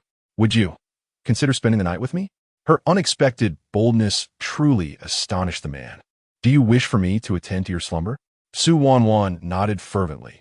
"Ever since that night, I shared a bed with you. I feel as though I've taken a restorative tonic. My back no longer aches, my legs are free of pain, and I am brimming with energy every day." Fu Zhoujin chuckled. Still so spirited, it seems that evening was insufficiently exhausting. Su Wanwan, perplexed, questioned. "It was merely sleep. How could it be exhausting? To cater to you is no simple task. That night, I was the one serving you." Su Wanwan pushed the door open, stepped outside, hands on her hips, tilting her head defiantly as she glared at him. "I was tea just nibbled on or bitten. I was embraced and kept company like a mother. I made significant sacrifices. Well, have I ever bitten you?" Su Wanwan, in a fit of frustration, retorted, You. After biting, you turn your back and act as if it never happened. Right." Fu Zhoujin crossed his arms, observing her with nonchalance. "Do you possess any evidence?" "Indeed." Su Wanwan approached him, tugging at her collar, using 2 fingers to mimic pecking at her collarbone. "That night, you pecked at my collarbone just like this. If one did not know better, they might mistake you for a woodpecker. Is that so?" "Let me see." The man leaned forward, his upper body hovering close to hers, his fingertips tracing her collarbone. Well, he clicked his tongue. "There are no marks, Su Wanwan. You are attempting to deceive me once more." "Dear uncle, it's the new year. Even if one were to conceive a mythical being, it should have already arrived, let alone any bite marks." "Very well, I shall atone for my sins." Su Wanwan's eyes brightened. "You need only to accompany me for one night." Fu Zhoujin lazily glanced at her. "Why are you so fervent tonight?" "I'm—" Su Wanwan instinctively clenched her hands. She could not confess that she genuinely cherished the time spent with him, that even in silence, his presence filled her with prolonged joy. However, he was often preoccupied, traversing the globe, and the scarcity of their time alone intensified her longing for him. Slowly, Su Wanwan extended her hand, gently tugging at his clothing. "Dear uncle, I wish for your company." Fu Zhoujin's gaze faltered slightly. The young girl stood before him, petite and delicate, her head bowed. From his perspective, all he could see was her round head and the swirl of her hair. So small yet so courageous, she clumsily expressed her deepest desires and thoughts. A warmth spread through Fu Zhoujin's heart, softening his tone. "I can accompany you to sleep, but there must be a pre-sleep benefit." Su Wanwan suddenly lifted her head. "What benefit?" "For instance," his finger curled, tapping her nose, then slowly gliding down to her chin, lifting it with a wicked smile. "Tonight, we shall indulge in something thrilling." Chapter 53. Can I take the initiative tonight? A prickling sensation danced across her face, causing Su Wanwan to involuntarily shrink her neck, her petite visage contorting into a frown. With wide, excited eyes, she whispered, "Uncle, how thrilling is it?" "Extremely thrilling," Fu Zhoujin replied, playfully tapping her forehead. His voice was laced with temptation. "Do you want to play?" Gazing at the man's irresistibly charming face, she swallowed hard. Without hesitation, she pulled him into the room, closed the door, stood tall, and nodded earnestly. "I want to." However, Su Wanwan extended her hand, tugging at his sleeve. "Can I take the initiative tonight?" Fu Zhoujin raised an eyebrow, a smile gracing his lips. "All right." He leaned closer, teasingly brushing her nose with his finger. "Tonight? You'll lead, okay?" "Okay. I'll make sure to serve you impeccably." Su Wanwan clenched her fists, boosting her confidence, determined to make him truly experience her unique brand of excitement.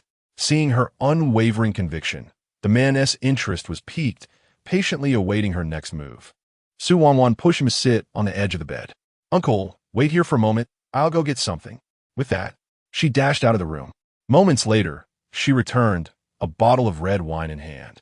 Fu Zhoujin had just removed his coat, and, glancing at the wine in her eyes and the bold expression on her face, chuckled. "What's this? Looking to find your rhythm with a little alcohol?" Su Wanwan nodded. "I'm the one searching, not you." "Oh." Fu Zhoujin's curiosity was piqued as he leaned against the bed's edge, arms crossed, watching her intently. How do you plan to find it? With a firm pull, she removed the cork, inhaled deeply, and then tilted her head back, taking a hearty swig from the bottle. Fu Zhoujin's expression changed in an instant as he swiftly approached, snatching the wine from her grasp. Are you out of your mind? Drinking so much on your first try? Wanwan grinned. Don't worry, uncle, I'm not drunk. She pushed him back onto the bed and straddled his waist, beaming at him foolishly. Uncle, didn't you say playing would be more thrilling? So she couldn't help but burp. I'm just having a little wine to find the feeling. After half a bottle, her cheeks flushed a bright crimson. Her eyes glazed over, and her words stumbled. Fu Zhoujin held her slender waist with one hand, stabilizing her swaying form. Who taught you to drink like this? You did. When did I ever teach you? That night you got drunk, and you were like this. Her face inched closer, finally burying itself in his neck, nuzzling against him before playfully biting his neck. Mom, I miss you, Fu Zhoujin. The warmth of her touch ignited a fire in his neck as she reveled in the softness. Giggling, Uncle, you're so nice to cuddle. This scene felt oddly familiar. Fu Zhoujin, skeptical yet intrigued, continued to observe. The little girl, resembling a playful puppy, nuzzled against his neck before shifting her position. Her soft, rosy lips traveled downward as she began to unbutton his shirt. With most of the buttons of his white shirt undone, a substantial expanse of his chest was revealed. Wanwan nestled her head against his torso and gently nibbled. Uncle, you smell so good. I want to taste. Fu Zhoujin remained silent, prompting her to lift her head. However, her intoxication rendered her unable to maintain her balance, causing her to sway slightly. You don't want to eat? Wanwan playfully bit his chest, exclaiming, Do you see? Just like this. It was evident that she was mimicking his earlier behavior when he drunkenly embraced her, showering her with kisses. Fu Zhoujin chuckled softly. Wanwan, is this what you refer to as an exciting game? Yes, indeed, she replied, propping herself up on his chest and wriggling playfully. Wasn't that how you played with me that night? Having never experienced such encounters before, all her knowledge stemmed from him. She merely mirrored his actions. So, you're imitating me?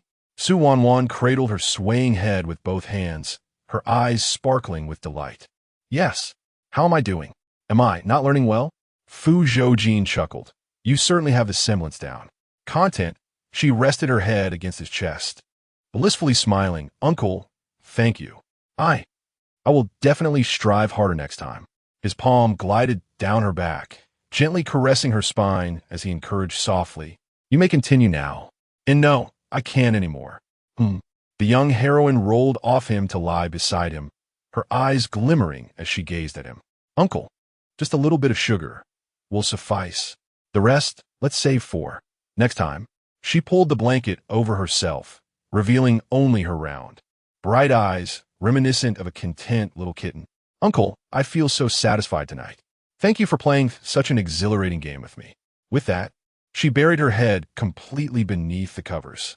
Fu Zhoujin couldn't help but chuckle at the sight of the little girl wriggling like a caterpillar under the blanket. Pondering her words, an exhilarating game? He lightly tapped the blanket, his tone languid. There are even more thrilling experiences, Wanwan, which you have yet to explore. Wanwan peeked out from the blanket, bewildered. There are even more exciting ones? Fu Zhoujin nodded. Would you like to get a try? But I'm tired. She bit the blanket, looking at him with pleading eyes. Uncle, can we play next time? He extended his hand, gently massaging her brow. All right, sleep now. With her eyes closed, she blissfully nudged his fingers, nodding. Okay. Once more, her head retreated beneath the blanket. Silence enveloped the room. Wanwan could only hear the rapid thumping of her heart. Unsatisfied, she quietly pulled the blanket down slightly to sneak a glance at him. The man leaned against the bed's edge, his palm tenderly patting her back, soothing her to sleep. Only the bedside lamp cast a soft, warm glow throughout the room. She lay beside him, enveloped by his scent, which gradually calmed her restless heart. Wanwan gazed dreamily at the man's sleeping visage, finding her admiration for him intensifying with each passing moment. How could there exist someone so strikingly handsome, so perfectly aligned with her desires, that she felt she could never gaze upon him enough? Time seemed to stand still, The warmth of this moment flowed into her heart like a gentle stream, nurturing her once icy limbs. Su Wanwan quietly extended a hand, tentatively clasping the man's. Fu Zhoujin's long eyelashes fluttered slightly as he instinctively grasped her hand, saying, "If you wish to hold it, do so freely, without any stealth." The embarrassment of being caught sent a flush to her cheeks. "Who is sneaking?" she protested. "I never mentioned any names." With a huff, Su Wanwan retreated beneath the covers, choosing to ignore him. The room fell silent once more. Fu Zhoujin slowly opened his eyes, his gaze landing on the small bump in the blanket. After an indeterminate amount of time, he gently lifted the covers and tilted her chin up. His fingertips caressed her jawline as he spoke in a low, husky voice. "Having spent the entire evening with you, might I request a little favor?" The young girl, her eyes tightly shut, was lost in a deep slumber. Silence will be taken as agreement. Then, he mused, met only with the sound of her even breathing. Fu Zhoujin smiled, leaning down to press his lips against her soft ones. Concerned about waking her, he lingered only briefly, leaving with a sense of unfulfilled desire. How sweet it was! Su Wanwan. Fu Zhoujin reached out and playfully pinched her little nose. "Remember to be responsible for me tomorrow. Do you hear?" Chapter 54. You bit a significant part of me the following day. Su Wanwan was roused from her slumber by the cacophony of firecrackers. Upon awakening, her head throbbed with a dull ache. Aunt Jun knocked on the door, entering with a bowl of soup. "Miss Wanwan, this is a hangover remedy. Freshen up and drink it. It will alleviate your headache." At the mention of this, Su Wanwan recalled the events of the previous night. Not only had she indulged in alcohol, but she had also engaged in fervent kisses with Fu Zhoujin, ultimately succumbing to exhaustion and falling asleep.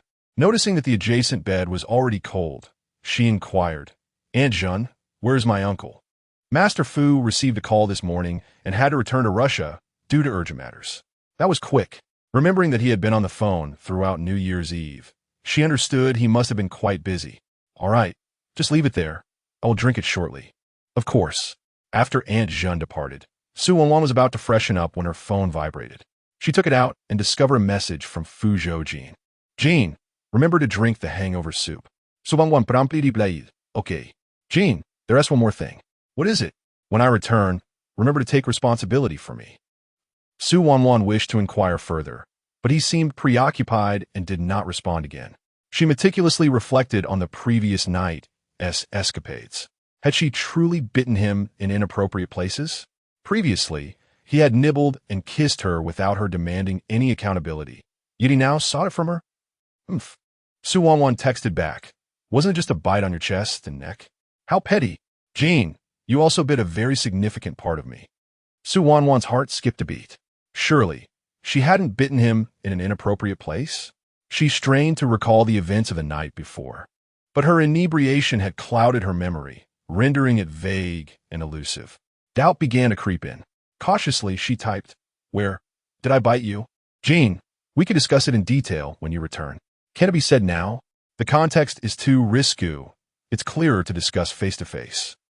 Su Wanwan had initially believed Fu Zhoujin would return soon, but throughout the festive season, he remained too occupied to come back. During this time, Fu Xiai spent his days out on dates with Nanjia, while Fu Changlin and Yun Xian were preoccupied with work, leaving Su Wanwan feeling quite lonely at home. Finally, enduring until the start of the school term, Su Wanwan returned to school and confided to Gu Yao about the dullness of her holiday. Gu Yao, smiling and comforting her, took her shopping after school to help restore her spirits. For women, shopping is often the remedy for sadness and sorrow. Now, Su Wanwan eagerly awaited Fu Zhoujin's return to spend time together. Yet, he was genuinely busy, and, due to time zone differences, he only managed to reply to her messages early in the morning. Thus, a month passed. Today, during class, the dance instructor approached to inform them of an important matter. Each semester, the school organizes a roadshow, which not only allows more people to understand and appreciate ballet, but also hones the students' adaptability and teamwork on stage. However, this particular roadshow deviates from the norm. Rather than a mere presentation, it resembles a small formal performance. The teacher elaborated on the details, and eventually, everyone grasped the situation. A prominent businessman has opened a cruise hotel, and to celebrate its successful inauguration.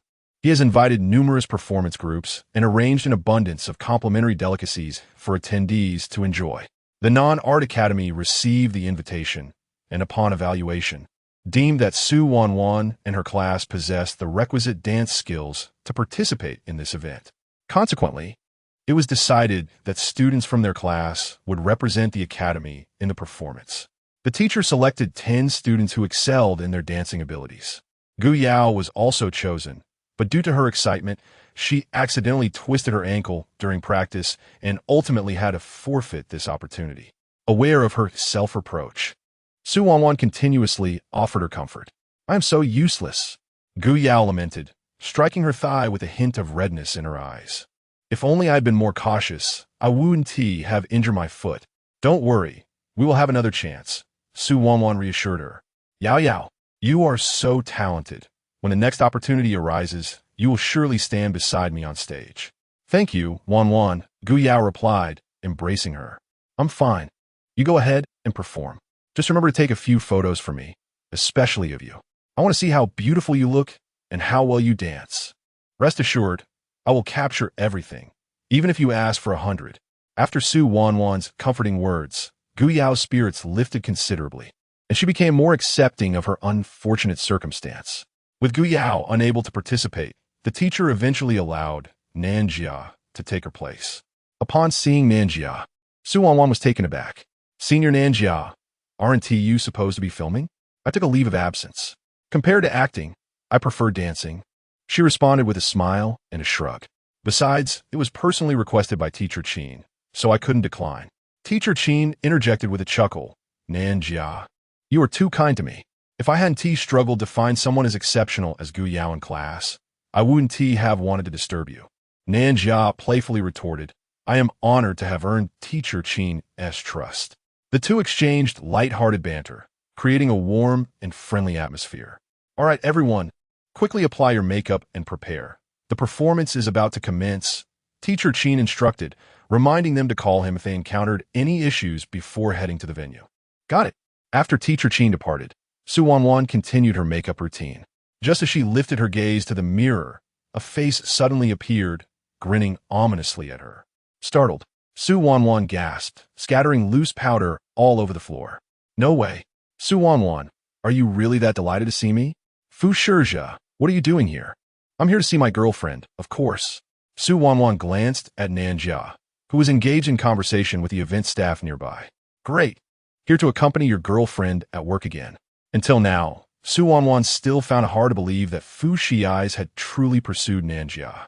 What charm could he possibly possess to win over her goddess? Su Wanwan pondered. Could it be that he had enchanted Senior Nanjia with some sort of love potion? When he had requested Nanjia's WeChat, Su Wanwan had assumed they would merely become friends, never anticipating that this young man would actually win her over. What nonsense is this? Am I the sort of person who would allow such a thing? Fu Zhoujin flicked his hair and grinned, unabashedly, of course. It was my personal charm that captivated her. Su Wanwan scrutinized him from head to toe, refraining from comment. Fu Zhoujin raised an eyebrow. "What? Do you think your brother isn't handsome? Or that my personality is lacking? It's simply a case of a fool being blessed with good fortune." Su Wanwan donned a black mask and stood up. "I'm going to the restroom." "Why are you wearing a mask?" "I caught a cold recently, and with so many people around, I'm afraid of catching something." Upon exiting the restroom, just as she was about to return to the dressing room, her peripheral vision caught a familiar figure. She halted, her pupils dilating. It was Uncle Zhang.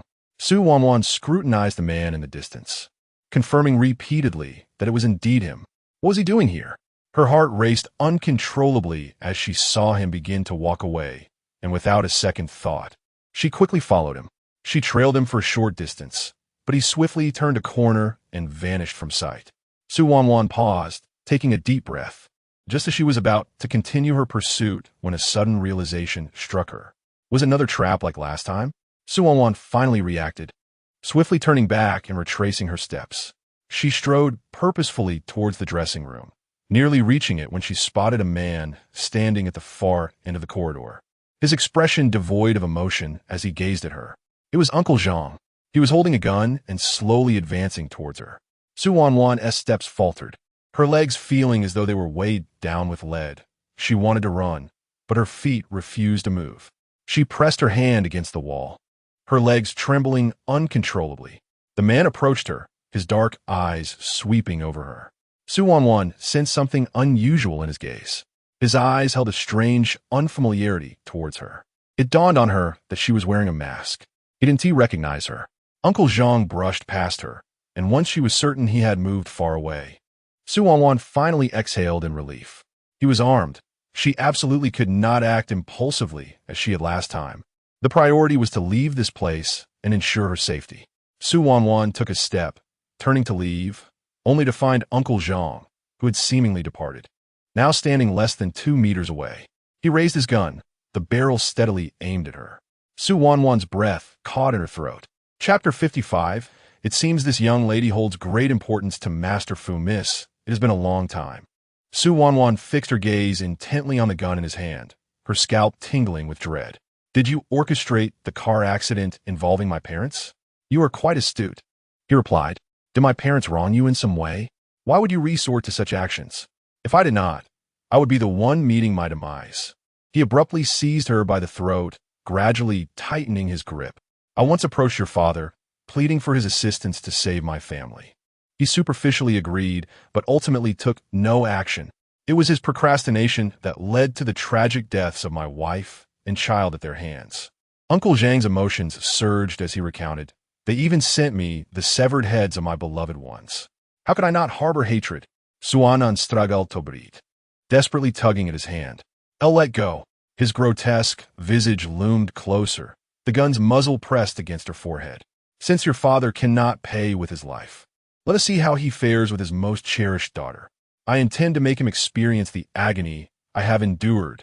Su Wanwan discerned the underlying implication in his words. My father is not dead? Fear not. You shall not have the chance to reunite with him. Just as he was about to pull the trigger, Su Wanwan felt the compact powder case she had inadvertently pocketed. In a moment of desperation, she exclaimed, Fu Zhoujin is here as well. Are you certain you wish to shoot me in this very spot? Fu Zhoujin is currently abroad. He cannot possibly be here. She uttered those words as a means to intimidate him. Indeed, the man hesitated momentarily, a flicker of uncertainty crossing his eyes. Seizing the opportunity, Su Wanwan swiftly retrieved the powder case and hurled it forcefully at his face. The powder dispersed, clouding his vision. He was compelled to release her, shielding his eyes as he fired a barrage of shots in her direction. Bang! Bang! Su Wanwan fell to the ground, instinctively seeking cover when a series of gunshots erupted behind her. Bullets struck Uncle Zhang's arm, causing his gun to clatter to the floor. Upon recognizing the newcomer, Uncle Zhang's expression shifted, and he promptly fled down the stairs. After him, with a commanding shout, several men in black swiftly pursued him, still trembling from the ordeal. Su Wanwan regained her composure only when a pair of black leather shoes appeared before her. She looked up to find a stranger, a foreigner resembling her father in age. He extended his hand toward her. Misu. Su Wanwan regarded him with curiosity. Do you know me? Certainly. He smiled, introducing himself in halting Mandarin. I am the owner of this hotel, Kri Zhaoen. You may call me Zhaoen.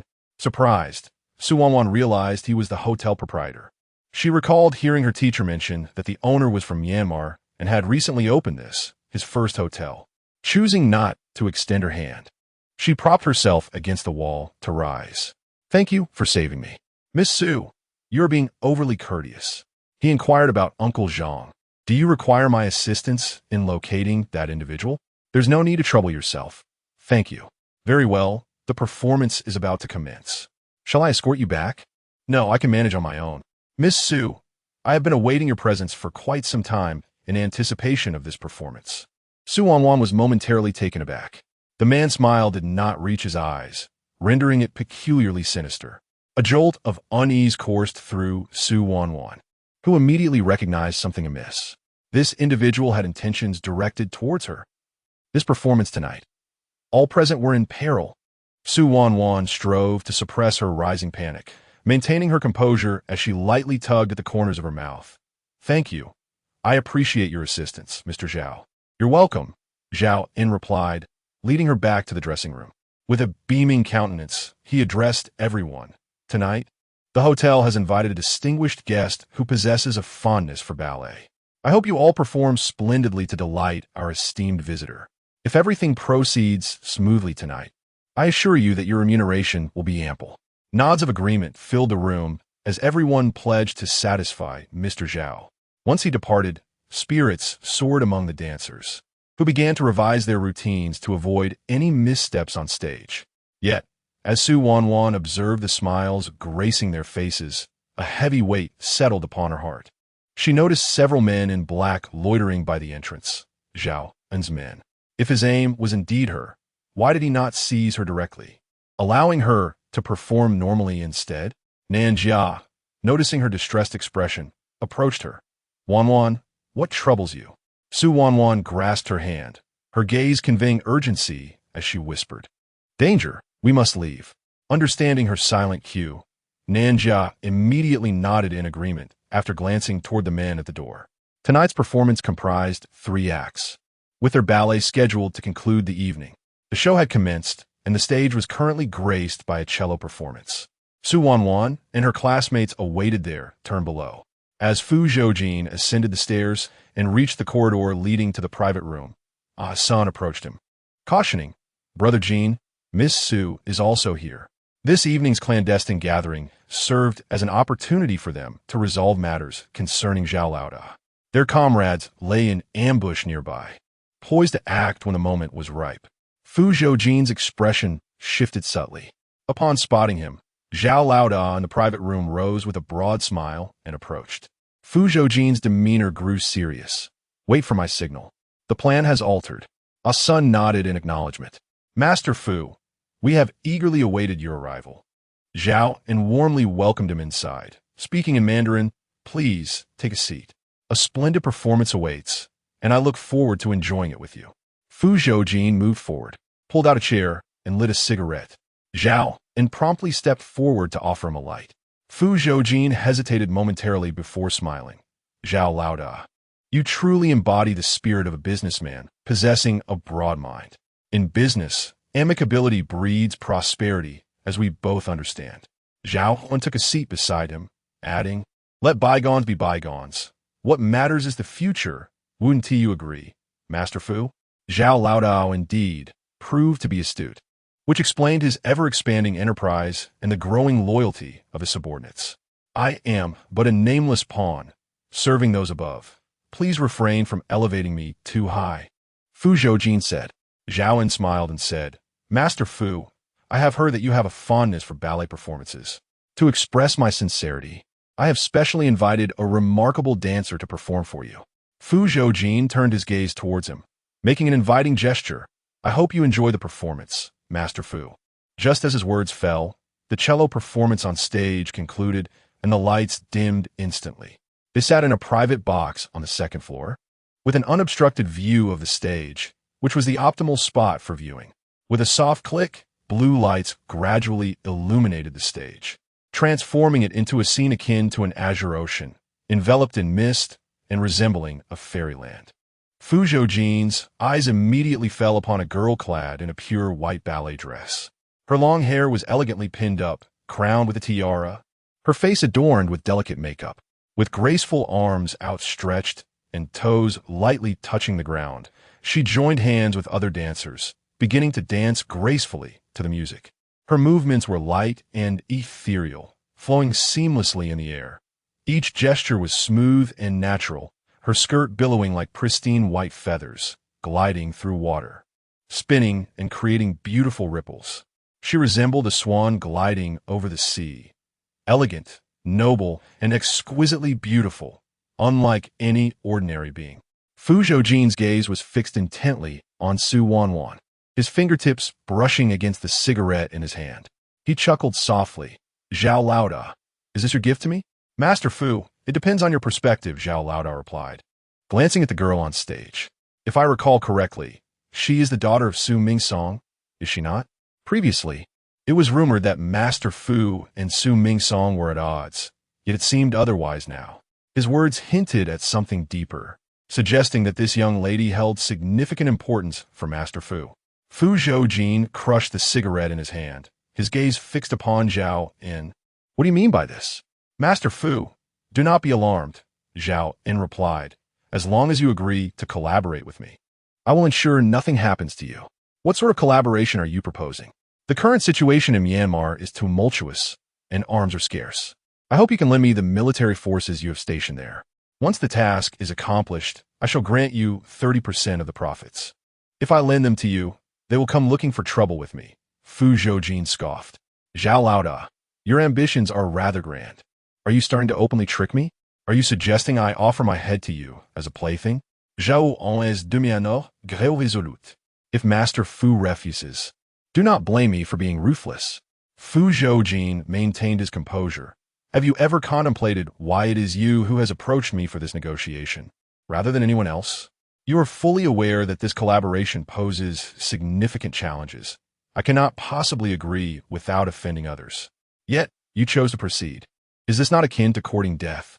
Zhao Hun's expression shifted slightly. What do you mean? They wish to utilize my influence to eliminate you, Fu Zhoujin remarked, casting a sidelong glance at him. What did you say? I said you're being used as a pawn, Zhao Laoda. What? You may not understand me, but I have a profound dislike for two types of individuals, those who betray me and those who threaten me. Fu Zhoujin smiled at him. Zhao Laoda. Which one are you? Zhao Laoda sensed something, but confronted with Fu Zhoujin's audacity, he could not suppress his anger. Fu Zhoujin, do not forget. Your people are still in my grasp. Are you referring to Su Wanwan? Zhao Laoda immediately drew his gun, aiming it at Su Wanwan on the stage, and pulled the trigger. Fu Zhoujin's expression changed drastically. He braced himself against the table and leaped into action, sweeping his long leg across. Bang! The gun in Zhao Laoda's hand was kicked away. The bullet, meanwhile, was released from the gun's muzzle, hurtling directly towards Su Wanwan. Chapter 56, Why Must You Involve My People? Bang! A bullet was struck mid-flight, veering off course and ultimately embedding itself into the adjacent wall. The sound was deafening, causing a sharp pain in her eardrums. Su Wanwan instinctively cradled her head, her heart racing as she glimpsed the familiar figure on the second floor. It was Fu Zhoujin. Asen leaped forward, urging, Miss Su, we must leave at once. Seeing Asen, Su Wanwan's anxious heart finally found solace. She and Nanjia promptly retreated. Gunfire erupted once more, punctuating the air with a series of sharp reports. The hotel was engulfed in chaos. Zhao Un was knocked to the ground, reaching for a firearm when its barrel aligned with his forehead. Raising his gaze, he encountered the man's grim, brooding visage. Zhao, this is a matter between us men. Why involve a young lady? Fu Zhoujin crouched before him, his tone remaining casual. The girl is rather delicate. A mere scratch would cause her to weep. We wouldn't want any unfortunate mishaps, now would we? Zhao In sneered coldly. You think I would forget your Achilles heel, Fu Zhoujin? Rest assured, even in death, countless Zhao Ins will rise to avenge me. Is that so? Fu Zhoujin replied with a disdainful smirk. You overestimate your significance, Zhao Un. You are but a nameless pawn, a mere errand runner for your shadowy master. Your demise will not be mourned. Another will take your place. Do you genuinely believe you matter? With a swift motion, Fu Zhoujin tapped the barrel of his gun against Zhao Un's face. You can threaten anyone, but do not dare touch my people. You know me. I am one who separates grievances from kindness, adhering to the principle that harmony brings prosperity. I never take a life. Fu Zhoujin's smile was reminiscent of a devil's bargain. Yet this time, you truly crossed the line.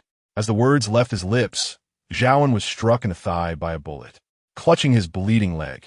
He grimaced in pain, but retained an air of defiance. Fu Zhoujin, I neglected to inform you.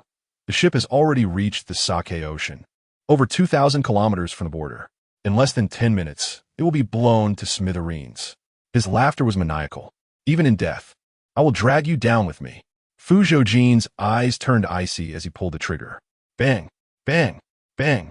Zhao Un rolled away just in time to evade the bullets. The deck beneath him suddenly opened, and he plummeted through the gap. Clang! The deck sealed shut, and Fu Zhoujin's bullets pierced through the wood. His expression hardened, and he quickly retracted his weapon, preparing to withdraw. With both hands gripping the stair railing, he leaped effortlessly from the second floor to the first. Asen, Brother Jean, action. Yes. Upon seeing Fu Zhoujin, Su Wanwan dashed over and threw herself into his embrace. He held her tightly with one arm. Why didn't you leave with them? I was waiting for you. Asen had successfully facilitated Fu Xiai's and Nan Jia's safe escape from the scene, and Su Wanwan's only concern was for him. Let's leave this place at once. Though the ship currently seems unharmed, Zhao temperament is extreme, and it is indeed plausible that the vessel may explode, as he forewarned. Su Wanwan nodded, swiftly following him. Uncle, I just spotted Uncle Zhang. We must apprehend him this time. I am aware. You know? Upon uttering these words, she immediately realized that Fu Zhoujin had been assisting her in investigating her parents' car accident. After Uncle Zhang evaded capture last time, he would certainly not be reckless again. Where is he now? As Su Wanwan spoke, a sudden, deafening explosion resonated from afar. A colossal fireball surged into the sky, illuminating the surroundings in an instant. The force of the blast staggered Su Wanwan, nearly causing her to fall. The ship began to shake violently, and countless terrified screams and cries for help echoed from the distance. Grabbing hold of his clothing, her face pale with terror, she exclaimed, "Uncle, the ship has exploded." Fu Zhoujin wrapped his arms around her waist, lifting her as they swiftly retreated from the scene. The raging flames, akin to numerous venomous serpents, writhed and spread rapidly. In the blink of an eye, the entire ship was consumed by fire, with countless sparks cascading into the sea. The once darkened surface of the ocean was instantaneously illuminated, resembling a sea of flames. Su Wanwan looked up just in time to see Zhao standing behind them, gun aimed at Fu Zhoujin, and he pulled the trigger without hesitation. Su Wanwan's expression changed dramatically. "Uncle, be careful." Chapter 57. Hold on a little longer in a reflexive motion. Su Wanwan instinctively pushed him away. Fu Zhoujin, quick-witted, grasped her hand tightly and pulled her into an embrace to shield her. Yet, he was a moment too late. A bullet struck Su Wanwan's calf, blood gushing forth. Fu Zhoujin's countenance darkened with rage as he fired frantically at Boss Zhao. Realizing he was outmatched, Boss Zhao swiftly retreated. Dizziness enveloped Su Wanwan, her body growing weak. Fu Zhoujin held her waist firmly, steadying her. He gently set her down, tearing a strip from his clothing to bind her injured leg, attempting to staunch the bleeding. "Su Wanwan, hold on," he urged, her delicate face contorted with pain, her eyes reddening. Yet she bravely insisted she was fine. An explosion erupted from the ship's bow, the flames spreading with alarming speed. The vessel rocked violently, making it difficult to remain upright. As the fire intensified, the surroundings felt like a furnace, the air thick with heat. As Ah Sun met with Billy Hobart, a deep voice resonated through the communication device. "Ah Sun, calling Ah Sun. Brother Jean, clear the way." "Understood." Ah Sun ordered decisively, "Positions everyone, immediate rescue." With his command, the hidden helicopters sprang to life. Despite the excruciating pain, Su Wanwan was about to urge him to flee when a cacophony of thunderous noise filled the air. She looked up to see dozens of helicopters approaching, circling the ship. Soon, the helicopters aligned in two neat rows, their doors flung open, and torrents of water cascaded from their bodies, creating a curtain of water. The sparks on the sea were extinguished, the water curtain shielding them from the raging flames, carving a path to safety. The leading helicopter hovered closest, its door ajar as a bundle of thick rope was tossed down. Fu Zhoujin effortlessly caught it, skillfully binding them together. "Hold on to me," he instructed. Understanding his intent to leap from the ship, Su Wanwan clutched his waist tightly. The searing heat drew closer, the massive fireball at the bow rushing towards them. The rope ladder dangled from the helicopter. With one arm securing her, Fu Zhoujin sprinted in the opposite direction, his feet finding the ship's edge. Seizing the moment, he leaped, grasping the rope ladder with precision. The helicopter swiftly ascended from the perilous zone. Boom! The ship erupted into two segments, seawater violently propelled into the air, crashing against the remnants of the vessel. Those aboard were instantly submerged, their terrified cries vanishing in an instant. The helicopters rapidly retreated to safety. "Brother Jean, catch!" Ah Sun tossed a flying tiger claw to Fu Zhoujin. He caught it deftly, securing it to the ropes, binding them. Bracing against the strong winds created by the helicopter's rotor, they ascended the rope ladder step by step, successfully boarding the aircraft. The crew rushed forward to untie them. The young girl in Fu Zhoujin's arms had lost consciousness, her body limp and unable to stand. He cradled her horizontally, striding inside, urgently calling out, "First aid kit." Fu Zhoujin gently laid Wanwan down on the reclining chair and promptly attended to her gunshot wound on the leg. The injury was substantial, with a bullet embedded in the flesh, and blood gushed forth uncontrollably. The medical equipment on the aircraft was rudimentary. Thus, Fu Zhoujin could only perform rudimentary cleaning and apply pressure to staunch the bleeding to prevent infection. The young girl's face turned pale, beads of sweat forming on her forehead as she whimpered, "It hurts so much." With a heart full of concern, Fu Zhoujin cradled her in his arms and softly reassured her, "Be brave, just a little longer, we will be home soon." "Arson, head back to the base." Yes. Under the protection of over a dozen helicopters, they swiftly returned to the Russian base. Upon arrival, Wanwan was immediately rushed to the medical room. "Call Martha." The woman arrived promptly, speaking fluent and standard Russian, and inquired, "What happened? Has the boss encountered trouble?" "No, it is Miss Su who is injured." Martha turned to Arson. "Miss Su? The one the boss brought back?" The astonishment in her voice was palpable. "My goodness, this is monumental news." However, with urgency at hand, she prioritized saving the girl. Martha entered the room and was taken aback by the sight of the exquisite young girl on the bed, resembling a delicate doll. Has she reached adulthood? Without delay, she began her treatment. She used scissors to carefully cut away the fabric from Wanwan's leg, revealing the bullet, and her expression turned grave. The wound appeared serious. Sensing Martha's apprehension, Fu Zhoujin spoke coldly. Her leg must be saved. Martha nodded and proceeded to operate on Wanwan to extract the bullet. After an hour, the bullet was successfully removed. Martha tended to the wound and cautioned, "The bullet has been extracted, but the injury is severe. She may develop a fever, so monitor her condition closely tonight and inform me of any changes." Fu Zhoujin's expression remained somber as he silently watched the girl on the bed. Arson promptly escorted Martha out, leaving only the two of them in the room. Fu Zhoujin sat by the bedside, tightly holding her hand, silently gazing at her serene face. 2 hours post-surgery, Wanwan indeed developed a fever. Her body was ablaze, and her breath was hot. Martha rushed back to administer cooling treatment and set up an 4-drip.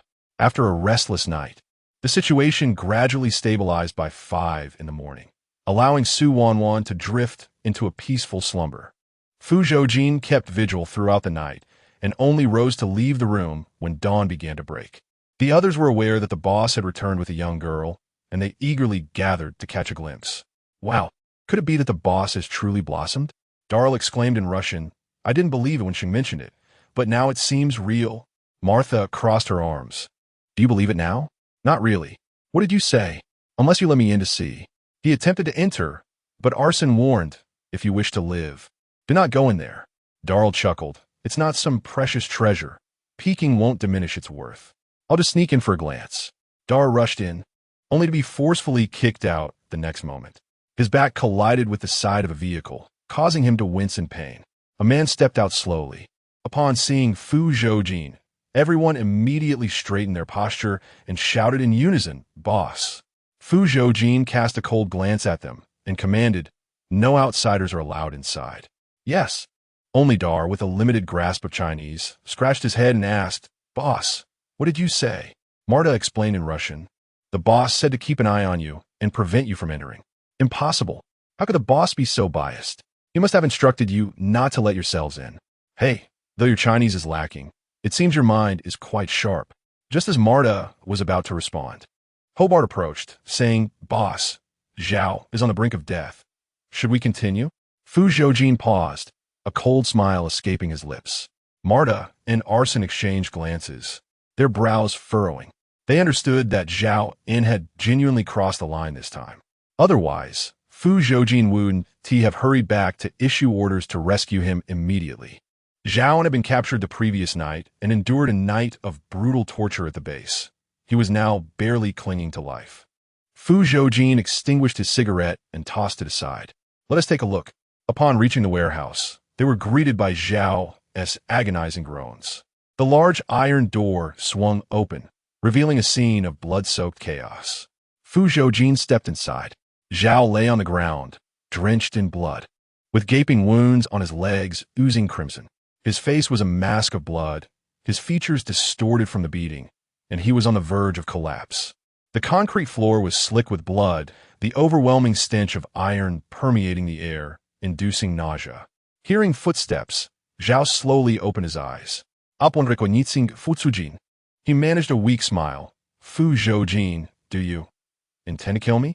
Fu Zhoujin chuckled, producing a cigarette and lighting it, taking a puff.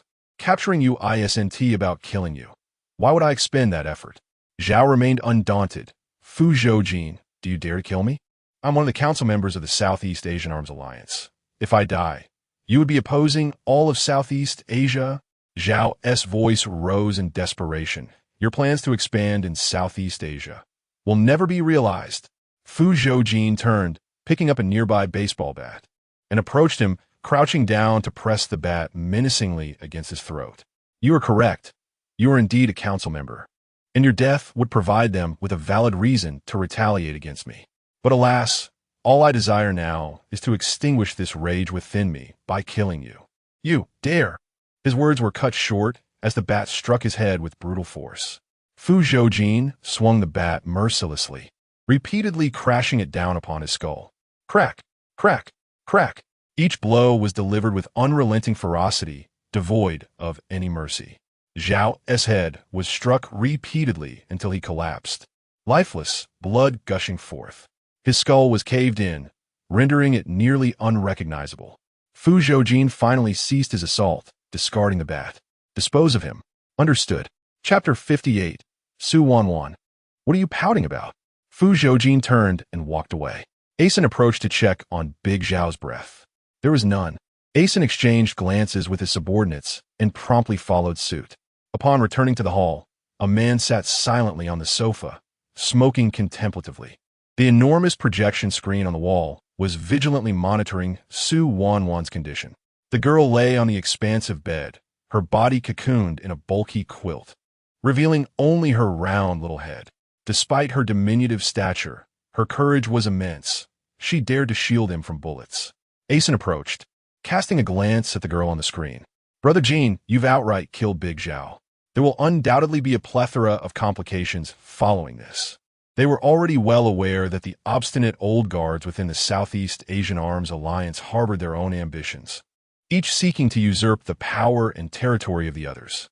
For the past 2 years, they had merely maintained a facade of civility while secretly embroiled in internal strife, each desiring the demise of the others, escalating tensions further. The death of Big Zhao would elicit no sympathy or pity from them. Rather, it aligned with their desires. Not only would it eliminate a rival, but it would also provide them an opportunity to exploit the situation, using the pretext of avenging Big Zhao to create trouble for themselves. They had anticipated this outcome, which was why Fu Zhoujin had considered sparing Big Zhao's life, allowing him to contend with the other obstinate figures. When the clam and the snipe quarrel, it is the fisherman who profits. In such a scenario, they could extricate themselves while simultaneously orchestrating the elimination of their targets through others' hands. Fu Zhoujin lifted his gaze at Asen. Was her sacrifice for naught? Asen had speculated on how Fu Zhoujin might punish Big Zhao, but he had not expected him to act without hesitation and execute him outright. While it was indeed a pity to eliminate him, it was not the only course of action available. Leaning back, Fu Zhoujin toyed with the lighter in his hand. It was time for a significant reshuffling of the Council's position within the Southeast Asian Arms Alliance, which had remained unchanged for years. Asen was taken aback. Brother Jean, are you suggesting? The obstinate old men were clearly dragging their feet. Fu Zhoujin reclined casually. With Big Zhao's demise, the position was now vacant, and many would be keenly eyeing it. A wicked smile crept across the man's face. Perfect, we shall join the fray. Given that his leader had spoken, Asen could only comply. Indeed, The death of Big Zhao would complicate the plan slightly, but it was not insurmountable. Moreover, it was Big Zhao who had shot at Su Wanwan. Had it been anyone else, Fu Zhoujin might have shown some leniency. But with Su Wanwan, that was utterly out of the question. Brother Jean, then we. Fu Zhoujin abruptly rose, striding toward the room. Asen paused, glancing at the projection screen. The girl on the screen stirred slightly, seemingly on the verge of awakening. Asen watched the direction in which the man had disappeared, resignedly inhaling deeply. Very well. Su Miss was the priority. Just as Fu Zhoujin reached the door, he suddenly halted. He lowered his head to examine himself, noticing the bloodstains from Zhao's head wound still clinging to his body. Without hesitation, he turned and descended the stairs, rushing into another room to take a quick shower and change into clean clothes, ensuring that no trace of blood lingered on him before he pushed the door open.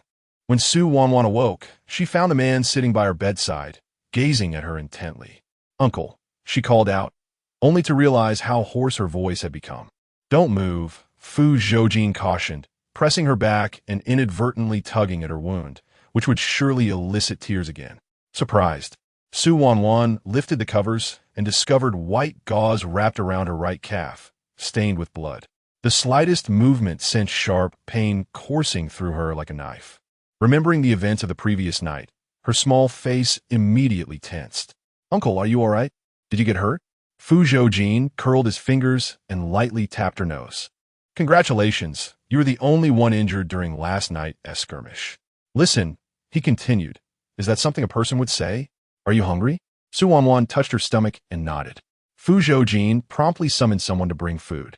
Seizing the opportunity, he lifted her into the bathroom, attending to her grooming needs. Being cared for in such a manner was a novel experience for Su Wanwan, and she felt somewhat unaccustomed. "Uncle, I can manage on my own."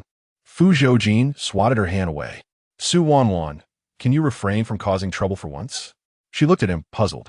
"Well, have I troubled you?" On the bed, on WeChat, during meals, last night, noticing the weariness etched on his face, Su Wanwan pieced together the situation. "You took care of me all night?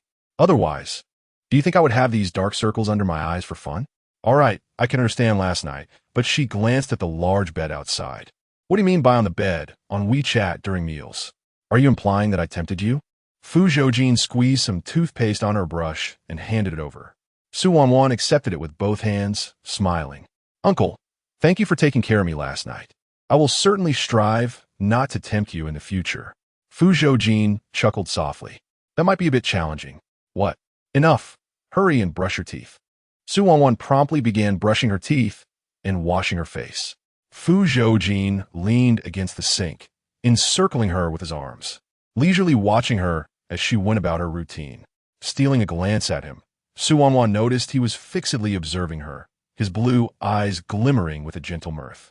She furrowed her brows slightly. Was she truly that amusing to him? Did brushing her teeth and washing her face bring him such delight? With renewed urgency, she quickened her movements. After tidying up, she opened her arms toward him. "Uncle, hug me." Fu Zhoujin scrutinized her small arms with a sly look before leaning closer, his handsome face approaching hers with a smirk. "Su Wanwan, what sort of charm are you trying to cast?" Chapter 59, Su Wanwan. "I allow you to do as you wish." Su Wanwan was momentarily taken aback. So this is what it means to act coy. As she scrutinized the man's expression, she noticed he seemed rather pleased. In a moment of impulse, Su Wanwan climbed up onto his shoulders, leaned in, and planted a kiss on his cheek before quickly sitting back down, grinning like a mischievous kitten that had just pilfered treat. "I think this is what it means to act coy." Fu Zhoujin was momentarily stunned, his brows arching slightly. "Where did you learn the habit of stealing kisses?" "From you," Su Wanwan replied, her body swaying with delight. "Weren't you the one who used to kiss me like this?" Fu Zhoujin pressed his tongue against the roof of his mouth, unable to suppress a laugh. "Fine. What's wrong? Do you not like it?" Seeing his lack of response, Su Wanwan assumed he disapproved. "If you don't like it, then I want tea next time. No need to change." Su Wanwan's eyes brightened. "Really?" "Yes." Fu Zhoujin supported himself on the sink, leaning closer to gaze at her intently. "Su Wanwan, I permit you to do as you wish with me." Su Wanwan stared at him, her heart racing with every glance, her cheeks betraying her with a rosy hue. Noticing her dazed expression, Fu Zhoujin playfully tapped her nose. What's the matter? Don't you like this privilege? Ido, Ankel. Thank you. The young girl grasped his fingers, shaking them joyfully. Thank you for helping me fulfill my wish, showing me that I too can have my moment of glory. Fu Zhoujin lifted her out of the restroom just as the dishes were being served. It was then that Su Wanwan regained her senses upon seeing two foreign-looking women. Uncle, where are we? The Casio organization base. Su Wanwan gasped. Is this in Russia? Indeed. Fu Zhoujin proceeded to explain the events of the previous night. What about my studies? Fu Zhoujin handed her a pair of chopsticks he had just unwrapped. Don't worry. I've already called your teacher and arranged a half-month leave. Just as Su Wanwan was about to respond, her phone suddenly rang.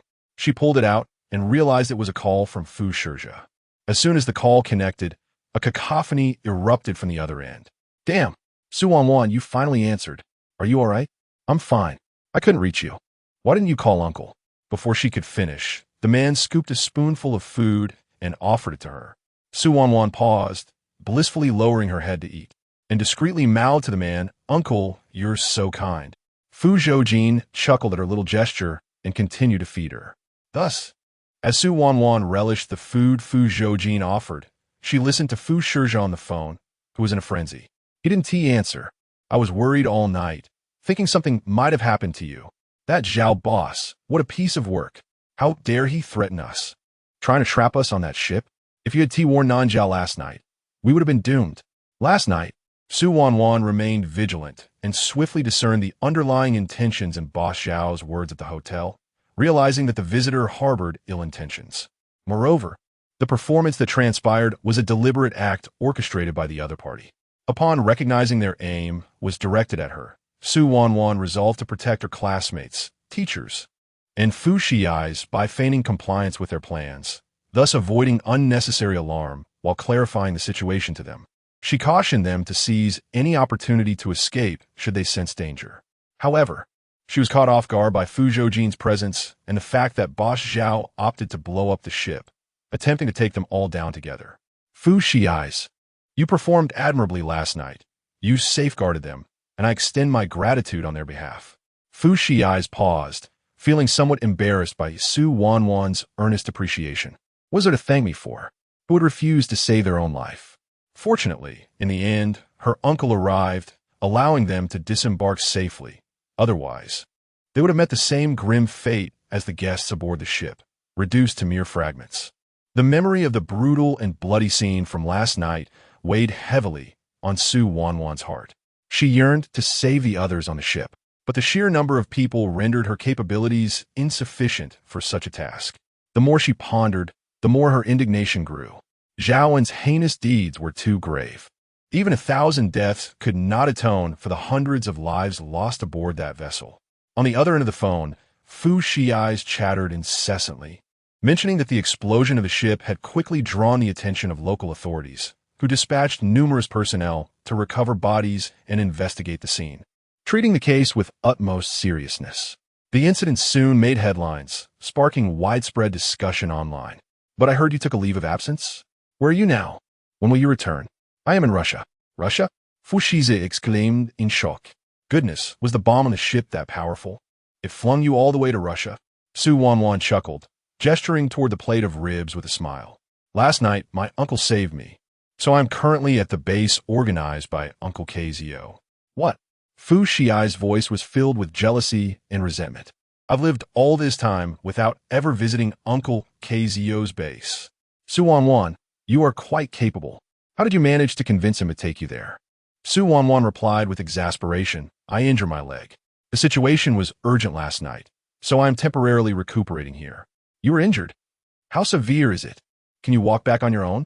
What on earth are you talking about? I'm Fine. My injury will heal, and I'll return. You need not worry.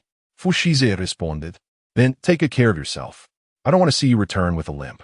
After hanging up, Su Wanwan had consumed nearly half of her meal. Noticing that he had been feeding her for quite some time, she felt a bit embarrassed. Uncle, I can eat by myself. With an injury, you should remain still and not move around. Uncle, it's my leg that's injured, not my hands. I can manage to eat on my own. No, you cannot. Why not? Was he truly so fond of serving others? Concerned for his well-being, I refrained from allowing him to feed me, which seemed to displease him. I was attending to my savior, but Fu Zhoujin dismissively brushed her hand aside with the opposite end of his chopsticks. Su Wanwan, do not obstruct my gratitude. Ah, how noble of you, I thought. Seeing his insistence, I relented and continued to enjoy his feeding. Uncle, is that Boss Zhao's intention towards me? Indeed, but why would he do such a thing? She recalled that they were not acquainted. He intends to use you as leverage against me. Su Wanwan was taken aback. Am I truly that significant? Can I genuinely pose a threat to you? Fu Zhoujin paused, gazing intently at her. Su Wanwan, you must remember one thing. What is it? In this world, you are more important than anything else. Su Wanwan was momentarily stunned, moved by the sincerity in his eyes. It felt as if something profound was yearning to surface, and she wished to grasp it, yet hesitated, fearing that upon closer examination, it would reveal itself as mere self-delusion. Can I affect you? Yes. She felt a surge of defiance. She was unwilling to allow this fleeting moment to slip away without fully comprehending it. She yearned to seize it tightly, to inquire thoroughly. You can. Su Wanwan was rendered speechless. She had not anticipated his prompt response, devoid of any hesitation. His words anchored her previously desolate heart, instilling a sense of tranquility. Unable to conceal her delight, it was akin to savoring the sweetest candy in the world, its sugary essence gradually permeating her entire heart. The young girl, lost in thought, felt her lips curve into a smile, her little legs swinging joyfully, reminiscent of a contented kitten wagging its tiny tail. Fu Zhoujin regarded her with a quizzical glance. Is the food truly that delectable? Your tail seems on the verge of lifting. Yes, it's very sweet. Ah, truly, happiness has rendered her foolish. The savory flavor had transformed into sweetness. Oh, by the way, Uncle, why were you on the boat last night? I was tracking down Uncle Zhang's whereabouts and settling some old scores with Zhao.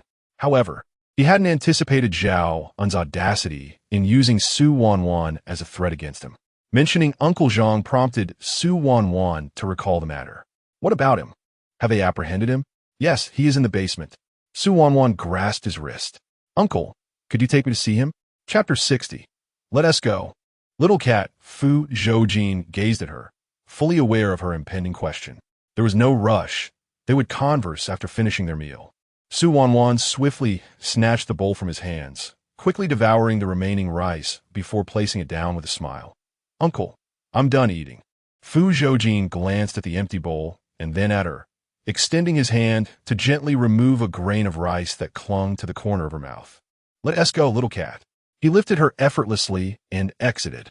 Upon entering the basement, heart-wrenching cries of anguish filled the air. It was Uncle Zhang's voice. Su Wanwan instinctively clutched the fabric of the man's shirt. Uncle, what has happened to him? Fu Zhoujin chuckled softly. It's nothing. He is just reluctant to speak. So I employed a few methods. Knowing she would undoubtedly come to see Zhang Ping, he had not been as ruthless with him as he had been with Zhao. As they descended into the basement, Su Wanwan immediately spotted Uncle Zhang, lifelessly sprawled on the ground. Hearing their footsteps, Zhang Ping slowly raised his head. Upon seeing Su Wanwan, hope flickered in his eyes as he crawled towards her, desperately grasping at her. Miss, please spare me. I don't want to die. I beg you. Su Wanwan was taken aback by the sight of the man who had previously held a gun to her head, now so pathetically pleading for mercy.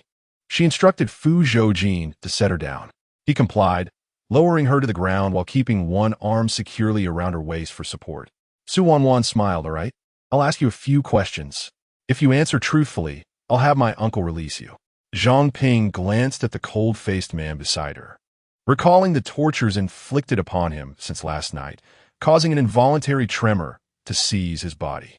Rumor spoke of Fu Zhoujin as a merciless figure, commanding both the underworld and the legitimate world, feared by all in Russia. He had thought his path would never cross with Fu Zhoujin, especially since he had a poor relationship with Su Mingsong. Yet here he was, reduced to a state of abject humility, begging like a dog due to this woman. Su Wanwan, you, speak, she demanded, stepping closer. Tell me the complete truth about my parents' car accident. Her voice was icy, laced with repressed fury. Zhang Ping scoffed. Didn't I tell you on the ship yesterday? If your father hadn't delayed, refusing to save my family, I wouldn't have been driven to this point. Su Wanwan articulated slowly and deliberately the events of the accident. Zhang Ping, even now, you refuse to speak the truth? Seeing his continued silence, she called out, Uncle. Yes, I'm here, he replied. Break on his legs. Fu Zhoujin raised an eyebrow, glancing at her. The young girl, with her innocent and harmless appearance, emanated an undeniable force. A smirk played on his lips as he gestured for his subordinate to step forward. The man hesitated. Boss, are we really going to do this? We haven't even asked everything we want to know yet. What if he accidentally dies? Fu Zhoujin pointed at Su Wanwan, saying, she is the leader. Heed her words. The subordinates widened their eyes, glancing between the nonchalant man and the petite girl, whose height barely reached the leader's shoulder, their expressions a tapestry of intrigue. Indeed, Su Wanwan, should anything befall me, the answers you seek will forever elude you. You have 3 seconds. 3. You. 2. Upon glimpsing the imposing torture device, Zhang Ping finally relented. Fine, I'll speak. Zhang Ping recounted the events in meticulous detail, revealing for the first time to Su Wanwan the circumstances surrounding her parents' demise. They had attended a charity event and, exhausted from the evening, succumbed to slumber in the back seat on their return. It was in this moment of vulnerability that Zhang Ping seized the opportunity, veering the vehicle directly into the guardrail of the cable-stayed bridge. The wheels screeched against the barrier, sparks flying, and by the time they awoke, Zhang Ping had vanished from the scene. Su Mingsong reacted swiftly, leaping to the front seat in an attempt to regain control, only to discover that the brakes had inexplicably failed. The car collided violently with the guardrail. In that instant, lacking the time to strap on his seatbelt, he was propelled from the vehicle, plummeting from the bridge. The guardrail splintered under the impact, and the car was crushed. Her mother perished instantly within. So, you orchestrated the car's malfunction? Su Wanwan demanded. Yes, I rehearsed this moment 1,000 times to ensure I could leap from the vehicle successfully, all for this singular instant. Su Wanwan inhaled deeply, supire sin hervising furi. So my father truly did not die, did he? In a sense, but his current condition is akin to death. With a sudden, fierce grip on his collar, Su Wanwan pressed, Where's my father now? Zhang Ping chuckled coldly. If I divulge that information, I won't live to see another day. Do you truly believe I would easily reveal your father's whereabouts? Who incited you to act? I have told you. It was my resentment towards your father for not saving my family that drove me to this. A resounding slap echoed as Su Wanwan struck his face. Clenching her fists, she trembled with rage. Zhang Ping, let me be clear. The threats faced by your family are solely of your own making. They have nothing to do with my father. He chose to save your family out of compassion for your years of service to us. Yet, my father owes you nothing. Even if he chose not to intervene, it is his prerogative. You possess no right nor justification to blame him, let alone harbor murderous intent. Observing the girl's anguish and hatred in the wake of her loss, Zhang Ping could hardly conceal his elation. A little miss.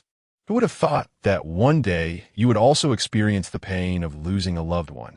Your suffering, even if only for a fleeting moment, makes all my actions worthwhile. I harbor no regrets. Tears cascaded uncontrollably down Su Wanwan's cheeks. She fought to contain herself, yet the pain within her heart was overwhelming, threatening to overwhelm her senses. Suddenly, Hobart burst into the room, exclaiming, Boss, trouble. Hess reports that someone has breached our wireless system and has discovered our location. Fu Zhoujin gaze darkened perceptibly. He carried Su Wanwan back to the room in a horizontal embrace. Stay here, I will return shortly. Su Wanwan grasped his hand. Fu Zhoujin. He paused, looking at her. I want revenge. Her small face was resolute. Can you help me seek vengeance? Fu Zhoujin gazed deeply into her eyes, then enfolded her in his arms. He gently stroked her head, his voice soothing and tender. All right, I will avenge you. Fu Zhoujin returned to the basement once more. Zhang Ping was barely clinging to life after the torment. Boss, we found out that Zhang Ping has a tracker implanted in him. Someone must be attempting to locate us through him. He sees face hardened as he glanced at the figure of Zhang Ping on the ground. Boss, this man cannot be spared. Only his death will sever the tracker and prevent further detection. Fu Zhoujin approached Zhang Ping, cupping his face with both hands, a sinister smile playing on his lips. You have quite the talent, don't you? After I painstakingly comforted her, you managed to make her cry again with just a few words. Now tell me, how shall we settle this score? Zhang Ping's eyes widened in terror. What? What do you want? I desire your death. As the words fell from his lips, the man twisted his hands with force. A sharp crack echoed. Zhang Ping's expression froze, his head slumping completely, his eyes unable to close in time. Fu Zhoujin pushed him aside and wiped his hands with a handkerchief. Dispose of him in the forest to feed the wolves. Yes. Chapter 61. Su Wanwan, you are my ancestor. As soon as there was a sound at the door, Su Wanwan immediately leapt out of bed, hopping on one foot to open it. Uncle, your leg is still healing. Why are you running around? Fu Zhoujin swiftly scooped her up and carried her back to bed. Where is Zhang Ping? He is dead. Su Wanwan paused, momentarily taken aback. He had a tracker in him. He couldn't be left alive. Su Wanwan bit her lip, her gaze falling as she unconsciously picked at her nails. Fu Zhoujin pressed her hand down gently. Su Wanwan. She looked up, meeting his gaze. If there's anything you wish to say, I can help you resolve it. She stared intently at the man before her. His blue eyes were profound, reflecting her figure with focus and sincerity. Uncle, could you help me? Find my father? Do you believe what Zhang Ping said? Su Wanwan shook her head. Zhang Ping only has a primary school education, and his social connections are ordinary. With his intellect, it would be impossible for him to execute such a meticulous plan and escape safely from that accident. Do you suspect someone assisted him from the shadows? Exactly. If all goes as expected, the person aiding him is after my father. A glimmer of admiration shone in Fu Zhoujin's eyes. What do you think they wish to obtain from your father? The chip. How can you be so certain? Because you also wanted that chip before, didn't you? Fu Zhoujin coughed lightly. I'm not like them. I know, Su Wanwan interjected. At first, you did want to use me to find the chip, but perhaps you grew to find me likable and easy to get along with, leading you to change your mind about exploiting me. Fu Zhoujin felt a sense of satisfaction at her words. Do you trust me that much? Of course. You have been helping me investigate my father's situation. I have always remembered this kindness. You are only partially correct. So Wanwan Luke Basid. What is the other half? Fu Zhoujin leaned closer, his eyes softening. It is because of who you are. What difference does that make to what I just said? What you referred to, being likable and easy to get along with, is an external evaluation by others. What I mean is related to emotions. The two are not the same. Su Wanwan scratched her head, perplexed. Too profound. I don't understand. All right, please continue. Very well. Su Wanwan resumed her analysis. The objective of our adversaries is the chip. Until it is located, my father should be safe. So, we must find my father as soon as possible. And the chip?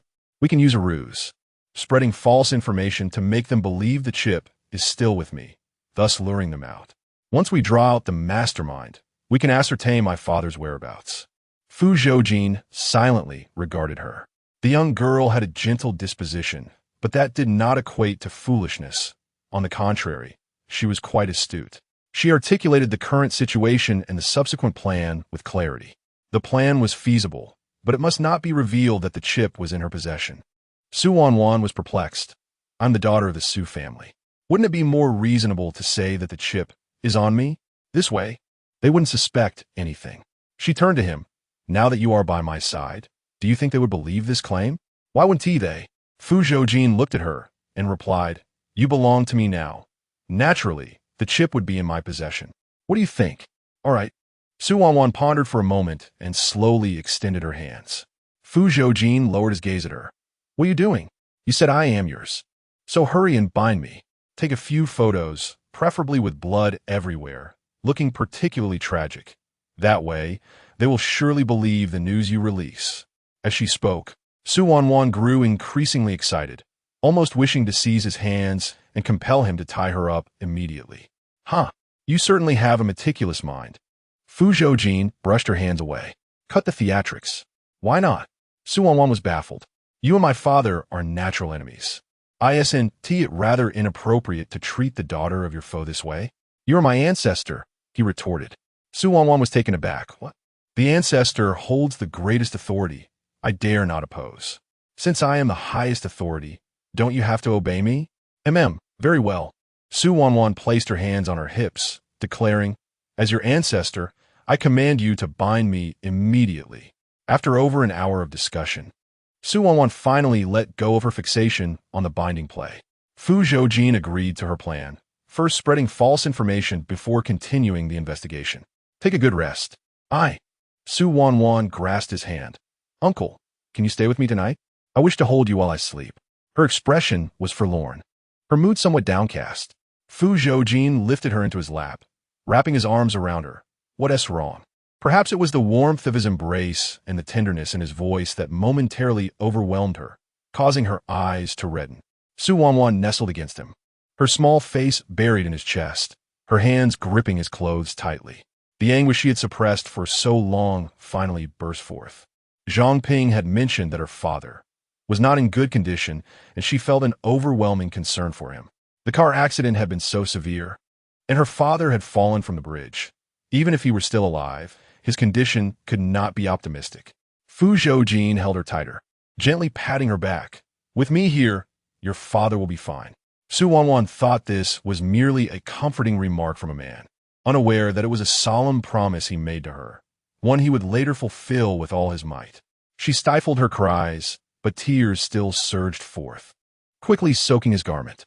He understood her fears, the fear of never being reunited with Su Mingsong, and the dread that the flicker of hope she had ignited would ultimately turn into despair, becoming an unresolvable knot in her heart for the rest of her life. Fu Zhoujin said nothing, simply holding her quietly, soothing her emotions until she drifted off to sleep.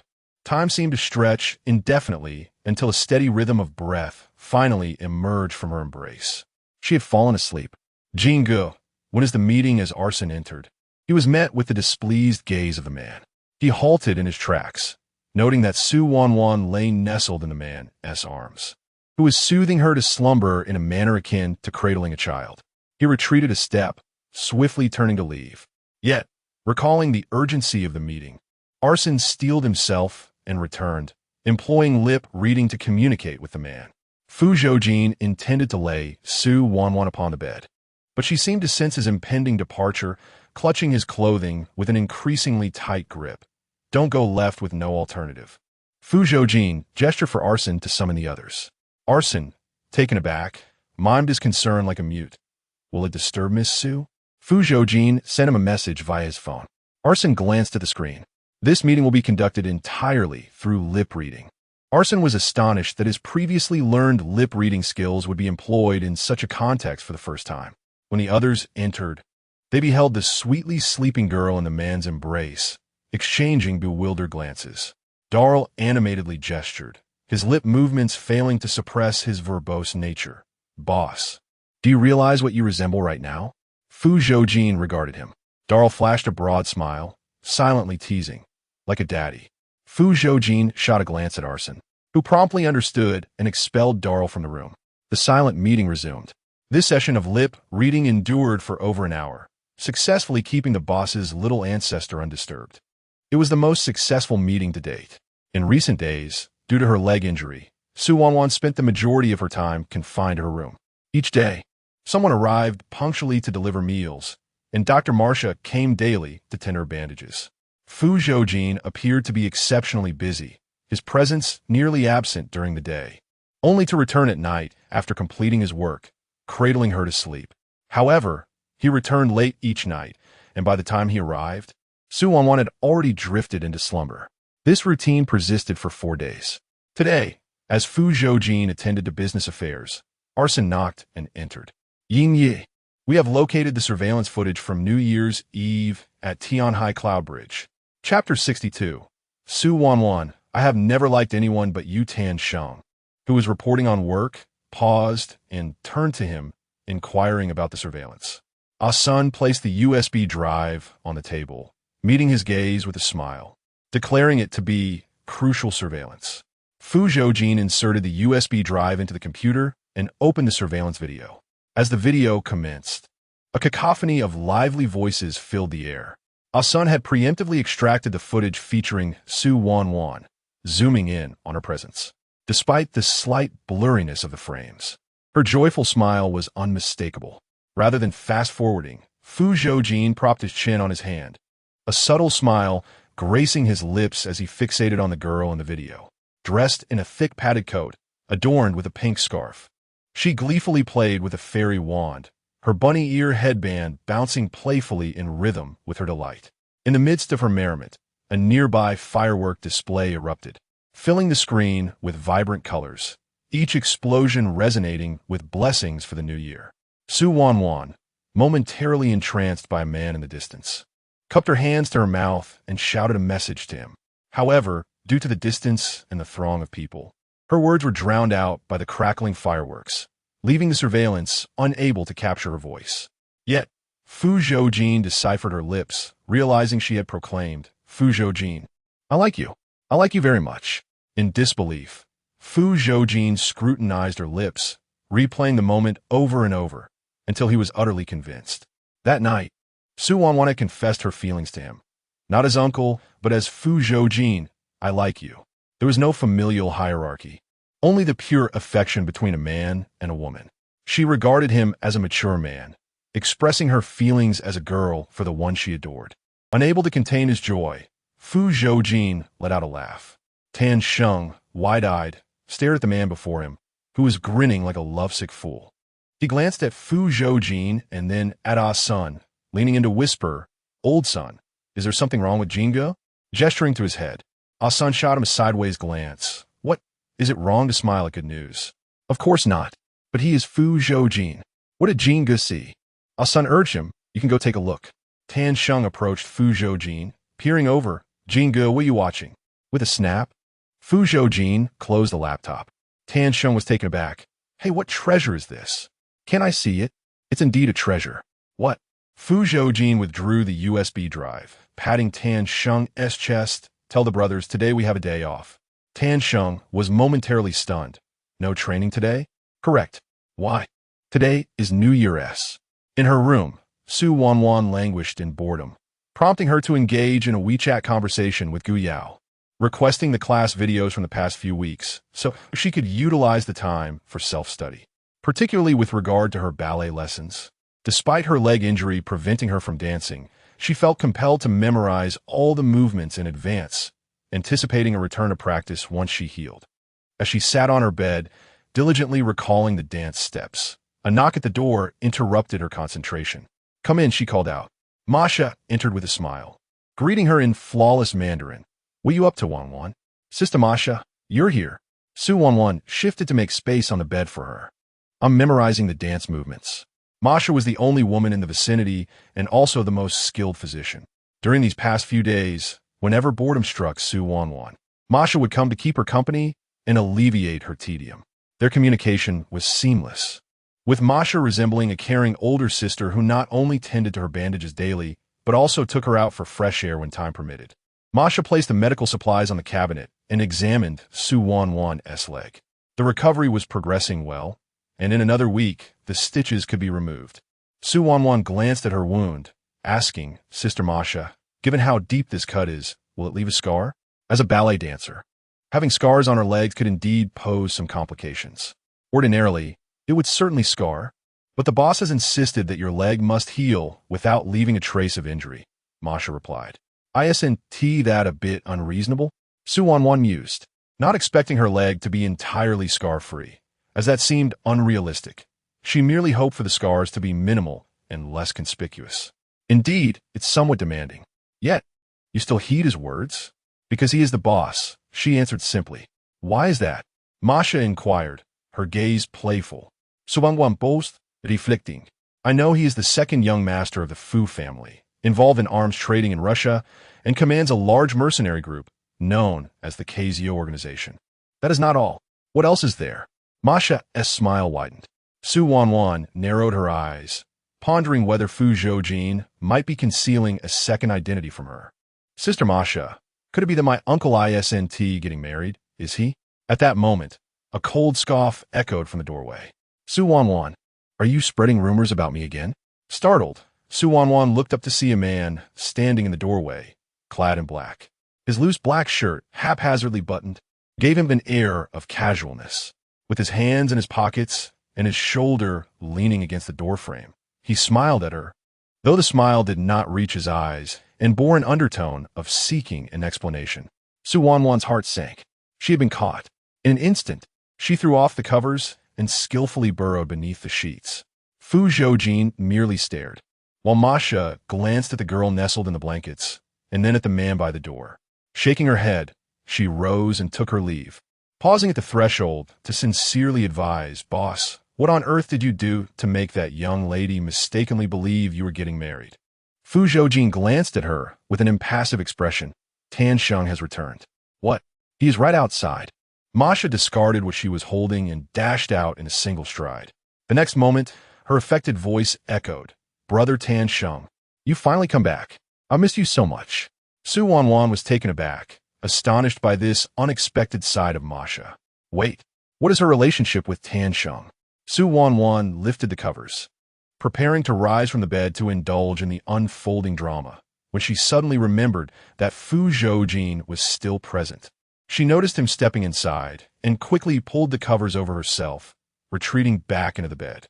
Fu Zhoujin approached and sat at the edge of the bed, tapping the covers with his fingers. "Come out, we need to talk." "Uncle, I only spoke too hastily. I didn't mean to mention your second marriage. Please forgive my indiscretion. I have never been married. Oh, and I have never liked anyone else. Except for you." Su Wanwan paused, slowly unveiling her head from the covers. Her expression one of confusion. "Uncle, why are you explaining this to me? I am responding to you." "What?" He propped himself on the bed, leaning closer to her, speaking each word with utmost seriousness. "I have agreed." Chapter 63. Su Wanwan, are you teasing me? Su Wanwan wore a perplexed expression. "Agree to what? Do you have nothing to say to me?" "Such as what transpired that fateful New Year's Eve on the Tianhai Cloud Bridge," he replied. "That night?" Fu Zhoujin fixed his gaze upon her. "What did you say and do that night?" As Su Wanwan pondered earnestly, a realization seemed to dawn upon her. She swiftly leapt from the bed, rummaging through her bag until she unearthed the rabbit ear headband he had bought for her that evening. "Is this it? Or is it not? What else could it be?" Su Wanwan crossed her arms, her index finger pressed against her brow as she sank into contemplation. Observing her earnest struggle to recall, Fu Zhoujin let out a chuckle. Leaning back against the headboard, he regarded her with an amused expression. "Have you remembered yet?" Suddenly, her eyes widened. "I've got it. Go on." Su Wanwan took the initiative to grasp his hand, prying open his fingers, intertwining their digits. With a beaming smile, she implored, "Uncle, allow me to be your glove and keep you warm." Fu Zhoujin raised an eyebrow. "And what else? What more is there?" This question touched upon her memory's blind spot. "I'm asking you. Nothing else." Fu Zhoujin squinted. "Su Wanwan, are you toying with me? You aren't a fish. Why would I be fishing for you?" Su Wanwan protested, feeling unjustly accused. "One last chance, keep thinking." Su Wanwan hesitated. "Do I really need to keep thinking? My mind is about to burst." "Well, all right. I'll think. Right now." She quickly shut her eyes again, pressing her fingers to her temples, muttering softly. Fu Zhoujin furrowed his brow. "What is this child doing? Chanting? Have you finished?" Just a moment. After a brief period of silent contemplation, Su Wanwan finally opened her eyes, a serious expression adorning her face. "Have you recalled?" Su Wanwan nodded.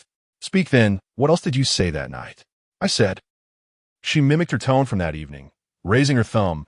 "Uncle, the fairy wand you bought is truly delightful." The man regarded her with an impassive expression. "What is the matter?" Su Wanwan blinked innocently. Fu Zhoujin, clearly agitated, turned to leave. "Hey, uncle, you still haven't told me what you agreed to." 2 days passed, and Su Wanwan intended to clarify the matter, only to find that after her teasing, the man had not returned to sleep beside her for the past 2 nights. This left her in solitude, still pondering the meaning behind Fu Zhoujin's enigmatic declaration of agreement from that evening. Days continued to slip by. Su Wanwan's leg injury had healed remarkably well, and she was ready for the stitches to be removed. Yet, Fu Zhoujin still did not come to keep her company at night. A sense of unease began to wash over her as she sat in her wheelchair, observing a pair of individuals training in the distance. On the training ground, a woman clad in black attire, exuding an aura of cool confidence, grips a handgun as she takes aim at a target gliding back and forth. Bang! The bullet soars forth, striking the bullseye with precision. A smile graces her face as she engages in light-hearted banter with Fu Zhoujin, their camaraderie evident in the warm atmosphere surrounding them. Seemingly dissatisfied with her shooting technique, Fu Zhoujin adjusts her grip and offers a personal demonstration. Their affectionate gestures suggest a close relationship. Wanwan furrows her brow, irritation evident as she mutters, "I knew it. Men are all the same." Nearby, Martha, who is applying scar cream to her, can't help but chuckle. "What is bothering you, Wanwan?" Someone? Who?" Martha inquires, following her gaze to the familiar figures on the training ground. She glances at the enthusiastic leader demonstrating for his subordinates, and then at the fuming young girl before her. Perplexed, "What is wrong?" Martha asks. "Sister Martha, didn't you say there was only one girl here?" "Indeed." "Then who is that girl?" Martha casts a glance at the woman on the training ground. She is a trainer highly valued by the boss. Wanwan retracts her gaze, looking at her. "Does my uncle think highly of her?" "Yes. Although she just arrived yesterday, her skills are exceptional. We watched her shooting yesterday, and she was impressive." Wanwan responds with an "oh," and then questions, "But why do they train like that?" Martha looks at the two in the distance. "Isn't this quite normal?" Wanwan gasps, "Is this really normal? Are they all this direct in Russia?" "Yes, the boss typically trains us like this. If someone struggles, he personally steps in to teach. To him, there are no distinctions based on gender. Only teammates who meet the standards of real combat experience." "Does he teach you the same way?" "Absolutely. It's the same for me, Tan Sheng, and even Dar. The boss treats everyone equally." Noticing her discontent, Martha tilts her head. "Are you upset?" Wanwan, sulking, lowers her head and replies in a muffled tone, "No, you said they're just training normally." "Wanwan, are you feeling jealous?" Wanwan is taken aback and looks up at her. "Jealous? Of course. When you see the boss smiling at another woman, you feel angry. That anger signifies that you care about the boss. You're feeling jealous. But I'm not upset when my uncle smiles at you. Can it be the same? I have Tan Sheng as my brother. I'm not single." Martha blushes, realizing something, and her expression stiffens. "Wait, when has the boss ever smiled at me? If he were to smile at her, I would surely start calculating my own demise." Wanwan gazes blankly at the two in the distance. Is this jealousy? Why does she feel no pang of envy, but rather an overwhelming sense of discomfort? She has lost her rationality to the extent that she is obsessively concerned over what is merely a normal training session. Wanwan places her hand on her forehead. "Wanwan, you truly lack composure." "Sister Martha, I am hungry and wish to dine." "Very well, I shall accompany you, for I too feel famished." Just as they were about to head out for a meal, an unexpected call from Tan Sheng informed them that it was Dar's birthday today, urging them to join the gathering in the third-floor cafeteria. The cafeteria, adorned in luxurious Russian style, exuded elegance while retaining simplicity, rivaling even the finest five-star hotels. Following the directions, they arrived at the private room, where they found several others already enjoying their meal. The base's remote location, coupled with their rigorous training schedule under Fu Zhoujin, left them with little time for leisure, often denying them even the opportunity to dine together, let alone engage in casual conversation over drinks as they were now. Upon spotting Tan Sheng outside, Martha guided Wanwan in, found them a seat, and then went to find Tan Sheng. Dar exclaimed, "What the hell, today is my birthday. Why have you all scattered?" Meanwhile, Hess, engrossed in his laptop, responded nonchalantly, "Am I not human?" He glanced at Wanwan and added, "Isn't Miss Wanwan human?" "Indeed," Hobart remarked, calmly sipping his drink. "Am I not here?" He then inquired, "What of Jiang Kaisen? Why has he not yet arrived?" Dar pulled out his phone to call him, pondering whether the boss, who rarely showed any semblance of humanity, would begrudge him his birthday and refuse to celebrate with him. In the past, at the base, not only were birthdays overlooked, but even during the New Year, they were fortunate to receive half a day off on New Year's Eve. Hobart interjected, "You're overthinking it. You're not even on his radar." "Well, the boss. Since Miss Wanwan is here, why hasn't he shown up yet?" The moment the words left his lips, everyone except for Wanwan, who did not understand Russian, turned to look at him in unison. Hess, aghast, exclaimed, "If you wish to die, just say so." Indeed, with Miss Wanwan present, who could doubt the boss's arrival? Dar, grinning, addressed Su Wanwan in Russian. Miss Wanwan, how long do you intend to stay here? As Su Wanwan did not comprehend Russian, Hobart kindly translated for her. She smiled and replied, perhaps a month. Fu Zhoujin had initially arranged for her to take a half-month leave, but seeing her recovery was less than satisfactory. He directly contacted her teacher to extend her break. A month? That leaves only a week left. Dar pleaded, Miss Wanwan, why not stay a bit longer? Ideally until the year's end. This way, the boss will remain in good spirits, and when he is cheerful, we shall not be subjected to his rigorous training as if we were mere dogs. Recalling the scene she had just witnessed, Su Wanwan struck the coffee table with her hand, exclaiming, I do not know whether he is in good spirits, but my mood is far from pleasant. Everyone's eyes widened in shock, staring at her in horror. Wait, the boss has upset the young lady. Su Wanwan raised her glass to clink with Dar's, declaring, Cheers! Dar snapped back to attention, quickly returning the toast with a smile.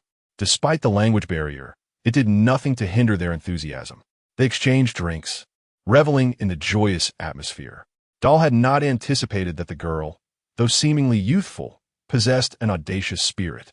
Throughout the entire affair, she displayed no hesitance. Once the wine was mentioned, she embraced it wholeheartedly without a trace of indecision. It was a rare delight to encounter someone so eager to share a drink with him, and Dal was exhilarated. In the blink of an eye, the two of them polished off a bottle of red wine. Come on, Dal exclaimed, rising to his feet. A foolish grin plastered across his face as he put his arm around his companion. From now on, you shall be my drinking buddy. Su Wanwan possessed an exceptional capacity for learning. In no time, she grasped the Russian phrase Dal had uttered. All right, cheers. Su Wanwan also stood, raising her glass in preparation to drink, when suddenly she stumbled, her body giving way beneath her. A hand swiftly reached out, supported her lower back, and securely catching her as she collapsed. Upon recognizing the newcomer, everyone immediately stood, collectively exclaiming, Boss. Masha entered just in time to see Su Wanwan, inebriated, cradled in Fu Zhoujin's embrace, her expression one of shock. Who permitted her to drink? She insisted on it, Dal replied, blissfully unaware of the tension in the air. I thought I might join her for a few glasses. Surprisingly, she may not handle her alcohol well, but she certainly can drink. As soon as the words left his lips, Masha retaliated with a punch aimed at his face. Her leg is still injured, and you dare let her drink? Milo Dal, you are utterly doomed. Fu Zhoujin cast a stern glance at them. Commence 100 kilometers with a 50-kilogram weight training regimen immediately. What? The group gasped in unison. Once Fu Zhoujin departed, they finally regained their composure, their collective gaze fixating on the true instigator. You, what are you planning to do? I genuinely forgot about Wanwan's leg injury. It wasn't he on purpose. Ah. The private room was soon filled solely with Dal's agonized cries. Chapter 64. Fu Zhoujin. I love you, let me down. Su Wanwan struggled. I can still drink, I'm not drunk. Fu Zhoujin placed her gently on the sofa, securing her waist, crouching down to meet her gaze directly. Speak, why did you drink so much? Su Wanwan's cheeks were flushed, her eyes hazy with intoxication, her upper body swaying unsteadily, unable to maintain her seat. No, why? She lowered her head, her hands tightly gripping, her voice laden with grievance. I'm just unhappy. Why are you unhappy? He has other women. Who? Fu Zhoujin. Su Wanwan exclaimed furiously. That scoundrel, Fu Zhoujin. Fu Zhoujin. Finally, Fu Zhoujin grasped the essence of her disjointed words. This is merely a training exercise, Su Wanwan. Are you spreading rumors about me again? But I'm still unhappy. Here, she pointed her heart, solemnly declaring, it's very, very sour. I'm jealous. She grasped his shoulders, shaking him fervently. Did you hear that? I'm jealous. Perhaps due to her inebriation, she was filled with bravado. He was already crouching, his balance precarious, nearly toppling over from her vigorous shaking. Fu Zhoujin seized her wrist, steadying himself, his gaze fixed intently upon her. Jealous of whom? Of whom are you jealous? Of that. She suddenly paused, gazing at him with confusion. Who was I jealous of again? Ah, yes. Of that person named Fu Zhoujin.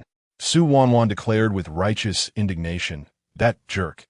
Just a few days ago, he called me his ancestor, and then he turned around and was flirting with other women. I've known him for so long. He has never personally taught me how to shoot, yet today, he actually taught another woman how to shoot. Why? Why? She rested her forehead against his, as if questioning his very nature, just because he is a scoundrel. The man found himself invigorated by her words. Do you want to learn how to shoot? I do. All right. I will personally teach you tomorrow. How about that? Okay. Her expression fell, but I'm still very sour. Am I sauerkraut? She pondered for a moment, then nodded affirmatively. I am sauerkraut, both sour and drooping. Sauerkraut. Fu Zhoujin gazed at her delicate face. So, do you like him? Su Wanwan lowered her head, remaining silent for a while before murmuring, I like him. Fu Zhoujin's heart tightened, and he cupped her face in his hands. Su Wanwan, who do you like? I adore Fu Zhoujin. Su Wanwan's eyes glistened with unshed tears, her face a portrait of grievance. Yet he does not reciprocate my feelings. He favors those with ample bosoms and slender waists. She cast a glance at herself. I lack a bosom. Fu Zhoujin. Unable to stifle her sobs any longer, Su Wanwan broke down in a torrent of tears. I have no waist. And no curves. The once serene hall was now inundated with her heart-wrenching cries. He does not prefer those with ample bosoms and slender waists. Is that so? Indeed. Then what is it that he truly likes? He prefers those who are adorable. Fu Zhoujin pinched her petite face, his voice a low murmur, soothingly coaxing, like someone such as yourself. The young girl paused in her crying, lifting her gaze to him, tears lingering at the corners of her eyes. You. Who are you? Do you know him very well? As expected, a drunken state can lead one to forget their kin. Me Fu Zhoujin. You are Fu Zhoujin? Su Wanwan pressed her hands against his face, her forehead brushing against his, squinting as she nuzzled him, observing his appearance rather handsome, indeed, reminiscent of Fu Zhoujin. Fu Zhoujin mimicked her gesture, nuzzling back. Now, take a closer look and see if I am indeed the Fu Zhoujin you admire. The young girl scrutinized him once more, and in the next moment, her eyes sparkled with delight as she leapt into his embrace. Uncle, it truly is you. Fu Zhoujin staggered back slightly from her exuberant collision. He lifted her with one arm and settled onto the sofa. Su Wanwan's earlier gloom dissipated as she wrapped her arms around his neck, her small face nuzzling against him. I really like you. Uncle, I truly adore you. Fu Zhoujin felt a warmth rise within him as she nuzzled closer, firmly holding her body. Look at me. All right, I'm looking at you. Su Wanwan steadied herself, tilting her head to gaze at him, her expression transforming into one of infatuation. You are so handsome, precisely my type. As she spoke, she planted a kiss on him. Will you be with me? Please? Fu Zhoujin's azure eyes deepened, fixating intently on her rosy lips. His voice gravelly. Who am I? You are. Her mind momentarily faltered. I am Fu Zhoujin. Fu Zhoujin lowered his voice, guiding her. Repeat after me, all right? Su Wanwan nodded her heavy head. All right. I am Fu Zhoujin. I am Fu Zhoujin. No, you should call me Fu Zhoujin. No, you ought to. Call me Fu Zhoujin. Fu Zhoujin. He inhaled deeply, continuing to guide her. Fu Zhoujin, I like you. Fu Zhoujin, I like you. Fu Zhoujin, I love you. Fu Zhoujin, I love you. I wish to be with you forever. I wish to be with you eternally. Fu Zhoujin smiled with satisfaction, playfully tapping her small nose. Very good. Tomorrow when the alcohol wears off, say just that to me. Understood? All right. Su Wanwan was about to nod, but suddenly seemed to recollect something, shaking her head vigorously. No, there's another sentence. No, I haven't said it. What is it? Fu Zhoujin, Su Wanwan cradled his face, gazing directly into his eyes with utmost seriousness. I wish to be with you. Chapter 65. Uncle, may I serve you? Fu Zhoujin was momentarily taken aback before hastily retrieving his phone. Noticing his lack of response, Su Wanwan's voice escalated in frustration. Fu Zhoujin, did you hear me? I want to be with you. Will you grant me that? Su Wanwan incessantly repeated her desire, her words tumbling forth in a relentless stream. Fu Zhoujin grasped her chin, positioning her face towards him, poised to respond, yet she swiftly swatted his hand away, exclaiming, "Who are you? Don't touch me." As she attempted to rise from his embrace, she added, "I'm so thirsty. I need a drink. Who can touch you?" Fu Zhoujin firmly held her in place, demanding clarity. "Uncle can touch," Su Wanwan replied, glancing at him before belching lightly, "but you cannot." Disregarding the antics of this tipsy girl, Fu Zhoujin effortlessly lifted her and carried her into the kitchen, pouring her a glass of water. Cradling the cup with both hands, she gulped it down eagerly, then thrust the empty glass back into his hands. "Aunt Shun, I'm done." Fu Zhoujin raised an eyebrow in confusion. "What did you call me?" Su Wanwan furrowed her brows, tilting her head to scrutinize him. After a thorough examination, she declared, "You are truly quite bothersome." Pushing him aside, she staggered out of the kitchen, cheerfully chanting, "I'm off to sleep. I'm going to bed now."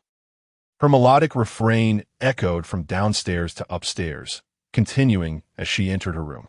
Upon reaching the bedside, she spread her arms wide and collapsed backward into the soft embrace of the blankets, flashing him a sweet smile. "Good night." As soon as the words left her lips, the rhythmic sound of her breathing filled the room. Fu Zhoujin stood at the foot of the bed, bemused by the sight of the innocent girl sleeping so peacefully. "All right then, we shall settle this tomorrow." The following day, Su Wanwan was roused by the sounds of training emanating from the courtyard. After freshening up, she made her way downstairs, where she found the man seated on the sofa, engrossed in work on his laptop.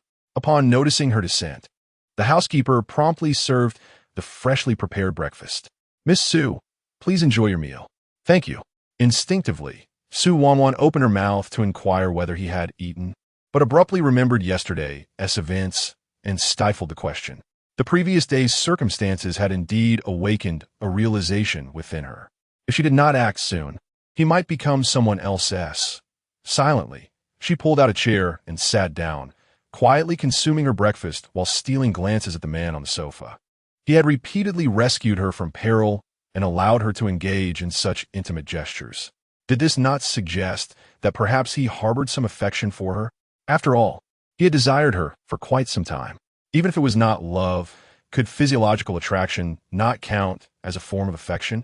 Fu Zhoujin lifted his gaze towards her. She seemed lost in thought, mechanically repeating the motion of scooping porridge, her mind elsewhere. Soon, however, she appeared to have reached a resolution, her expression resolute. She lifted the bowl of porridge and walked over to the coffee table, plopping down on the carpet. As she sipped the porridge, a smile graced her face as she looked at him. Fu Zhoujin glanced at her, inquiring, "What are you doing?" "Uncle, aren't you having breakfast? Do you wish to feed me?"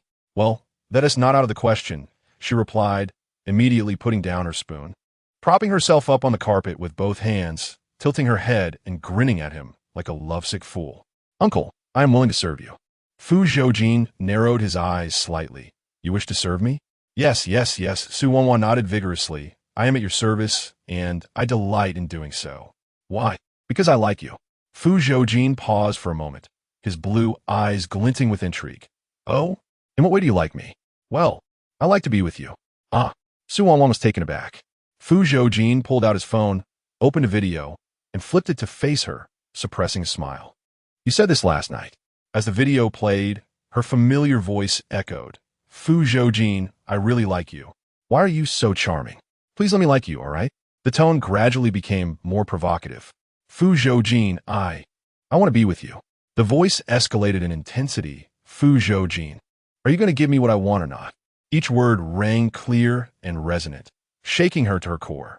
In the video, she appeared tipsy, clinging to Fu Zhoujin, laughing and crying, as though she were a woman starved for years, forcibly pursuing a man she adored but couldn't have. Su Wanwan felt as though lightning had struck her, rooted to the spot. Wait, she seemed to have been intoxicated last night, her mind hazy, with only a vague memory of someone carrying her home. She had no recollection of anything that followed. So, the one who carried her home last night was Fu Zhoujin? Had she really made advances on him? Her heart sank into despair. She dashed forward to snatch the phone, but the man easily evaded her grasp. Fu Zhoujin tucked the phone back into his chest pocket, leaning back slightly. Now let us settle this score. Why did you record this? How was this any different from public execution? Afraid you might regret it. Regret what? That you and T take responsibility. Wasn't T just a kiss and a hug? Do you really need to hold that against me? Oomph. You stingy man. Su Wanwan closed her eyes and took a deep breath. Fine. Today, she would be bold. She returned to her spot with determination, turning to face him. Her gaze resolute as if pledging allegiance. Fu Zhoujin, I. As she spoke, her lips trembled from anxiety, and she began to stammer. Fu Zhoujin's eyes glinted with amusement as he propped his chin on his hand, mimicking her tone. You. I want to be with you. His eyebrows arched in understanding. No wonder he had felt that phrase was familiar since last night. It was something he had said to her before. Now, emulating his tone to confess to him, Su Wanwan clenched her fists, her face aflame with nervousness. I heard from Yao that you wish to sleep with me, yet you may not genuinely like me, so I came to inquire about your feelings. Her large eyes locked onto his. I really like you. Do you like me? As her words fell, the entire hall was enveloped in an eerie silence. The wait for a response felt interminable, akin to an eternity. The man gazed deeply at her, yet remained silent. Su Wanwan's anxiety intensified. Lowering her head, she busied herself, attempting to salvage the situation. Never mind, if you don't like me, that's all right. I just wanted to let you know. Suddenly, Su Wanwan's expression faltered as she sensed something amiss. She lifted her head, only to find the man frozen. His gaze fixed upon her, as still as a statue. Why isn't he moving? Could he truly be frightened? With a skeptical glance, she approached him cautiously, observing him from various angles. As if recalling something, she hesitated before extending her small index finger, tentatively poking his chest. Move. Fu Zhoujin. What about the release? Why is he still immobile? Perhaps my posture is incorrect? Su Wanwan murmured softly, trying to prod him once more. Come on. Suddenly, her wrist was firmly grasped. Coming back to her senses, she found herself staring into his intensely predatory blue eyes. Before she could utter another word, the man seized her wrist and pulled her into his embrace. In a blink, their positions shifted, and she found herself pinned beneath him. Chapter 66. The baby is truly well-behaved. The man's fingertips grazed her brow, gradually descending. A teasing smile playing at the corners of his lips. Do you truly like me this much? Su Wanwan's breath hitched, all her attention fixated on his wandering finger. And she nodded vigorously. Yes. Fu Zhoujin, regardless of your agreement, I have made my choice. And if I do not agree, he queried, then I shall. Su Wanwan paused, a determined glint in her eyes. I shall love you by force. Fu Zhoujin's finger circled her nose, his smile deepening. For instance, with a swift motion, she flipped over, pinning him beneath her, her tone fierce. For instance, by forcefully holding you down and consuming you entirely. Fu Zhoujin, taken aback by her unexpected strength, paused for a moment, his gaze intrigued. Very well, I'm curious to see what position you intend to use. With his hands spread wide, he adopted a posture of surrender, inviting her to proceed. Though her bravado was evident, as the moment approached, she faltered. Are we really doing this? Fu Zhoujin scrutinized her. Would I deceive you with such an urgent matter? Yet, you have yet to answer my question. Do you like me? Yes, Su Wanwan stammered, her eyes wide with surprise. Fu Zhoujin playfully pinched her small nose. What? Do you not believe me? Does this mean you consent to being with me? I agreed long ago. What? On New Year's Eve. What did you shout to me at Tianhai Cloud Bridge? Fu Zhoujin regarded her with an amused expression, urging her to repeat the words from that night. Su Wanwan's face was a picture of shock. How did you know? By reviewing the surveillance. Impossible. The fireworks were so loud. How could you possibly hear? Reading lips is a fundamental skill for the KZO organization. No wonder he insisted she recall the events of that New Year's Eve. It was clear he had perceived her feelings. Reflecting on his words from that night, Su Wanwan's anxious heart finally found solace. Her eyes sparkled with joy as she sat atop his abdomen, mimicking her actions from that evening. Her hands forming a barrier as she gently called out, Fu Zhoujin, I like you. I really like you. Her face radiated happiness, her eyes curving into a smile reminiscent of a charming and contented little fox. Fu Zhoujin's gaze deepened as he looked intently at her. "Say it again," he urged, pinching her delicate earlobe, his voice low and husky. All right." Su Wanwan leaned down and planted a kiss on his lips, her expression earnest. "Uncle, I like you. I will always, always like you." Fu Zhoujin's eyes darkened with intensity as he pulled her by the nape of her neck, pressing his lips deeply against hers. Su Wanwan's eyes widened, her entire being enveloped by his kiss, as he passionately dominated her thoughts. Her breath quickened, overwhelmed. "Uncle." Fu Zhoujin opened his eyes, then embraced her as he sat up, slowing the pace, lightly tasting her lips. "Time to breathe." Su Wanwan immediately gasped for air, finally feeling as if she had come back to life. Upon witnessing her disheveled state, the man let out a light chuckle, a low, rumbling laughter emanating from his chest, sending delightful shivers throughout her body. "Is this how poorly you kiss?" Fu Zhoujin gently toyed with her delicate ear, his warm breath caressing her neck. "Do you need your uncle to teach you?" Breathless, Su Wanwan replied, "No, I don't." "With such feeble strength, you still wish to pursue me?" The mockery in his voice was unmistakable. "Su Wanwan, you need to practice more." Was he blatantly discriminating against her? Unwilling to concede, Su Wanwan retorted, "You aren't exactly brilliant either."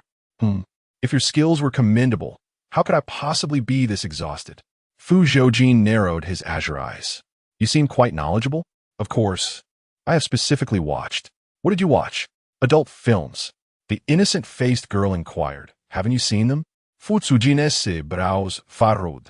"When did you watch those?" "Well," Su Wanwan hesitated, a hint of embarrassment creeping in. "It was when I realized I had a bit of a crush on you." "Where did you watch them?" "In the dormitory. Yao Yao showed them to me." Su Wanwan recounted the events of that day in detail, explaining how Yao Yao claimed that such films could expedite understanding of the dynamics between men and women. Remembering how she had merely imitated the actions portrayed, it was evident that this fellow remained utterly clueless in that regard. "Seems you gained quite a bit from it." Feeling flattered, Su Wanwan shyly replied, "It's just average. Ranking third in the world." "All right then, why don't you demonstrate for me?" "Huh?" Su Wanwan paused, hesitating. "Do I really have to try?" "What can't you?" "Not that. It's just, their movements are exceedingly complex. As a dance student, I was left in awe, let alone you." Fu Zhoujin discerned the truth. "So you're watching action films?" Yes. Su Wanwan exclaimed with delight at being understood. "Their movements are incredibly difficult. I found myself a bit dizzy while watching." "What kind of nonsense are you watching?" "You should refrain from such things in the future."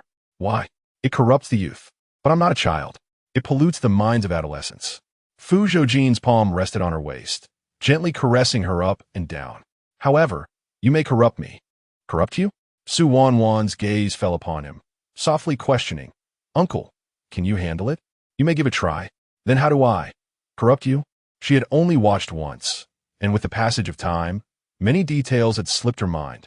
For instance, his hand moved to her lower back, suggestively kneading her skin, savoring the smoothness of her feminine touch. Su Wanwan paused. "Is this it?" "But that is not how it was in the films." Fu Zhoujin's thin lips descended upon her neck, kissing her repeatedly, his voice laced with desire. "That is the pinnacle of skill. We are merely beginners and must progress gradually, step by step." Su Wanwan pondered for a moment and found his words quite reasonable. She sat with an obedient posture, embodying the essence of a diligent student. "Then tell me, what should we learn first?" "Let us begin with how to kiss."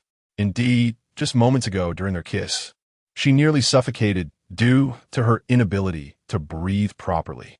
"How should I do it?" Su Wanwan pinched her nose, attempting to practice holding her breath this way. "No, not that." "What then?" "Open your mouth."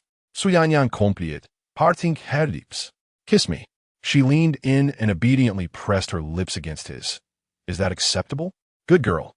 Fu Zhoujin wrapped his arms around her waist, his breathing becoming somewhat labored, a bit deeper. Su Wanwan diligently explored his lips, alternating between sucking and nibbling with a bit more force than intended, causing his thin lips to soon bear a rosy hue. "How is this? Am I doing it right?" "Yes, just like that." Fu Zhoujin held the back of her head, and, as she was about to withdraw, He captured her lips, engaging in a profound entanglement. You're truly a good girl. Chapter 67. Uncle, may I touch you? Fu Zhoujin kissed her for quite a while. Su Wanwan transitioned from gasping for breath to gradually becoming proficient, playfully enticing him to delve deeper. Noticing her transformation, the man's smile widened. So now you know how to kiss, do you? Su Wanwan straddled his lap, her cheeks flushed, her lips glistening enticingly from his kisses. I do. A little. From now on, let us adhere to this standard. Fu Zhoujin buried his handsome face in her neck, gently nibbling her earlobe. I will teach you more when you become skilled. More? Indeed, something more exhilarating than kissing. Su Wanwan hesitated. Is it like in the movies? Even more thrilling and enjoyable than what is portrayed in films. More thrilling? This piqued Su Wanwan's interest. Can we play now? Not yet. Why not? Your leg isn't healed yet. It was then that Su Wanwan recalled her leg injury. Currently, she could walk without much issue, but standing for too long would put pressure on her leg nerves. All right, I didn't expect you to agree so quickly. I'm not prepared for many of these things. Prepared? Fu Zhoujin narrowed his eyes. What else do you need to prepare? A lot. Su Wanwan counted on her fingers. I've researched it. A confession requires 3 essentials: flowers, a ring, and kneeling on one knee. Oh, and candles in the shape of a heart. I haven't provided any of those for you yet. I'm a grown man. I don't need such things. That one do, you are my man. And my boyfriend should have what others do. Huh, quite the sense of ceremony. Isn't it? Fu Zhoujin's gaze softened. Do you enjoy these things? I don't. Why not? This answer surprised him. Too tacky. Fu Zhoujin chuckled in disbelief. So, you plan to give me such tacky items? Hearing his tone, Su Wanwan immediately adjusted her posture. Not at all. Haven't you heard the saying? The most outdated becomes trendy. She slipped her little finger into his open shirt, swirling it around his chest, her smile flattering. Uncle, I'm helping you embrace the trend. Fu Zhoujin grasped her delicate wrist, his eyes darkening. Touch where exactly? Your attire is so disheveled. It's clearly an invitation. Su Wanwan countered. I certainly couldn't resist. As she spoke, she poked his chest with her finger. The sensation is quite nice. Uncle, this place is rather enjoyable. May I touch you? TSK, you are rather polite. Even after getting hands-on, you still ask. Fu Zhoujin swatted her hand away. You seem to be enjoying yourself, little temptress. With such a good physique and delightful texture, wouldn't it be a waste not to touch? Su Wanwan nuzzled against him, acting coy. Uncle, please let me touch you. Consider it a reward for catching you today. All right? Fu Zhoujin held her head in place. Fine, touching is permissible, but this must be a reciprocal arrangement. I can't allow you to benefit unilaterally. Reciprocal arrangement? Su Wanwan lowered her gaze to her chest and playfully asked, Do you wish to touch it too? Gazing at the alluring beauty before him, she swallowed hard and nodded. All right, it's a deal. Fu Zhoujin did not anticipate her swift agreement. Just as he regained his composure, 2 delicate hands suddenly gripped him. While giggling mischievously, Su Wanwan tugged at his collar, burying her head into his chest, nudging him with her forehead and poking him with her fingers, thoroughly enjoying herself. Fu Zhoujin pressed his finger against her forehead, teasingly inquiring, Tell me, from whom did you learn this mischievous behavior? Her head shot up, seriousness etched on her face. From you, he replied. When did I teach you such things? She retorted, It was during our first night together. The clarity of her memory amused him. You certainly are unreserved. Who would be shy about enjoying a feast?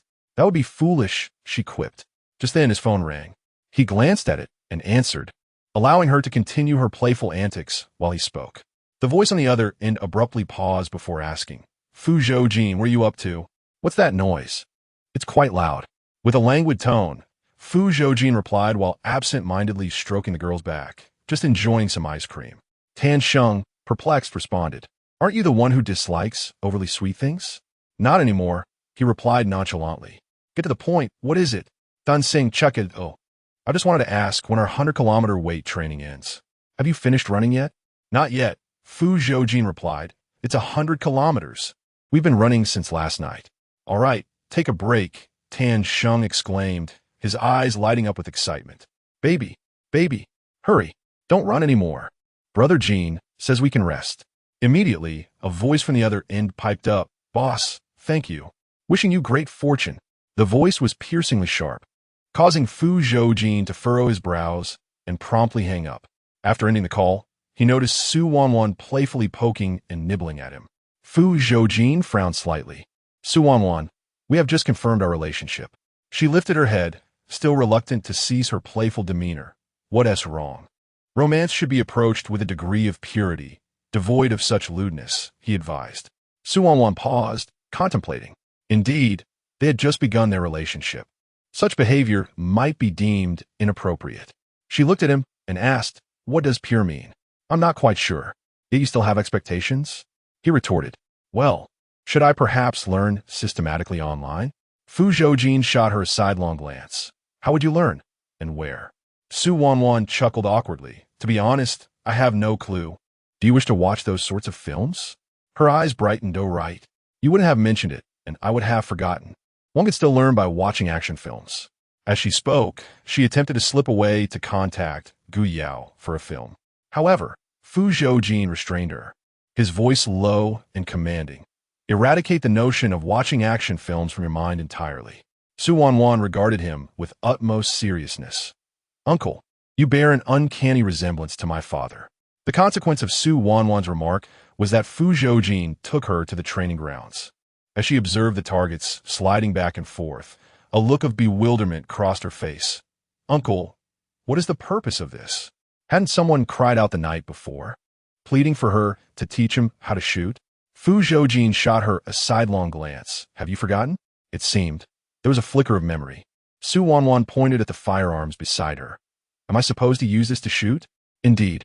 As she approached, she attempted to lift the weapon with one hand, only to discover its considerable weight rendered her efforts futile. Undeterred, she inhaled deeply and exerted herself to lift it with both hands. Bang! Just moments after she managed to lift it, the firearm crashed back onto the table. Su Wanwan waved her hand dismissively. Goodbye. If someone is already pursuing me, what's the point of learning to shoot? If you hit a target, I'll reward you. Su Wanwan paused, turning back with anticipation, gazing up at him. Uncle, what is the reward? Fu Zhoujin bent down, playfully tapping the tip of her nose with his finger, his smile deceptively charming. A reward that will leave you craving for more. Chapter 68. A night of indulgence? Really? What would I gain from deceiving you? Su Wanwan questioned, her skepticism evident. Or perhaps your intention was never to learn how to shoot, but rather. His handsome face leaned closer, his gaze intense and somewhat jealous. Indeed, yesterday she had felt a pang of jealousy. However, with the pursuit of affection today, those sour feelings had vanished without a trace. Su Wanwan, feeling guilty, averted her eyes and muttered, I'm not vinegar, I'm just a novice. As soon as the words left her lips, the man firmly grasped her chin, forcing her to face him. Her lips involuntarily formed a pout. With a playful curiosity, Fu Zhoujin caressed her puffed cheek with his fingertip, declaring, I recorded you last night. Don't try to deny it. Fine. With evidence in hand, I suppose I'm invincible, am I? Su Wanwan shut her eyes and took a deep breath. Upon reopening them, a sweet smile graced her face. Yes, I am a century-old vinegar, both sour and possessive. Fu Zhoujin smirked, such a good girl. I shall reward you with an additional target later. Su Wanwan initially thought her words were mere jest, but Fu Zhoujin was dead serious, earnestly teaching her how to aim and shoot. The machine gun proved too long and heavy for her to lift, prompting Fu Zhoujin to provide her with a handgun instead. He meticulously explained the steps and methods, urging her to practice aiming first, as it was her first encounter with firearms. Her lack of strength made it difficult for her to stabilize the weapon, and her shots went awry, missing the target entirely. Fortunately, the training ground was deserted. Otherwise, she would have surely turned it into a sieve. Feeling embarrassed, Su Wanwan remarked, Uncle, I think I lack the talent for this. Do you wish to learn? His gaze was earnest, causing Su Wanwan to adopt a serious demeanor. But it's just too difficult. This gun, I've carried it with me. Now I bestow it upon you. How can you give me your gun? What will you do without it? Su Wanwan was taken aback. And my skills are so poor. I can hardly hold it steady. It would be of no use to me. It seems you need it more than I do. You need it more than I do. Fu Zhoujin gently ruffled her hair, his voice soothing. When I'm not around, it will protect you. Su Wanwan froze, suddenly reminded of her father. Although Su Mingsong had once dealt in arms and frequently interacted with firearms, he had never mentioned such matters in her presence, let alone taught her how to shoot. Once, out of curiosity, she had asked him about it, and he had merely chuckled, affectionately tousling her hair, saying, "Our Wanwan is a little princess, destined to dance under the spotlight, pursuing her dreams. Such things are not meant for her." In the past, Su Wanwan had failed to comprehend her father's words. But after the incident and her arrival in Shanghai City, where she encountered Fu Zhoujin and faced multiple attacks, the meaning became clear. Her once tranquil and happy life had been meticulously crafted by her father. She had lived in a peaceful world, untouched by the malice of human hearts, and had never experienced the fear and danger of bullets piercing flesh. Until the incident with her father, the world seemed to collapse entirely around her. She felt akin to a princess forcibly expelled from her castle, her once immaculate gown now stained with dirt and blood. No longer pristine. Her father had sheltered her so well that when confronted with their departure, she was utterly unprepared, left to face all ensuing storms alone. Even the luxury of weeping freely had become a distant dream. Su Wanwan detected the man's concern. "All right, I will study diligently." Fu Zhoujin encouraged her with a smile. "Such a good girl. Tonight, I shall let you indulge." Su Wanwan was momentarily taken aback. Indulge in what? In me. Su Wanwan nearly choked on her own saliva. This benefit was undeniably enticing. Instantly, she was filled with enthusiasm, striving to cooperate with Fu Zhoujin, humbly seeking guidance, practicing repeatedly. Through countless attempts, she discovered patterns and methods, finally making a hit. She joyfully leaped, clinging to Fu Zhoujin in a playful manner, demanding an immediate reward. "What do you desire?" With hands on her hips, she closed her eyes and lifted her small face. "I want a loving kiss." Fu Zhoujin gently pushed her face away. "Save it for later." "Why?" "Indulgence can affect your bullet speed." They practiced from morning until dusk. With rare half a day off, Fu Zhoujin gathered everyone for a meal, also to discuss the issues surrounding Arms Zone 231. Recently, a batch of subpar weapons had surfaced from Zone 231 and made its way into the market. Feedback indicated problems had arisen, necessitating a recall for resolution. Fu Zhoujin was intimately familiar with all processes within Arms Zone 231, where his most trusted confidants operated. They were meticulous in their work, never faltering. Particularly now, given the severity of the error, it was hard to dismiss the possibility of an infiltrator. As each person reported, the man listened in silence, his expression growing increasingly somber. Su Wanwan struggled to comprehend the Russian being spoken, resigning herself to quietly eating at the side. "Boss, how should we handle this?" Martha inquired. With a thunderous clank, Dal slammed his glass onto the table, indignation boiling over. "Damn it, if I catch him, I'll take him out with a single shot." "Jingu, since we can't find a culprit, why not just drug him?" Tan Sheng suggested with a sinister smile. "That's my specialty." With a decisive click, Hessa struck the final key on his keyboard, adjusting his glasses. "Boss, we've found the person." The group gasped, gathering around to see. The video revealed a shadowy figure stealthily entering the crucial warehouse. Fu Zhoujin cast a brief glance, his demeanor calm. The others exchanged glances, uncertain. "Jingu, did you suspect this all along?" As Fu Zhoujin glanced at the child beside him, who was struggling with her meat, Su Wanwan's arms ached from a day of training, her hands trembling uncontrollably. Fu Zhoujin picked up his chopsticks and quietly helped her by lifting a piece of meat to her lips. Su Wanwan was momentarily taken aback, lifting her gaze to meet his. The man tilted his head slightly, his hair cascading down to obscure his brow and eyes, accentuating the depth and focus of his blue irises, as if he were engaged in a matter of great significance. Noticing her dazed expression, Fu Zhoujin playfully tapped her nose, inquiring, "What's the matter? Don't you like this?" Regaining her composure, Su Wanwan immediately lifted her bowl to receive the dish. Yet, the man obstinately continued to serve her, his movements unwavering. Understanding his intentions, she leaned forward and playfully nibbled the piece of meat from his chopsticks, savoring it. The succulent juices of the meat burst in her mouth, leaving her pleasantly surprised. She hadn't anticipated that the ostrich meat would be even more delectable than what she had tasted at the Fu residence. With a look of delight, Wanwan swiftly seized the chopsticks from Fu Zhoujin's hand, lifting a piece to his lips, earnestly recommending, "Uncle, this is truly delicious. You must try it." As soon as the words left her mouth, she heard a collective gasp. Confused, she glanced around to find everyone wearing expressions of sheer terror, their eyes wide as saucers. Seeing their anxious demeanor, Wanwan felt a surge of nervousness. What's wrong? The typically carefree Dar, suddenly serious, exclaimed, "Who ordered the ostrich meat?" His voice was so loud that it startled Wanwan, who sheepishly raised her hand. It was me." All eyes turned to her in unison. "You don't know that the boss can't eat ostrich meat?" I genuinely didn't know." Wanwan stammered, flustered as she rushed to explain. "Uncle had eaten this before. What's the issue?" Martha interjected, "Sister Wanwan, the boss, he cannot eat ostrich meat." "Why not?" "Because he. Martha's eyes widened in realization as she watched the man lower his head, effortlessly nibbling the piece of ostrich meat from Wanwan's chopsticks. "Who said I couldn't eat it?" The crowd was left dumbfounded, their expressions a blend of astonishment and apprehension. "Boss, it's quite good," he remarked nonchalantly. "What on earth happened while we were away?" Subsequently, not only did Fu Zhoujin consume the ostrich meat that Wanwan had offered him, but he did so without a hint of distaste. Martha observed silently for a considerable time before finally comprehending.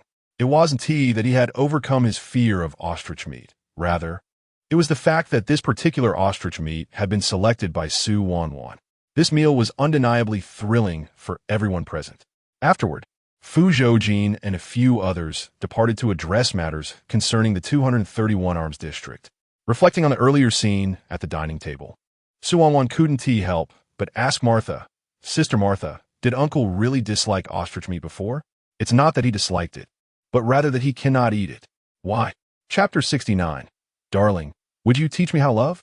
At the age of 11, in a bid to escape the clutches of Fu Zhoujin, the leader joined the Kazio organization, becoming part of a collective of mercenaries. Marcia recounted an incident during a mission in the taiga forest of Siberia, where they encountered a once-in-a-century wildfire. She recounted the harrowing events in vivid detail. The inferno raged for a full 2 months, during which they found themselves trapped, enduring the scorching flames, the torment of hunger, and the predatory gazes of fellow members. Each person was driven by the instinct to survive, not merely to fulfill their mission, but by an innate desire for life itself. Faced with life-and-death choices, they shed all emotions and humanity, with only self-interest remaining. The sole victors emerging from this slaughter were the ones deemed most formidable by the Kazio organization. Thus, they turned against one another in a desperate bid for survival, each act of cannibalism driven by the instinctual need to gain an advantage. The law of the jungle prevailed. The weak were devoured by the strong, and only the fittest survived. Among the hundreds who entered the forest, only Fu Zhoujin emerged alive from the flames. As resources dwindled and members perished, only the leader and one other member remained. Marcia's expression darkened. The leader had been deceived by this individual and unwittingly consumed human flesh. With only the two of them left, the other member, fully aware that he could not escape alone, proposed a partnership with Fu Zhoujin to navigate their way out of the forest together. Initially, Fu Zhoujin harbored distrust, but as the other man repeatedly rescued him from peril, he analyzed the situation and recognized that collaboration indeed offered the most advantageous outcome for both. Gradually, Fu Zhoujin lowered his guard, and they supported one another in their quest for sustenance. However, the wildfire had obliterated all edible resources. In a moment of despair, the other member unexpectedly returned with a bloodied piece of meat, claiming it to be ostrich flesh, sufficient to temporarily sate their hunger. Having not eaten for half a month, Fu Zhoujin, driven by trust, consumed the roasted meat without a second thought. Only after eating did the man reveal the truth. Aside from them, another member still survived, and the meat Fu Zhoujin had just eaten was that of this individual. Wanwan frowned. Given the severity of the fire, it was implausible for any flora or fauna, let alone an ostrich, to have survived. Fu Zhoujin, on the brink of death, had momentarily failed to grasp the situation. Eventually, they managed to find an exit, and just as victory seemed within reach, the other member suddenly turned against him, drawing a weapon with the intent to kill Fu Zhoujin and claim first place for himself. In the end, who triumphed? The leader turned the tables and eliminated him. Marcia paused. Although the leader emerged victorious from that mission, the experience left him with a profound psychological scar, instilling a lasting aversion to consuming ostrich meat. It is said that the texture of ostrich meat is remarkably similar to that of human flesh. Thus, the individual deceitfully claimed it was ostrich meat, intending for Fu Zhoujin to taste it first to test for poison. Only after witnessing that Fu Zhoujin was unharmed did that member dare to take a bite. Such a treacherous person, Su Wanwan thought indignantly, feeling an overwhelming sense of guilt. I truly had no idea he had endured such experiences. No wonder Fu Shiai's remarked before that Fu Zhoujin disliked ostrich meat. She had seen him eat it quite well and assumed it was merely a matter of personal preference. Little did she know it stemmed from this reason. Masha escorted her back to her room, conveniently giving her a scar removal cream she had developed. You'll be returning home in a couple of days. Take this cream with you and remember to apply it daily. In less than 2 months, the scar on your leg will vanish completely. Thank you, Sister Masha. This is a task assigned to me by the boss, and if I don't complete it well, I will have to run hundreds of kilometers. Reflecting on her time spent with them, Su Wanwan was puzzled. Is he very strict with you? Strict? More than you can imagine. During training, the boss is practically a tyrant. Masha lamented fervently. Yet just now, the atmosphere during your meal seemed quite pleasant. Su Wanwan endeavored to defend Fu Zhoujin. Indeed, he can joke and engage with us, but what difference does that make? Masha's face was filled with exasperation. It does not lessen the torment he inflicts on us during training. Is this what they refer to as a smiling tiger of a superior? That evening, Su Wanwan awaited Fu Zhoujin's return. However, as she waited, she eventually fell asleep. When a man returned, he found the girl sprawled on the bed, a fairy tale book resting atop her head. Fu Zhoujin had worried she might be bored at home, so he had purchased several fairy tale books to keep her occupied. Su Wanwan had voiced her discontent. Fu Zhoujin, do you think I'm a child? Reading fairy tales? I am an adult now. She slammed the book onto the table, asserting that she could now indulge in more mature content. Stop reading those things, Fu Zhoujin retorted. Frustrated, Su Wanwan exclaimed. Didn't you say I should learn how to flirt with you? If I don't read those things, how can I learn to flirt? No need to learn. Fu Zhoujin replied calmly, casting a sidelong glance at her. Just by standing there, I have a reaction. How could he utter such words with an unflinching demeanor? Fu Zhoujin reached out to remove the book from her face, lifted her up, and helped her settle back down. Noticing she had neglected to apply the ointment to her wound, he grasped her ankle, gently pulling her leg out and personally administering the medicine.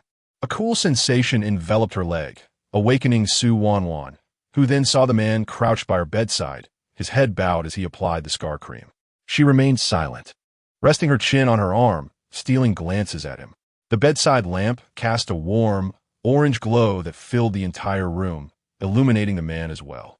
He appeared as if he had just returned, still clad in the black coat he wore during dinner, his figure upright, with his shadow elongated beside him, surrounded by a gentle warmth.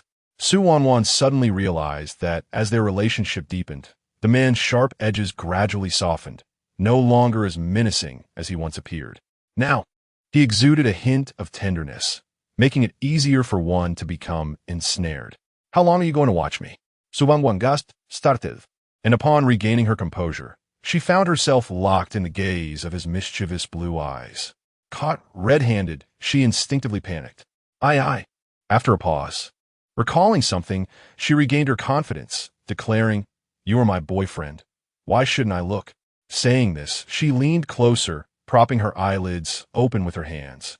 Her eyes wide. I want to gaze unabashedly. Fu Zhoujin tossed the ointment onto the bedside table and began to undress. Su Wanwan froze, feeling somewhat flustered. W, what are you doing? After what you did to me last night, I need to reclaim my share. W, who did anything to you? I was merely tipsy and chatting. There was no actual engagement. Your tone sounds rather regretful. Fu Zhoujin removed his belt and tossed it aside. All right, I shall indulge you, allowing you to enrich your practical experience. With that, he moved to climb onto the bed. Su Wanwan, startled, quickly threw off the covers and burrowed beneath them, pressing tightly together. I am not ready yet. They had only just confirmed their relationship. Wasn't it a bit too soon to leap to such matters? Fu Zhoujin smirked. Such a timid little thing. He lay down beside her, propping his chin on his hand as he regarded her. What preparations do you wish to make? Su Wanwan pulled back the covers. I promised you a confession ceremony, which I haven't given yet, and we haven't even gone on a date. At the very least, we should complete those first. Forget about the confession ceremony. As for the date, he looked at her. Do you enjoy it? Su Wanwan pondered for a moment. I suppose I would like it. She had never been on a date and had no idea what it felt like. However, the thought of doing such things with someone she liked must mean she would enjoy it, right? But this is my first relationship. I'm not very experienced. Su Wanwan turned to him. Do you know how? I do not. You've never dated? You're my first darling. That sounds as if you were planning to have a child.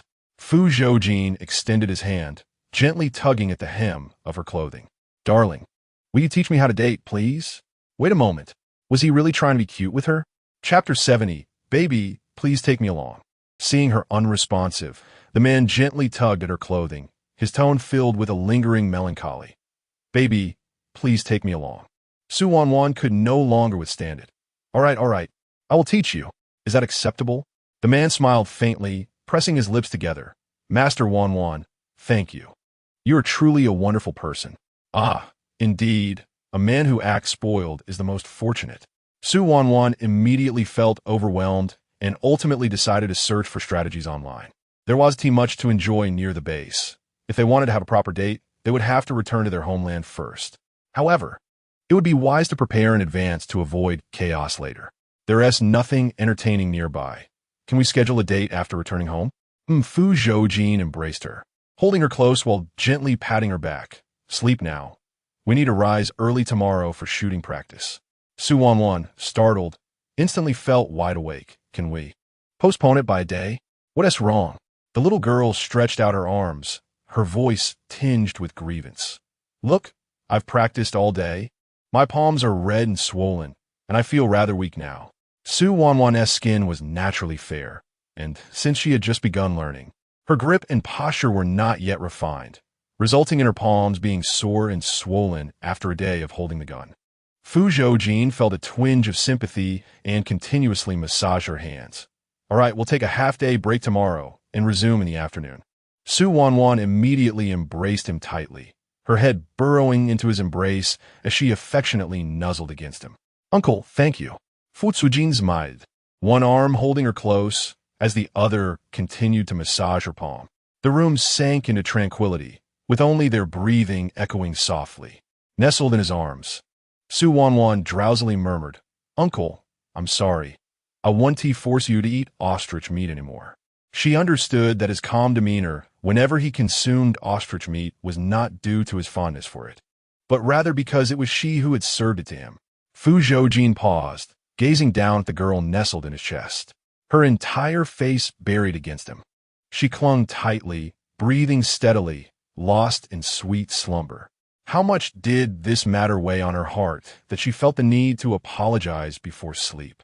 Fu Zhoujin felt a warmth spread through him and leaned down to plant a gentle kiss on her forehead. You did nothing wrong.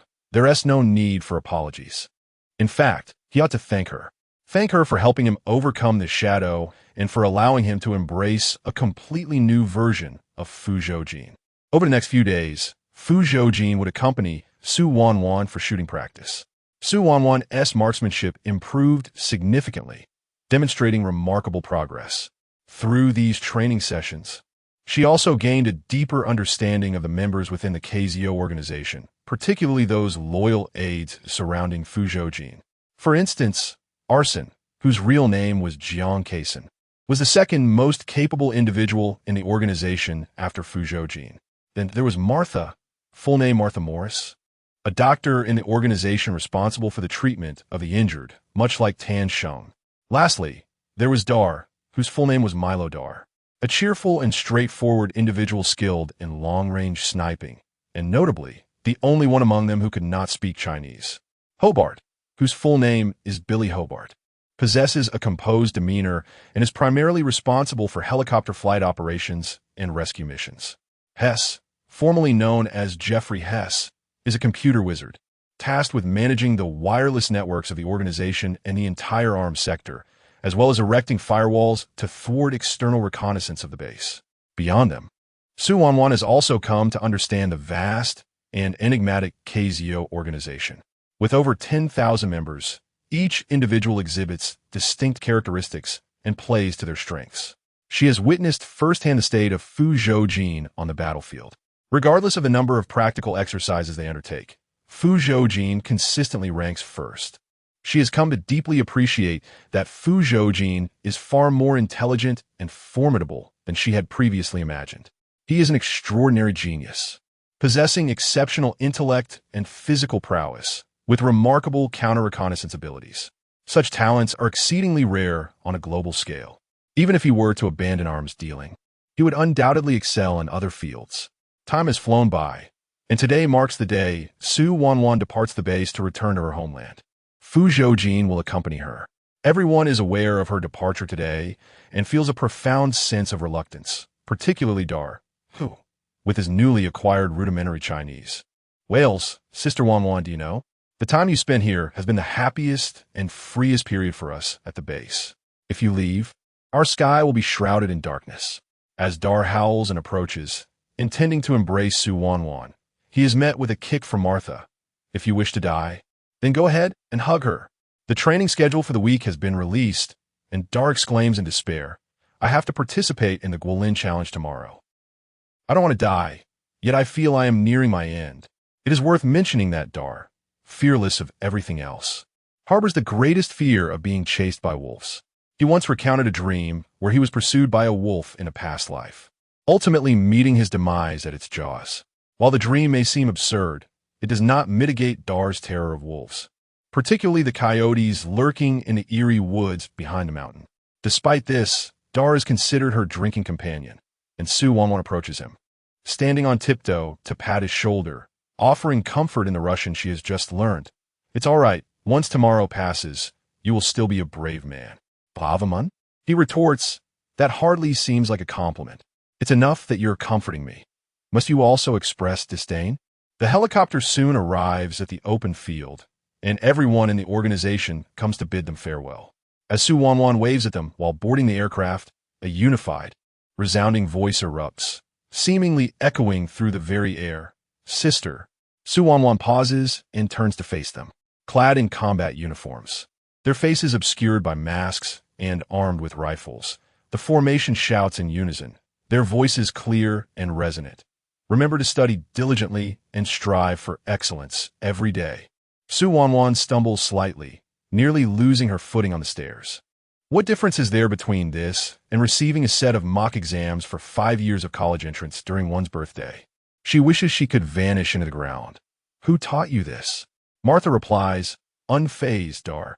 It appears that her consolation may have come prematurely. Chapter 71. Uncle, this is your compensation upon returning to the country. Wanwan immediately immersed herself in her studies, striving to catch up on all the coursework she had missed over the past month. After a week of relentless effort, she finally found herself with half a day off, during which she suddenly recalled an important matter. Oh no, she had promised to go on a date with Fu Zhoujin after returning home, and amidst the hustle, she had completely forgotten. Just as she was about to call Fu Zhoujin to apologize, she spotted him coming to the school to find her. Filled with joy, she dashed over and leapt into his embrace. Uncle.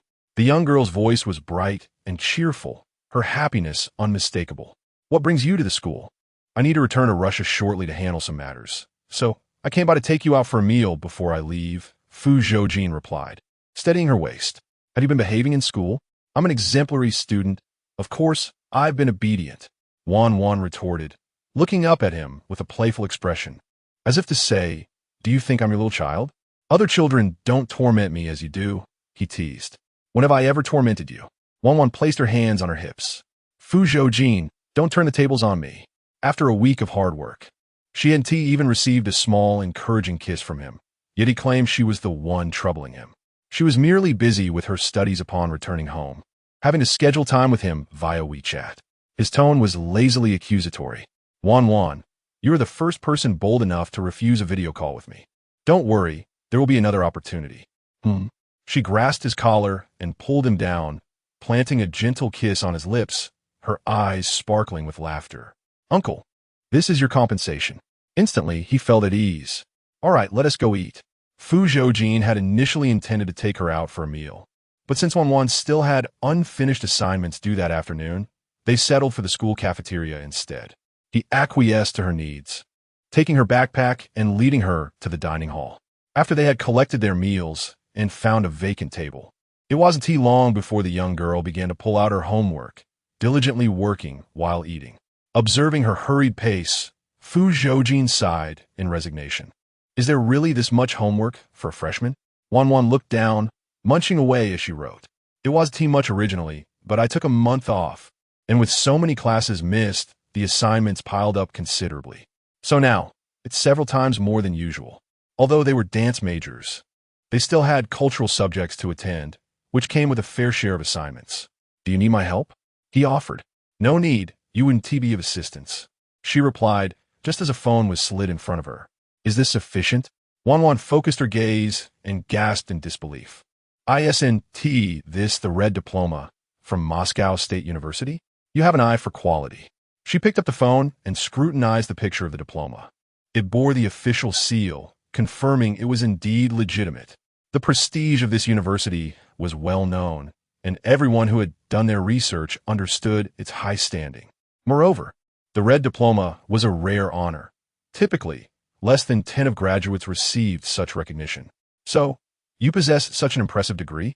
Su Wanwan lifted her gaze to him, narrowing her eyes ominously.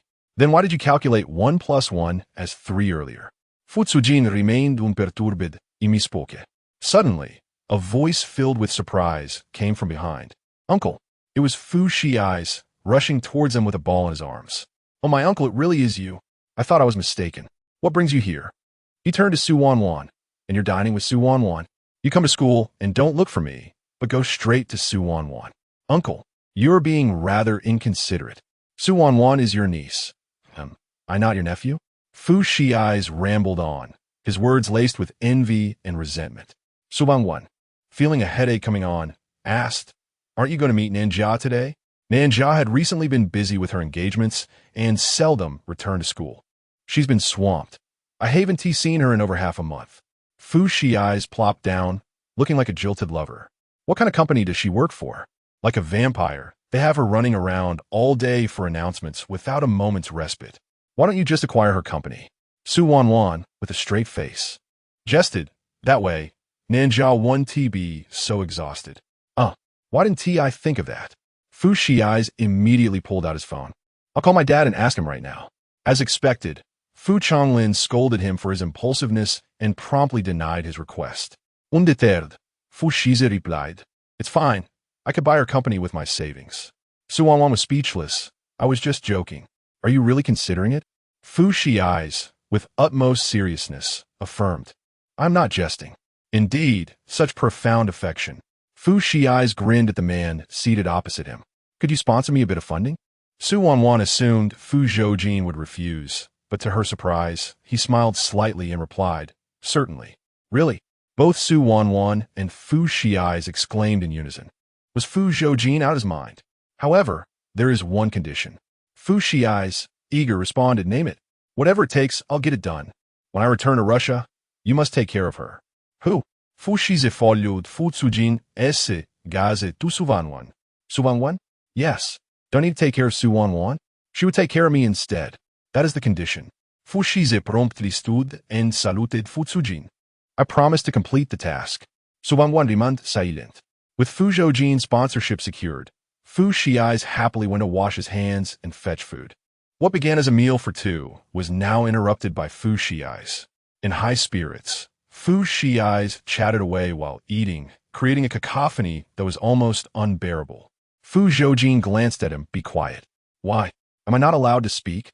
Fu Shiai's shot a glance at Su Wanwan, only to realize she was engrossed in her homework. Su Wanwan, while eating, was also doing her homework, which could lead to indigestion and an early demise.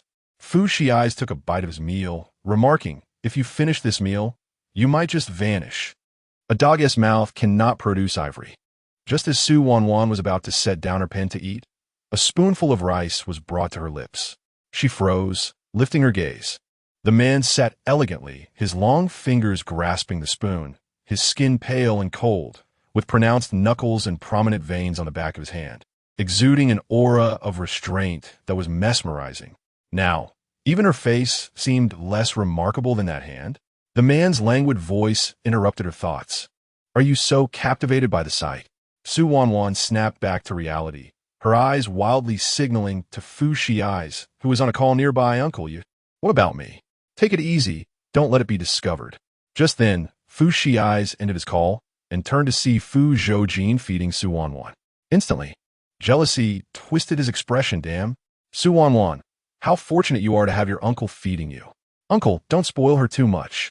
Otherwise, she'll become insufferably proud." He laughed, "But you can spoil me." He opened his mouth, awaiting a bite. "Get lost," Fu Zhoujin exclaimed. "Uncle, you are truly biased." Fu Zhoujin ignored him and continued to feed Su Wanwan. She wished to conceal their subtle connection from Fu Zhoujin, but Fu Zhoujin insisted on feeding her, leaving her with little choice but to accept. Fortunately, Fu Zhoujin was oblivious, engrossed in replying to messages from Nanjia while eating, his silly grin preventing him from noticing their interaction. With a sigh of relief, Su Wanwan finally felt at ease, doing her homework while accepting Fu Zhoujin's offerings. After finishing, as she stepped out of the school gate, Fu Zhoujin suddenly called her name. Su Wanwan halted. "Uncle, what is it?" Fu Zhoujin fixed his gaze on the lollipop in her hand. "I'm leaving. Don't you have anything to say to me?" Only then did Su Wanwan realize and immediately smiled, offering her well wishes. "Uncle, I wish you a pleasant journey and a safe landing. I'll await your return." "Is that all? Anything else?" Seeing him continue to stare at the lollipop, Su Wanwan pulled it out and offered, "Do you want this? Is it sweet?" "It's all right. Do you wish to taste it?" Fu Zhoujin's gaze lingered on her pink lips. "Very much." "Then why didn't you take it when Fu Zhoujin offered it just now?" This lollipop was indeed bought by Fu Zhoujin, who had also offered one to Fu Zhoujin, but he had declined. "I only want to taste yours." "Ah, uncle, don't you need to head straight to the airport?" Just then, Fu Zhoujin approached, and Fu Zhoujin swiftly covered his face with one hand, forcibly turning him away. Before Su Wanwan could recover from her surprise, a hand grasped her chin, turning her face toward him. In the next moment, the man's kiss landed accurately on her lips, indeed quite sweet. Chapter 72. "Baby, do you miss me?" Su Wanwan's eyes widened in surprise, instinctively wanting to push him away. However, the man grasped her chin, lovingly kissing her lips with fervor. Su Wanwan's heart raced in fear, her gaze frantically signaling him. Fu Zhoujin was still here. What was he doing? Observing her flustered demeanor, Fu Zhoujin smirked and deliberately kissed her a few more times before reluctantly pulling away. "Why are you turning my head?" Fu Zhoujin turned back, irritation evident in his tone. "What have I done to your head?" He paused, glancing at the composed Fu Zhoujin, who was leisurely enjoying a lollipop. Then at Su Wanwan, whose expression was peculiar and whose face had turned crimson as if it might bleed. His brows furrowed in suspicion. "Something's amiss. What were you two just doing?" Fu Zhoujin's gaze landed squarely on Su Wanwan. "Why are you so nervous? Did you steal something?" Su Wanwan, you're acting strange."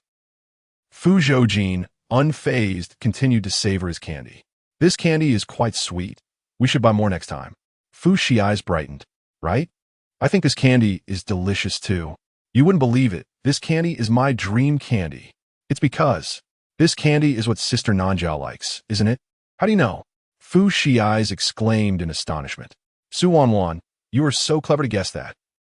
The Fu family driver arrived to pick them up. After bidding farewell to Fu Zhoujin, Su Wanwan reluctantly got into the car. Once inside, her phone vibrated. She took it out and opened WeChat. It was a message from Fu Zhoujin. "June, wait for me to return. Remember to reschedule our date." Su Wanwan's face lit up with joy as she replied, "Understood." Fu Zhoujin's trip to Russia was to address the internal betrayal in the 231 armed zone he had previously mentioned. This matter was incredibly complex involving numerous personnel, and it had delayed the arm's development process. During this period, Fu Zhoujin was either resolving this issue or flying around the globe for business discussions. He was so busy that Su Wanwan's messages no longer received instant replies as before. Su Wanwan understood his workload and refrained from unreasonable demands for immediate responses. She was concerned for his health. Each night, coinciding with her daytime, whenever Fu Zhoujin had a moment, he would video chat with her on WeChat. Each time, she noticed he appeared slightly thinner, the weariness etched on his brow. "Uncle, you must take care of yourself and not overexert." Seeing the worry on the young girl's face through the screen, the man's gaze softened as he leaned closer. "Su Wanwan, kiss me." Su Wanwan hesitated. "How should I kiss?" Fu Zhoujin then realized they were on a video call, chuckling at his own absent-mindedness. "It's nothing. Class is about to start. You should go to your class." Su Wanwan nodded, softly calling out to him, "Uncle." Fu Zhoujin turned his gaze toward her. "When you return, I'll kiss you double." As he spoke, she pinched her fingers into a shape resembling lips, playfully tapping the screen with fervor. Fu Zhoujin smiled. "All right, consider it a debt. I will collect it when I return." They spent more than 2 months communicating through video calls. Even as summer vacation approached, Fu Zhoujin had yet to return. Su Wanwan understood his busy work schedule, yet the thought of enduring this long-distance relationship for an extended period made her sigh in frustration. Whatever happened to the sweet romance we promised? Why do I feel so deprived of it? Leaning despondently on her desk, she lamented. She had exhausted every online dating guide, yet Fu Zhoujin remained absent. She felt akin to a stone waiting for her husband, left alone in an empty home. Fortunately, she did not wallow in despair for long. She immediately intensified her training to keep herself occupied. Throughout the summer, Su Wanwan either video chatted with Fu Zhoujin or practiced dance at home, leading a fulfilling life. Thus, she completed her summer, and the new school year was approaching. Now, as she entered her sophomore year, her course load had increased compared to her freshman year, keeping her busier than ever. Unbeknownst to her, her 19th birthday was fast approaching. To ensure Su Wanwan had a memorable birthday, Fu's parents began preparations a month in advance. Fu Zhoujin was equally enthusiastic, frequently asking her about her preferences and ideas for the birthday celebration's decorations. Initially, Su Wanwan was reluctant to hold a celebration, considering how busy Uncle Fu and his family were and how exhausting it would be for them to worry about this event. "Nonsense, Wanwan, you are our daughter. For my daughter's birthday, I must provide the best." Fu Changlin replied cheerfully. "We arranged a similar celebration for Xiao's birthday. Don't feel burdened. You two are my only children. If I don't celebrate for you, who else would I celebrate for?" With Fu Changlin expressing such sentiments, Su Wanwan naturally found it difficult to decline his goodwill. She gladly accepted and offered to help whenever she could. This year's birthday party was set to take place at the Jiaolin Hualin Hotel, reminiscent of her 18th birthday, with a gown from the same series of princess dresses she wore the previous year. This time, however, it would be a sky blue dress instead of white. Su Wanwan was in the makeup room, where the makeup artist was diligently working on her face while she replied to Fu Zhoujin's WeChat message. "Uncle, will you be coming back today?" Today was her 19th birthday, and regardless of the circumstances, she sincerely hoped he could return to share this momentous day with her. After sending the message, she placed her phone back on the table just as someone knocked on the door. "Come in." The door swung open, and through the reflection in the mirror, she spotted the man standing at the entrance. For a moment, she was taken aback, but as realization dawned, her eyes sparkled with delight. "Uncle." She quickly rose, lifting her heavy skirt, and rushed toward him. Fu Zhoujin set his black umbrella aside, opened his arms, and securely caught her, embracing her tightly. The others in the room were left in astonishment. "Miss Su, when did she become so close with the cold and ruthless second master Fu?" Fu Zhoujin glanced up and surveyed them with a look that commanded authority. "Everyone out." The crowd snapped back to reality, hastily setting down their belongings and exiting the makeup room in a flurry. As soon as they left, the door slammed shut with a resounding thud. Fu Zhoujin encircled her waist with both hands, lifting her as he entered and gently placing her upon the table. With one hand, he held the back of her head, leaning in to bestow a profound kiss. Su Wanwan was taken aback by the suddenness of his actions. But after a moment of surprise, she surrendered to his kiss. The man kissed her deeply and passionately, as if he were attempting to reclaim all the longing of the past few months in this singular embrace. Su Wanwan felt her consciousness blur, her breath becoming slightly erratic under his fervent affection. He removed the crown from her head, allowing her long hair to cascade freely, while her rosy lips, kissed to a vibrant hue, effortlessly ignited the flames of desire within him. Fu Zhoujin's lower abdomen tightened as he lifted her leg with one hand, drawing her closer to his waist. "Darling, do you miss me?" Su Wanwan gasped for breath, her mind consumed by the man before her, compelled to follow his lead. "I do." A smile graced his lips, so obedient. With that, he leaned down to capture her lips once more, deepening the kiss. "Wanwan, are you in there? Why is there no response to my knock?" Yun Xian pushed the door open, only to be halted by the sight before her. "Wanwan, I came to prepare." Her words faltered as her eyes widened in astonishment. "You too." Chapter 73. Rest assured, he will not miss calling me dad upon hearing the voice. Su Wanwan turned to meet Yun Xian's gaze, and in that instant, she felt as if struck by a bolt of lightning. "Yun, Annie, I." As she observed the disheveled appearance of the two before her, Yun Xian finally snapped out of her shock. I saw nothing." Bang! The door was slammed shut once more. It was over. They had discovered her. A wave of darkness washed over Su Wanwan, and she wished she could vanish into the ground. "What should I do? Auntie Yun has seen."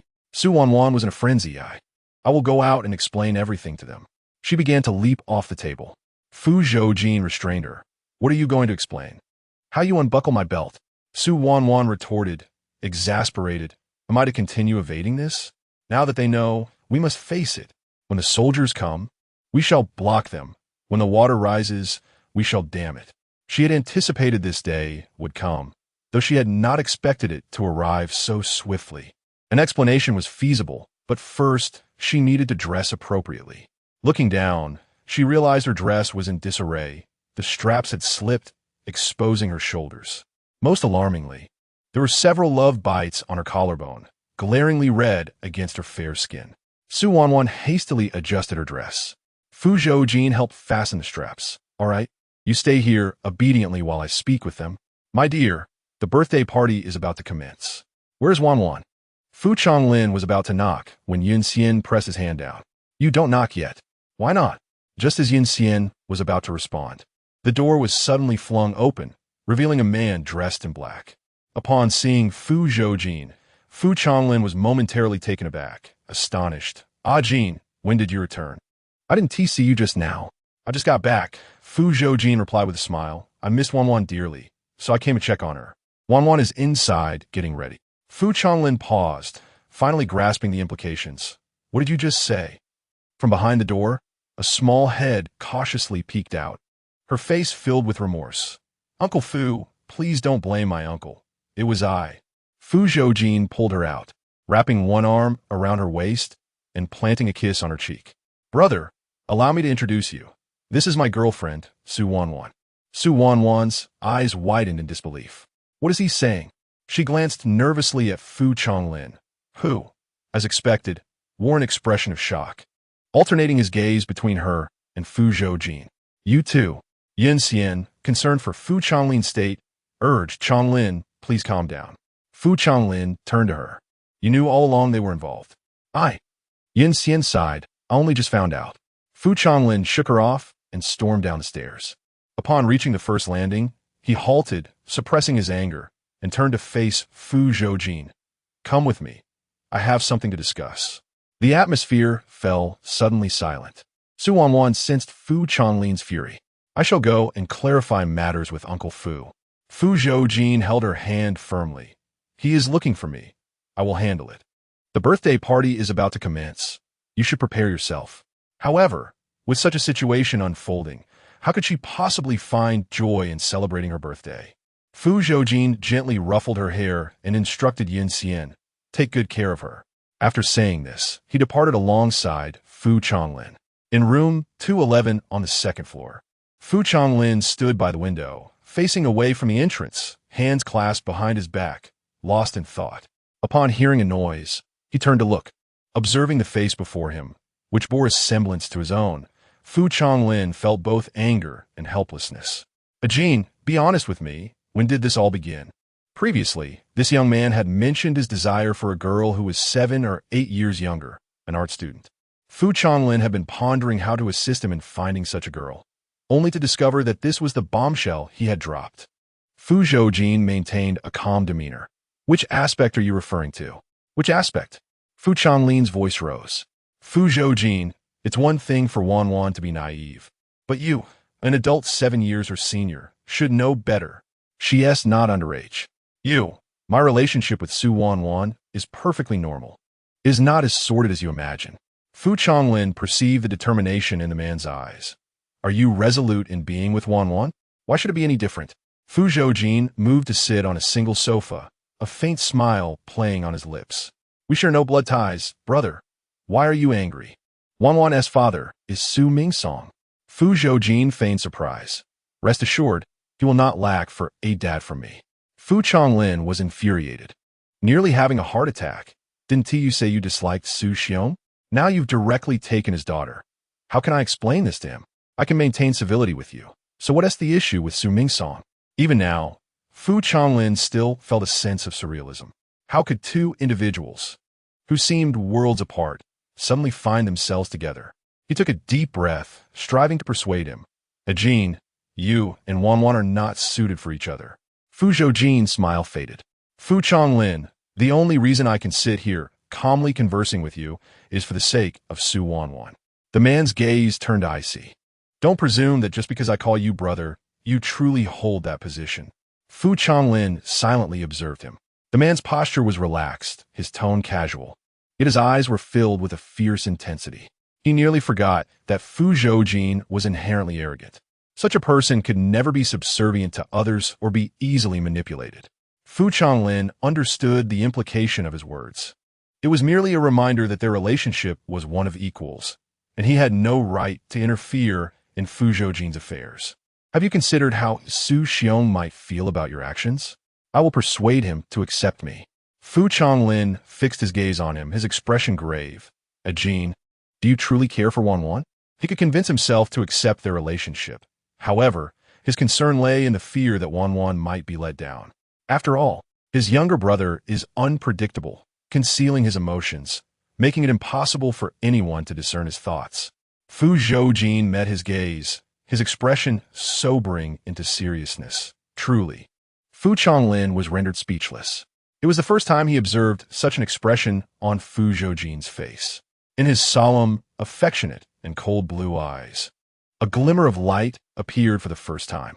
It embodied tenderness and care for another. Witnessing this change his lifetime brought Fu Zhoujin great solace. Yet, amidst his relief, the realization that the object of his affection was Wanwan weighed heavily on his heart. It felt akin to a father discovering his daughter has fallen for a ruffian, one who is formidable and beyond his control. He stood helpless as this rogue claimed his cherished treasure, unable to utter a word of protest. Suit yourself. I can't intervene. Fu Zhoujin turned away. You may go. I do not wish to see your face now. Fu Zhoujin chuckled. Elder brother, rest assured, I too would prefer not to see your face. Do not address me as elder brother. Very well, godfather. Chapter 74. Darling, we are going on a date. Fu Zhoujin, filled with anger, turned around only to discover that the man had already departed. That little rascal truly cannot tolerate any loss at all. In the dressing room, Su Wanwan was touching up her makeup while Yun Xian sat beside her, hesitating to speak. Aunt Yun, do you have something you wish to tell me? Yun Xian paused, suddenly recalling something, and chuckled. So, your abrupt change in how you addressed us was due to a gene, was it? Did you two start then? No, at that time, I merely realized I liked my uncle. We truly became a couple during my time in Russia. Seeing that preparations were nearly complete, Yun Xian instructed the staff to leave. Once they were gone, the room was left with just the two of them. Wanwan, please tell your aunt honestly. How far have you and Jean progressed? Yun Xian's acceptance of their relationship was evidently higher than Fu Zhoulin's.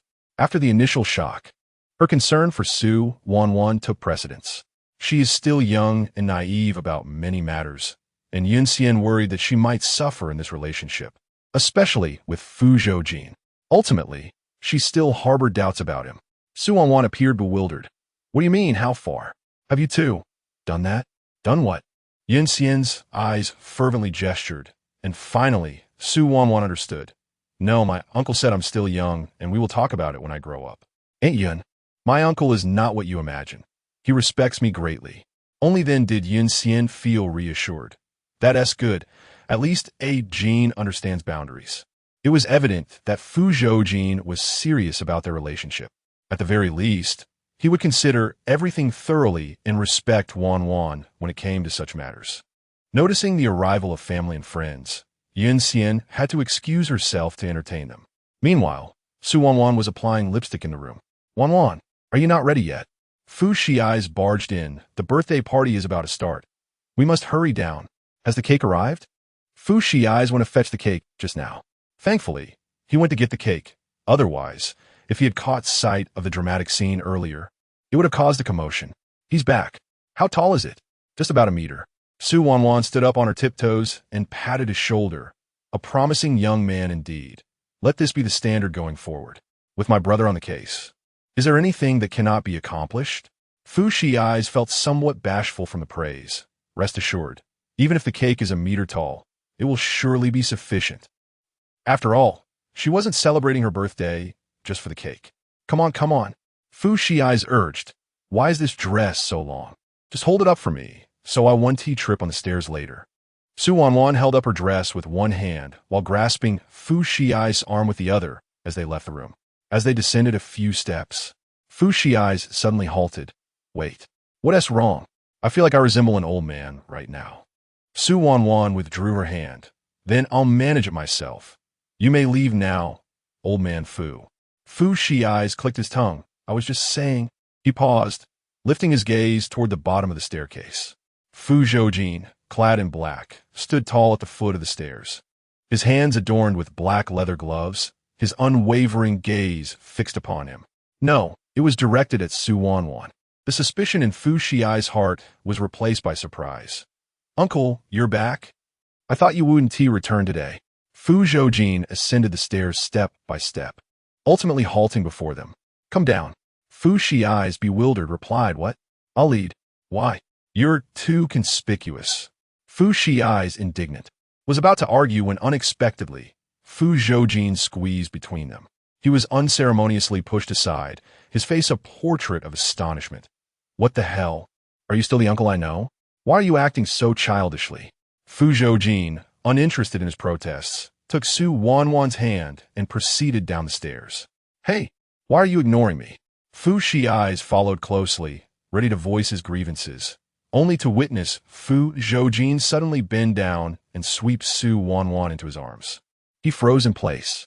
Something about these two fell off. Fu Shiai's, refusing to accept the strange turn of events, stealthily trailed behind. He observed as the man held Su Wanwan with one arm, engaging in toasts and casual conversations with their friends and family. His eyes brimmed with tenderness, offering polite smiles to others while revealing a different demeanor when facing Su Wanwan. As she conversed with others, he lowered his gaze upon her, a smile playing at his lips, his eyes filled with affection. Wait a moment. Had he missed something? His formidable and fierce uncle, exhibiting such a gaze? Especially directed at Su Wanwan. Fu Shiai's monitored them throughout the evening. From their toasts and idle chatter with friends to Su Wanwan blowing out candles and cutting the cake, he finally confirmed one undeniable truth. These two indeed had something going on. Spotting Yun Xian approaching, Fu Shiai's quickly pulled her aside. Mom, don't you think there's something off between Uncle and Su Wanwan? Yun Xian glanced at the man not far away, who was ostentatiously displaying his affections, and sighed. Shiai's, your father has consented to this. Fu Shiai's was dumbfounded. Consented to what? That they are together. What do you mean? Yun Xian looked at him. Just what you think. Wanwan and your uncle are in a relationship now. Boom. Fu Shiai's felt as if struck by lightning, completely taken aback. It took him a long moment to recover from this bewildering revelation. Mom, you must be joking. How could Uncle possibly like Su Wanwan? They are completely mismatched. And Dad agreed. With your uncle's temperament, does your father's disapproval even matter? But, enough. Your uncle is more reliable than you. I'm at ease with Wanwan being with him. After the cake was cut, Fu Zhoujin accompanied her upstairs to change her clothes. Su Wanwan pushed open the door and was taken aback to see Fu Shiai's lounging on the sofa. What brings you here? Aren't you supposed to be mingling with your buddies? The Fu family held considerable influence in Shanghai City, and in an effort to ensure that she experienced an unforgettable birthday, Fu Shiai's had summoned his rowdy friends to liven up the occasion. He had initially invited Nanjia as well, but she was busy filming and couldn't take leave, so he had to abandon that idea. However, just past midnight the previous night, Nanjia had sent her birthday wishes and a red envelope right on the dot. Fu Shiai's glanced at the two of them, unable to accept their relationship. So you two are together? Su Wanwan blinked. Yes. Has your village just gotten internet access? I disapprove. Isn't that what you said before? Fu Shiai's retorted with irritation. What did I ever say? That I approve of you being with your uncle? Ridiculous. You mentioned that if anyone wanted to be your brother-in-law, they had to meet the standards of your uncle first. With her hands on her hips, Su Wanwan boldly declared, well, here I am with my uncle now. What now? Are you unhappy about it? She patted his shoulder. Brother, you've treated me so well. As your little sister, I have nothing to repay you with, so I can only heed your wishes. Little did he know, a casual remark would one day turn prophetic. He suddenly rose, his expression grave. That is not acceptable, uncle, you. Fu Zhoujin looked at him. What did you call me? Fu Shiai's paused. Uncle, of course. Change the address. What should I call you then? Brother-in-law. You. Fu Zhoujin shot him a piercing glance. Fu Zhoujin, don't take advantage of me. Fu Shiai's vowed defiantly. There's no way I will ever agree to you two being together. Oh, is that so? Fu Zhoujin leisurely peeled off his black gloves. What does Su Wanwan to you? Fu Shiai's hesitated. She is my sister, what of it? Since you acknowledge her as your sister, you should call me brother-in-law. Fu Shiai's choked on his words. Dream on. I don't recognize it now. Since you refuse to acknowledge it, then she is not your sister. Fu Zhoujin regarded him with amusement. Thus, who she chooses to like or be with is none of your concern. You, aren't you planning to acquire Nanjia's company? Fu Zhoujin tossed a black card at him. Here, S8 billion, call me brother-in-law. Fu Shiai's instinctively caught it and squinted at the card. What the heck? It's a Marriott black card. One call a brother-in-law, and $1 billion is yours. Fu Zhoujin strolled to the sofa and took a seat. Go ahead, call me. Fu Shiai's slid to his knees, clinging tightly to the man's thigh. Brother-in-law. Fu Zhoujin chuckled, ruffling his hair. Good nephew from now on. That is how you'll address me. Now leave. She needs to change clothes. Fu Shiai's immediately exited, only realizing at the door, hey, change into what? The birthday party isn't over yet. A date. A date? Come here, darling. Su Wanwan trotted over. Uncle, what is it? Fu Zhoujin opened the door, gesturing to inform him of their upcoming plans. Su Wanwan smiled gently, saying, Brother, soon my uncle and I shall be going on a date. Fu Shizi replied, Dumb. Is this a case of tormenting the single? Chapter 75.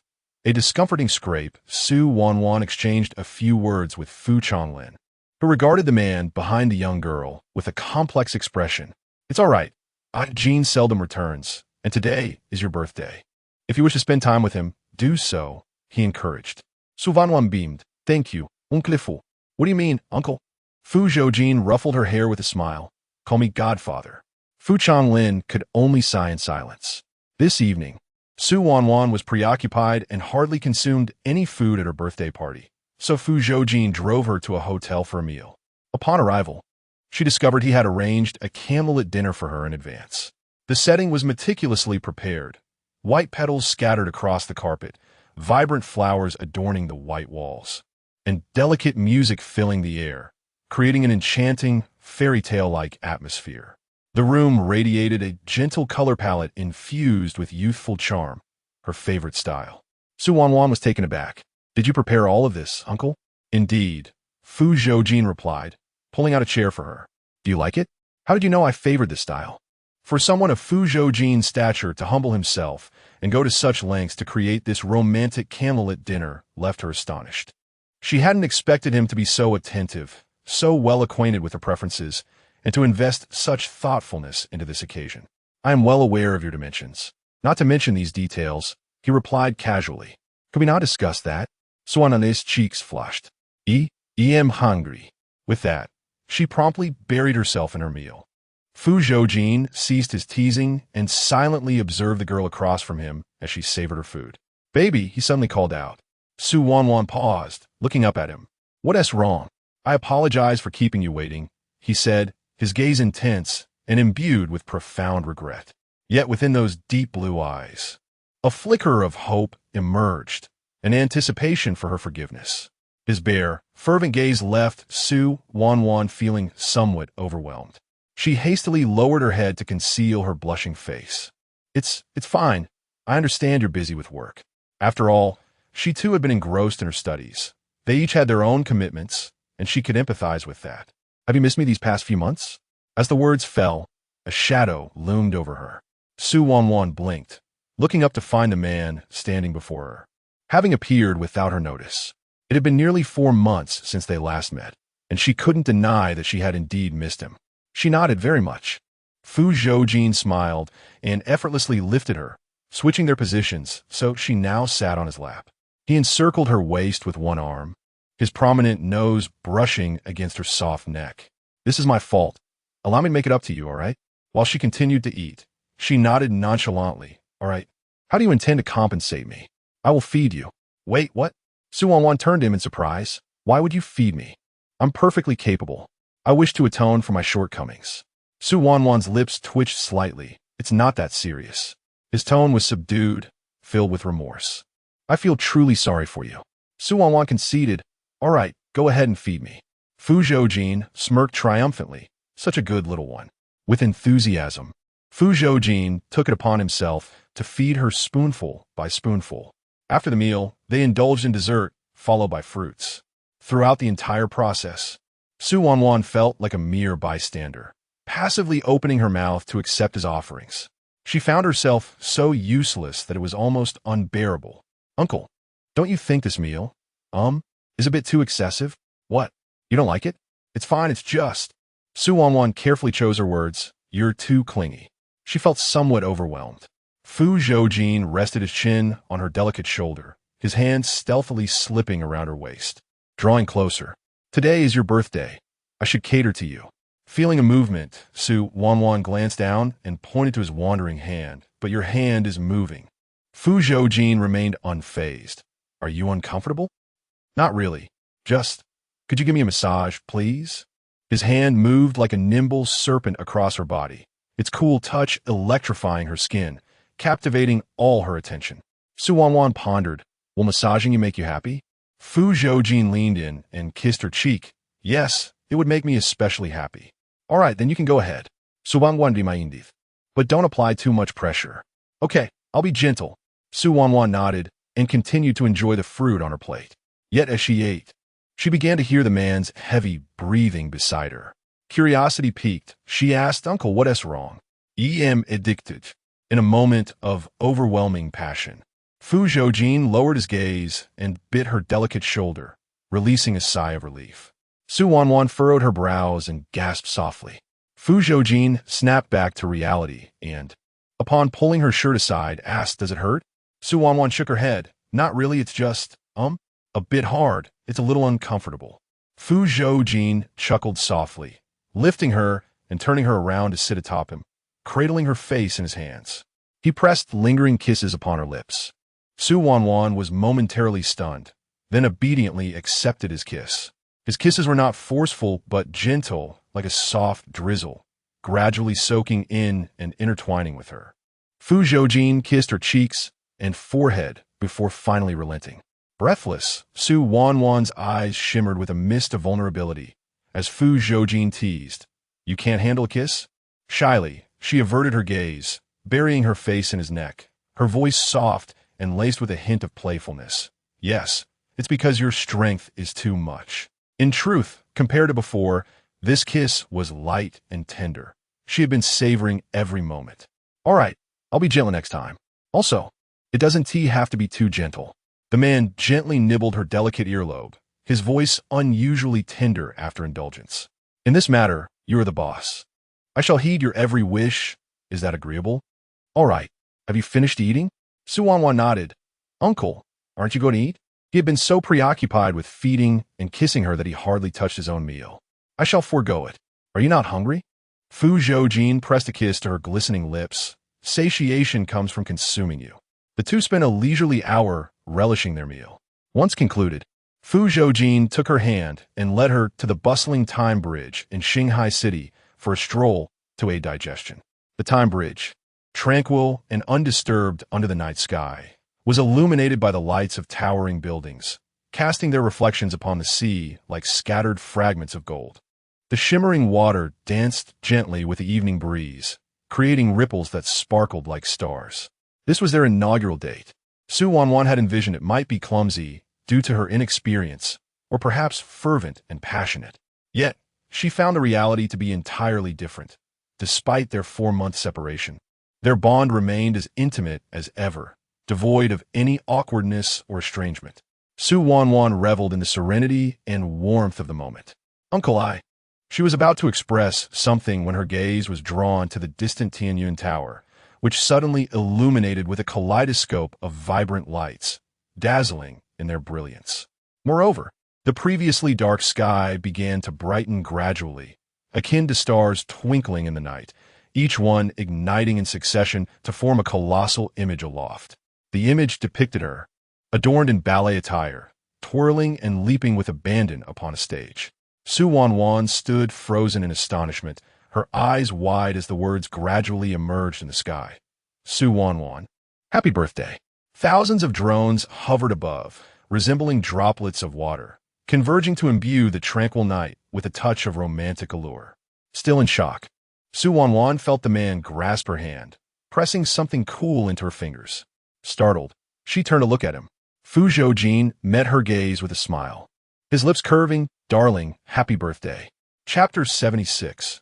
Since you like it so much, perform well tonight. Su Wanwan was taken aback, connecting the dots to the drones she had just seen, and finally comprehended. Uncle, those drones, were you the one behind them? Fu Zhoujin nodded, a smile playing on his lips as he ruffled her hair. Do you like them? Su Wanwan glanced once more at the words in the sky, unable to suppress her smile. I do like them, but she withdrew her gaze to her hands. You just gifted me a birthday present, didn't you? What is this? A confession ring. Su Wanwan gasped. Were you just confessing? Didn't you mention wanting to have a grand confession ceremony? Fu Zhoujin cast a glance at the drones hovering above. Hence, I arranged this for you. But wasn't he that the confession ceremony I was supposed to prepare for you? Given our relationship, why must we distinguish between you and me? Su Wanwan placed her hands on her hips, her little face scrunched up. Uncle, you are stealing my thunder. You know, Fu Zhoujin discerned the underlying meaning in her words. Oh, so you have prepared a confession ceremony for me as well? Fine. She admittedly had not prepared anything, primarily because his return was too sudden and he hadn't given her prior notice. How could she have prepared a confession ceremony? Even tonight's date was a last-minute decision. Su Wanwan laughed, her eyes curving. No, I knew you weren't prepared. Isn't it a bit concerning how well you know me? Su Wanwan, unwilling to concede. I promise. Next time, I will definitely prepare something for you. All right, I shall wait. Fu Zhoujin signaled with his eyes and extended his other hand. Su Wanwan obediently reached out. What is it? A birthday gift. The man was pulling a bracelet from a box, swiftly unfastening it and wrapping it around her left wrist. Su Yanyan Fojuset Hadagaze, discovering that it matched the color scheme of the ring on her right middle finger. Even the wisteria flowers on the bracelet echoed the one on the ring. It was evidently from the same collection. She quietly watched the man as he bent down to fasten the bracelet for her. His head lowered, his brows slightly furrowed, and his hair brushed against his striking brow bones. By the riverside at night, a gentle breeze caressed his collar, slipping into his shirt, making the originally loose Cuban-collared black shirt billow, the silk fabric soft as water, creating ripples of folds. Like a tranquil lake disturbed by a stone, layers of ripples stirred within her heart. Su Wanwan couldn't help but recall the first time she met him. He had also worn a black shirt then, and with just one glance, he possessed the ability to ensnare one completely. Staring at the alluringly handsome face before her, Su Wanwan couldn't resist swallowing hard. Uncle, Could you lift your head a bit? Fu Zhoujin looked up at her. The young girl unexpectedly leaned in and planted a kiss on his lips. Fu Zhoujin. I like you. Fu Zhoujin's expression momentarily froze, a smile curving his lips. You've already said that. I know, but it's still isn't enough. Su Wanwan embraced him, her cheek gently rubbing against his. Uncle, I truly like you so much. Fu Zhoujin wrapped his arms around her waist, pulling her closer. Since you enjoy it so much, make sure to perform well tonight, understood? Su Wanwan pondered for a moment. Right. As she donned the bracelet, the man, as if conjuring magic, produced a bouquet from seemingly nowhere and presented it to her. Su Wanwan was pleasantly surprised. There are flowers too? You mentioned it. Rings, flowers, candles. None can be omitted. The ring and the flowers are here, but what about the candles? The candlelight dinner earlier. Does that count? Su Wanwan took a deep breath, smiling with her eyes crescent-shaped, resembling a contented kitten. As expected from my dear uncle, it smells far better than the wildflowers outside. You ought to close that little mouth of yours. Bang, bang, bang. Suddenly, the sound of fireworks erupted from behind. Su Wanwan gleefully turned around, gazing upwards. The dazzling fireworks burst in the sky, illuminating the entire expanse. Fu Zhoujin cast a sidelong glance, his gaze fixed upon her face. The girl stared dreamily at the distant fireworks, their light and shadow dancing upon her delicate features, flickering between brightness and darkness, her beautiful doe-like eyes sparkling with surprise, more enchanting than the fireworks display itself. Uncle, did you set off these fireworks too? Yes. The young girl joyfully linked her arm with his, bouncing in place. Oh, I almost forgot. Such a beautiful moment must be captured. Su Wanwan quickly retrieved her phone and handed it to Fu Zhoujin. Uncle, shall we take a selfie? Fu Zhoujin accepted it, positioning himself behind her, extending the phone outward. Su Wanwan, cradling the flowers, gleefully flashed a peace sign at the camera. The man lowered his gaze, intensely observing the smile on the girl's face, his lips curving unconsciously into a smile. As he pressed the shutter, he couldn't help but lean slightly, planting a kiss on her cheek through her hair. After the photo was taken, the fireworks continued to dazzle. Su Wanwan excitedly reveled in the splendid display meticulously arranged by Fu Zhoujin. She snapped countless pictures with her phone, dissatisfied with the angles, prompting Fu Zhoujin to lift her onto the marble railing, allowing her to capture more shots to her heart's content. After taking over 100 photos, she finally tucked her phone away and began to walk along the railing. Seeing her so joyous, Fu Zhoujin couldn't help but smile, holding her hand and letting her roam freely along the barrier. Fu Zhoujin, let us hold hands like this and walk together until the end of our lives, shall we? Yes, for a lifetime. Su Wanwan promptly extended her hand. Then let us make a pinky promise. Fu Zhoujin chuckled helplessly, extending his hand in return, their pinkies intertwining, sealing their vow for a lifetime. Su Wanwan, we shall always be together, never to part. The solemn promise resonated like an ancient clock, echoing with conviction. Fu Zhoujin held her hand, walking alongside her on the time-worn bridge for what felt like an eternity. The wisteria bracelet on her wrist swayed gently, becoming a symbol of their moment, an everlasting memory. After the birthday celebration, Su Wanwan returned to school to resume her classes. Fu Zhoujin was reluctant to part with her for too long, hence he expedited the progress of his business expansion in the country. Recently, he had been occupied with business matters domestically, and after work, he would arrive early to escort her home. Even when they did nothing but simply coexist, Su Wanwan felt an extraordinary happiness. This idyllic life continued for a month. Today, upon leaving school, Su Wanwan noticed the absence of Fu Zhoujin's car. A sense of confusion enveloped her. Normally, when he was delayed at work, he would leave her a message on WeChat to explain the situation. However, today, she had received no such communication. Concerned, Su Wanwan called him. The phone rang for quite some time before being answered.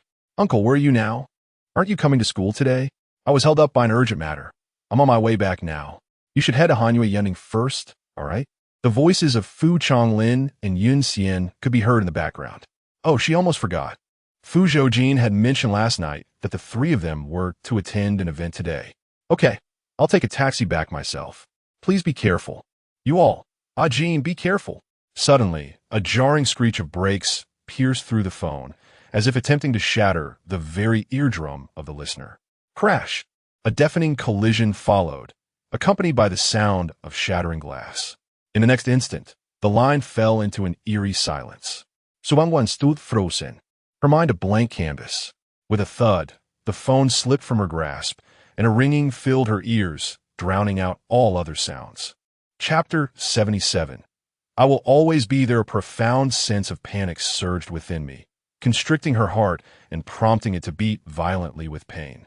Wanwan struggled to breathe, taking a few moments to regain her composure before swiftly hailing a cab. She repeatedly dialed Fu Zhoujin's number, but each attempt was met with the mechanical voice stating that the number you have dialed is currently unavailable. Just as she got into the vehicle, Aunt Jun's urgent call came through. Miss Wanwan, something has happened. Mr. Fu and Mrs. Fu, they've been in a car accident at Feihong Bridge. You must come quickly. Wanwan's expression shifted dramatically. Driver, to Feihong Bridge. Upon arriving at the scene, she was confronted by a throng of people gathered by the roadside, witnessing 3 overturned vehicles, a shattered guardrail, and 1 car precariously dangling over the bridge.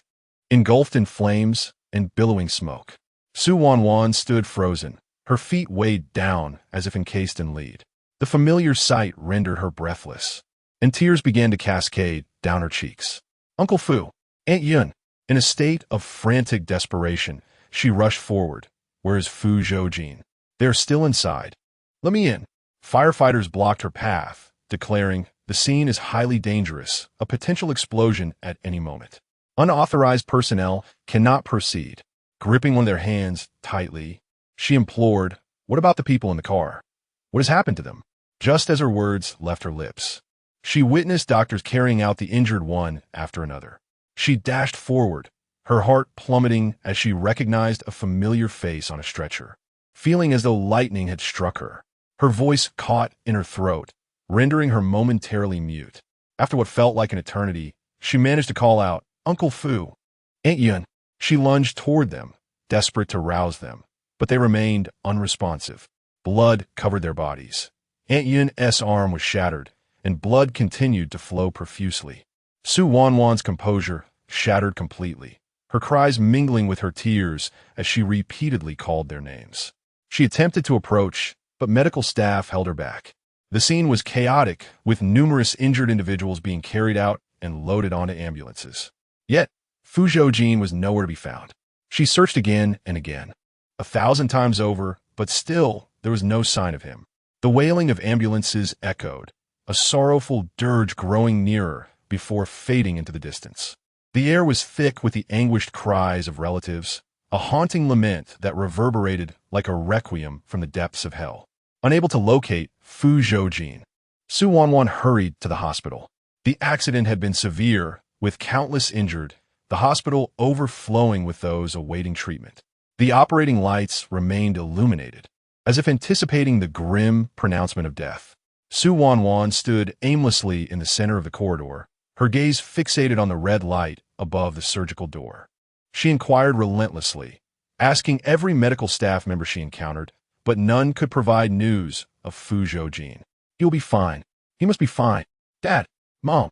Fu Shiai's rushed in, his eyes landing on the closed surgical doors, and he froze in place, taking a moment to gather himself.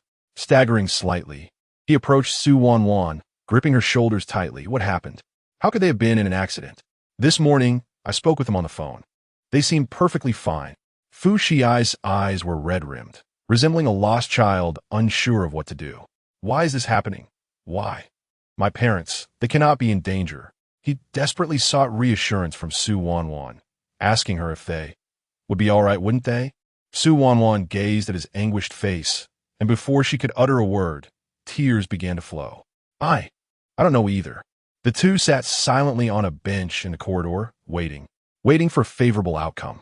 They exchanged no words, their faces reflecting confusion and helplessness, their hearts filled with anxiety. The Fu family soon arrived, a throng of over 50 people quickly filling the corridor.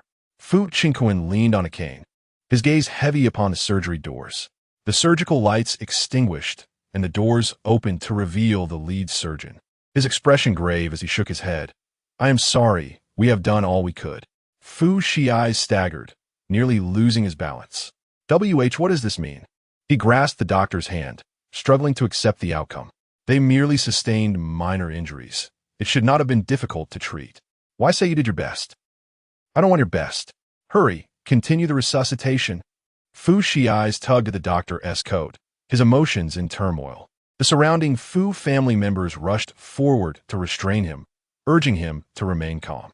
Tears streamed down Fu Zhoujin's face as he whispered in desperation. They are my parents. Please, save them. I beg you. I cannot lose them. Save them once more. The doctor, feeling the weight of his plea, reluctantly re-entered to continue the efforts. After over an hour of further attempts, the doctor ultimately announced their passing. They were covered with white sheets and wheeled out. Fu Zhoujin and Su Wanwan stood frozen in place, their minds blank, as if their souls had been extracted, entirely devoid of reaction. After a prolonged moment, Fu Zhoujin regained his senses and, with heavy steps, stumbled forward. Su Wanwan hurried to follow. They were brought into the ward, allowing family members to bid their final farewells. The room was crowded, each face etched with solemnity, the atmosphere palpably heavy. Fu Zhoujin merely held their hands, the sounds of mourning echoing throughout the ward. Xiaoza, may you find peace. Fu Zhoujin remained unresponsive. Su Wanwan noticed his hands trembled violently, weak and unable to grasp Uncle Fu in Aunt Yun's hands. Her heart ached further, and she stepped closer, taking Fu Zhoujin's hand to ensure they could hold each other. This was the last time, the final time to hold their hands. Fu Zhoujin wept silently, tears streaming down his face. Time slipped away, and gradually the cries diminished. Fu Zhoujin gazed vacantly at the lifeless forms of his parents on the bed. I want to be with them. His voice hoarse, he urged everyone, please leave. Fu Zhoujin's second uncle sighed heavily. Xiaoza, the dead cannot return to life. You must gather your strength. The Fu family can only rely on. Get out. Fu Zhoujin bellowed. Instantly, silence enveloped the room. How foolish. Uncle Cold scoffed and left with a flick of his sleeve, followed by the others. The once crowded room instantaneously fell into a desolate silence. Fu Zhoujin silently gazed at the mangled face upon the bed, his expression grave. Fool! To protect him, one would forsake their own life. Fu Zhoujin uttered nothing, instructing the servants to arrange the funeral before turning to depart.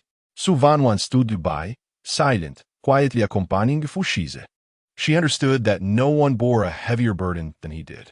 The preparations for the funeral of the Fu family's elders spanned 2 days, during which Fu Zhoujin remained in a state of melancholy, vigilantly staying beside his parents' coffins, forsaking sleep and sustenance. His eyes were swollen and bloodshot, his spirit utterly depleted. Among the over 50 members of the Fu family, not a single one genuinely cared for Fu Zhoujin. As time passed, the warmth of companionship faded, and the demise of Fu Zhoujin and his wife was merely a commonplace event for them. Instead, their faces bore expressions of smug satisfaction and schadenfreude. In that moment, Su Wanwan profoundly realized that in larger families, the bonds of kinship often grow colder and more detached. She could scarcely fathom how Fu Zhoujin managed the entire Fu group while treading on such thin ice. Observing the young man kneeling beside the coffin, his shoulders hunched as though bearing an immense weight, she felt the crushing burden he struggled to endure. The departure of Fu Zhoujin and Yun Xian had dealt a devastating blow to Fu Zhoujin. In his sorrowful state, Su Wanwan was reminded of the time her own parents had perished in a car accident. She too had knelt alone before her mother's coffin, weeping until her eyes were swollen, with no one to offer solace. Wiping away her tears and regaining her composure, she approached and placed dinner on the table. She knelt before him gently, whispering, "Brother, let us eat something." Fu Zhoujin's gaze was vacant as he slowly lifted his eyes to meet hers. His eyelids were slightly red, resembling a lost child, all his grievances collapsing in that moment. Su Wanwan, his voice was hoarse, as if his throat had been sliced with a blade. I have no parents anymore. He clenched his jaw, struggling to contain himself, the veins in his neck protruding, and his tightly held fists trembled incessantly. Her heart ached like a knife wound as she reached out to embrace him. "You still have me," she murmured softly. "Fu Zhoujin, you are not alone. I will always be here." Tears soaked into her shoulder, dampening her clothing. The two resembled lost birds, huddling together against the tempest. Time passed unmeasured before Fu Zhoujin's emotions began to stabilize. Su Wanwan brought the meal closer to him, saying, "Eat something. Tomorrow, we must bid farewell to our parents." He stared blankly at the food before him. The police had mentioned that his uncle was also in the car at the time. Fu Zhoujin lifted his gaze to meet hers. "Is that so?" Chapter 78. I dare anyone to move her. Su Wanwan nervously scratched the edge of the bowl with her nails and nodded. Yes. The police had been investigating the scene and conducting rescue operations over the past few days, and they were nearing completion. All the injured, missing, and deceased individuals had been accounted for and transported to hospitals for treatment, with the sole exception of Fu Zhoujin. Despite several searches of the scene, his body remained undiscovered. The authorities reviewed the surveillance footage, only to find that the cameras at the accident site were malfunctioning, failing to record the precise circumstances of the crash. The only evidence lay within the dashcam, which captured the sound from the moment of the incident. The chaotic clamor of the scene made it difficult to discern details. It was evident that Fu Zhoujin had been in that vehicle. Fu Zhoujin was missing, and to this day, no one could establish contact with him. Whether he was injured, the severity of such injuries, or if he had perished after leaving the scene remained unknown. Su Wanwan, do you not find it eerily reminiscent of the accident involving your parents last year? Su Wanwan's expression shifted subtly. Are you suggesting that this accident was premeditated? Indeed. A thought struck Su Wanwan. Are you suspecting your uncle? Fu Zhoujin turned to face the two coffins before him, enveloped in silence. Fu Zhoujin, you know Fu Zhoujin's character well. He would never harm his own kin. Yet, he is the only one missing. His absence did not imply his guilt. Fu Zhoujin buried his face in his hands, overwhelmed by a tumult of emotions. His mind was a whirlwind of confusion, torn between convincing himself that Fu Zhoujin was innocent and grappling with the unsettling possibility of his involvement. With Fu Zhoujin unaccounted for, the accident transformed into a perplexing enigma. Fu Zhoujin yearned to uncover the truth, to identify the perpetrator, and to grant peace to the departed. Yet he was engulfed by fear, the fear that the accident was somehow linked to Fu Zhoujin. This inner turmoil rendered him hesitant to pursue a deeper investigation into the matter. After all, Fu Zhoujin was the uncle he had always revered. If he were indeed guilty, Fu Zhoujin would find himself in an agonizing predicament, caught between loyalty and justice. Currently, everyone in the Fu family, except for you, unanimously believes that it was your uncle's doing. Do you share their sentiments? Those individuals are mere pretenders, feigning compassion while secretly wishing for my parents' demise. I do not trust them, but regardless of the truth, I must confront him, Fu Zhoujin declared, meeting her anxious gaze. I acknowledge he is my uncle, yet my parents are the ones who have passed. He was present at the scene. I find it impossible, truly impossible, not to ponder these thoughts. If he truly intended to harm Uncle Fu and Aunt Yun, there were ample opportunities. There was no need to wait until now. Suanali's brows irrad. Fu Zhoujin, your uncle once saved you. You should place your trust in him rather than question his integrity. Fu Zhoujin lowered his head, his voice tinged with despondency. I do not doubt him. I merely seek an answer, a semblance of truth. She empathized with Fu Zhoujin's current sentiments. He was not alone in this struggle. She yearned for the truth, not solely for Uncle Fu and the others, but also to restore Fu Zhoujin's innocence. You may leave. I wish to be alone for a while. Su Wanwan gazed deeply at him, and after a long silence, she helplessly added, remember to eat later. She turned and departed. In the latter half of the night, the sky suddenly erupted with thunder. Outside the window, lightning flashed and thunder roared, soon followed by a torrential downpour that relentlessly battered the glass, resembling fierce, ghostly claws. Su Wanwan found it difficult to sleep. She rose and sat on the edge of her bed, staring blankly at the rainy night outside. With the departure of Fu Chonglin and the others, the entire Jiangting residence felt lifeless, adorned with white mourning banners in the eaves and corridors. Inside the hall, Rows of wreaths filled the space, as everyone mourned. Wanwan stood and approached the window, retrieving her phone to dial Fu Zhoujin's number. The number you have dialed is not reachable. Please try again. Later the mechanical voice echoed once more. No matter how many times Wanwan tried, the outcome remained unchanged. She squatted down, her hands tightly encircling her legs, her emotions gradually unraveling. Fu Zhoujin, where on earth are you? Please return. You must come back safely. I implore you. The torrential rain persisted throughout the night, finally relenting the following day, leaving behind puddles on the ground. Today was the memorial service for the elder Fu couple, and early in the morning, all relatives and friends gathered to pay their respects.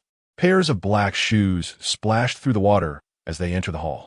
Hundreds from the Fu family had come to mourn, creating a bustling crowd filled with incessant chatter. The memorial service demanded silence, yet these individuals blatantly disregarded the solemnity of the occasion, engaging in sarcastic banter. With Fu Changlin's departure, the Fu group was engulfed in chaos. The shareholders were restless, already initiating covert maneuvers behind the scenes. Despite Su Wanwan's repeated warnings, they chose to ignore her, some even mocking her. Su, you're not a member of the Fu family. Your presence here is solely due to President Fu. Now that he has departed, perhaps it is time for you, an outsider, to pack your bags and leave. Indeed, Miss Su, you can't possibly linger here indefinitely, can you? Su Wanwan clenched her fists. The only person capable of expelling me is Fu Shiai's. Who do you think you are? This is a memorial service. You disregard the occasion, creating a ruckus that disturbs Uncle Fu and Aunt Yun. Do you even possess any decency? She glared at them, her voice icy. Is this the extent of your civility? Su Wanwan, why must your words be so harsh? As the atmosphere threatened to spiral out of control, a commanding voice rang out. Silence. The crowd turned to see Fu Zhoujin. Leaning on his cane, he strode in slowly. What is all this commotion? If you do not wish to mourn, then leave. Fu Zhoujin held the highest position in the Fu family. His word was law, and none dared to defy him. The crowd immediately hushed, ceasing their noise. Fu Zhoujin stepped forward, gazing intently at the black and white photographs on the wall. His grip gradually tightened, veins bulging on his forehead. Fu Zhoujin has yet to be found? The subordinate replied, not yet. The police stated that Fu Zhoujin was also in the car during the accident. Fu Zhoujin's gaze subtly shifted as he turned to his subordinate. He then looked at the dejected Fu Shiai's beside him and asked, Xiao Zhe, did you hear that? Fu Shizi remained unresponsive. The implications of Fu Zhoujin's words were stark, prompting Su Wanwan to interject. Grandfather Fu, I do not comprehend your meaning. On the morning of the accident, they appear to be well. How could such a catastrophic event occur so suddenly? Fu Zhoujin's eyes darkened as they fixed upon her. He had always harbored disdain for his elder brother. Why was he in that car? The investigating officers on scene determined that the vehicle they occupied had been tampered with. Su Wanwan furrowed her brows slightly. Grandfather Fu, are you suspecting Fu Zhoujin? She continued, I have reviewed the dashcam footage, and I am convinced that he did not perish. Rather, he fled. Fu Zhoujin scoffed coldly, reflecting his long-standing aversion to his elder brother. Among the three individuals in the car, only his body had not been recovered. If he were not guilty, why would he flee? Su Wanwan fixed her gaze upon the elderly man, her heart unexpectedly aching for Fu Zhoujin for the first time. Fu Zhoujin was seizing the opportunity to annihilate Fu Zhoujin. Even if he could not eliminate him, he intended to ensnare him in a whirlwind of public opinion, making his existence intolerable. Unable to contain her amusement, Su Wanwan remarked, Grandfather Fu, are you perhaps being a tad biased? What do you mean? If Fu Zhoujin were indeed responsible, he possesses many means. Why would he risk sitting in that car? Her voice resonated with conviction. Grandfather Fu, I understand that you have long wished to eradicate Fu Zhoujin. However, as his father, even amidst your hatred, you must address the matter with reason and rely on evidence. Your recent assertions do not seem to align with rationality. Su Wanwan's eyes sparkled with irony as she continued, Grandfather Fu, you are merely seizing the opportunity to eliminate Fu Zhoujin, aren't you? You, Fu Zhoujin, flustered with rage, commanded, seize her. As the words left his mouth, Two men in black swiftly approached to restrain Su Wanwan. "Let go of me," she protested. "Miss Su, you are an outsider and meddling too much. Fu Zhoujin gestured. At your young age, you were so disobedient. Have your parents taught you to defy your elders? Since they have failed in their duties to educate you, allow me to take up that responsibility. Take her away." "No, let me go." The sound of gunfire suddenly erupted, and the two men in black fell to the ground, shot in the forehead. "Let us see who dares to touch her." A familiar voice boomed from the entrance. Su Wanwan stood frozen, her heart racing as she looked towards the door. The man, clad in black, stood there, gun in hand, its barrel still smoking. Su Wanwan's eyes instantly filled with tears. It was Fu Zhoujin. He had returned. Chapter 79. Dare to move her. As Fu Zhoujin's words fell, a throng of men clad in black surged forth, encircling the entire memorial service with swift precision. Countless gun barrels were leveled at Fu Zhoujin and his companions. Observing the man who strode purposefully towards her, Fu Zhoujin's dark eyes narrowed, his expression icy and grave. Su Wanwan gazed in a daze at the man approaching her. The longing she had felt over the past few days crashed over her like a tidal wave, an overwhelming surge of helplessness and bewilderment finally finding solace at that moment. Tears cascaded silently down her cheeks, and in the next instant, the man enveloped her, pulling her into his embrace. Fu Zhoujin shielded her protectively, his gun aimed squarely at Fu Zhoujin's brow. Fu Zhoujin dared to make a move against her. The atmosphere was fraught with tension, the air thick with the unspoken confrontation between father and son. Fu Zhoujin fixed his gaze upon him, his tone dripping with sarcasm. "For the sake of a woman, you create such a ruckus. Aren't you ashamed? You, an old man, bullying a young girl. Does that not shame you? Today is my parents' memorial service. Could you not create a scene?" All eyes turned to Fu Shiai's, who had remained silent. Suppressing his anger, Fu Zhoujin gestured for his men to withdraw. They complied, removing the two bodies from the scene. Fu Shiai's turned, casting a glance at them before his gaze finally rested upon Fu Zhoujin. "Uncle, can you accompany me? To see them off?" His voice trembled with palpable sorrow. Fu Zhoujin regarded him in silence. He instructed his men to retreat, restoring a semblance of tranquility to the memorial service. Though he uttered not a word, he joined the funeral procession, accompanying Fu Chonglin and the others to their final resting place. Not long after the funeral procession exited the Fu residence, the sky grew dark once more.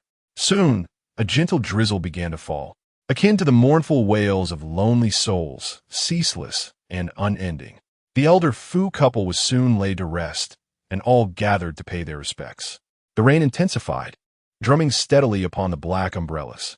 Su Wanwan held an umbrella over Fu Shiai's head, her gaze fixed upon the monochrome photograph on the gravestone, as if this entire scene were but a dream.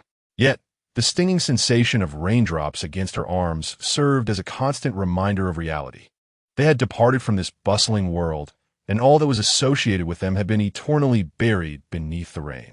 She was forced to accept this harsh truth. One by one, the other friends and relatives took their leave, and soon the vast cemetery was left with only the three of them. Fu Shiai's knelt before the gravestone, his shoulders slumped in despair, his eyes reddened, a solitary figure shrouded in sorrow. Su Wanwan remained silent, quietly offering him her presence. From the heavy downpour to the eventual stillness, from daylight to dusk, Fu Shiai's showed no inclination to rise. Su Wanwan approached him gently. "Brother, let us return." Fu Shiai's remained motionless, unresponsive. Noticing his indifference, Fu Zhoujin furrowed his brow. "How long do you intend to kneel?" Fu Shiai's kept his head bowed, and after a long pause, he finally spoke. "What truly happened that day?" He lifted his gaze, his voice laced with urgency. "Was that accident your doing? I need to know. Tell me." "Very well, let us get in the car." Fu Zhoujin pulled Su Wanwan to turn and leave the cemetery. Fu Shiai's clenched his fists tightly, ultimately rising to his feet, staggering as he made his way out of the graveyard. Su Wanwan sat in the car, watching him stumble along, his spirit seemingly shattered, and her heart ached with an inexplicable sorrow. Noticing he was about to fall, she immediately opened the car door and rushed to support him. She helped him into the vehicle, and seeing him drenched from the rain, worried he might catch a cold. She took out a towel to dry his hair and clothes. Fu Zhoujin allowed her to tend to him, lifting his gaze to the man in the front seat. I wish to know the answer. Fu Zhoujin retrieved a voice recorder and tossed it to him. Listen for yourself. What is this? Your father's last words. Fu Zhoujin was momentarily taken aback, quickly accepting it and pressing the power button. As the recorder activated, the familiar voice of Fu Zhoujin filled the air. Xiaoza, by the time you hear this recording, your mother and I may no longer be here. Ever since your Uncle Su's car accident last year, I have been investigating this matter. It involves too many people, and with the turmoil within the Fu group, trust is scarce, and countless eyes are watching, waiting for an opportunity, especially regarding you and Wanwan. They wish to exploit you both to uncover the whereabouts of the chip. I do not want you to be entangled in this, to find yourselves in danger. I only wish for you and Wanwan to live peacefully for the rest of your lives. However, as children of the Fu family, many things are beyond our control, making it difficult to have it both ways. Xiaoza, if your father and mother are no longer around, you must live well. The Fu family has undergone significant changes. Without us, you will lose your protection and be in greater peril. Only your uncle can safeguard you. He is the only one I trust. Therefore, you must heed his words and strive to uphold the Fu family. The fate of the Fu family rests upon your shoulders. I am sorry that your father and mother could not be by your side, but please believe that we will always love you. Su Wanwan was left in a state of shock, instinctively glancing at Fu Zhoujin. This was a recording made by Fu Zhoujin before the accident. As the first recording concluded, a second one swiftly began to play. In this recording, Fu Zhoujin's voice suddenly sounded frail, each word seemingly draining his last ounce of strength. Ajin, give this. To Xiaoza. Only this can clear your suspicion. Xiaoza and Wanwan. I entrust them to you. Protect them and rescue Brother Su. In the end, Fu Zhoujin's voice grew faint, ultimately drowned out by a sudden explosion, leaving no further sound. The red light on the recorder ceased to blink and extinguished, signaling the end of the recording. Tears welled in Fu Zhoujin's eyes, his hands trembling, nearly losing his grip on the device. Therefore, he lifted his gaze to Fu Zhoujin, questioning whether this accident was truly not an accident. No, Fu Zhoujin explained. Someone tampered with the vehicle, just like last year's incident involving the Su family. Su Wanwan's expression tightened. So these two accidents were orchestrated by the same person? Yes. Who is it? Su Wanwan and Fu Zhoujin simultaneously inquired. Still in the midst of their investigation, Fu Zhoujin's gaze fell upon Su Wanwan, suspecting she might be one of those who had imprisoned his father. Su Wanwan was taken aback. Fu Zhoujin put away the recording pen, his head bowed in a state of dejection. Uncle, I wish to know the specific details of the car accident, he said. Fu Zhoujin regarded him, lighting a cigarette and taking a drag before speaking. Your father shielded me from the impact. The car had barely begun to move when Fu Zhoujin sensed something was amiss. Yet it was already too late. In that critical moment, Fu Zhoujin and his wife immediately shielded him, protecting him from the shattering glass and the force of the collision. Fu Zhoujin was splattered with blood belonging to Fu Zhoujin and Yunxian. The front of the vehicle was utterly obliterated, and the three of them were thrown from the car, rolling far away. Fortunately, Fu Zhoujin was cushioned by Fu Zhoulin's embrace, escaping with only minor injuries. However, Fu Zhoulin and Yunxian were not so fortunate. Yunxian perished on the spot, while Fu Zhoulin, clinging to his last breath, handed the recording pen to him. Fu Zhoulin had foreseen that their deaths would inevitably raise suspicions about Fu Zhoujin.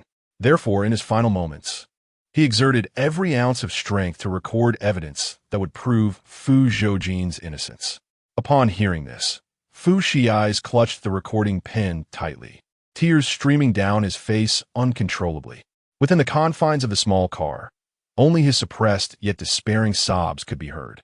Returning to the Jiang family estate, Fu Zhoujin wandered back to his room in a daze. Fu Zhoujin gazed deeply at his retreating figure, his brows furrowed. He pressed a hand to his chest and coughed up blood. Su Wanwan was alarmed. "Uncle," she exclaimed, rushing to support him, but he was too heavy, causing her to kneel on the ground beneath him. Sensing something amiss, she paused and raised her hand to inspect it. Her hands were covered in blood, a vivid, shocking red. Overcome with fear, Wanwan began to cry, repeatedly calling out to him. Fu Zhoujin, please don't scare me. Wake up! Someone, quickly call an ambulance.